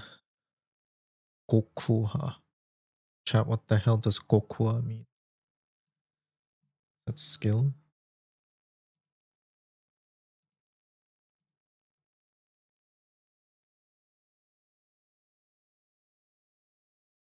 It's sagacity, okay.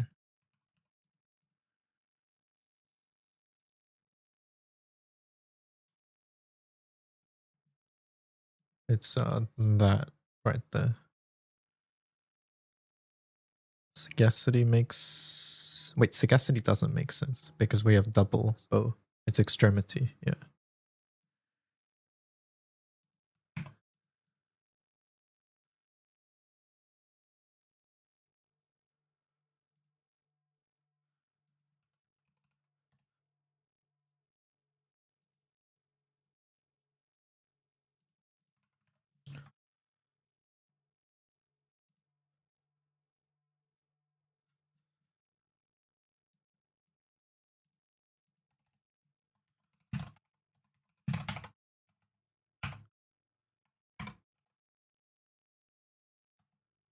The second characters, yeah, but I don't remember which one's which.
I only know Ogi because it's different.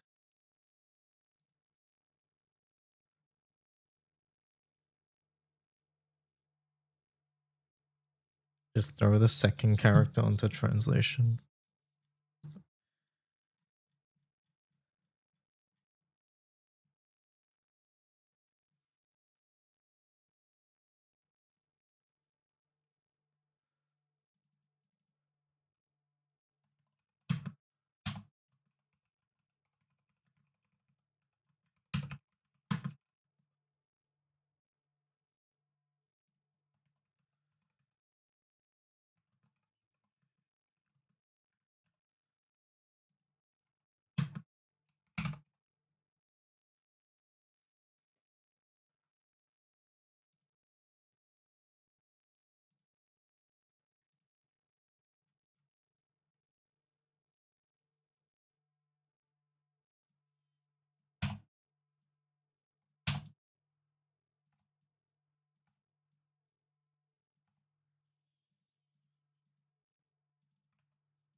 Okay.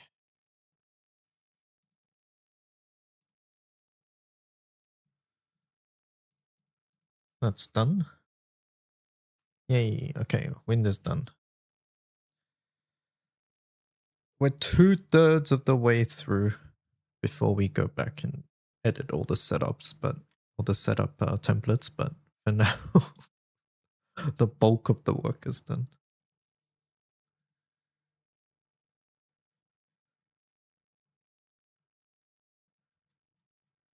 All right, Osiris.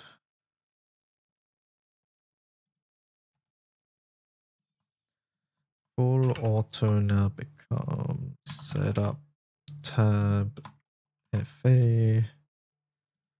Delete mana, delete 542. Convert. No source, love to see it.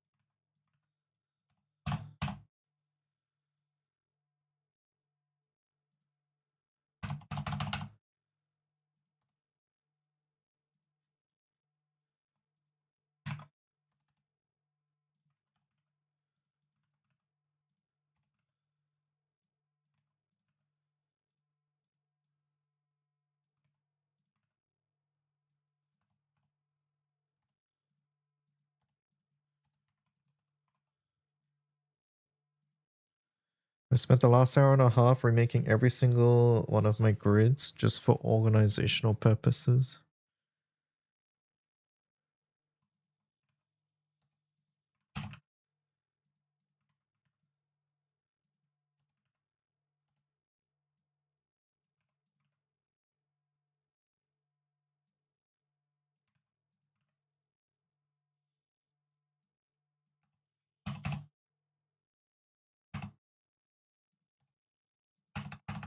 And do mine as well. Hello, Rowan.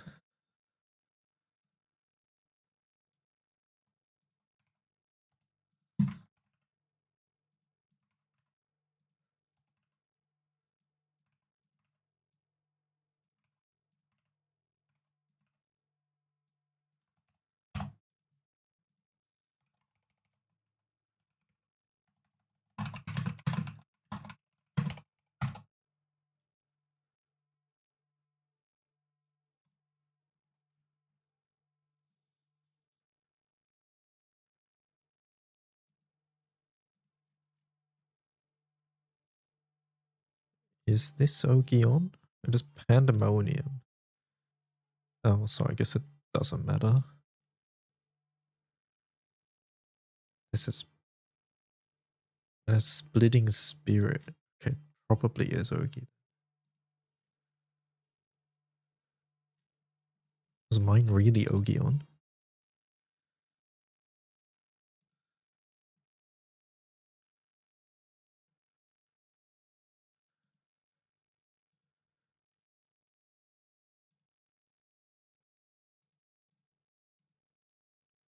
Mine was Ogi on. Do you look at that?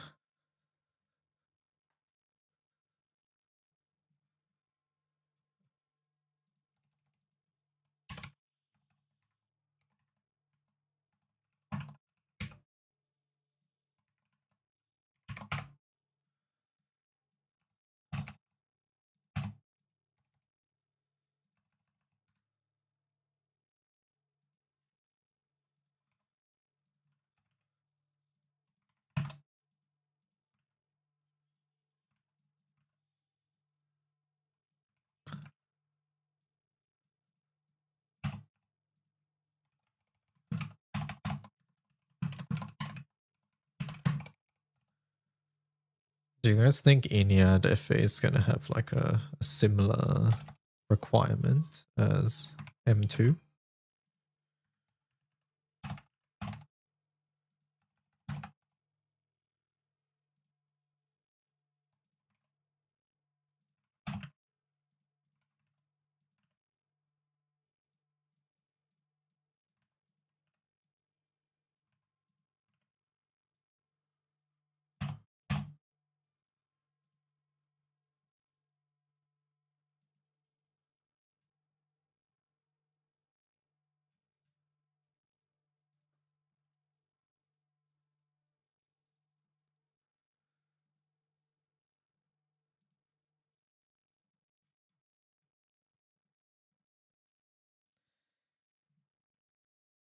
Ennead FA. You totally meant that. Ennead skip.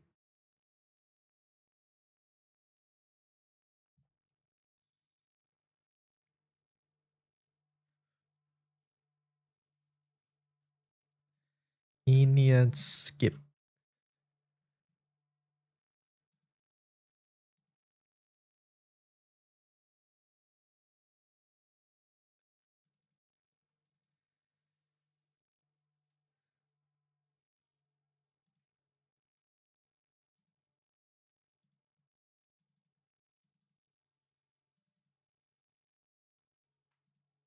Yes. I think you'll have similar ones.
Now that I no longer have a shitty group with 90 billion chef swords, I can feed them to my MT. You're saving 2 of them.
Title 5.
Breadstick rolled an 8.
I don't know how many turns this takes.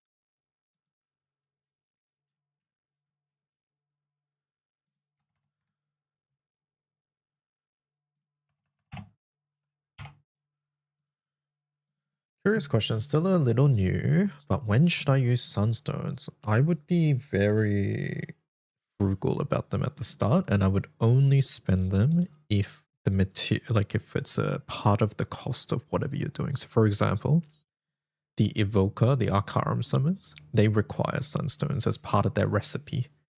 So those are fine to do, but I would not use sunstones to just uncap anything. So like if you come across a summon and it says, hey, do you want to uncap this? And it says use a sunstone like this, I would not do that. I would only do it if it's like part of the recipe to actually upgrade it.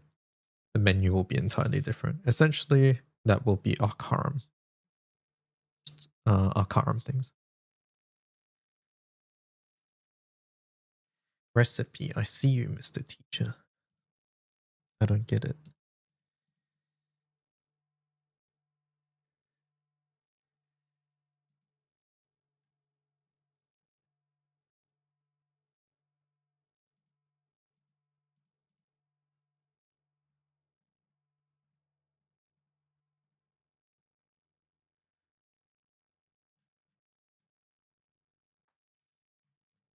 No, there's no blue chest setups for Celeste at all for Zeus.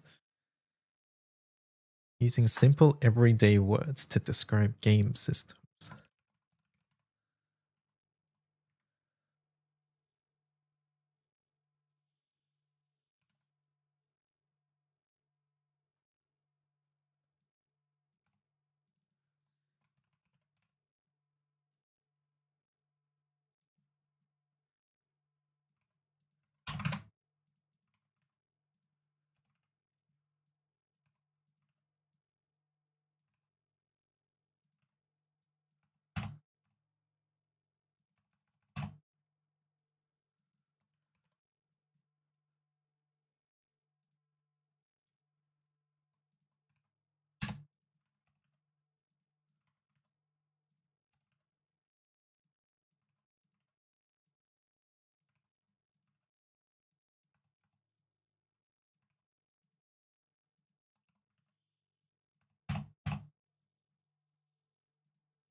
Someone should make Zeus M3 Celeste blue chests. I'll leave it to you.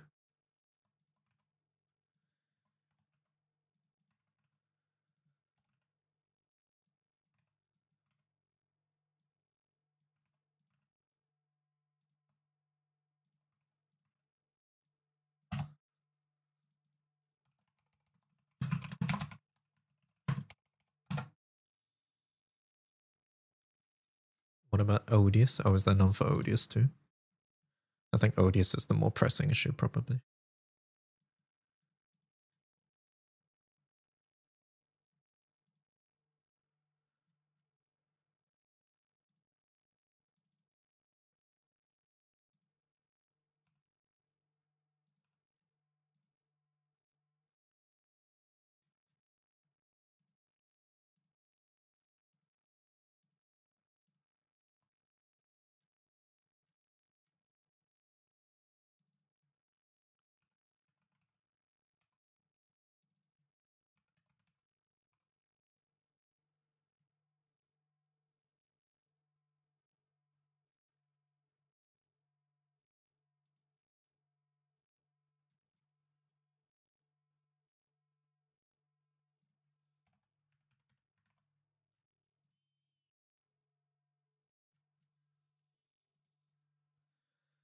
I might have to go through all the old stuff I just realized for Transcendent Stars.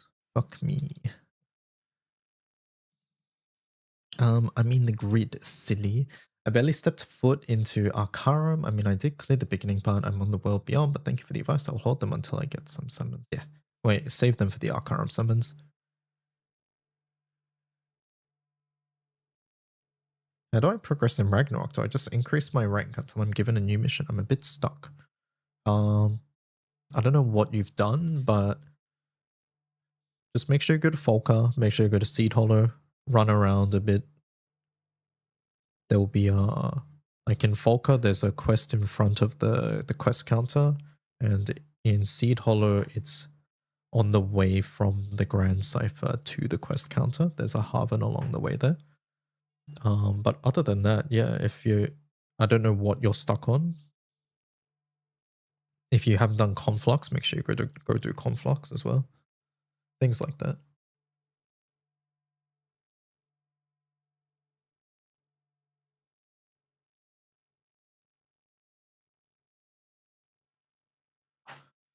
But if you've done those 3 things and you're still not sure what to do, then you've probably missed something somewhere.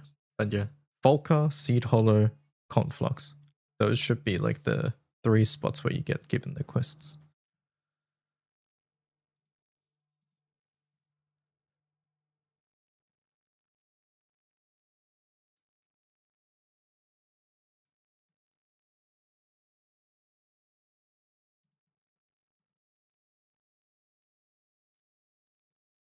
I'll avoid watching that Flopperic for YouTube's sake, but looks funny. I've never seen this before.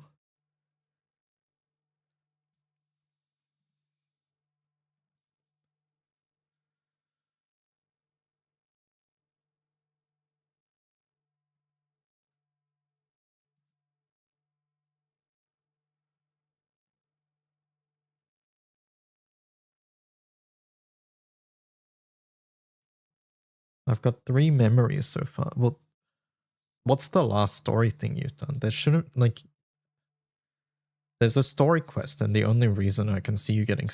You said you haven't got a new mission, so it means you just haven't been given it. The memories don't matter here, right? No, I think you're missing something, but unfortunately, without any more context, I can't really help. Like I said, just make sure you go to Falco, make sure you go to Seed Hollow. And there are like cutscenes that will happen when you go to those locations I mentioned earlier.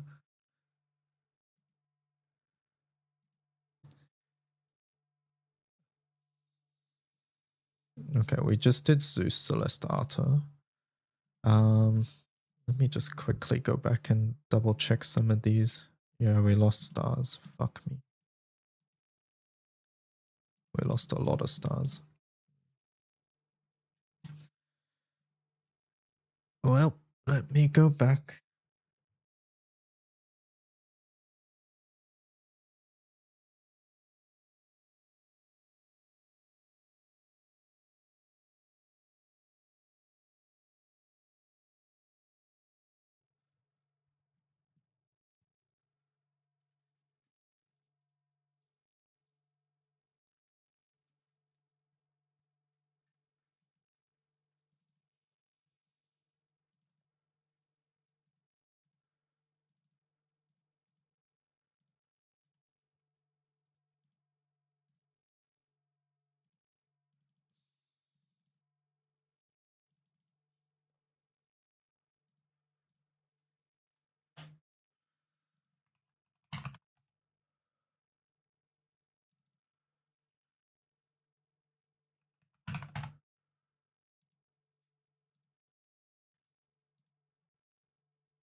Okay, so we just control F trans, I think.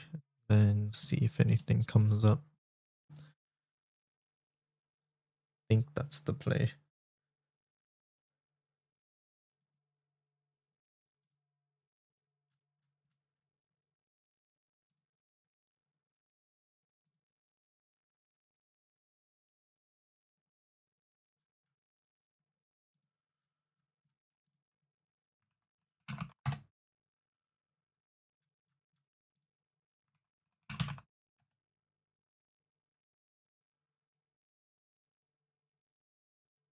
Okay, that should be fine.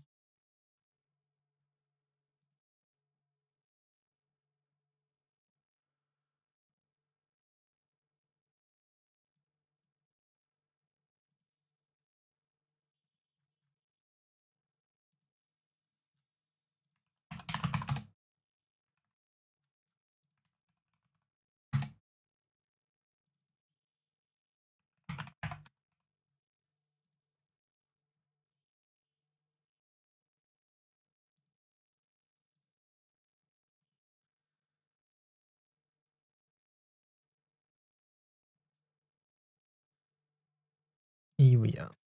What defend is the fastest way? Specifically for Aqualuster? I think it's guaranteed for all defenders, no? So basically the answer is whichever one you can kill the quickest.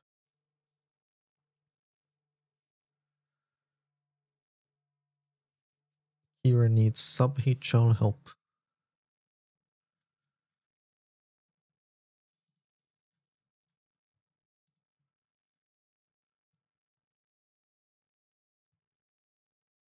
Oh, the defenders in Hibby Staves don't drop it though. So any defender from Sword or Mundus.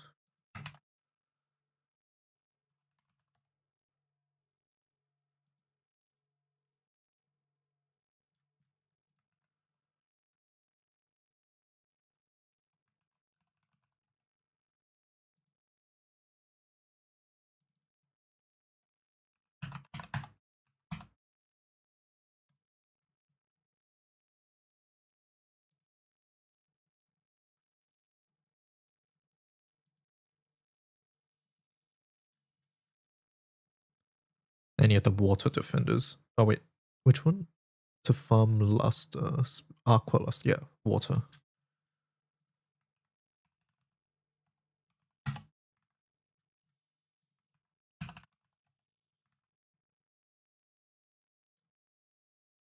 Are you really looking for them one by one? Is there a better way, Eister? If I mean, I don't know a better way. So if you know a better way, let me know before I go through them one by one. Are they all trans character? I think so, yeah.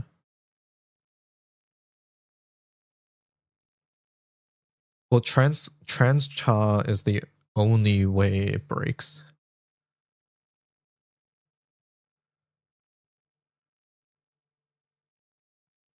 Are they all in advanced grids pages? Yes. I only care about advanced grids pages. And specifically right now, I only care about advanced grids pages of the ones I've gone through, because I'll fix them when I get to the new ones. Oh, thank you.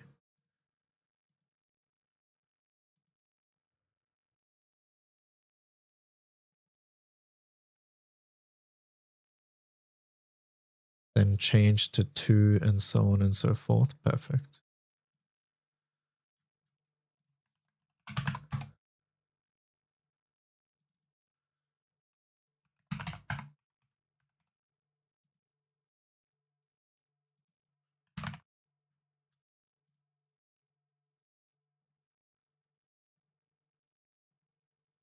Oh my god, there's so many.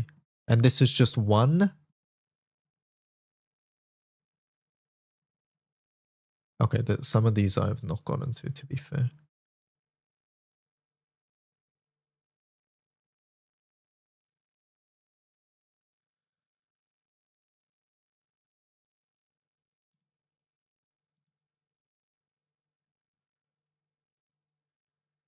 I'll skip Hades, Agni, Zeph, Titan, Tiamat, Agni, Titan, Varuna. Okay.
Is there a niche where you use 2? I don't see it.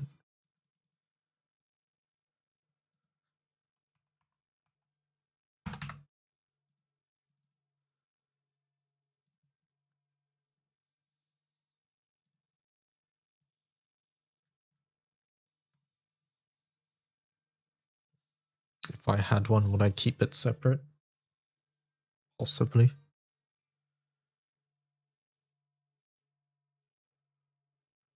Summon space is so limited though.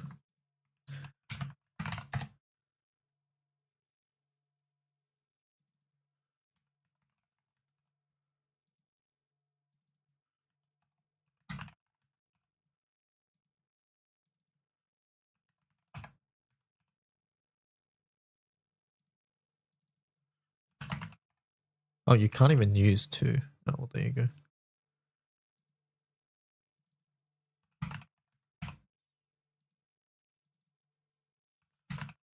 Glad they made that easy for us.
You can have 2. There's no restriction.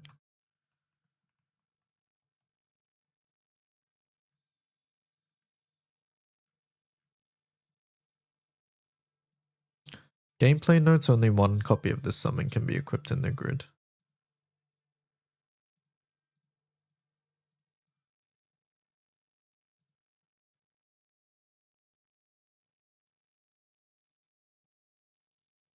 You literally can't. Only one busted summon can be equipped per party, it says there. Alright, we sorted it out, chat. Are we happy? Why didn't I see that? It's okay, reading's hard.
I should debuff other elements with one of the strongest summons in the game then.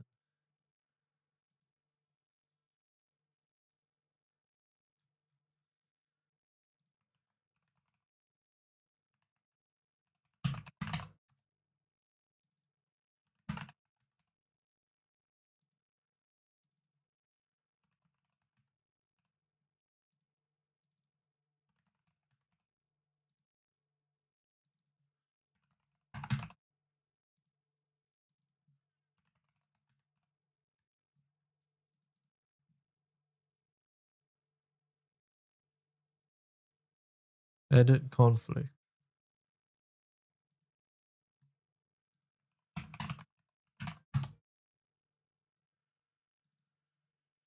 I think it's because I double clicked by accident.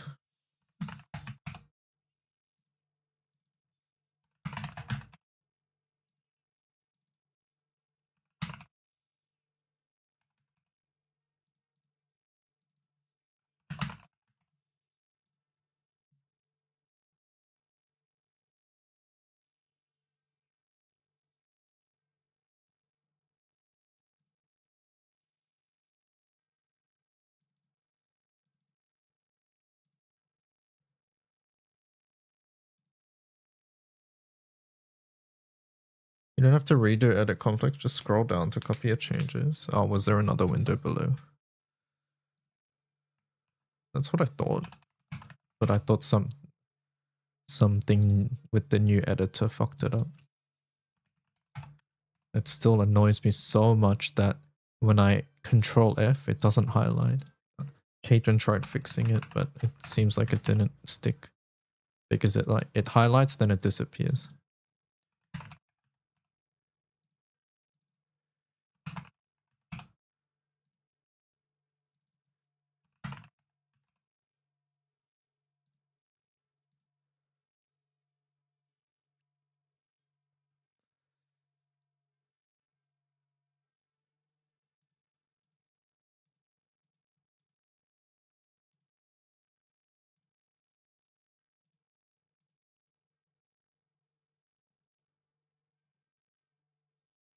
Oh, how come this one's blue?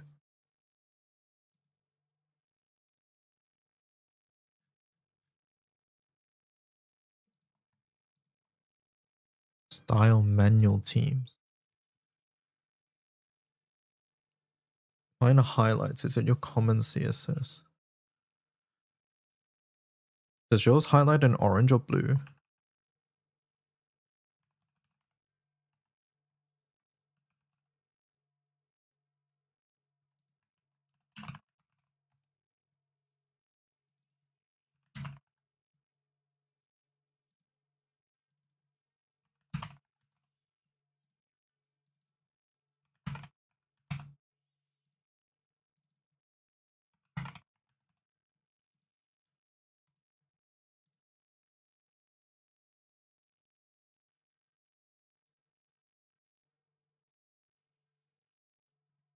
And Cajun said to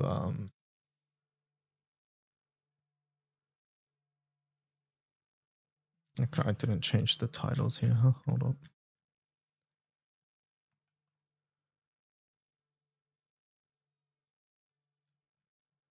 He said Control Shift. No, I mean I'll try deleting the shouldn't. Do you have anything in your common CSS?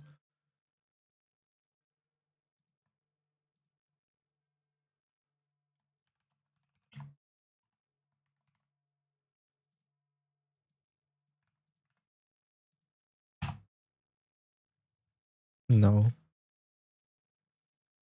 Might be time for me to do it. I just put the thing in that was meant to get rid of the drop down thing. You know, the little box with the minus on it. Like that's the only thing I've done as far as I know, but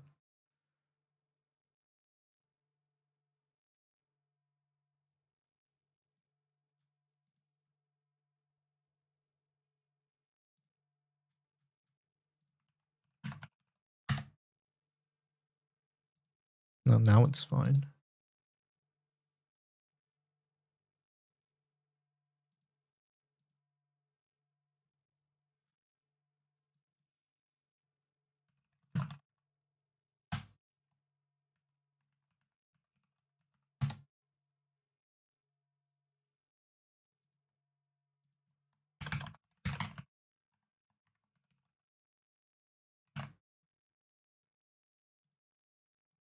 Great update.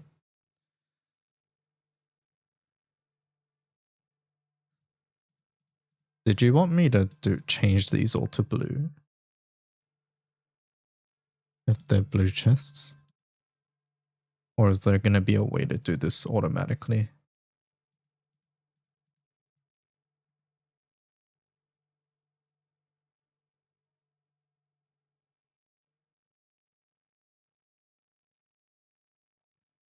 And blue is manual. Okay.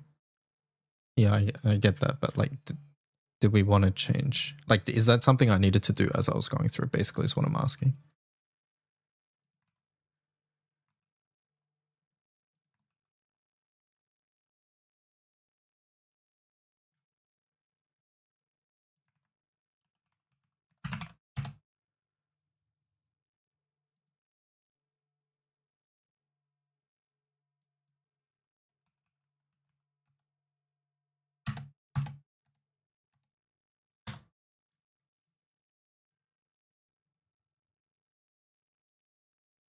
Just remove it.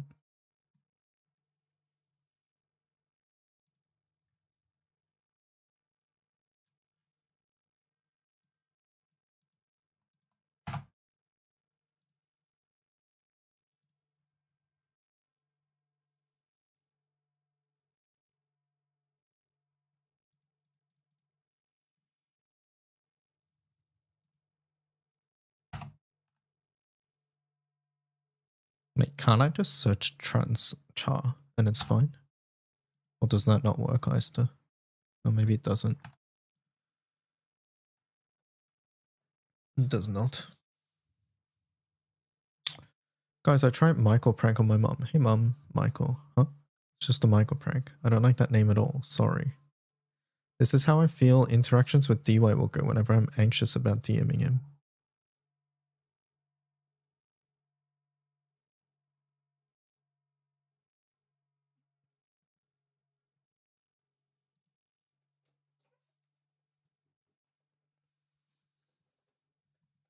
What did I do?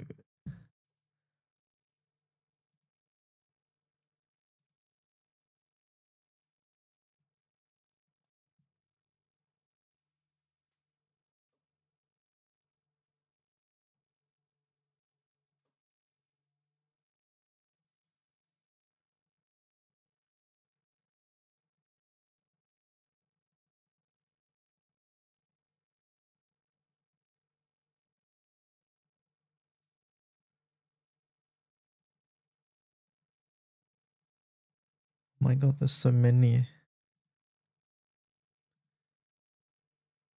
Move tabs to the side.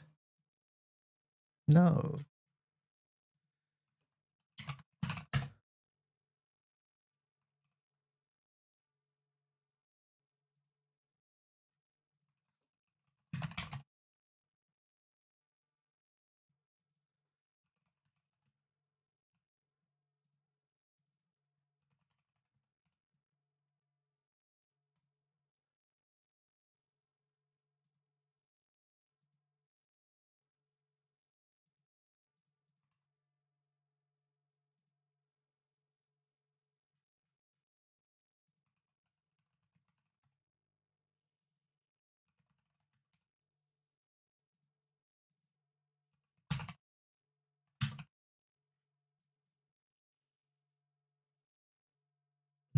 Where was common CSS again?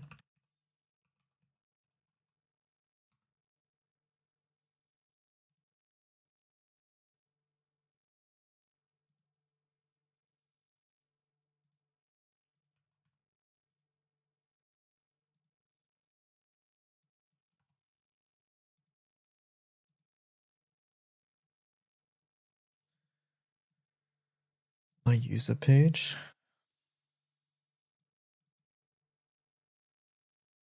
I remember editing like the wrong one and Cajun was like, that ain't it.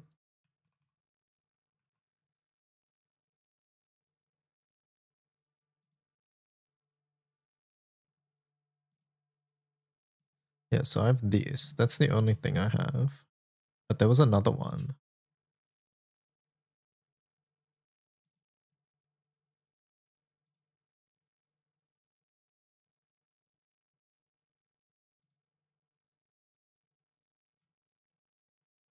Terminus Transcendence complete. Very nice.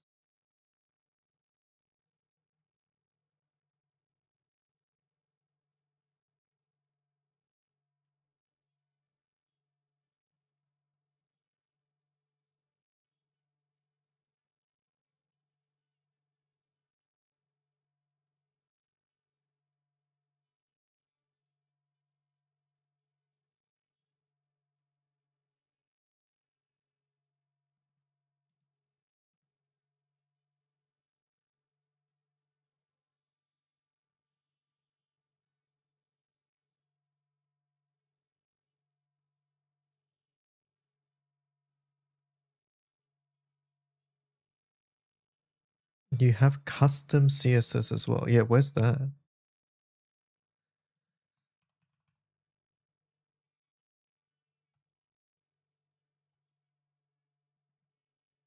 Yeah, it's that one. It's this one. Custom CSS, right? This one. So I'll blank this one.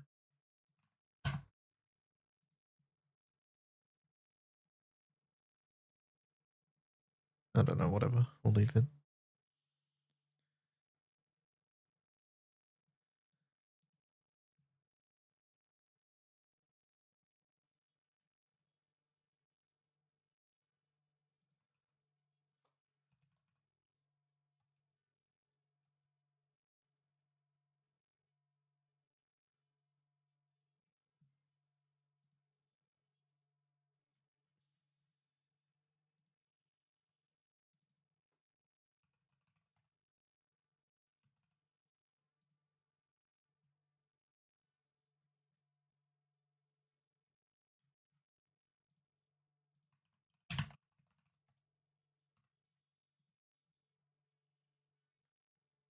I don't think this will fix it, but oh well.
the list of things I have to look out for as I'm editing all these pages keeps growing.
At least we'll never have to do this again, right?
Trans character.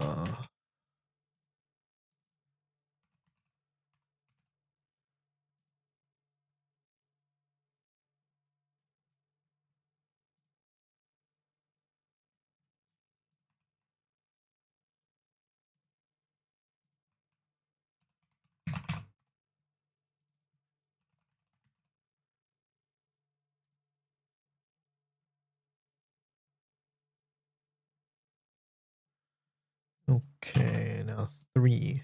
Surely every time I do this, there'll be less and less because we're getting rid of multiple at a time.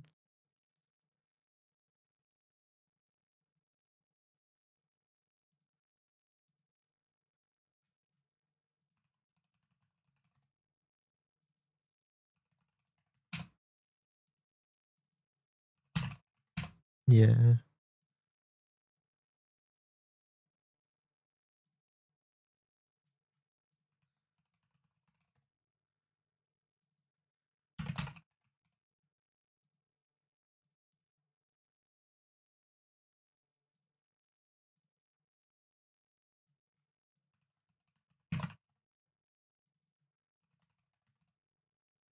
And what are the chances that we have backline Eternals?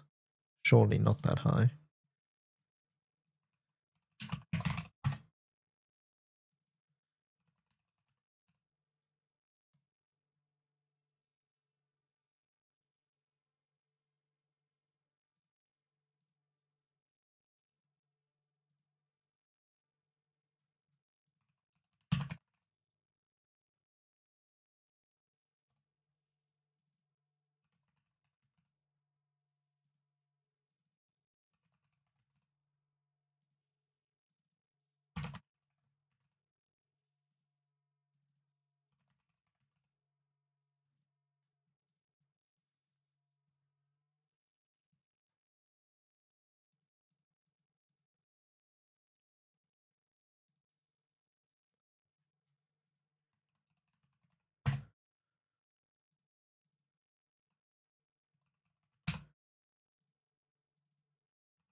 CT on second party for Vesusia. Why the fuck was that using trans something?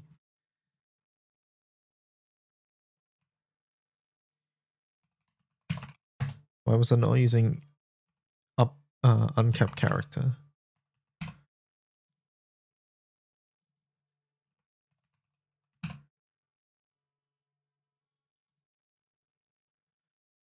UIDK hates trans. No. Let me fix that Hades one while we're here. Those are fine.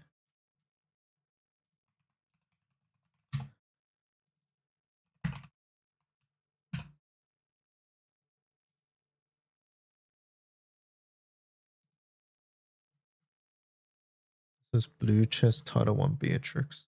Okay. What happened to backwards compatibility?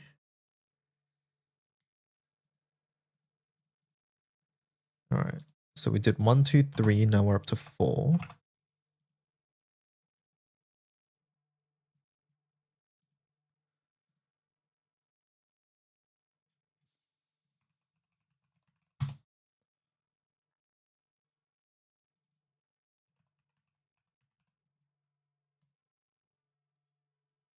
I think if it has T in trans character, it's fine. I think if it's trans character then just 5, then it fucks up. I think if it's trans character T5, then it's fine.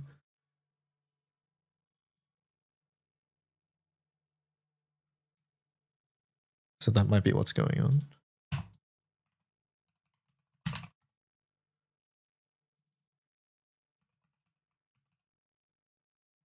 That was 1 out of 2.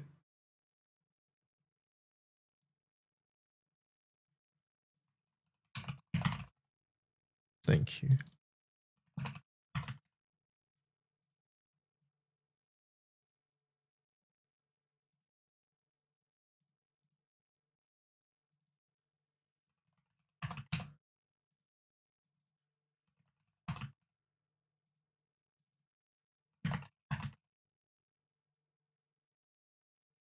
That was trans character 1, right?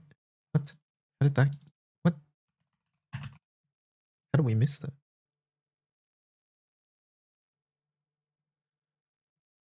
What? What is this page?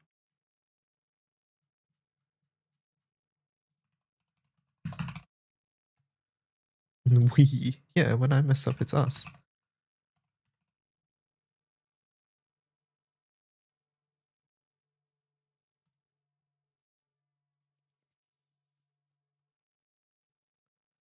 Oh my god, I forgot about the EX Plus pages.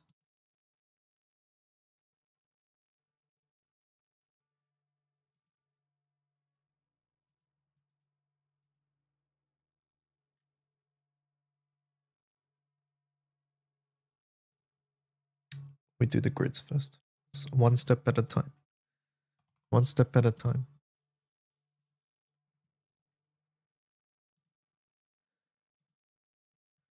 One step at a time.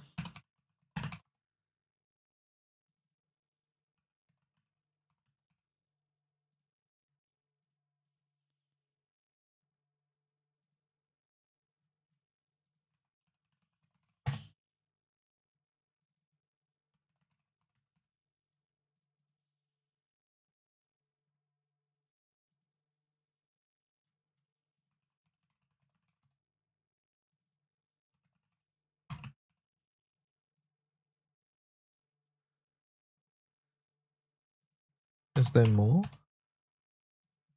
How many party slots are there? Are we done?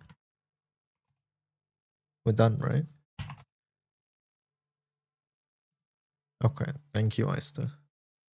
Start checking from 1 again. Okay, 1, 2, 3, 4, 5, 6. Alright, we're good.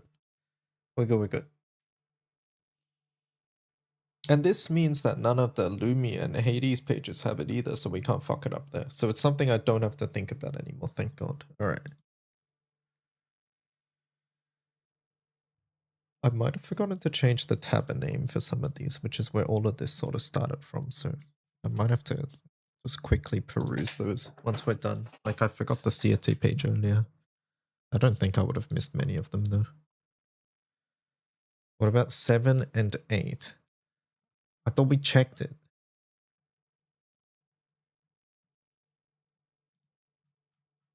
But how many characters do you get in Vesusia?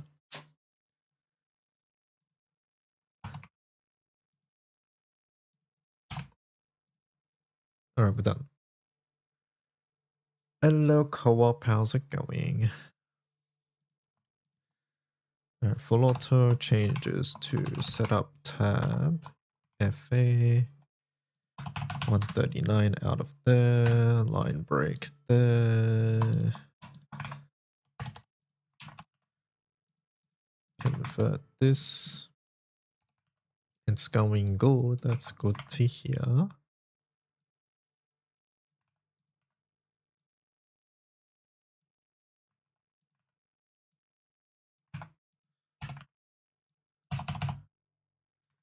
Bro used to win, forgets other elements, get to use more than 3 characters.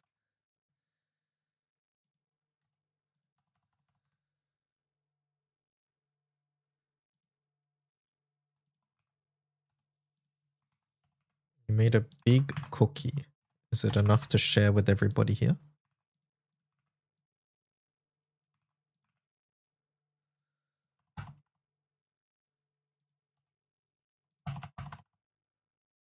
Because if not, we got a problem.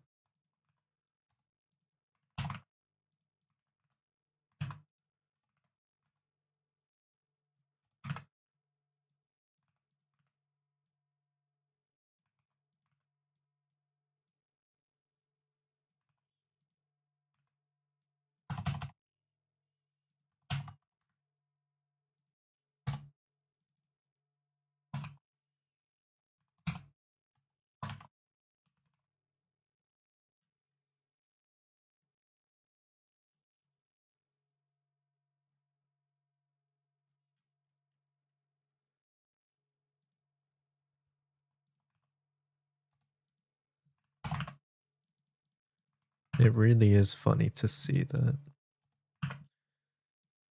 when, like on a page, like one person does one thing and then like it ripple effects out.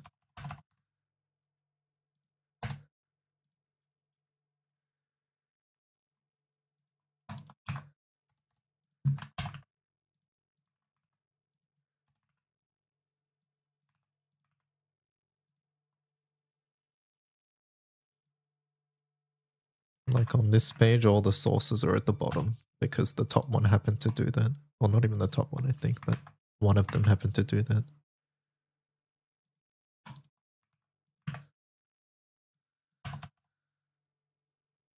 Viking generic, what does that mean?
Okay.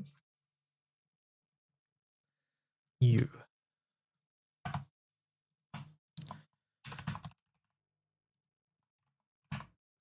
Are the current Vesusia room fast / safe enough that I can basically do a labor bot with earth and light to get my tiding and still clear the fight? Can't say. I haven't joined Vesusia in months, personally. I would imagine at the end of the day, it just happens to matter which rooms you get into, right?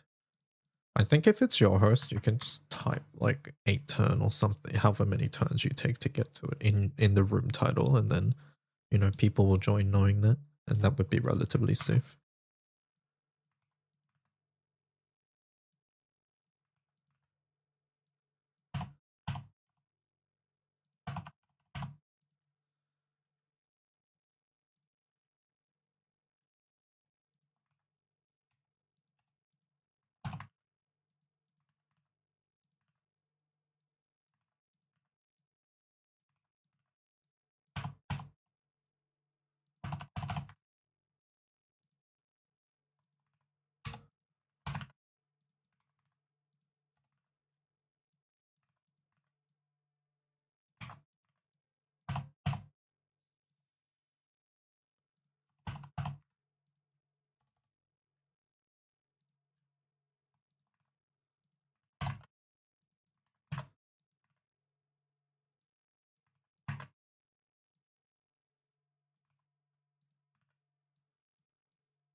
You know, once upon a time, I used to upload setups, right?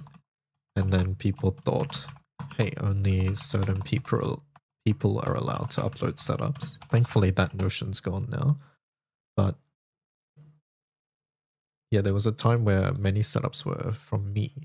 And so people thought only like me and other people could upload setups. So there was a time where if there was no video, I just stopped attaching my name to things.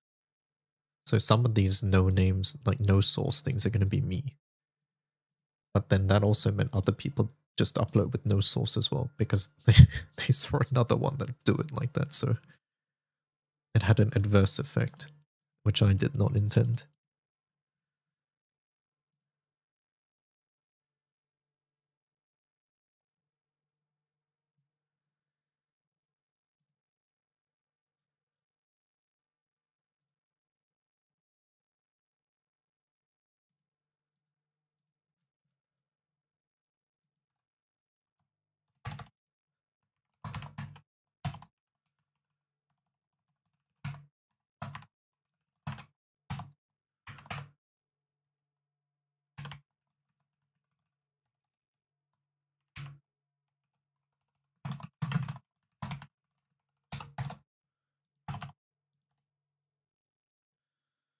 I wonder how many times I will have written end of team tabber by the end of this.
Should have a notepad on the side to copy paste parts. Maybe I should. I don't know. I didn't do it because like I thought it would be basically the same, but Maybe it is still better. I'll put a notepad on the side. So one thing is end of team tapper. What's another thing that I commonly use? Title 1, 2, 3, I guess. Title.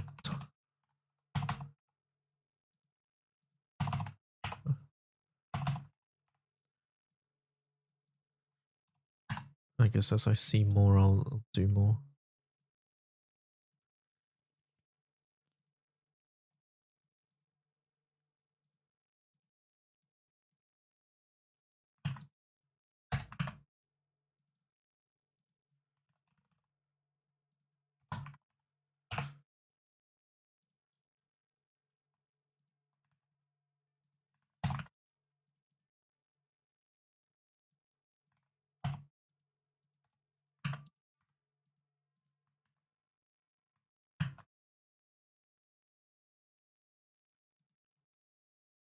I was just thinking of the block you always type. Which block, sorry?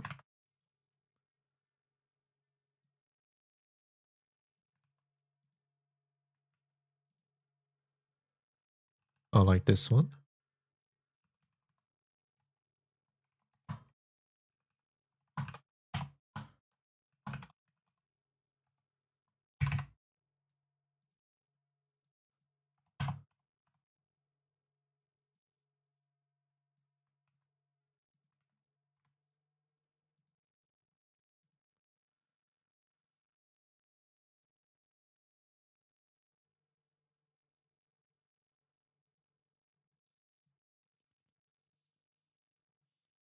The team tabber stuff before you copy setups to it? Oh yeah, true. There's also that.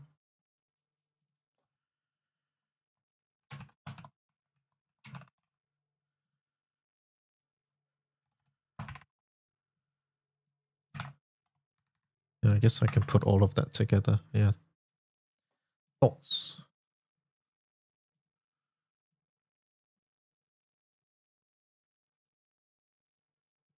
It's not meant to look this ugly, right?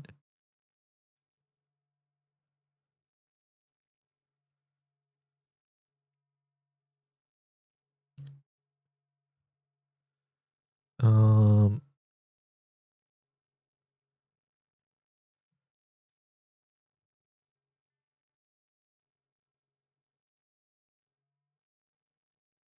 the idea and general style. I think it's clearer when it says this. I'll be honest. I think it's clearer when it has this, but it looks uglier is the problem. The blue chest is not a setting, so I think that's a little confusing. Green chest is required.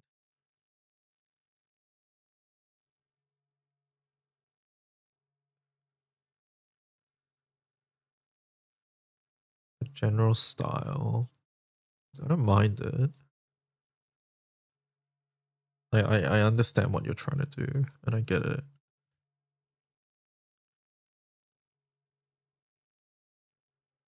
Is there any other info that you want? What happens if reload and on line up together? I guess you just haven't figured that out yet. That's fine. Other than these ones, is there other info that I want? Eyster, can you think of anything? We have blue. We have host doesn't need one. Why the fuck are you doing FA guard refresh? Fuck you. That's more just for future proofing, really. I don't think there is a FA guard refresh win, by the way.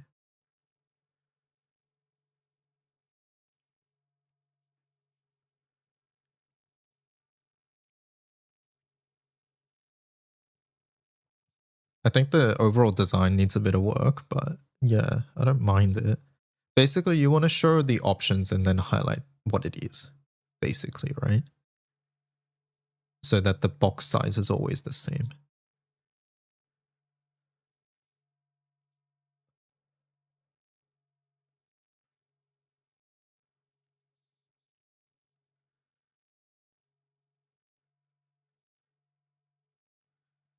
Do you care that we're gonna lose things like, what is it? Oh no, it's not here. But in Guild War pages we have, this is a full auto refresh setup. The time without full auto is something. Like there was something you had, I think, for Guild War.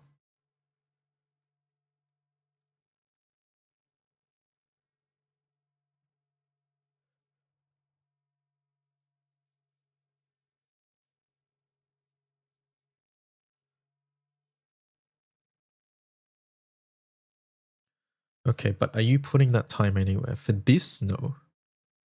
But I'm thinking ahead to Guild War. For current setups, no, we don't have anything like that. Crew buffs? Yeah, I guess there's crew buffs. I guess right now you the question is whether you want this template to encompass Guild War as well. If it's Guild War, then I guess if you make a separate one for Guild War, then you can just get rid of the guard button as well. Lockout, no, lockout wouldn't go here.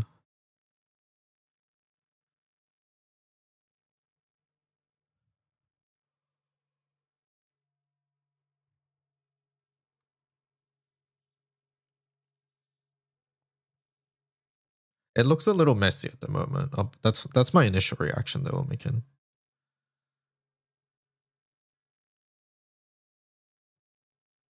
But I think I'm not sure if that fixes itself once once you've organized it a bit.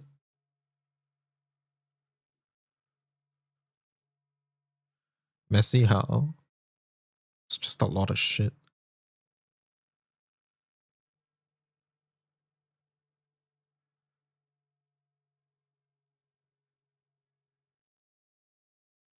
Like the cleanest one to me is this one, and it's because it's categorizing things. Like without this on top, I'm just looking at a bunch of things and I'm like, why is this great? Like I wouldn't know what the grayed out thing means either, if that makes sense.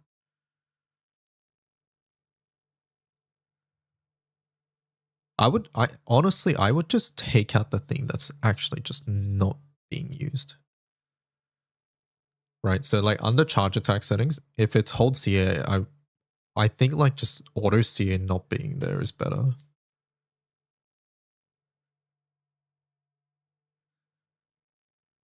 Like you just add the things that are being seen. And then if you want the box to remain the same size, then I think you just make it so that it's always the maximum size or whatever. Or make it expand and like center it within that or something like that. But yeah, it's just a lot of unnecessary things that actually don't add any information.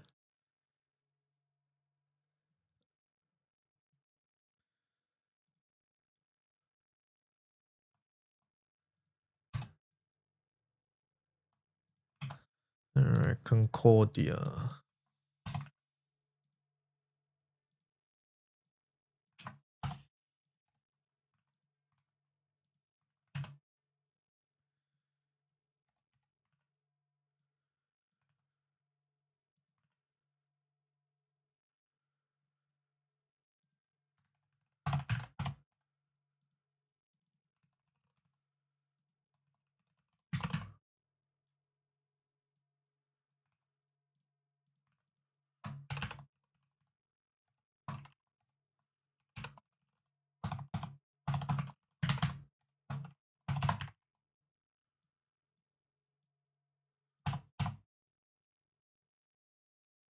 The problem was filling the space because when there's a lot of things enabled, it just takes up a shit ton of space. But when it's just basic FA, it's not a lot. Yeah.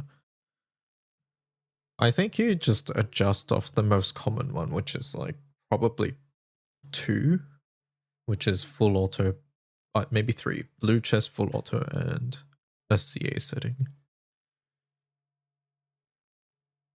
I do think specifying CA on versus off is good though. Currently, if it's CA on, we don't say anything, right? But I think it is clearer when it says, hey, this is CA on.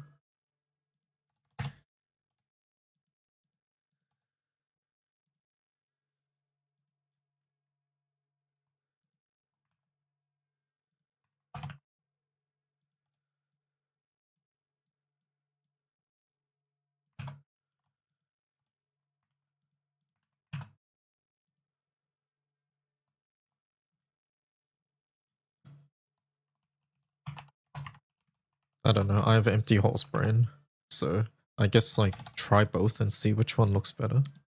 Do you like the dark? I did not like the brown at all personally. I thought it looked ugly. I thought the blue looked a lot better.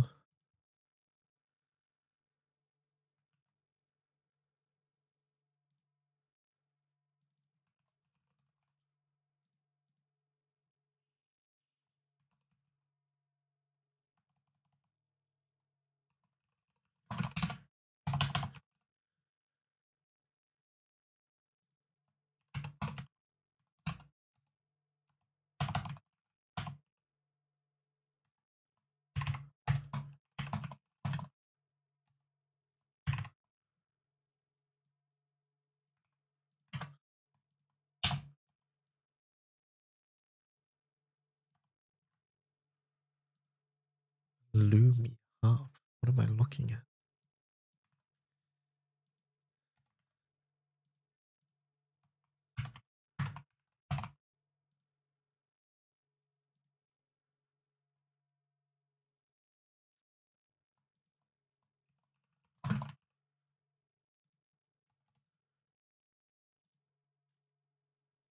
Okay, surely PBHL setups we can prune, right?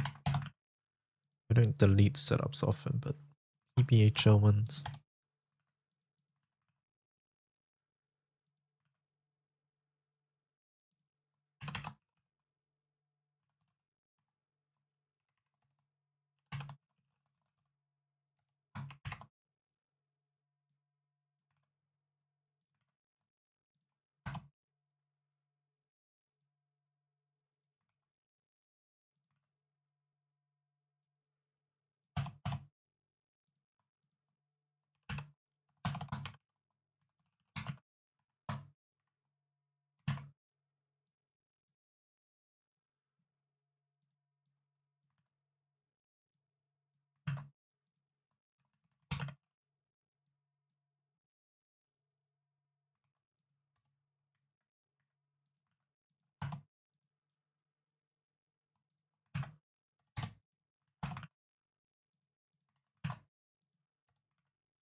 Wait, this said trans character 1.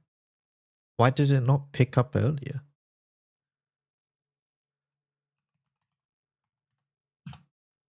Wait, we definitely checked multiple times, right? Was it added just then? No, it was added in. Okay, I see. It was added just then. It's because it's under trans 1.5.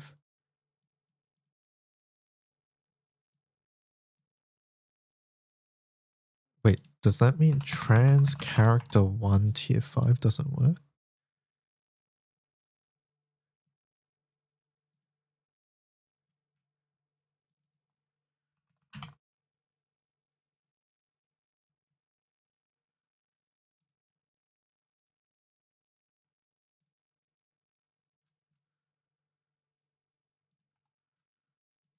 Okay, well, now I have to think about this again. I guess we just check afterwards. Well, yeah, we'll just go through at the end with Eister's link. I think, like, because everything works. We just go through once again at the end. Yeah, I think that's the best way to go about this. It will take too long to figure this out while I'm looking through. Where can I grab miscellaneous assets from? Like uncapped stars. You're looking on asset lookup, but you can't find it. Stars would be a little harder. They are uploaded onto the wiki. The problem is the names. I don't know. I don't know what names they're under. Also, if you want like high quality ones, it's better to grab it from Relink or Rising as well. That's the thing. But again, I don't know where exactly they would be uploaded to.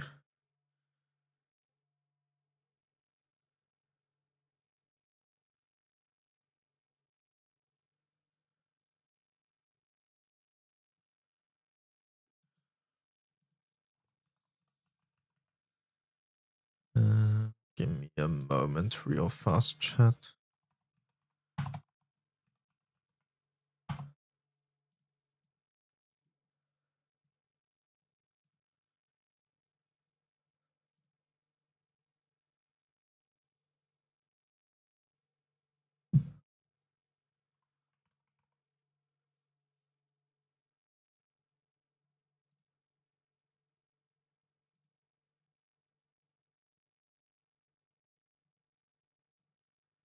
Okay, so good. I know the wiki has uploaded files, but that shit is so tedious to skim through. I don't know the name of the file. Yeah.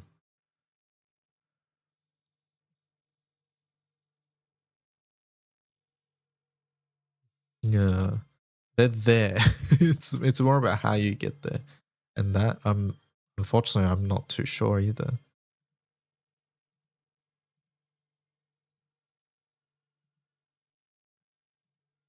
Maybe the best way is to get it from the game, Kiki. So like for example, if you want uncapped stars, you can go to your inventory, open the F12 menu. So in the F12 menu, you can click like this and then hover over the star. And then this will give you like PRT star on. Okay, that didn't help us. But at the very least, you can go to network, sort it by image, and then refresh the page.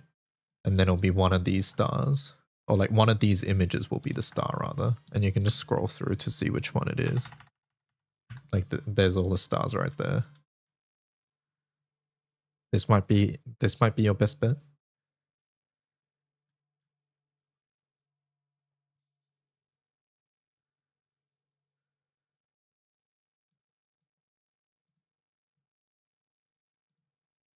Here's that page if you want.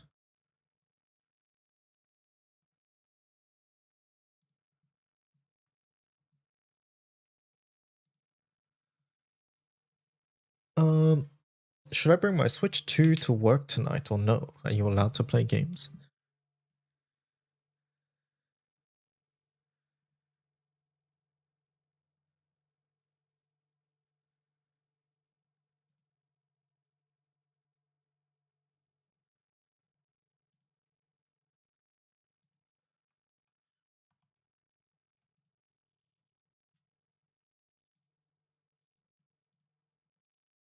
I can tell my supervisor, DY approved.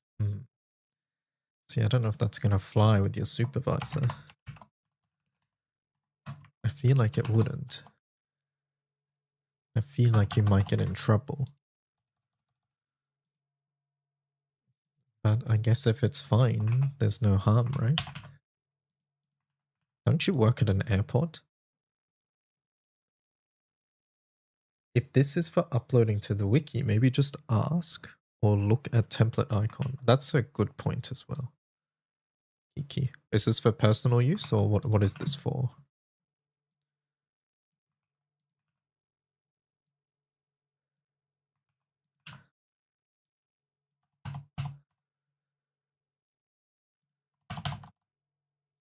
Yeah, we do have the icon template page. Have a look at this one here. Pretty much all the icons you can find many of the icons here. Actually, yeah, this would tell us, now that I think about it, right? This would tell us the name of it.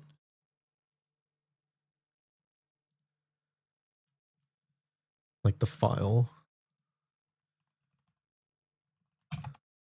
Blue star. Okay, maybe not. It's looks like it's underneath this. I mean, I guess you could do the exact same thing here as well with the F12 menu, but yeah.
Edge? Oh, okay. Let me know when you're back, if you can hear me.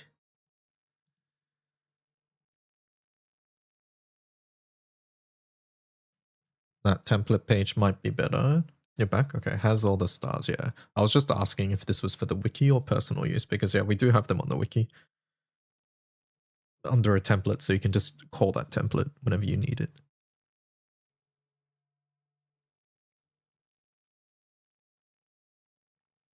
But yeah, then you can just you can do the same F12 menu on that page to grab those, right? So that way you don't have to go crop it yourself.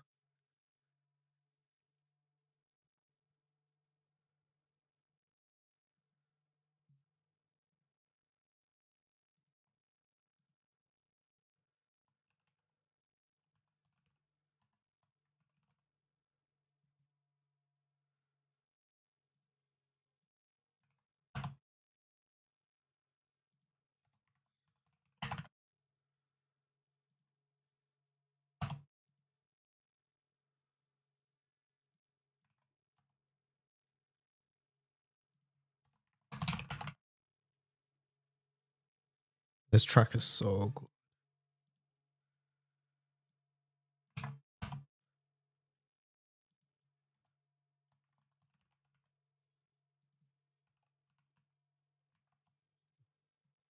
Cajun's asleep, so nobody's typing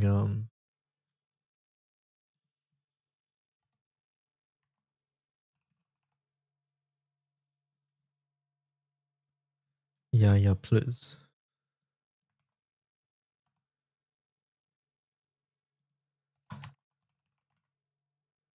Can I SR trick call video? No, sorry, not right now.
Dun, dun, dun, dun.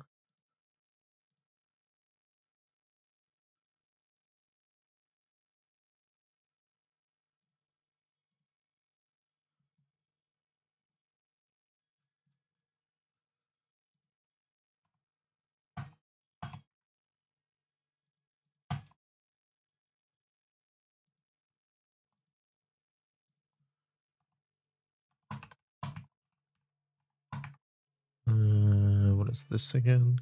FA.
Okay.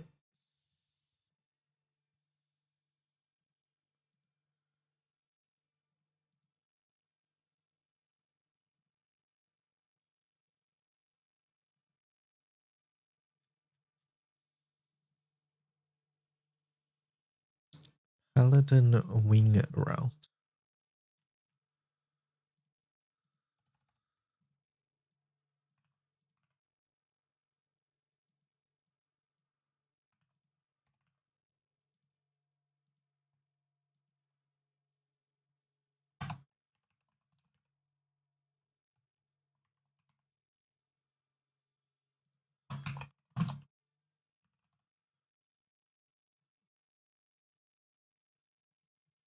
Was leaving the stream feed on your GBF homepage on purpose? Absolutely not. Thank you. I have OBS covered with another window that I'm using for wiki purposes. Thank you for letting me know.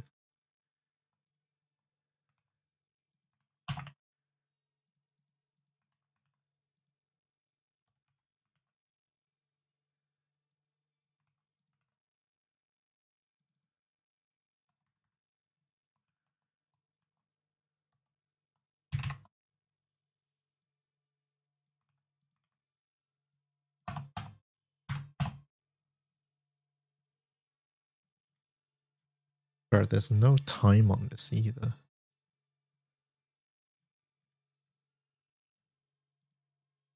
No video, no time, no nothing.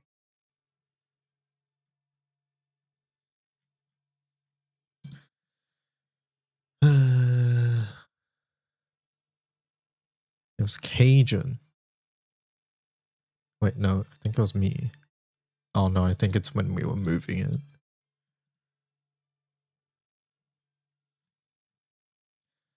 Oh well. Is the upcoming Flash the last Summer Gala? Yes. Yes, it is.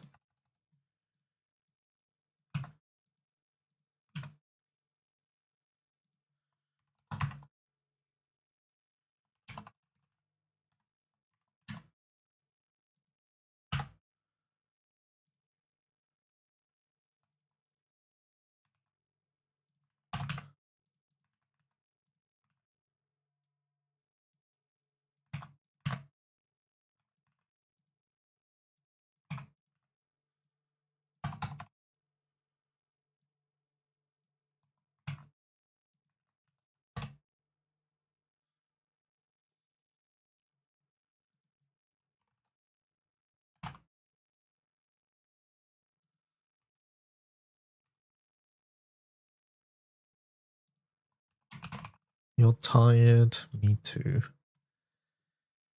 Me too. I can see the light at the end of the tunnel though. Ignore Hexa, Far Zero, Vesusia, and Guild War. But I can see the light at the end of the tunnel.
Full auto until 50%, but need to pilot afterwards.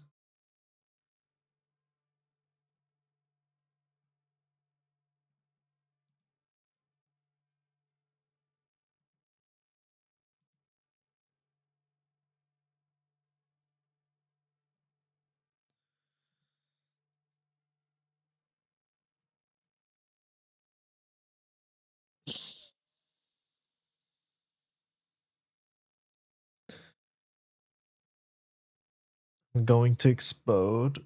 Yeah. This is on us for not newspapering AG. You know what we need, Omikin? We need a recent changes only for advanced grids.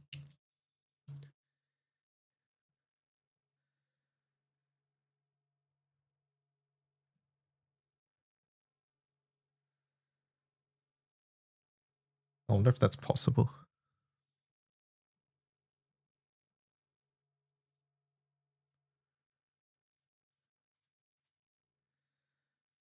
Do I just delete this?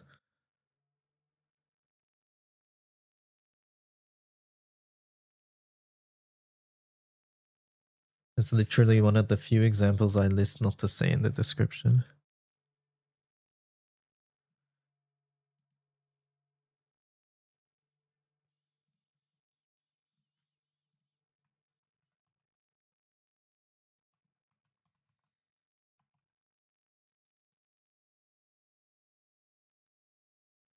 If it's there a video, if not, then delete. There is no video, I'm deleting then.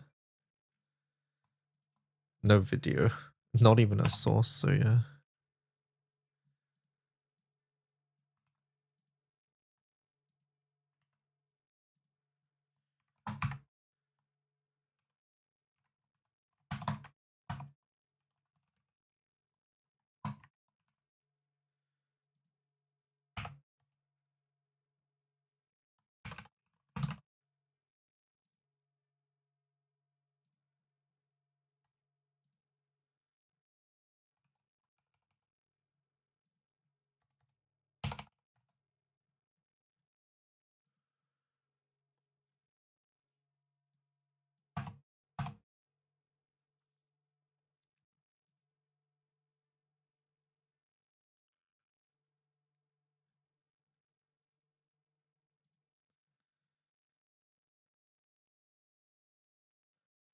Your brain keeps thinking this song is some bad Apple arrangement.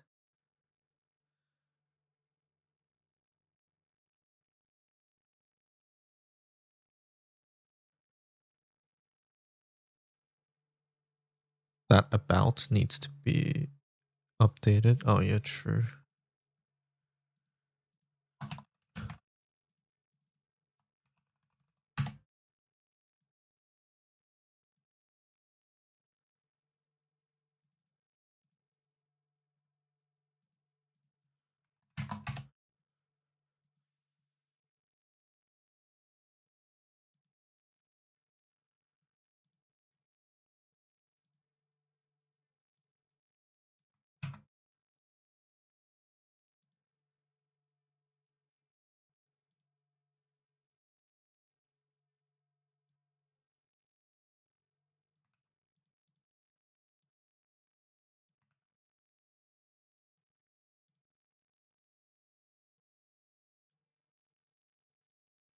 Okay, I've updated.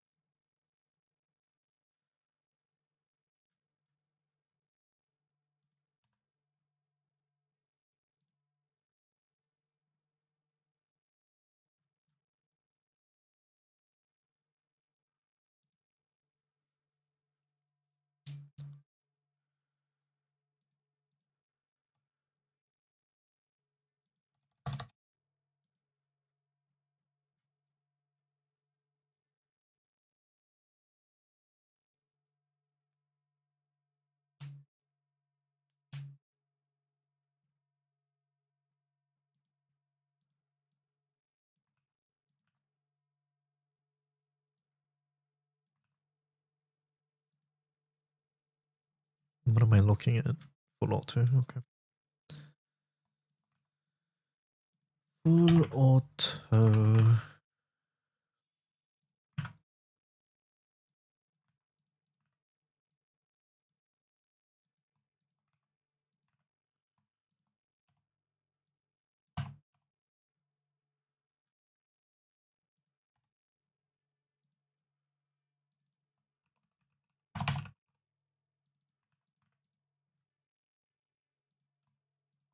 How fast is this setup?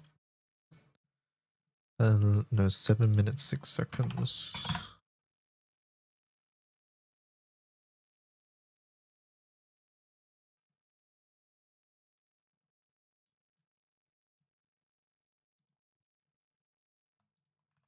Relic Buster. Omikin, how fast is your Relic Buster Belial, Surely you remember, right?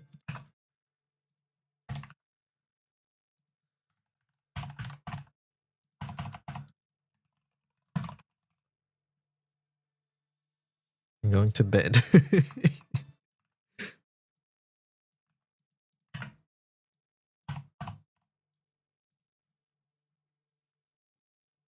What did I do?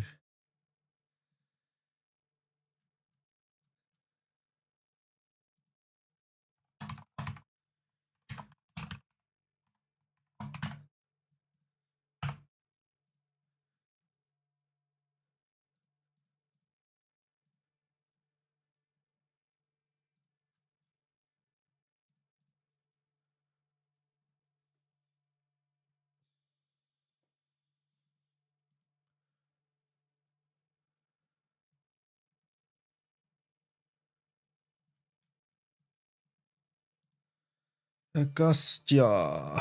Okay.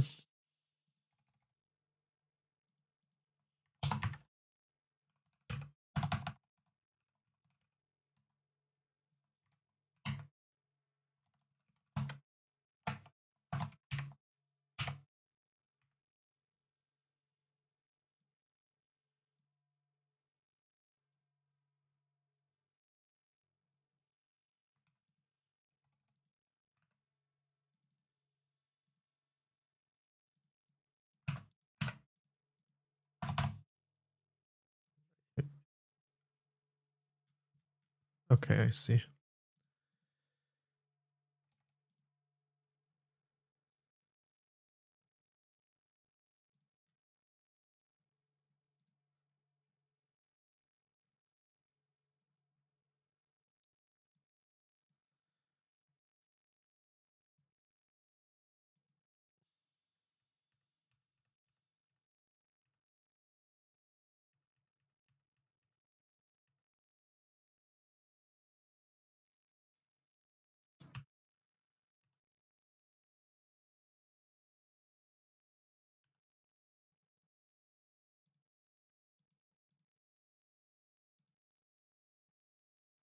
This 1 minute 40.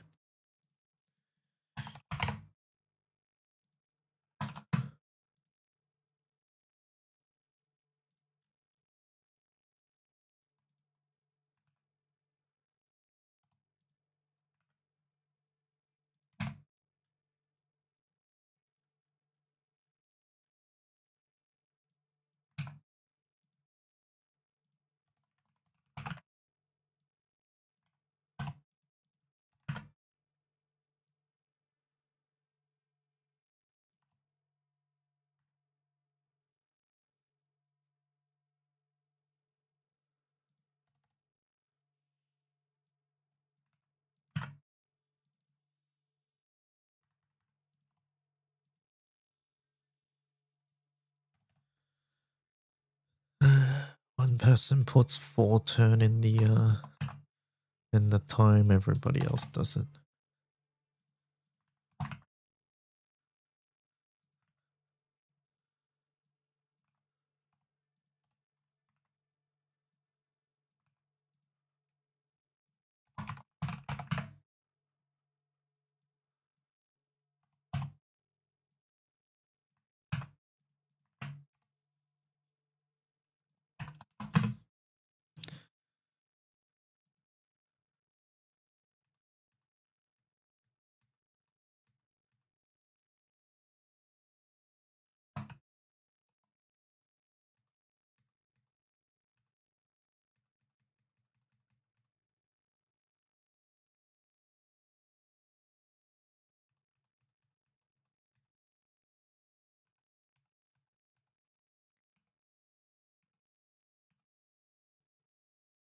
Three minutes 45.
Okay, title 4 time for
like 202, but it's with refresh.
$144.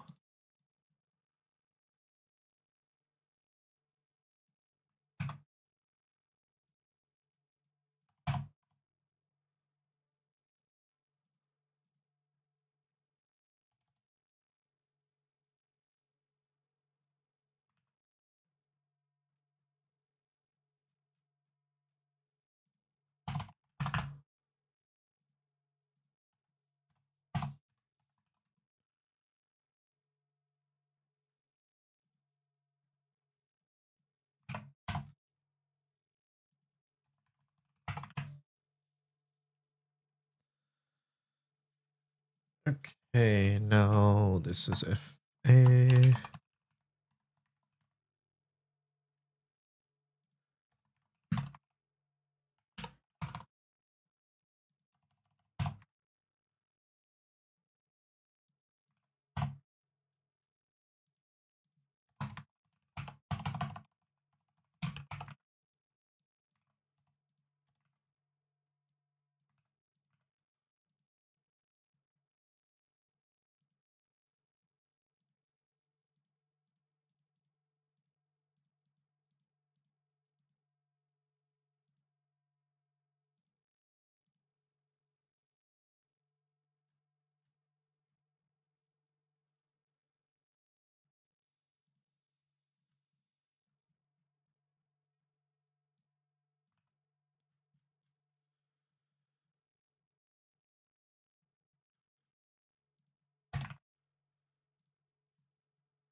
Okay, I think that's fine.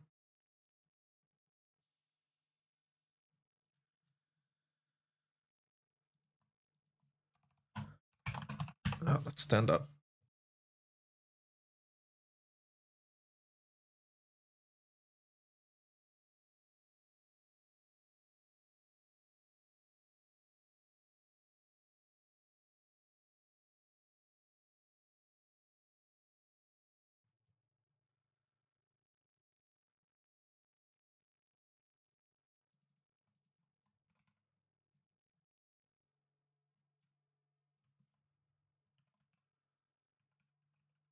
Hydrate. Okay.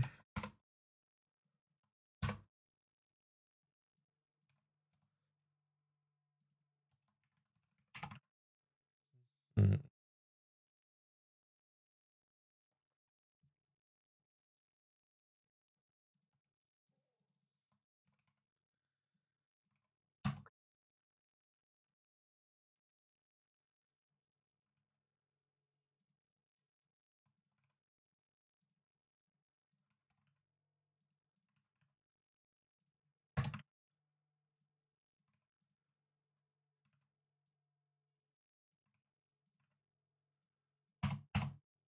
Is this first one meant to be Ogion?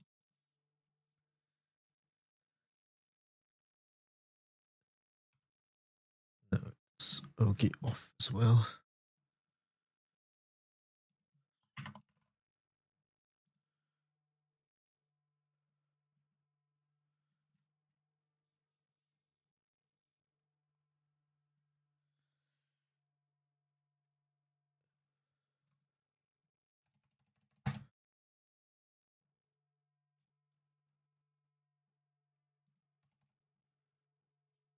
Title 4, Title 5, Title 3, Title 6. What on earth is fucking happening here? Title 7, Title 8. Where the fuck's Title 2? There is no Title 2. Amazing.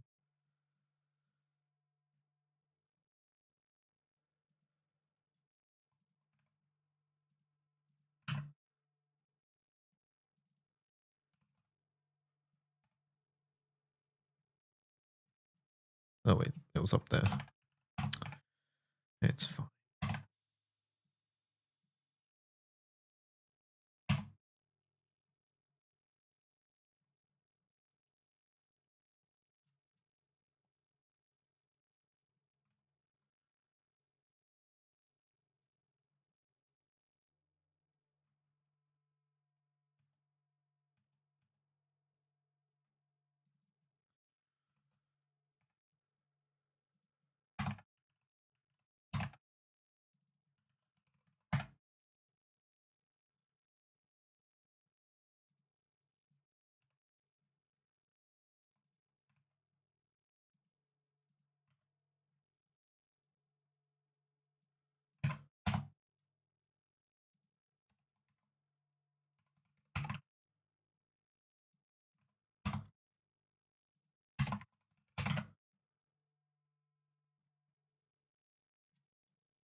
I think they wanted this first, is what happened. It's the only reason they would go to that effort.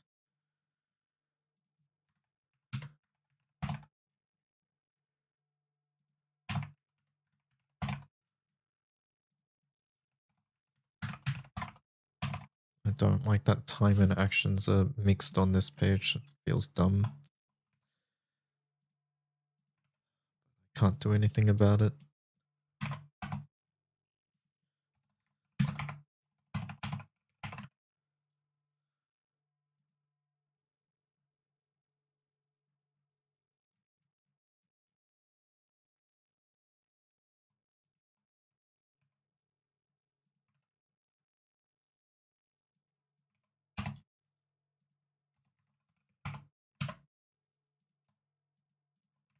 Eno, please have a video. Thank God.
$247.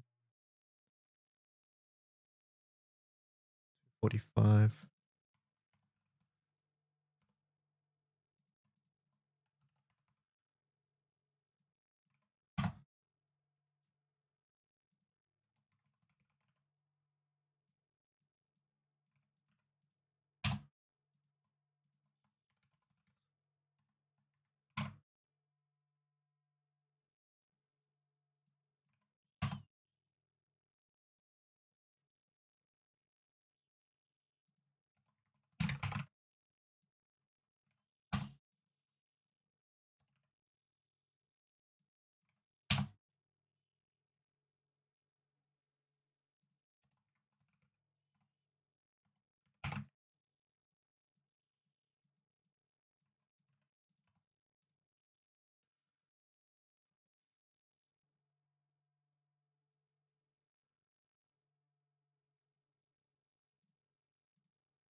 Okay, it's done.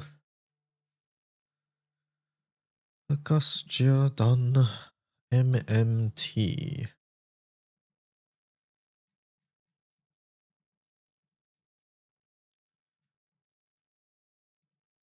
Okay, so blue chest.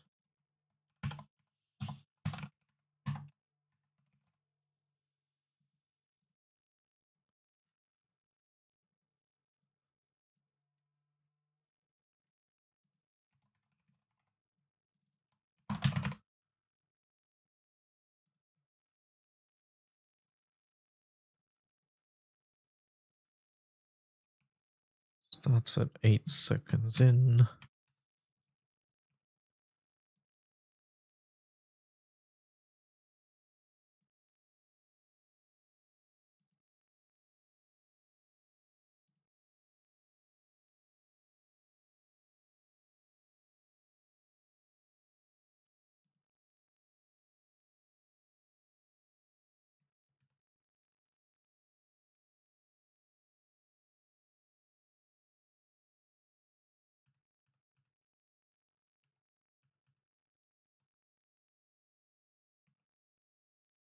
About 550-ish.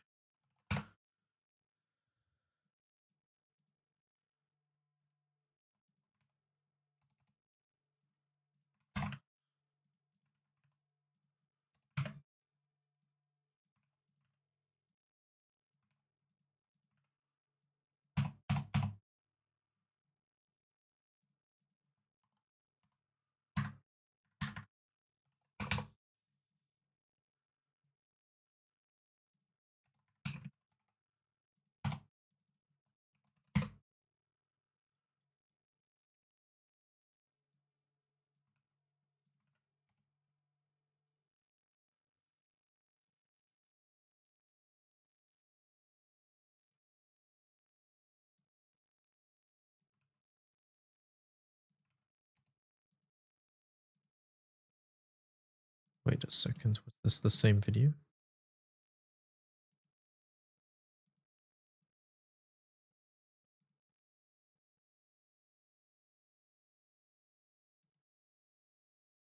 It was. Oopsie.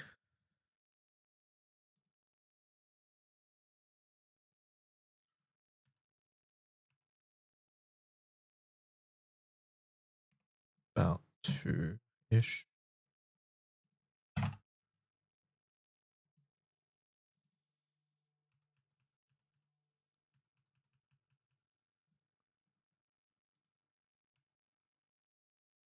We start at 3:15.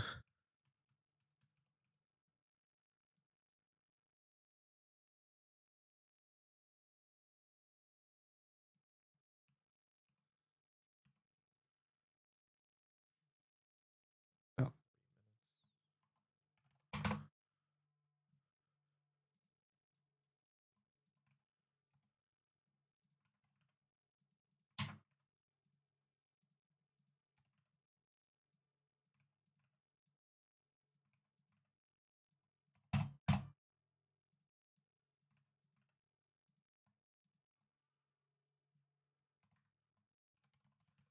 set up tab FA.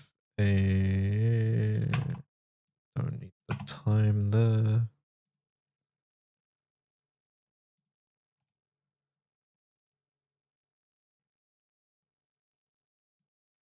It's an FA refresh setup. Oh. Okay.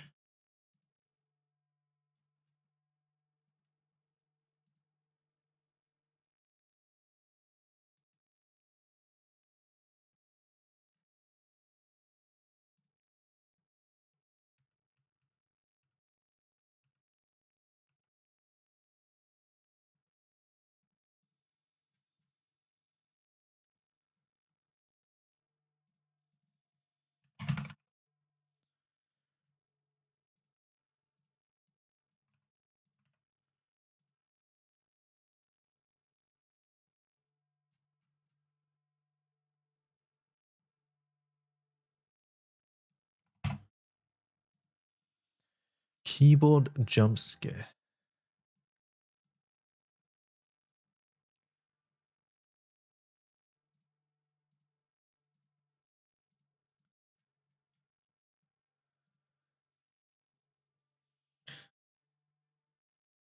Okay, that one's done. Over here. So we have a blue, blue, and then some solars. Okay.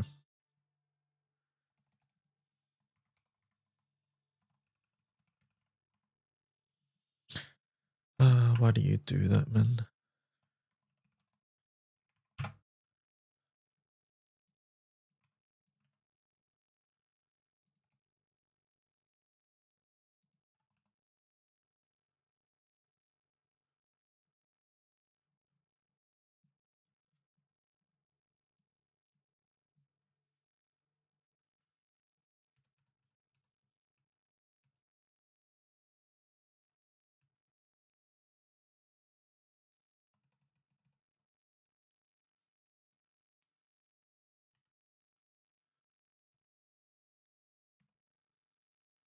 $112.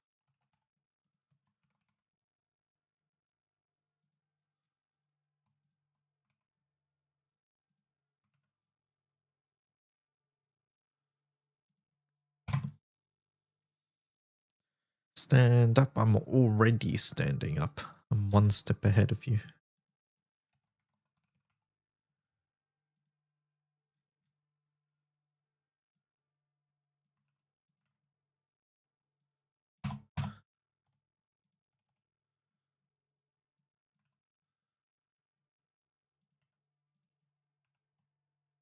Title 2.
Okay, so these have to go into...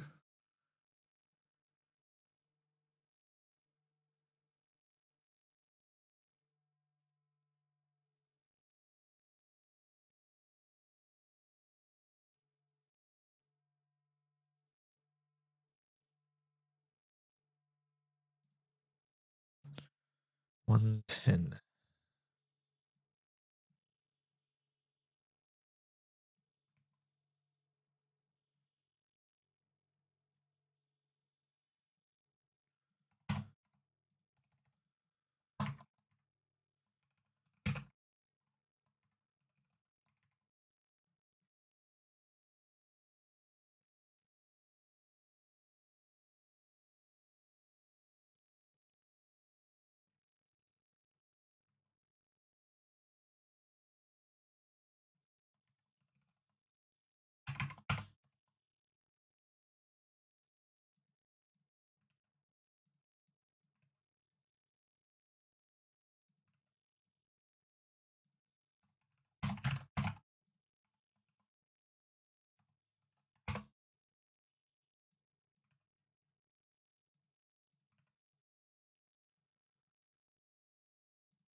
I don't know what this setup is.